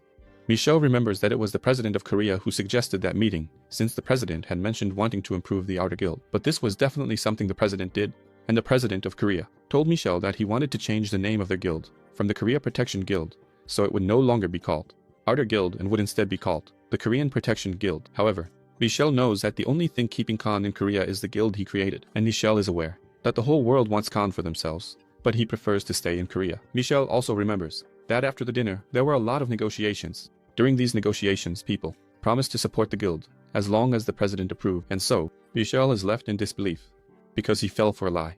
They were broadcasting live, making the public believe that the Outer Guild would protect Korea from now on, and Michelle keeps wondering why they acted so cunningly like that, and he fell for it like a fool. So, after seeing these images, the public will think they made a deal, but that's not how it happened. Michelle is sure of one thing: it's impossible for Kang to accept being anyone's subordinate. Michelle is scared, because if Kang finds out this was the president's doing, he'll wipe out everyone in the Blue House and turn Korea upside down. Michelle keeps thinking he needs to stop this, because if it happens, Kang won't have a place in Korea anymore and he'll have to leave. And that's not what Michelle wants. So Michelle keeps thinking of a way to change all of this. The scene shifts to inside the level 6 dungeon, and Seoul is standing there in disbelief. She says to Sunga, oh, Sunga, I'm still in F class. Didn't we go into the wrong dungeon? I'm a new recruit. Shouldn't I be going into a 1-star dungeon? And Sunga, really laid back, says, oh, really? Yeah, I guess so, huh? That just confuses her even more, and she keeps thinking, what is he even talking about? None of this makes any sense to me. I'm going to die in this dungeon. I'm sure I'm going to die. And Sunga, still smiling, says, I think you're going to die, okay? I think you're going to die. But we'll help you out, don't worry, okay? And Seoul keeps thinking, I don't feel safe. Not at all. And Seoul asks about Kang. Where is he? And Sunga says he went into the dungeon before her. And she's confused and asks, huh? But didn't we come here to train? And Sunga, still cheerful, says, yes, we did. This is the first step. Here, take this. And she hands her a beautiful dagger. She says, a dagger? Sunga looks at Seoul and says, hey Seoul, have you ever tried to cut raw fish? Well, that's pretty much what we're going to do now. And she's left, speechless, not understanding what's going on. Sometime later, there's Seoul, gutting another creature, and the bloodstone bag is completely full. And she's there, caught up in her own internal struggles, wondering what she's even doing there. As she keeps cutting open the creature, she starts to question what she's doing there, where she even is. Why did she leave the army? And Seoul keeps wallowing in her thoughts. After that, Seoul decides to watch Sunga and notices something really strange. Because Sunga is incredibly fast. Sunga is extraordinarily fast. There's no way a normal person could be that fast. It's just way too quick. And a little while later, Sunga says, hey, I'm done. Hey, Seoul, I cleaned up 30 and you did 3, right? Hurry up, everything's going fine. If we keep up this pace, we'll find Kang really soon. And Seoul says, yes. And she starts giving it her all on that last creature. Seoul keeps thinking that she's no pushover. She cut through the creatures as fast as she could. But honestly, Sunga is just unbelievable. There's no way to keep up with him. And Seoul keeps wondering how Kang managed to hunt so fast like that. Suddenly, she hears growling coming from deep within the dungeon and goes on high alert. And then she sees it. Just kidding. Of course it wasn't Malcolm Jackson. This narrator is crazy. red eyes in the darkness, and she realizes they're monsters. But then, more and more eyes appear, and she sees it's not just one, but several of them, and so she's sure she's going to die, because she thinks Khan forgot about those creatures. And Sunga, looking into the darkness, says, "Hey boss, you already here?" And Seoul is shocked and says, "Ha, das? What do you mean?" And Seoul sees a battalion of non-subscribers approaching, and she realizes that all of them are people who had the chance to subscribe, but didn't subscribe to the channel. Khan, approaching, says, "Huh, you guys aren't done yet?" And Seoul is shocked to see the protagonist among all those skeletons, and Sunga says she'll pick up the pace. She'll finish up extracting the bloodstones soon, and Khan says, "No, that's enough, you can stop now." And he goes on, saying, "Let's enter the portal." And Seoul is really shocked, because Khan was hunting a C-rank portal alone, and she starts counting how many skeletons the protagonist has. But when she got to 100, she decided to stop, because there are more than 100 skeletons, and that's how Seoul discovers the protagonist's secret. She realizes that he's a summoner, and a very powerful one at that. The scene shifts to inside the portal, and we hear someone calling out for Raoul. The portal is open, and there's someone on the other side, throwing everything out. It's Seoul. Sungda comes up to her and asks if she's okay now. He says that the first few times going through a portal feel really weird, and Seoul asks if it's always like this. Sungda replies that it really depends on the person, but she'll definitely get used to it quickly. He says, "So, let's hurry. The boss is already ahead," and she, still a bit queasy, just says, "Let's go then." And of course Seoul changed clothes before entering the portal, right? Otherwise, she would have shown up naked, and Seoul puts on an outfit that makes her look like a little boy. Seoul looks at Sungga and says, "Hey Sungga, why didn't your clothes change?" And Sungga starts laughing at Seoul and says, "Hey Seoul, this super stylish outfit was made with items dropped from the dungeon, so they won't disappear. But don't worry, you'll have plenty, and they won't come out of your pocket. The guild will pay for you." But the narrator said you look like a little boy in that outfit. I didn't even notice. When did that happen? Suddenly, the two of them run into Khan. He's standing in front of a structure made of bones, and Sungda asks the protagonist why he didn't just go on alone, like he always does. And Khan, looking back, says, "HM, you guys got here right on time. Come here, both of you." "So, just you come. Come here, so." And she's confused, but walks over. "Come on, so, hurry up." "Don't walk over." So she starts running. "Okay, you called me? Go ahead, boss." "What's up? Look in there. See that creature over there? Try to tame it." Soul's soul almost leaves her body when she sees the creature, because she can't believe the protagonist actually wants her to tame that thing. And Soul gets really scared and says, "That creature over there? Are you sure?" And then we see a level 57 saber-toothed tiger, really strong, and Khan says, "You're a tamer, aren't you? So, go on, use your tamer class." You all asked for part 8, so here we go with part 8. The saber-toothed tiger is growling and really angry. Soul is still very scared, and she asks Kong if she really has to do this. And she tells Kong that she thinks she's going to be split in half if she tries to do it. And Kong, with a sarcastic smile, says to her like this, "So, you think you'll just get dismembered?" And Kong asks Soul if he told her to fight. He tells her to tame it, not to fight it. And Kong turns to Sungga and says, "Go over there and make that thing obedient." And Sungga immediately says, "Yes sir, I'm on it." And right away, he jumps into the tiger's cage. Sungga had just landed and the tiger was already growling at him. And since Sungga is very polite, he says hi to the tiger. But Mr. Tiger is very rude, doesn't say hi, and starts growling at Sungga. After that, the tiger lets out a battle roar, trying to intimidate everyone there, but the only one. He manages to intimidate his soul, who's shaking with fear. And with a little smile on his face, Sungga asks, "Hey, why are you roaring?" "Who are you roaring at, Sungga?" With the same look as the protagonist, he tells the tiger that he hasn't even hurt the tiger yet, so the tiger doesn't have any reason to roar. After that, Sungga takes off his sweatshirt and the saber-toothed tiger, along with him, jumps at Sungga. Sungga is a mage and uses iron skin magic. Apologizing to Mr. Tiger, he says this is going to hurt a little and uses his move, Iron Fist. And Sungga pummels the tiger with such a barrage of punches that the tiger was left without a father or mother. And the only thing he didn't lose was his fire, because he didn't know Sungga was that strong. And to top it off, in true protagonist style, Sungga gives the tiger a light kick and sends him flying at high speed, far away. The tiger crashes to the ground and Soul is left in disbelief at what's happening.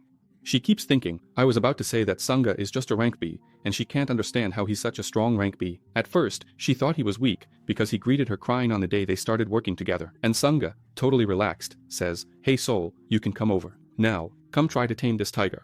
Soul starts thinking about where she should go to get into that cage. Moments later, she uses tame on the tiger, and uses it again, and once more. And still, the tiger refuses to be tamed. The tiger wakes up and starts growling at Soul. And Sungga, who already has all his own quirks, says to the tiger, "You miserable mutt, how dare you show your teeth? Take that, stomp, take that, don't show your teeth." The tiger curls up in a fetal position, puts its hands over its head, and tries to protect itself from Sungga's blows. Meanwhile, Kong is standing right there. Yeah, kick him in the face. And Soul is horrified by the scene she's witnessing. Soul tells Kong that she doesn't think the sea magic will work if she uses it again, and even if she does use it, she doesn't have much mana left. So, It really won't work. After saying that, Seoul starts to feel a very strong magic entering her, and it's the protagonist, completely restoring Seoul's mana. Kang tells Seoul not to be impatient, because he knows it's really hard due to the level difference, and Seoul asks, so what should I do then? The protagonist says there are two ways to tame the creature.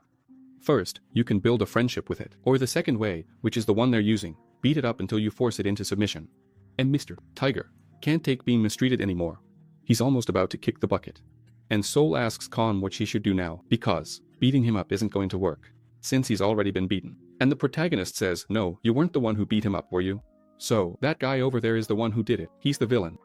So go over there and save him from that villain. And Samya is there, saying, say something to see if you got hit. Say something yourself, man. And Kang tells Seoul that Tiger is being abused and that she has to protect the tiger. And the tiger is there, with both hands on his head, can't take the beating anymore. The protagonist explains, if Seoul helps the tiger, they will definitely form a bond. And then Kang asks Seoul, so what are you going to do? And that's the scene. The tiger is lying on the ground, Seoul is trying to protect the tiger, and Sangha is pretending to be the bad guy. And Sangha, with a really goofy face, starts laughing and says, ha ha ha ha ha, can you stop me? And Seoul is left speechless, because she didn't expect him to make that face. And she remembers that Kang told her she has to protect the saber tooth from the villain, and she knows that if she helps the tiger, they will definitely become friends. But she thinks it's not going to work, because this acting is just way too bad. After that, Sangha charges at Seoul and gives her a weak punch. But Sangha is really strong, and Seoul actually felt that hit. She felt it immediately, when her arm broke. And she keeps wondering how her arm broke, since she's sure Sangha only hit her with a really weak blow. But Sangha is way stronger than she is. And Sangha gets ready to throw another punch. And Seoul asks him to stop. She tells Sangha that with that hit, he broke her arm. And he, with a dumb look on his face, starts laughing and says, you're weak and you lack hatred. And Seoul keeps trying to argue with Sangha.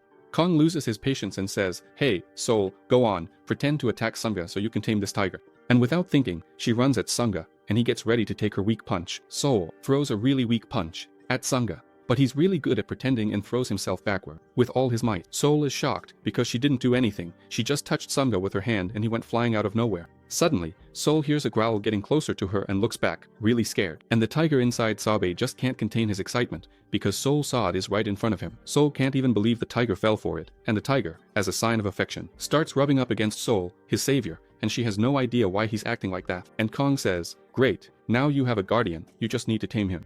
After that, Sangha comes running and asks, hey boss, how was my performance? Did you like it? And Kang says, oh, of course, you deserve the Oscar for Best Actor. After hearing that, Sangha, all smiles, just says, oh, Sangha, you were really scary.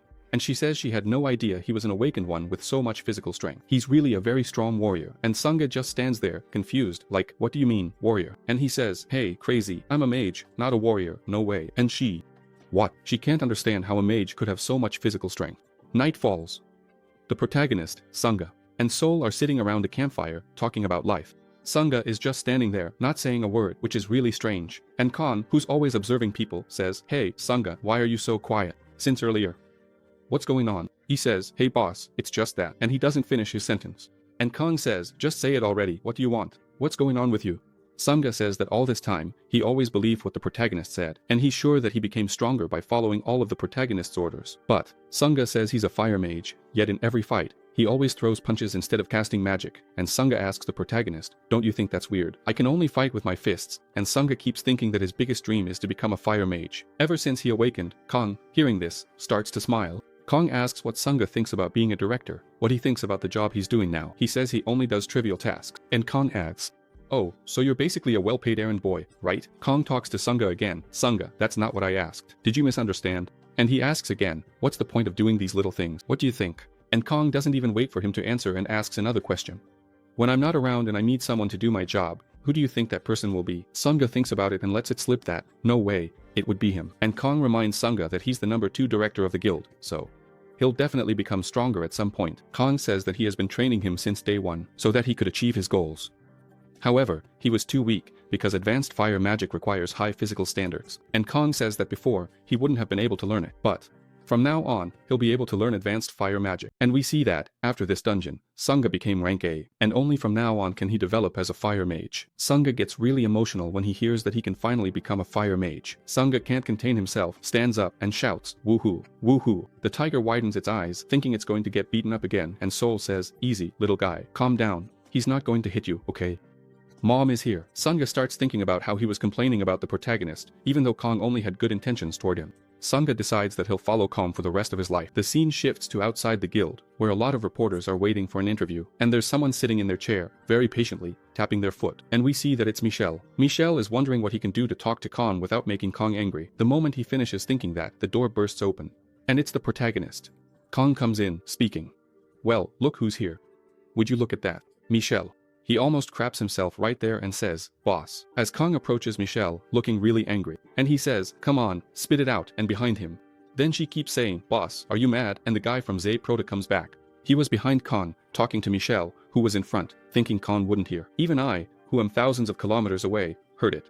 Did you guys hear it too? Michel is left speechless, looking like a kid who just got caught in the act of making a mess. And the conversation continues in the president's office. Kang is sitting down, and Michel is trying to explain himself, trying to say what really happened. And Kang asks him directly, hey, Michel, what was that in the newspaper? Tell me about it. Michel, very nervous, says it was all a big misunderstanding. He explains to Kang that the recording of that negotiation was only supposed to be sent to the press after the payment and the agreement were finalized between him and the government, but he believes it ended up happening by some mistake. But Kang is sharp and says, hey, Michel, I don't believe that was a mistake. That was definitely intentional, and they're pretending. Michel tries to explain to the protagonist that the conditions aren't actually that bad, and then he repeats that they're not bad. In fact, they're really good, because Michel knows the government will do everything it can to keep him from leaving the country and moving somewhere else. And actually, the Korean government has been under pressure from a lot of countries to get the protagonist to come live in their country. Kang interrupts Michel and says, hey Michel, and Michel, still very nervous, replies, yes, sir, go ahead. Kang says it's not a matter of whether it's a good deal or not, and Michel says, oh, it's not. So what is it about then? And Kang says, did you forget why I created the guild? Michel says, oh, right, to avoid being drafted into the army, wasn't it? Kang says, no. If that were the case, I could have just joined the Hammer Guild. So, Michel, I'm going to ask you again, why did I create this guild? Michel still doesn't understand why the protagonist created that guild and can't give Kang any answer. Suddenly, Michel remembers what the protagonist said earlier. Kang doesn't want to take orders from anyone, not from a company and not from the government. But Michel also keeps thinking that if the protagonist thinks that way, he should just go to an island and declare independence there, because as long as he lives here, he'll be controlled by the government. Kang says, Michel, let me show you how things work with me. It's simple, an eye for an eye, a tooth for a tooth. So, Michel, I'm going to make you suffer exactly what you made me go through. Go on, Michel, call all the reporters who are outside. I want to talk to them. And that's how the protagonist's press conference begins, with lots of flashes and many reporters trying to ask questions. And Kaio grabs the script that Michel wrote and starts reading it. He reads it to himself before speaking to the public. He realizes that Michel put a lot of fancy words in there, but it doesn't really reflect what Prota thinks. So, Kang tears up that script with the biggest smile on his face. And he says, alright, I'm going to say a few things here, and then I'll answer your question. So, I'll make a statement as the president of the Ardo Guild. Michel knows this is going to go really badly, and he's already freaking out. Kang says that the government announced an agreement, but that agreement hadn't even been signed by them. And Kang is feeling terrible, because the agreement they broadcast hadn't even been signed. And the reporters start wondering if the Blue House, which is the seat of the Korean government, had lied during their broadcast. And the reporters realized this was a scoop, because for the first time, they were seeing what the government was actually doing. So, Kang keeps saying that there is no agreement made between them and the government. And, wrapping up his statement, Kang says he hopes the government will do him a favor and never bring up this subject with him again. But Kang knows how to stir things up, and he tells the reporters that he's very busy and quite worried, because he has to choose a country to move to. However, that will only happen if the government dares to do that behind his back again. If they act dishonestly, he'll leave the country immediately. And just like that, the protagonist doesn't even let them ask questions and says, collective closed. All the reporters start begging Kang to stay, because they have so many questions to ask him. And Michel just stands there in shock. Kang walks past Michel and says, hey, I put an end to what you started. Michel is really grateful and just says, yes, President, thank you very much. And he just watches Kang leave the hall. Michel realizes that the protagonist isn't afraid to confront public opinion, and he's also not afraid to take on the Korean government. Michel thinks to himself that Kang is lucky, because if it were him, he wouldn't just walk away right now. He'd storm the Blue House. Meanwhile, all the reporters want to ask Vice President Michel questions. After the press conference, all the media, including the internet, were outraged because the Korean government had lied, saying that the agreement had been signed, when in fact it hadn't been signed at all. And many people are speculating that, from now on, Kang will join forces with the American government. Other news outlets are reporting that the information released by the Korean government has been debunked. And in the media, people want to know why the South Korean government released that information when nothing had been signed, and a large majority thinks that the country lost an awakened person of AA rank. We can see that Japan and China are keeping an eye on Kang, trying to bring him over to their countries. And the master of the Giroparang says that the 3 biggest guilds are more than enough to protect the country. And all this news caused a huge uproar among the public. Meanwhile, at the Ardo Guild, they were recruiting new awakened members for the guild. And in the guild office, the phone wouldn't stop ringing. We see Michelle on the phone, juggling calls, saying that Kang's intentions are clear and there's no room for negotiation. He won't sign a new agreement with the Korean government. Michelle tells Rail that he's already extremely busy. He's super busy, and his phone just won't stop ringing. Michelle asks Rail how many awakened have signed up for the guild, and Rail explains that just today there were 1,200. However, he points out that even though there are a lot of people, most of them are F-rank. Michelle says he expected that. After all the high-rank awakened are already in some guild, and there are also those who prefer to stay independent. Rail thinks that this large number of applicants is because of Khan. He has a really good ability to enhance other people's skill. Rail doesn't realize that it's either they grow or they die. Rail mentions the example of Samda and Seoul. Both of them were F-rank and rose up quickly. Michelle keeps saying that an F-rank is the best thing you can get because the cost-benefit is really good. They have a low salary, and even if they move up, their salary won't increase that much. He confirms that newly awakened always evolve a lot, and Michelle says he's sure their guild will become even bigger than the other 3 in Korea. Then Rail asks Michelle if he's feeling excited. Michelle says yes, and he calls hell over so they can both do their best to make the situation turn out as well as possible. The scene shifts to a system notification, announcing that you've reached level 70, and Kang is very happy to have reached level 70. His joy comes from finally unlocking this skill. Kang says it was through this skill that he was able to control tens of thousands of undead. The skill, Death Knight Summoning. And he laughs, because he starts to sense the 52 Death Knights he has in a summoning room. And he remembers our friend Assad, whose soul he has locked away in that crystal. And Khan says, "Here, I have a new recruit." And he performs his summoning, Arise. Al-Assad. After that, Al-Assad's sealed soul is released, and Al-Assad opens his eyes and starts to see a light at the end of the tunnel. And he begins to remember his last feelings, which were only about death and killing Khan. And he remembers that he was fighting with the protagonist, thinking about killing him. Al-Assad recalls that just now he was about to deliver a fatal blow to Khan, but now something has happened, and now all he can think about is surviving, and he charges at Khan, thinking he's still alive. Assad tries to annihilate his target by any means and gets ready to strike Khan, and Khan gives him a command, says, "Stop," and he stops immediately, without knowing why. Assad is terrified because he can't move his body, and he keeps thinking, what did Kang do to him? And Kang gives another order, on your knees, and Assad involuntarily kneels down, and he, all trembling, asks Proda, what did he do to him? And Kang tells him to surrender. Kang also says, if he swears to be his servant forever, he'll let him live. Alive but dead, right? Alive, half dead, if you know what I mean. A servant forever. And Assad says, what kind of nonsense is this? Of course not. And Kang puts on that blank face down there, as you can see. Kang pulls a dagger from his inventory and warns Assad that he doesn't realize the situation he's in right now. And Kang puts a spiritual dagger to Assad's neck and says that if he doesn't obey, he'll die for good. And Kang, with a sly smile on his face, threatens him again, saying that if he doesn't obey, his soul will be destroyed forever. So, what do you decide? And Health is shaking with rage, because they know those blades belong to him. And he's sure he killed Khan, because that blow he landed was fatal. Well, but it didn't turn out exactly the way he thought, right? But the one who died was him, right? And then, yes, Assad finally understands that the one who actually died was him, and not Khan. And still growling, he says, I'll obey. And Khan says, very good, very good. Since you're going to obey, you'll be my servant forever. And just like that, Assad becomes the 53rd Death Knight of the protagonist. And just like that, Assad's clothes appear. With the protagonist, I imagine that's what he is. And Assad is now dressed like a true desert assassin. See if he doesn't look just like the assassin described. And here are all of Assad's ability. Assad, at level 1, can only control 10 soldiers. And Kang needs 312 dominance to keep him under control. And Kang is really surprised, because 312 is really high. And Kang starts thinking about how rebellious and untrustworthy he is. But he has a plan and tells the Death Knight Assad to come closer. But Assad just stands there, not understanding. Kang repeats himself, hey, come here, I'm ordering you. But Assad still doesn't move. And Kang starts getting really pissed off, because his Death Knight is completely ignoring him. Kang looks straight at Assad and says, now there's just one thing left. Step aside and welcome a new recruit. I summon you, Kiba. Assad is startled, because something starts to materialize right next to him, and he doesn't have time to do anything. Suddenly, the giant hand of the warrior Kiba appears and slams his head into the ground. And Kiba tells Assad to bow before their lord, and Assad bows willingly before the protagonist, as you can see. Kang is all smiles, because he knows exactly how to break Assad's fighting spirit.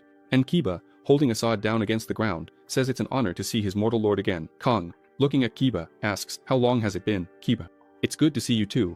And so, Assad, with his fighting and vengeful spirit, when the protagonist is being broken, the dominance required to summon him starts to drop drastically. And Kang sees that it's finally decreasing, and realizes he's training the rookie properly. And now we see a scene where the other Death Knights appear. And of course, the rookie starts getting bullied, and the big boss tells him to move faster, and to honor his name, and asks what his name is, and everyone there wants to mess with the rookie. And Kang knows that from now on, his hunt will be infinitely easier, because the Death Knights have their own army, so he doesn't have to keep giving individual orders. Each Death Knight has their own command, and depending on their level, they lead a large squad. And Kang knows that even if the skeletons move away from him, if they're near the Death Knight, they'll keep fighting under the Death Knight's command. And now it's even more overpowered, because the number of skeletons assigned to each Death Knight enters the summoning room along with him. So, the protagonist won't need bodies anymore to summon the skeletons. So, the hack is complete. And that's why the protagonist says it's going to be easy, because now he doesn't have to hunt alone anymore. He summoned the Death Knight, who brings his own army, and with that, all the preparations for the one-man army are finished. Suddenly, we hear a familiar voice saying, "Sir, the summoning room is really noisy," and Kang looks at the summoned creature who's complaining.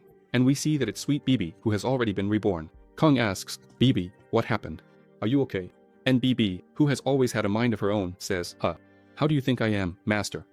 Bibi says she's going to get strong soon so she can turn Kang's life into a nightmare. The protagonist explains that after Bibi was resurrected, she was incapacitated for a while. But fortunately, she has already managed to recover all her energy. And Bibi is there, really mad at the protagonist for letting her die. Suddenly, Sunga appears on the scene. He's surrounded by flames, controlling the fire really well, and the protagonist just keeps watching. Since his ability to control fire is really good, Kang is pretty impressed, because Sunga got used to controlling the flame skill so quickly. And Sunga? He said he did manage it, but it was all thanks to the protagonist's help. Bibi is surprised and says, "Hey, Sunga." And she says, "How long has it been since I last saw you? You've gotten strong, huh?" And Sunga is confused by that and says, "Hey, big bro, who is this little brat here?" Bibi almost has a fit when she hears Sunga call her a brat.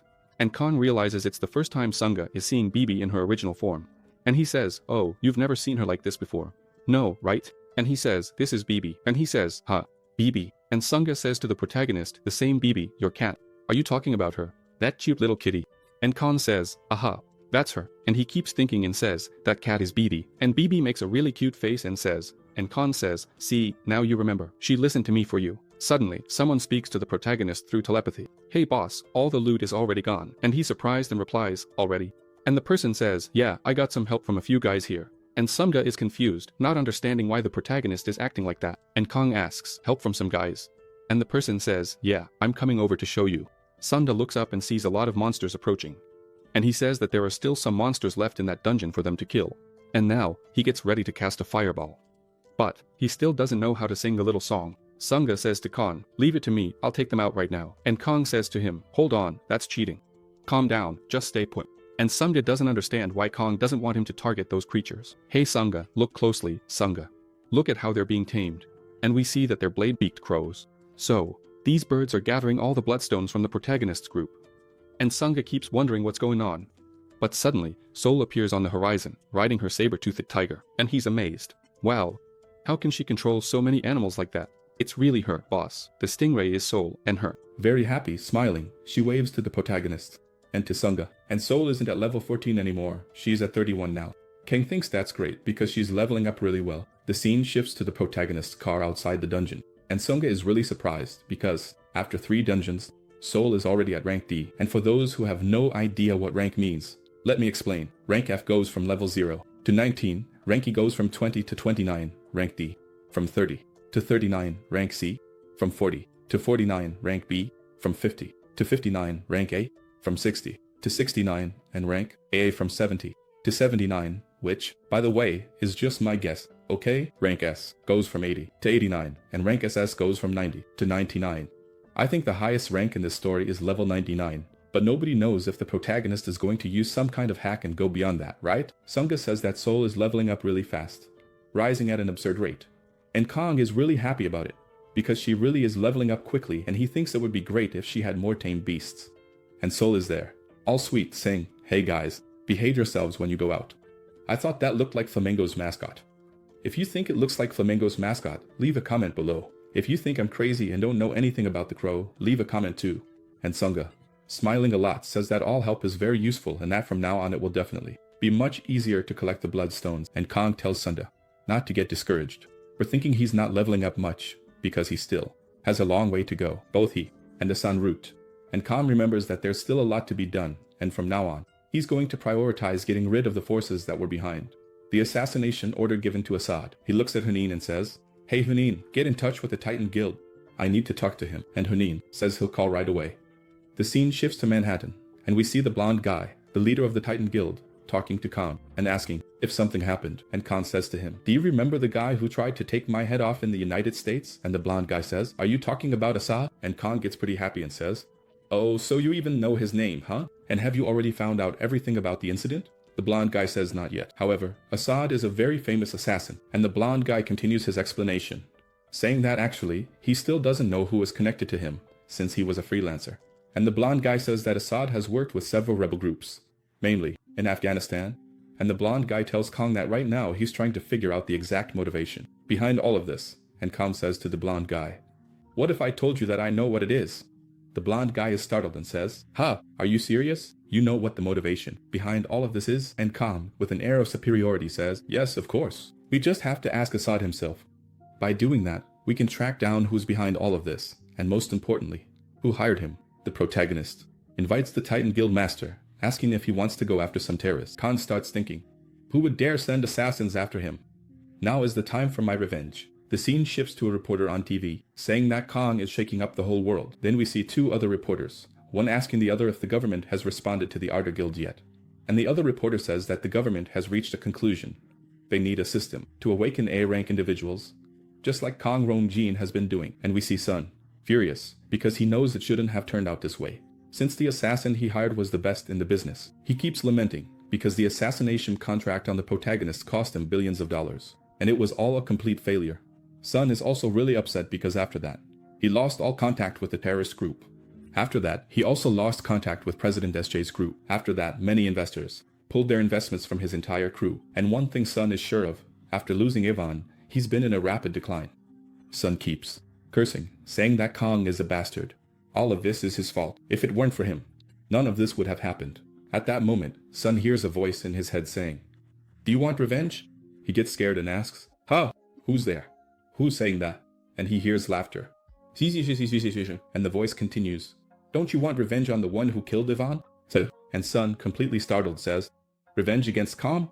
Of course." And a spectral being appears in front of him, grinning widely. "Of course, it is to bring revenge that I am here. I just need one thing from you, for you to give me strength. All you have to do is give me your strength. If you truly want your revenge, come alone to the dungeon where your sister was killed." Sun is in disbelief at what he's seeing, and he's very frightened. He asks, "Who are you? Show yourself. Tell me who you are." And after disappearing, he says, "Well, I'll be waiting for you inside." And Sun tries to grab the specter and asks, "Where? Hey, where am I supposed to go?" What a fool. The specter had already spoken to him, and Sun is left there, with his hand outstretched, looking like he was hallucinating. Sun stands up and keeps wondering what that was, if it was some kind of ghost, when suddenly, he looks on top of the table and starts wondering what that is, because it wasn't there before. He wonders, why the hell Ivan's sword is there? Since he's sure it was lost inside the dungeon. Sun knows that this sword should have been destroyed as soon as that dungeon was cleared, and he remembers the specter saying, "Don't you want to get revenge on the one who killed Ivan?" So he makes a decision and says, "Revenge, huh? Here, I think the translators made a mistake, okay? Because the ghost wasn't asking for strength, but actually offering strength to Sun, so he could carry out his revenge." And Sun keeps repeating, "Strength." And then his expression changes, and he starts saying, "Revenge. I want revenge. I don't lack hatred." The scene shifts back to Manhattan, and the blonde guy keeps thinking about the words Kang said to him, find and wipe out all the terrorists. He keeps thinking that the Outer Guild only came to him for two things, support for the Middle East and to control the area. After all the terrorists were eliminated, and of course, the Titan Guild provided all the transportation. As for controlling the area, that will be handled by the US military forces. So, the key to success is working together with the Outer Guild and the American military, because the US government still hasn't finished investigating the enemies from that laboratory. And one thing the blonde guy knows for sure, if this operation fails, it will be very hard for the Titan Guild and the US government to escape criticism, since the whole operation is based on Kang's words. And the blonde guy keeps thinking that, if you really think about it, it's kind of ridiculous. A Korean guild is going to punish terrorists who carried out an attack on American soil. And in this situation, he has no choice but to take the risk. Suddenly, a voice comes through on the intercom saying, "President, Sun Ta is here to see you." Sun was drinking licorice tea, and the blonde guy was having hot chocolate mixed with coffee. That must be good. During the blonde guy's conversation with Sun, she says he tries to tell her about Kang, but she cuts him off and keeps talking. "I want to leave the Titan Guild." He is really shocked and repeats, "You want to leave the Titan Guild?" She says, "Yes." Sun explains that it was the goddess who demanded that she follow Kang, and she had no choice because she's following the goddess's prophecy. And the blonde guy says that all of this is making him confused. He remembers that her ability to bring blessings and make predictions was extremely useful for the Titan Guild, because it was only thanks to that they organized the Union of Holy Knights to free Alfheim, and he is in disbelief, because everything she asked for, they granted, and now she's telling them she's leaving, and the blonde guy knows that without Melo, it will be really hard to deal with the immediate problems. But what worries him the most is that without the Saint, it's going to be really complicated to deal with the catastrophes that are coming, and the Saint thanks the Titan Guild for everything they've done for her, and she says she can't go against the goddess's prophecy. So she tells the blonde guy that she has to leave everything she gained there behind and go. The blonde guy takes a deep breath and says he can't stop her, but he understands her decision. The blonde guy asks her to at least keep leading the Holy Knight. He explains that all the knights are warriors who only follow the bearer of Aria's grace, and he tells her that if she stays with him, the knights will be her strength, which makes her really happy. Oh, really? I'd love to. The blonde guy is grateful and says that his guild was greatly helped by her and the goddess, so they will keep supporting the Church of Aria in the future. He says that even after she leaves, the church will remain open, so whenever she wants and is able to, she can come back. And she thanks Master Kang, who is the head of the Titan Guild, and says to him, "May the goddess bless you." And inside, he thinks to himself, this was the best way to handle this situation. There was no other way, because by doing this, he'll keep a connection with the Saint. The scene shifts to Seoul, the capital of South Korea, and we see Sun walking down the street saying, "Strength, revenge, strength, revenge." And Sun continues, "I need strength to get my revenge." On Sun's path, there was something quite interesting, and he stops. Looking up, he sees a statue of the protagonist, and on the plaque, it says that it's a tribute to the hero who prevented a disaster. All the residents of Taeju honor the protagonist. Well, Sun glances over and remarks, with a curious look, "Kang Woojin, right?" And then, quite suddenly, Ryu appears, on there whistling and singing. Suddenly, I look ahead and say, "Ha! What is that guy doing?" And Sun, with his power, destroys the head of the protagonist's statue.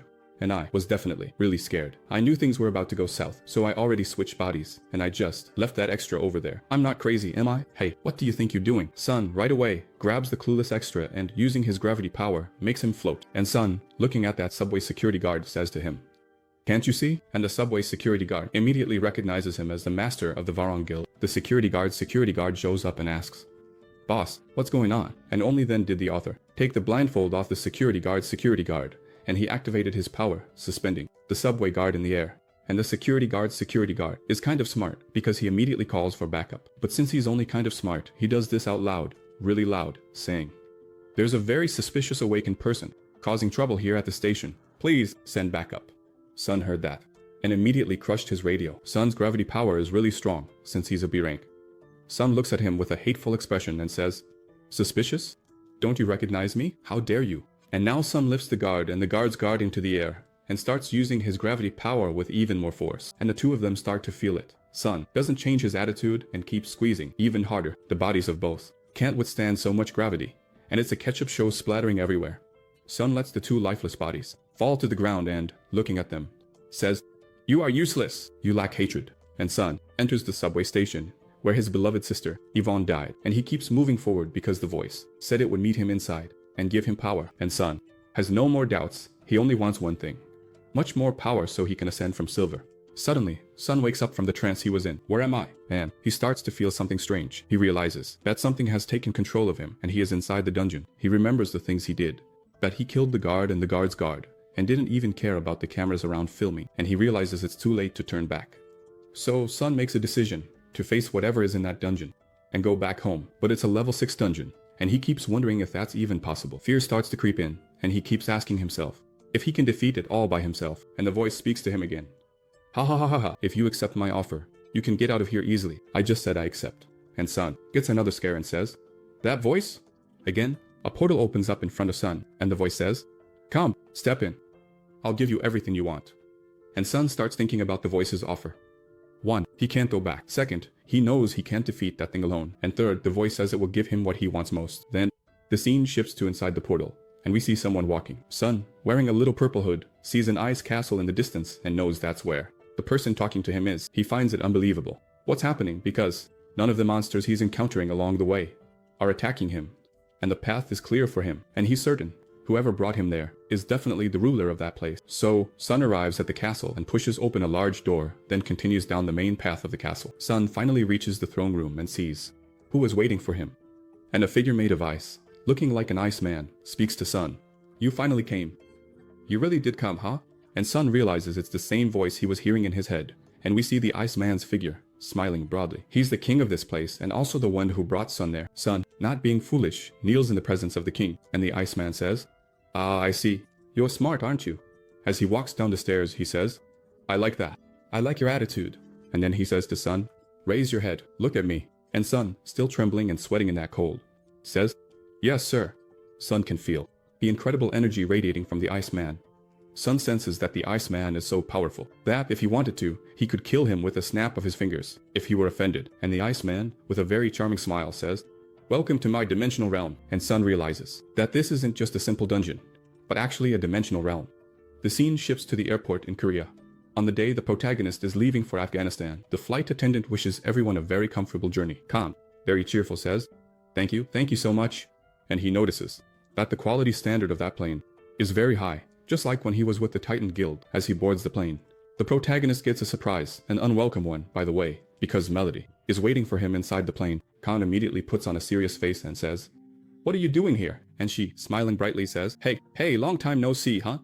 It's been so long since we've seen each other, right, Monarch?" And then there were some noises. People grinding their teeth and someone else saying, "You damn woman," and another saying, "Ugh, this woman stinks," and a final voice saying, "Lord, please, kill this girl quickly." Kang keeps thinking that the Death Knights are making a lot of noise. The Death Knights are really competitive, and they're very bothered by the saint's presence. Kang surprises the saint and says, "Hey, Nunin, why do you have that look on your face? You look like you're frozen with fear. Are you scared to be near me?" And she, stammering a little, apologizes, and is completely suspicious of the protagonist. And Kang says to the saint, "Alright, you can stay close to me. Since your god ordered it, you have to obey, right? So you can stay close to me." And she says, "I hope you understand why I'm so nervous." And Kang says, "I understand. But even so, don't come near me. If I feel even a little bit of your divine power, the Death Knights might come at you with full fury." And we see that's why the Death Knights don't like her. Because she has divine power, the most harmful thing for the Death Knights and for Kang. And Kang threatens the saint once again. He says, "Oh, the Death Knights will appear in the blink of an eye, and before you know it, they're already at your throat. So be careful." And the saint shrinks back into her corner. And Melody tearfully says, "Goddess, if you have mercy on me, please protect me." The scene shifts to the American airbase in Bagram, Afghanistan, and we see the operations meeting room, where the military are identifying the target, Nasser, Sash, and according to information from Kang, he is the Iranian businessman who has connections with the terrorists. Currently, this man is supplying weapons to both rebel forces and the government, which is why the Americans are keeping an eye on him. And he is also suspected of carrying out numerous illegal transactions. And in these transactions, he charges above standard fees. And we notice that Kang is present in the room, and he asks a question. "So if we catch this guy, will we find out who's behind the murders?" And Kang asks another question. "So where can I find him?" And the chief there says, "Hey, Mr. Kang, don't be in such a hurry. We need to plan everything out, because if the target escapes, he could destroy all the evidence and everything will be for nothing. So first, I'm going to assemble a team and make a very detailed plan, and then we'll give you more information." We see that the person talking to Kang is the commander of the American forces in Afghanistan, David Morgan, and Kang looks thoughtful, because usually, he's the one who makes all the decisions. Then Kang says, "What if I have a way to keep an eye on him for a few days and without getting caught?" Commander David looks confused and says, "Ha, you can do that?" And Kang says, "If you take me somewhere I can see him directly, I can definitely do it. And after that, I'll track his patterns, his behavior, his travel routes, and his business partners, all of that for you. I just need to see him. Any transactions or anything else I find out, I'll pass on to you." And Commander David Morgan is surprised because Kang has some really incredible skills. He had no idea Kang could do espionage work so well. And Commander David Morgan decides and says, "Excellent. In that case, let's come up with an action plan together." 2 days later in Peshawar, Pakistan, which borders Afghanistan, we see the protagonist in a car next to a very nervous girl, and he asks, "Hey, why are you so nervous?" And the beautiful girl explains that it's her first time doing fieldwork. And we see that she is an officer of the American Intelligence Service. Raquel Park, we'll call her Raquel. And the protagonist says, "Relax, you're with a man, so think of all this as just a ride."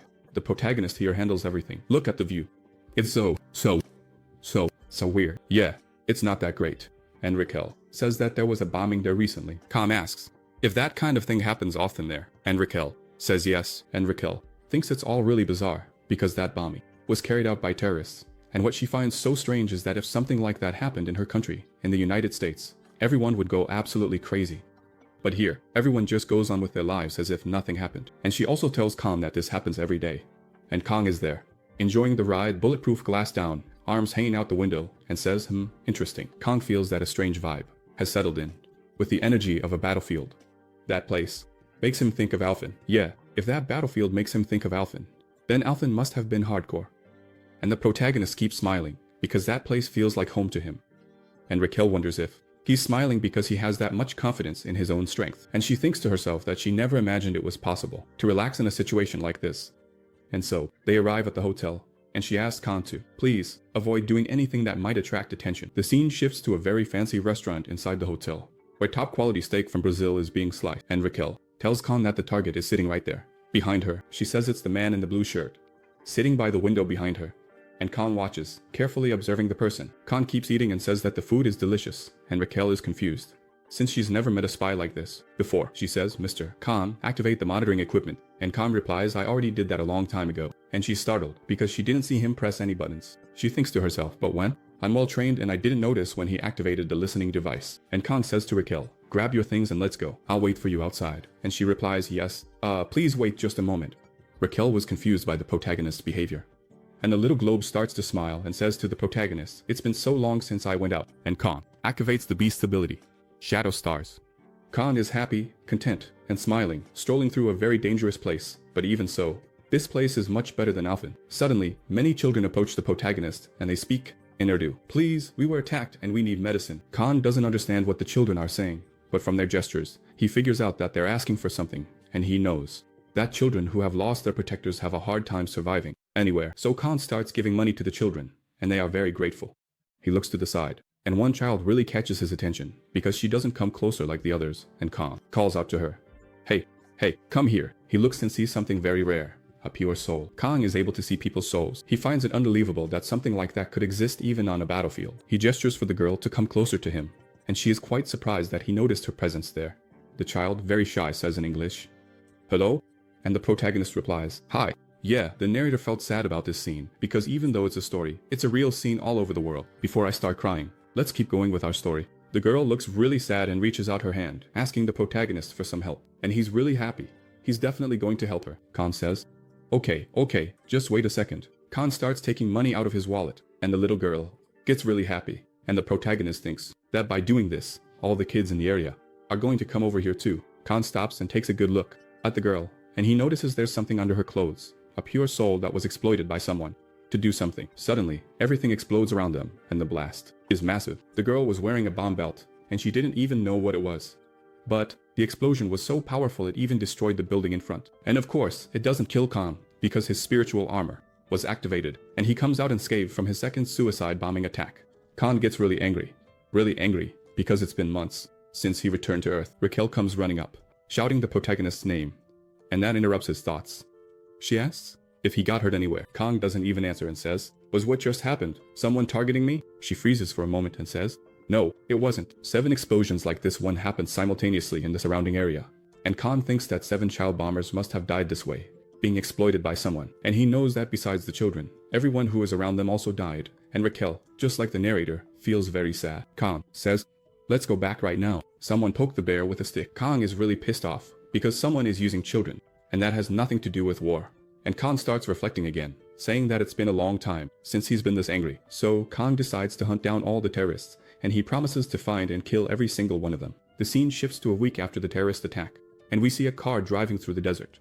2 people are being held hostage, and one of them is in a panic, shaking all over. The one who's trembling keeps praying, saying, God, save me from this situation. And the other one, who is definitely the protagonist, is completely calm. Kang is already in a bad mood because the other guy who was captured with he makes a lot of noise. The scene shifts to the office of the commander of the American forces in Afghanistan. He's skeptical, in disbelief. It can't be. And we see that he's talking to Khan. He doesn't believe what Khan is saying. Khan tells him that he doesn't need his help, that he alone is enough to take down all the terrorists. Someone enters the room and says, what does he plan to do by going alone? And Khan just gives the nosy guy a look. The person says it's not easy to tell terrorists from civilians and asks if Khan plans to kill everyone indiscriminately. And he asks if Khan intends to become even worse than the terrorists. And we see that the person talking to Khan is Colonel Roger from the Awakened Squad, and he keeps questioning Khan. And what if you infiltrate imperfectly and get caught? The enemy leaders will definitely protect themselves even more. And Khan just stands there listening to the nonsense he's saying. The base commander says that what the colonel is saying is true. He says he knows Kang is angry, but he also knows This isn't something that can be solved by just one person. And he asks the protagonist what he thinks about waiting just a little longer, since the government is discussing right now the possibility of sending more reinforcements. But Kang can see that nothing will come of it. I'm leaving. I'm out of here. Colonel Raja runs after Kang and asks him to wait. Kang looks back and says, "Hey, are you trying to get yourself killed? Why are you still bothering me?" And the colonel says it's not that there's no way to help. He says it's just that we shouldn't go into a direct war, but instead assassinate all their leaders. Then Kang starts to smile and says, "Now you're speaking my language, so tell me, what's your plan?" He shows a photo of Roman Baker, who is an illegal arms dealer. The colonel says that this Roman has been walking a fine line, since he's a target for both the Afghan government and the rebels. And the colonel tells Kang that he's the main target for the rebels, and that the rebels are looking for him and will find him soon. So, the colonel's proposal is that he can help Kang get kidnapped along with Roman, and that way, you'll be able to get into their base easily. And that's how we find out how they captured Kang and Trim. Oh look, now there's another hostage. Now there are 3 of them. The 3 hostages are gently brought into a rebel facility, and they're all there, sitting on the floor, waiting for something to happen. But all of this is part of Kang's plan, and he got there without any trouble. Now, it's time for the show to begin. Kang starts using his conquest points and adjusts Cabe's level. Cabe is a level 50 shadow ghost. The protagonist can now summon 6 shadows, the little globe, Cabe, and 4 others. The accessory expansion has been mastered.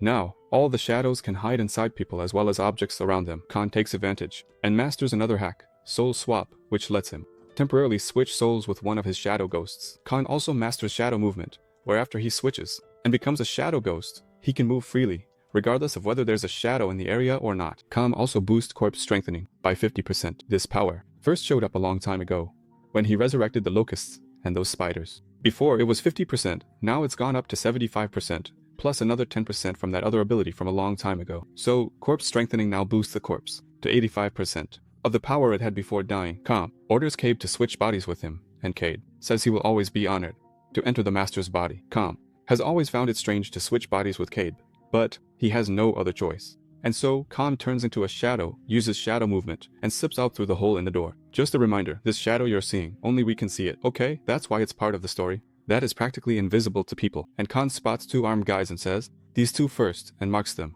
Almost like in a video game where you tag enemies. And so, Kang starts marking all the enemies. He marks the one with glasses, the one in a green shirt, and the one with a lilac turban. Kang sees someone entering a room and follows them. Finally, he finds 2 of the rebel leaders. Right there, in front of him, are the rebel leaders.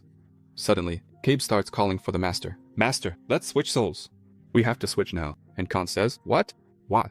Cabe says, "Master, an execution is about to happen. You're going to die. They're going to fire several projectiles and your head could get hit." So, Kang decides to step back. He says, "Alright, let's switch." And so, Cabe and Kang switch bodies.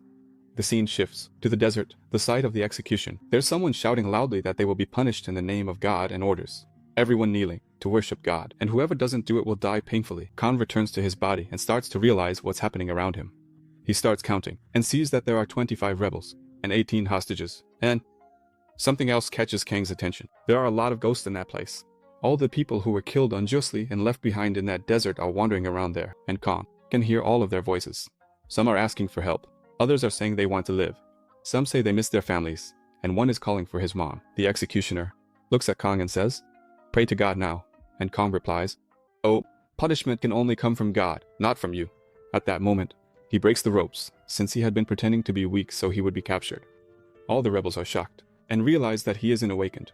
Kang stands up, fueled by pure hatred, and the rebels start shouting, "Kill that guy, kill that guy!" And they start firing at Kang over and over again. But his soul shield protects him perfectly. Kang says that even God's punishment isn't enough for all of them. Then, raising his hand, he says, "Be lost," and the entire desert starts to stir. The rebels realize something is wrong, because the sand is moving all across the desert. Kang tells them, "This is the revenge of all the souls who died unjustly in this desert," and hundreds of skeletons appear, sending all the rebels into a panic. The brave rebels start running, shouting that the demons are coming. While some run, others run while shooting. However, rifle shots can't break through the protagonist's skeleton's defenses. This guy, seeing that, went, Brave guy 1 tells brave guy 2 that they should gather all the courage they have and run away, and they manage to escape successfully, making it back to their base. They arrive at full speed and tell the gatekeeper to close the gate, and right behind them comes the protagonist's warrior, one of the 53 Death Knights, riding his mount at high speed toward the rebel base, and he starts laughing, saying, "Ha ha ha ha ha, Hansen is coming." And he orders all his soldiers to follow him. And we see that he is Hansen, level 8, the 4th immortal knight of song. And we see that his race is a dwarf warrior, and he rides at high speed toward the gate that had just been closed. Hansen starts channeling a spell and hits the gate with tremendous force, blowing it up completely. Hansen, commanding hundreds of warriors, tells them to show the great boldness of the immortal. Now it's time for the non-subscribers to have their fun. Kang, with a sarcastic smile, says that God isn't protecting the rebels from punishment, and Kam says this is just the beginning, because the non-subscribers are having a field day, cutting down all the rebels, and Kang makes a promise. He says he's going to wipe out all the rebels. Kang and his soldiers completely took over the battlefield, and he starts looking for where the other hostages are, since the hostages weren't marked. When suddenly, one of the leaders of the base appears, and he has Tring Trim as a hostage, and Khan recognizes him, knowing that Tring Trim isn't even worth the food he eats. Khan remembers that he's a notorious arms dealer, one of the worst scum in society, and the guy holding Tring Trim hostage demands that Khan stop his attack, or else he'll kill Tring Trim. Tring Trim is begging for his life, pleading not to be killed, saying he'll do anything for Kang and asking the protagonist to save him. Khan doesn't like his offer one bit, but he also hates those rebels. So he attacks that rebel and burns his soul, completely destroying him. When Tring Trim sees that, he practically craps his pants. And there's Kang, pointing his finger with his magic, cursing the rebel out, calling him a son of a gun. Khan decides to set Tring Trim free. He thanks Kang and says thank you so much for saving his life. And he asks if Kang is from the American army. He says he'll give lots of rewards to his savior. All he needs to do is say his name, and he asks the protagonist's name. Kang doesn't like Tring Trim at all and says he doesn't need it. He doesn't need any reward. And Tring Trim starts laughing and says, "Oh, I see. So you're worried, huh? You must be a soldier, right? Look, I'll tell you a secret."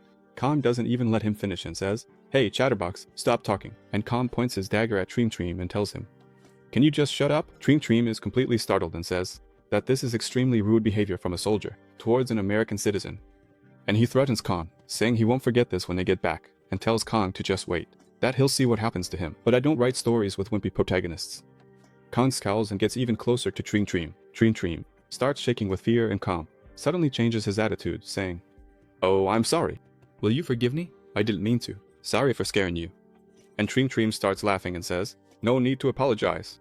As an American citizen, Kang decapitates him on the spot.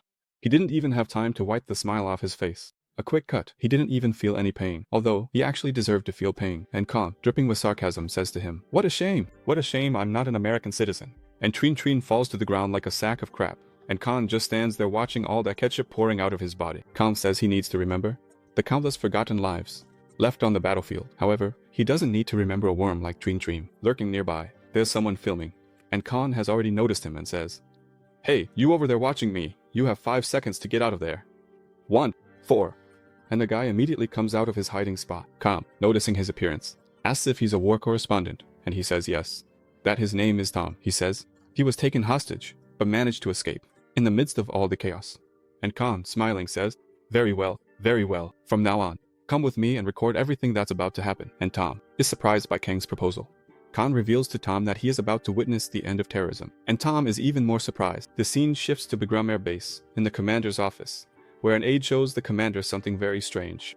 When he sees it, the commander is quite shocked, and we are shown a scene of several battle tanks. The commander is surprised because he didn't know the rebels had tanks, and the aide informs him that all of them are heading toward the rebel stronghold. The commander wonders if there's some kind of internal conflict going on, and the aide says that this information was sent by Team A, which is involved in the hostage rescue operation. He reports that when Team A arrived in the territory occupied by the rebels, they managed to rescue 37 soldiers who had been taken hostage. The aide also informs him that Roman was found dead. The base commander says that he already expected the awakened unit to succeed, and he asks the aide how many casualties they had.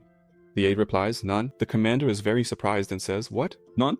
We didn't have a single casualty in rebel territory?" And the aide says, "Yes, that's right. There wasn't a single death." And the commander asks, "How is that possible? What happened?" And he shows a lot of photos and videos that are now spreading across the internet. And the commander is surprised again and says, "Is that him?" And in the news, it says that in the same land, marked by war, the Messiah appeared. And we see a photo of Kang. In another report, Tom says that the awakened Korean has declared war on the terrorists. Now I know where all the people who aren't subscribed to the channel are. If you don't leave a like or subscribe to the channel, you'll keep being a warrior skeleton forever, and you'll never become a death knight who makes their own decisions. So, subscribe to the channel and stop being a skeleton. Become an awakened on the protagonist team, which is still recruiting new awakened. But the first requirement is to be subscribed here to the channel. Now, back to our story. In his report, Tom says that Kang was sweeping through the desert with his rage against the terrorists. The base commander asks if this video is fake and what its source is. And the assistant says that this video is on the social media. of a war correspondent named Tom, and that the video is real. The commander is surprised because the pieces are starting to fit together. Now that he knows this, he realizes that the rebel forces heading toward the rebel base are basically preparing for a final battle, and the commander realizes that they are getting ready to face Kang's army of the undead. So, are you going to tell them, or should I?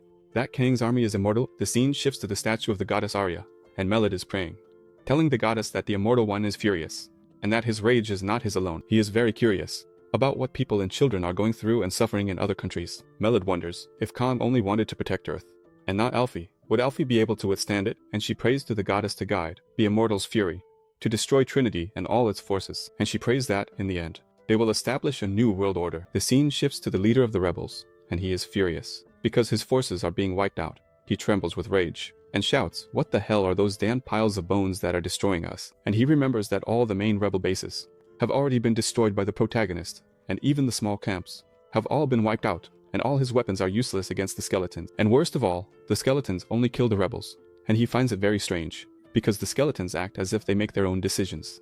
The rebel leader says that the undead army is coming his way, and he's sure his location must have been discovered. He starts to lament, saying he can't die without doing anything, and gives an order to his subordinates saying, "Prepare that thing." And Tom continues his report, saying that the necromancer Khan is sending a warning to all the terrorists and making a statement to the whole world. He says that while the joint forces of the United States and the UN are still discussing logistics, no real decision has been made. Now, Kang and his army of 10,000 undead are already on the field of the final battle, and we are shown the protagonist's army facing several war tanks. Then, he says that some people might feel fear or doubt regarding the necromancer and his army. But today, for the first time, he saw hope being born. Hope was born in the desert, and in his 15 years as a war correspondent, this is the first time he's seen something like this. Then he says that he truly hopes the necromancer rises not just as the king of the undead, but is reborn as a god. And the narrator says, "Weak god." He's already had his face stepped on by Ivan. So, I think the narrator is wrong, because he says that victory in this war will make Sung be seen as a god. And Sung just smiles since Cabe's energy is nearby, and he says he kept wondering how long the rebels plan to keep running from him. And now, finally, they're coming out of their bunkers. So, Sung promises not to disappoint them and says he's going all out too.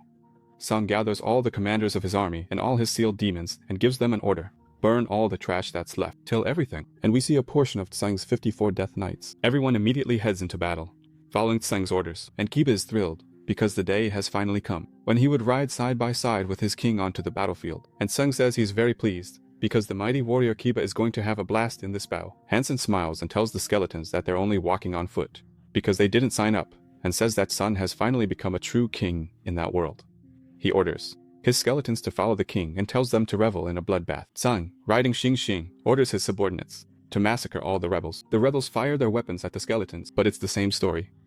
Their firearms can't penetrate the skeletons' defenses. The skeletons start a massacre. The rebel in the tank calls the skeletons damn demons and says he's going to blow them all up. I think the artist was being lazy and thought we'd forget, but that guy over there is the head of the Hammer Guild. What do you guys think? Does it look like it or not? Or am I crazy? The rebel gets ready to fire his cannon and launches his attack right in the middle of the skeletons. Seeing that scene, Calm already knows what to do and orders Hansen to destroy that weapon. Hansen, mounted on his battle rhino, immediately follows the protagonist's orders and says to leave that weapon to him, and the rebel, who looks like the head of the Hammer Guild, gets ready to fire again and aims at Hansen, shouting, "Die, you bastard!" And he fires his powerful cannon again. The projectile speeds toward Hansen at an extremely high velocity, and Hansen once again uses his skill, Absorb, getting ready to take the impact of the projectile. He strikes the projectile directly with his battle hammer, using the Absorb impact skill. The Guild Master Hammer's doppelganger can't believe what he just saw, but Hansen doesn't give him any time to process it, and appears right on top of him, ready to strike with all the energy he's built up, and he uses Release. And we see that this purple magic is the release of the accumulated impact. And in the middle of the battlefield, Sung keeps giving orders for his soldiers to advance, and commands his Death Knights to destroy all the combat tanks. Moments later, a noise is heard in the sky, and combat helicopters appear. Yes, several combat helicopters show up, and Sang is surprised because the rebels even have combat helicopters. Someone is watching from afar with binoculars, laughing a lot, and we see that it's the leader of the rebels. He's telling his helicopters to send all the demons back to hell. Does anyone remember the name of the pilot who leads a formation of several fighter jets? I could even look it up on Google, but I'd rather ask you guys. Answer down in the comments. This commander orders everyone else to open fire and says, "May God be with us." Then presses the button to launch his missiles, and all the helicopters unleash a barrage of missiles, with dozens of them being fired at the same time toward the battlefield. And not satisfied with just firing missiles, the helicopters also take on the role of bombers and drop hundreds of free-fall bombs. Sung looks up at the sky and sees hundreds of bombs falling, and he realizes that the rebels are attacking him from several different positions. Sung thinks about how low and vow the rebels are, because with those bombs they're going to attack everyone on the battlefield indiscriminately, both allies and enemies. At that moment, Sung summons the Wing of the Unwritten, and dozens of skeleton mages appear, launching magic missiles.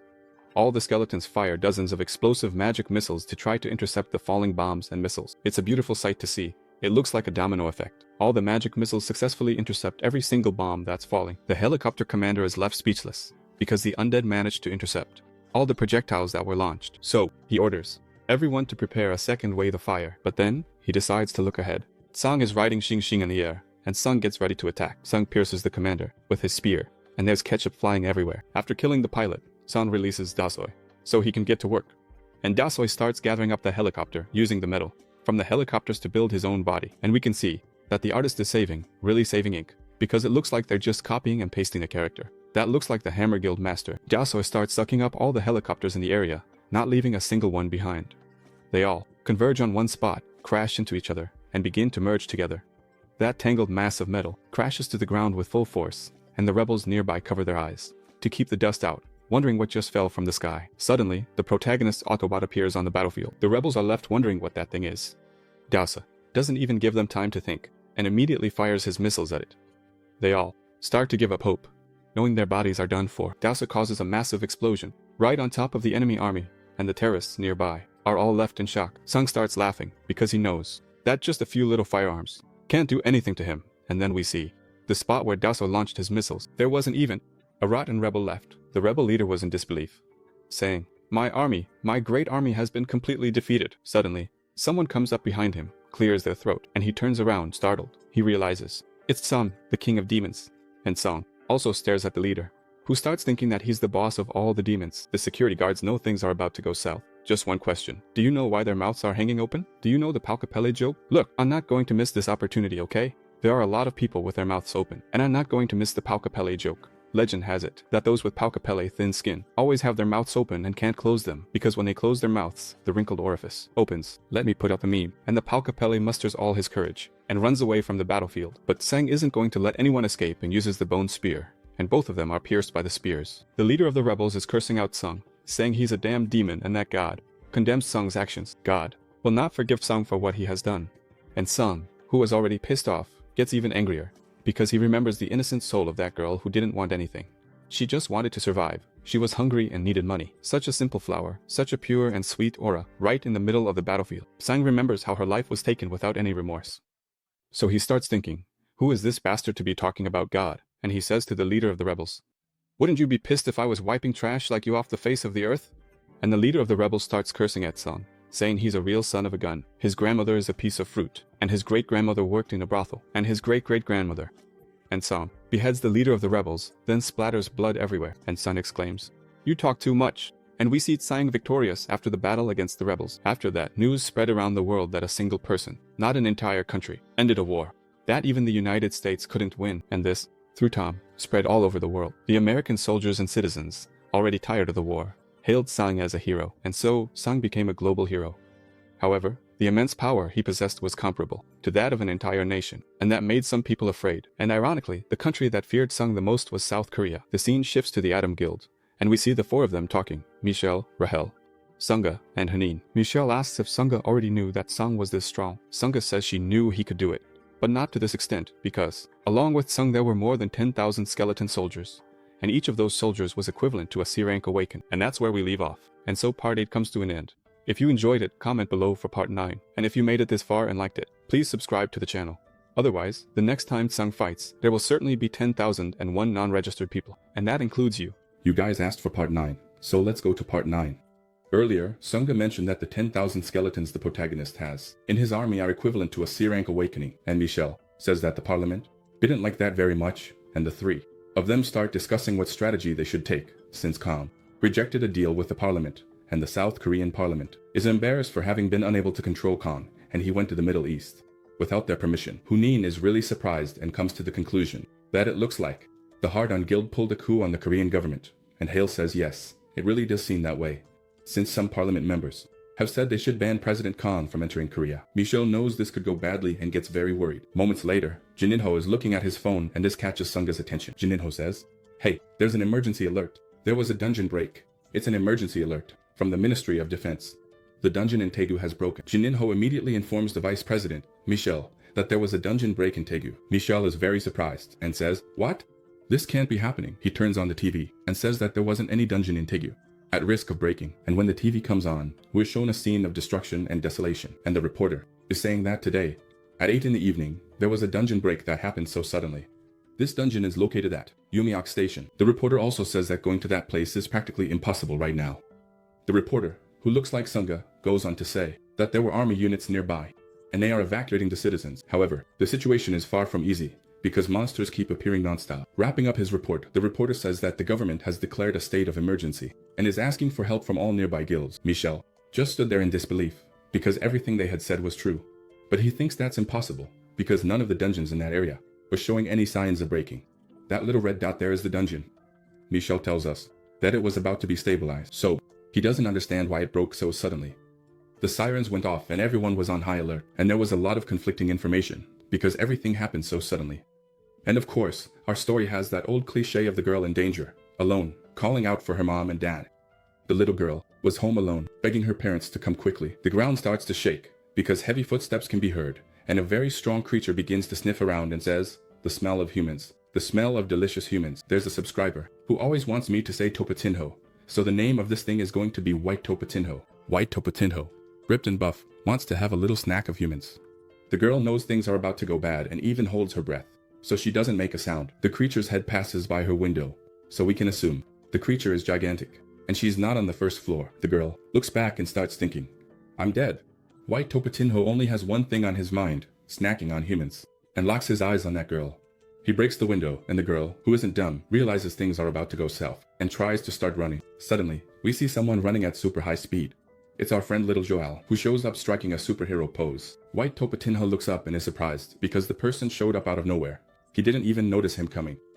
Little Joel isn't weak, and he uses his ability, body strengthening, making his body and his fist turn into a super dense metal, and gives Topatinho a light knock on the head, messing up his hair. The knock was so gentle that it created a shockwave. Little Joel grins from ear to ear and asks Topatinho if he liked that one. Nothing like a good old knock on the head. Way too late. Little Joel's helpers finally arrive, and White Topatinho is falling to the ground, lifeless. He tells everyone to come over and help with the evacuation, and looking up, he notices the child, and orders his helpers to catch them.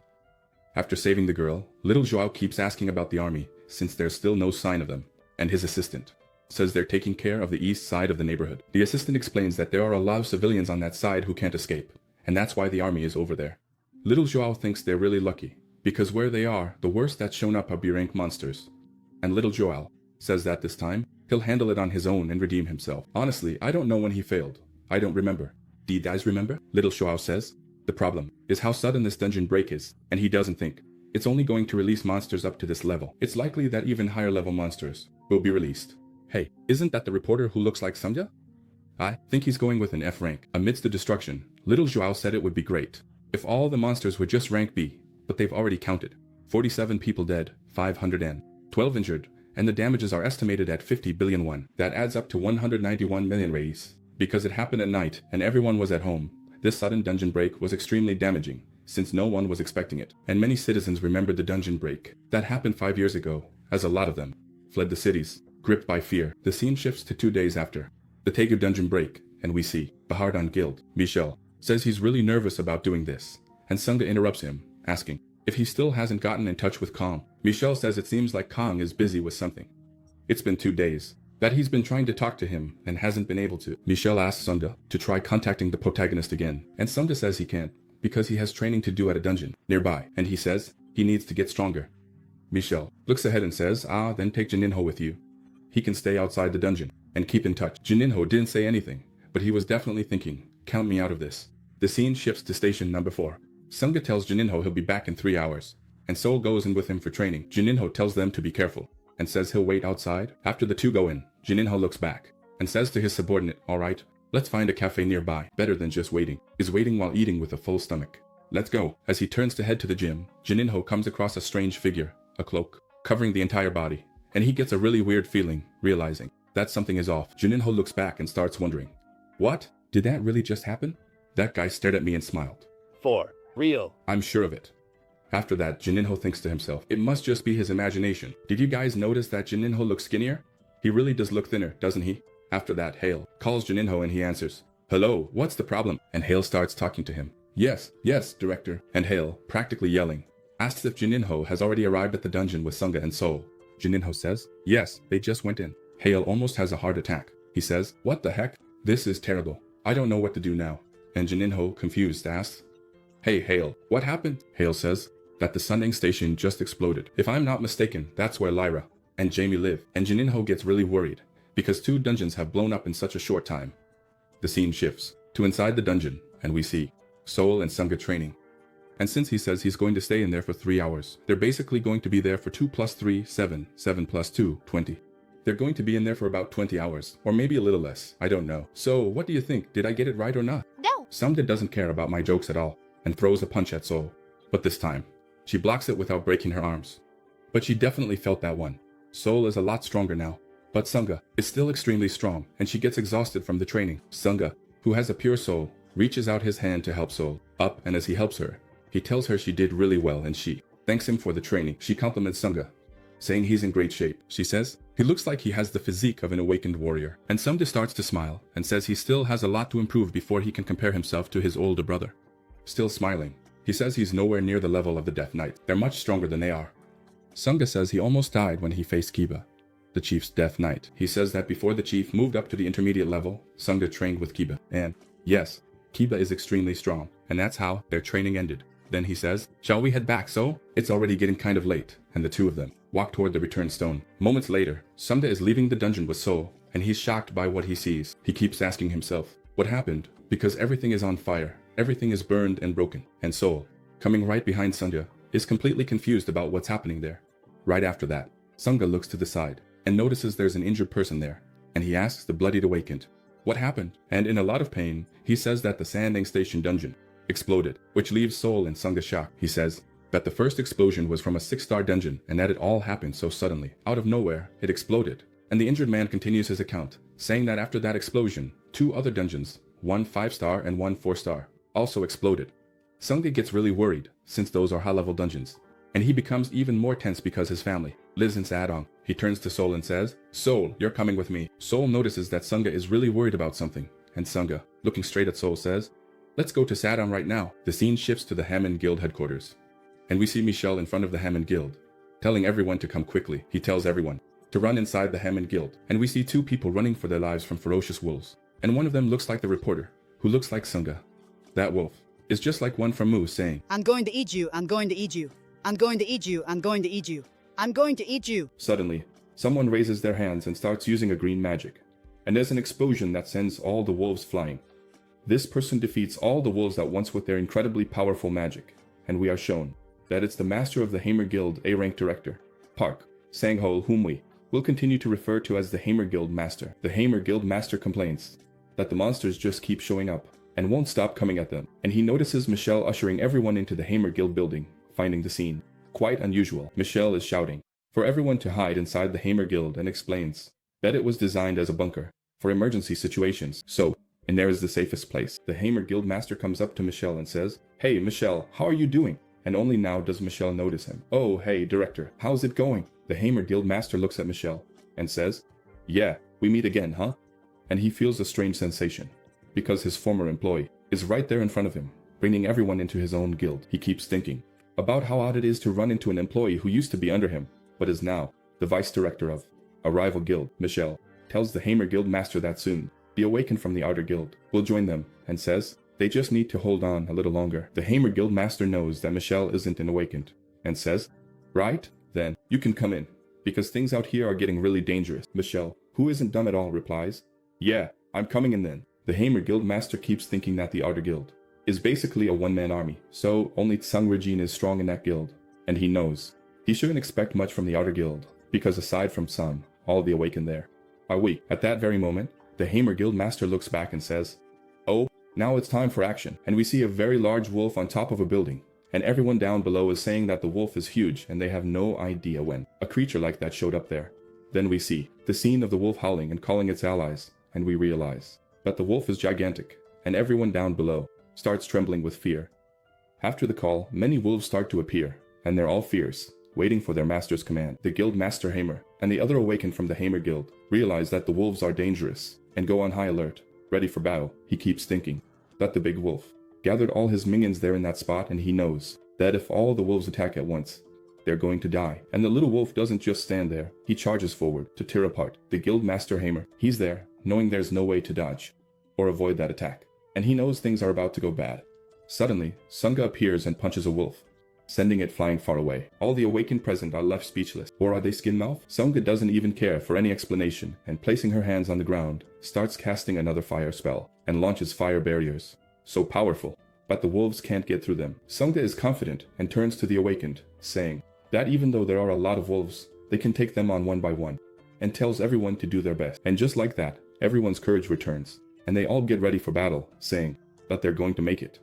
And Guild Master Hamer is left stunned, not realizing that Sunga had become such a powerful warrior because her skill level and mastery over fire are incredible. He didn't even know someone like that existed in Seoul. Suddenly, 3 explosions hit the Alpha Wolf, and the bystanders start exclaiming, wondering where those explosions came from. Looking a bit further ahead, they realize it's the defense units arriving in military helicopters. Everyone is happy because more people have arrived to help. Suddenly, everyone starts to hear a voice inside their heads saying, "Warriors, mages, and explosions from big metal objects are nothing to me." And everyone starts to feel a very powerful presence, and they realize it's coming from the Alpha Wolf. And he keeps talking, saying that Earth is a really fun place, and starts laughing because he's going to have a lot of fun. One of the extras in the back asks another if there's a wolf talking to us, and Sunga starts thinking, no, he's not actually talking. That's not his voice, but rather the wolf's will. The wolf is using mana to communicate with everyone there, and he says he will sacrifice many people on Earth to ascend to the 3rd rank. And then we're shown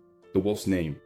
He is Uriel, the 2nd among the commanders of Trident. Okay, I know he wants to move up to 3rd, even though he's in 2nd, but I think whoever translated it got it backwards. He's probably in 3rd and wants to move up to 2nd. Uriel starts channeling magic into his horn, and a lot of lightning begins to shoot out from it.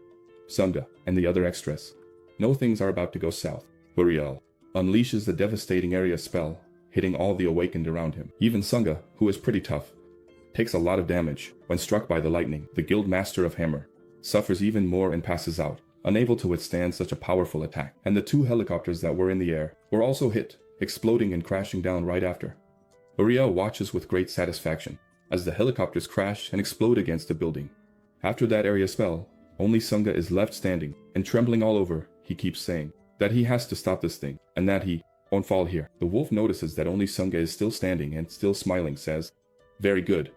Very good. One is still standing. You're really annoying." So he hits him again, and fires an even more powerful lightning bolt at Sunga. This time, Sunga felt all that powerful damage that was aimed directly at him. Sunga can't withstand so many injuries, and starts to lose consciousness.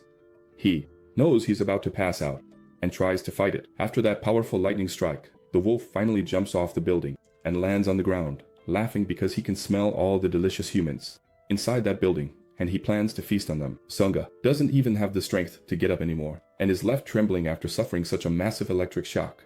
At that moment, Sunga looks up and notices something strange in the sky, a black dot, and he starts wondering what it is. The black dot is approaching at high speed, and Sunga realizes it's a missile. He becomes desperate, thinking the government has given up on Seoul and is bombing the entire capital. At that moment, the scene shifts to nearby, where the operator of the anti-missile defense system notices that something has been detected on his radar and activates countermeasures, launching a missile to intercept the other missile. And we are shown that it was successful, and both missiles explode in the air. However, after that, a very bright energy starts to shine, and we see an object falling to Earth at extremely high speed, shattering all the ground around it. And Uriel realizes that something has landed next to him and goes on high alert. Suddenly, we see some stylish sneakers, and a person starts walking toward the wolf, saying that he's caused a lot of trouble in their neighborhood. The wolf, looking at the person, says, "This guy can't be. How is that possible?" And we see that it's Son, and he's grinning from ear to ear because he survived a missile explosion, a free fall, and didn't suffer a scratch. Looking at the little wolf, he asks if he's ready to run away with his tail between his legs. Sunga, who didn't die, is really surprised to see the protagonist, and the first thing he asks is if Tsang is okay, since he saw the missile explode. And then Sunga gets even more shocked. He says, "Hey boss, did you ride in on a missile?" And Sung looks back and says, "Hey Sunga, did you think I rode all the way here on Rudolph?" I wondered why he mentioned Rudolph, but then I realized he was making a reference to one of Santa Claus's reindeer, and Sunga just stands there looking blank, because Sung is doing so well. He's even cracking jokes. The wolf starts growling, because that person is right in front of him, and he remembers. That Rashmot never told him anything. Damn that Rashmot. I never mentioned that the immortal was on Earth, and as he looks at the immortal, he knows this is a recipe for disaster. Sam looks Uriel in the face and asks how he managed to blow up the dungeon. And Uriel asks what he's talking about and keeps growling at the protagonist. With that answer, Sung realizes it wasn't Uriel who blew up the dungeon, and Sam says there's nothing left for him to do there, so he gets ready for battle. And his evil aura starts to appear, and immediately, Sam summons his skeletons, ordering them to emerge, and Uriel just stands there in front of the protagonist, waiting for something to happen. Sung had also summoned the Death Knight Kiba, and he commanded the army of non-subscribers. Kiba orders all the non-subscribers to follow the commands of Sovereign Sung and charge straight into battle. And so, a fierce battle began, and we see a ketchup festival, because all the non-subscribers are jacked, slicing everyone up, and there's crazy amounts of ketchup flying everywhere. But is there really no advantage to being a non-subscriber? Can't they get anyone? Sung doesn't just stand there. Grabbing his warrior sword, he leaps at Uriel, and the little wolf is shocked, because Sung has a sword, and got up close to him really fast. Sung lands a powerful sword strike right on Uriel's head, and Uriel really felt that hit. Sung is really happy, because he's super strong and plans to wipe out Uriel's kind. However, Uriel's horn is his weapon, and he starts unleashing a very powerful lightning magic. Sung isn't foolish. He knows he can't get hit by those bolts, so he tries to defend himself with his sword, and that's how our protagonist manages to block the lightning without taking any damage. When Sung looked, Uriel had already jumped up onto the building and cowardly had run away from the fight. He says to Sung, "Calm down, immortal, and save your hatred. For the next time we meet, I'm just going to buy some bread. I'll be right back." Sung just stares and says, "What?" "Oh, okay," Uriel says. "I'm not going to buy bread. I'm going to catch a train. I'll be right back." He runs off heroically with his tail between his legs. Sung is left confused since they hadn't started fighting, and he already ran off. He keeps wondering if he's really just going to leave like that, without even fighting at all. Uriel, mischievously, arrives at the entrance of the dungeon, and before entering the portal, he thinks he can't miss this chance and disappears, smiling, into the portal. The scene changes with a message. "You have entered the desert of Juriel," and we see that the protagonist followed Uriel into his territory. He sees a notification that it's not possible to choose the dual or territorial war modes, so Sung can only pick from 3 other modes: observation, infiltration, and attack. And as he looks at that status window, he keeps wondering, what is this? Why is this so different from when he faced Rashmod? But since there's an attack mode there, and he doesn't really know what it is, let's go ahead and press it again. Attack mode. We're told that attack mode has been selected, so it's possible to earn conquest points if the attack is successful. Sung is in the desert, and a light appears with a marker far away from where he is. Uriel is taking a nice little nap right next to the dimensional territorial return stone. Sung approaches and asks if Uriel thought he was safe after running away and giving up on the fight. And only now does Uriel pretend to notice the protagonist's presence, and he looks at Sung with a wicked expression.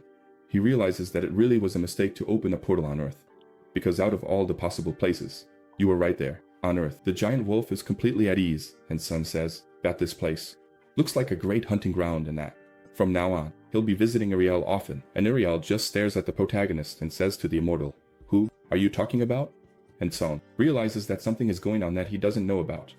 Uriel starts to smile. His magic begins to appear around him, and he says, "Oh, immortal, you really don't know anything, do you? If you knew, you wouldn't have chosen attack mode, because by choosing attack mode, the portal is going to disappear. In other words, this will be the last time we see each other." And Uriel's magic starts to get even more intense. "Do you know why, immortal? Then let me explain it to you." He uses the unique effect of the Desert Blessing territory, and his body starts to transform into a mountain of muscles, and we see that the wolf has taken on a humanoid form. The difference in physical build is striking, because Sung looks like a dwarf next to Uriel. Uriel, growling even more fiercely at the protagonist, says he's going to finish him off right now, and we see that by activating the unique effect of the Desert Blessing territory, all his attributes are increased by 300% for 30 seconds. Sung doesn't care at all, grabs his sword, and shouts at him, "Uriel, did you really think you could run from me and hide in a place like this? I'm going to kill you." It doesn't matter if it's inside the dungeon or outside the dungeon. Uriel tells the immortal that he wanted to tear him apart countless times and gets ready to attack Sung, and Sung grins widely and says, "Oh yeah? As if you could? Bring it on." And Uriel smiles back, "So you think I can't do it? Then just wait and see. Immortal, you know that even if you kill me, I'll come back to life. But for you, a single death means it's all over. So I'm going to kill you once and for all. And Uriel sprints forward at full speed towards Sung, but Sung dodges in, begins his summoning, Shunsha, and in midair. Still dodging, Sung finishes his summoning. Uriel looks to see what Sung summoned, and he gets ready to attack the summon with all his strength. But the summon says, Meow, Piarar. Uriel is confused and says, a cat? You summoned a cat? You idiot. I'm going to finish off this cat. He gives the cat a really hard swipe. Uriel tells the immortal that if he doesn't take this seriously, he's definitely going to die today, got it? Sung had also summoned Kiba and Ranson, and they immediately charge at Uriel, saying he won't get past them. And after all that talk and a lot of nonsense, Uriel realized that the protagonist was stalling for time so his ability would wear off. And we see that the blessing only has 10 seconds left. And Uriel starts cursing, because every time you see those HMPH letters, it means the character is swearing. And that's why Uriel cursed. He fell right into the immortal's plan.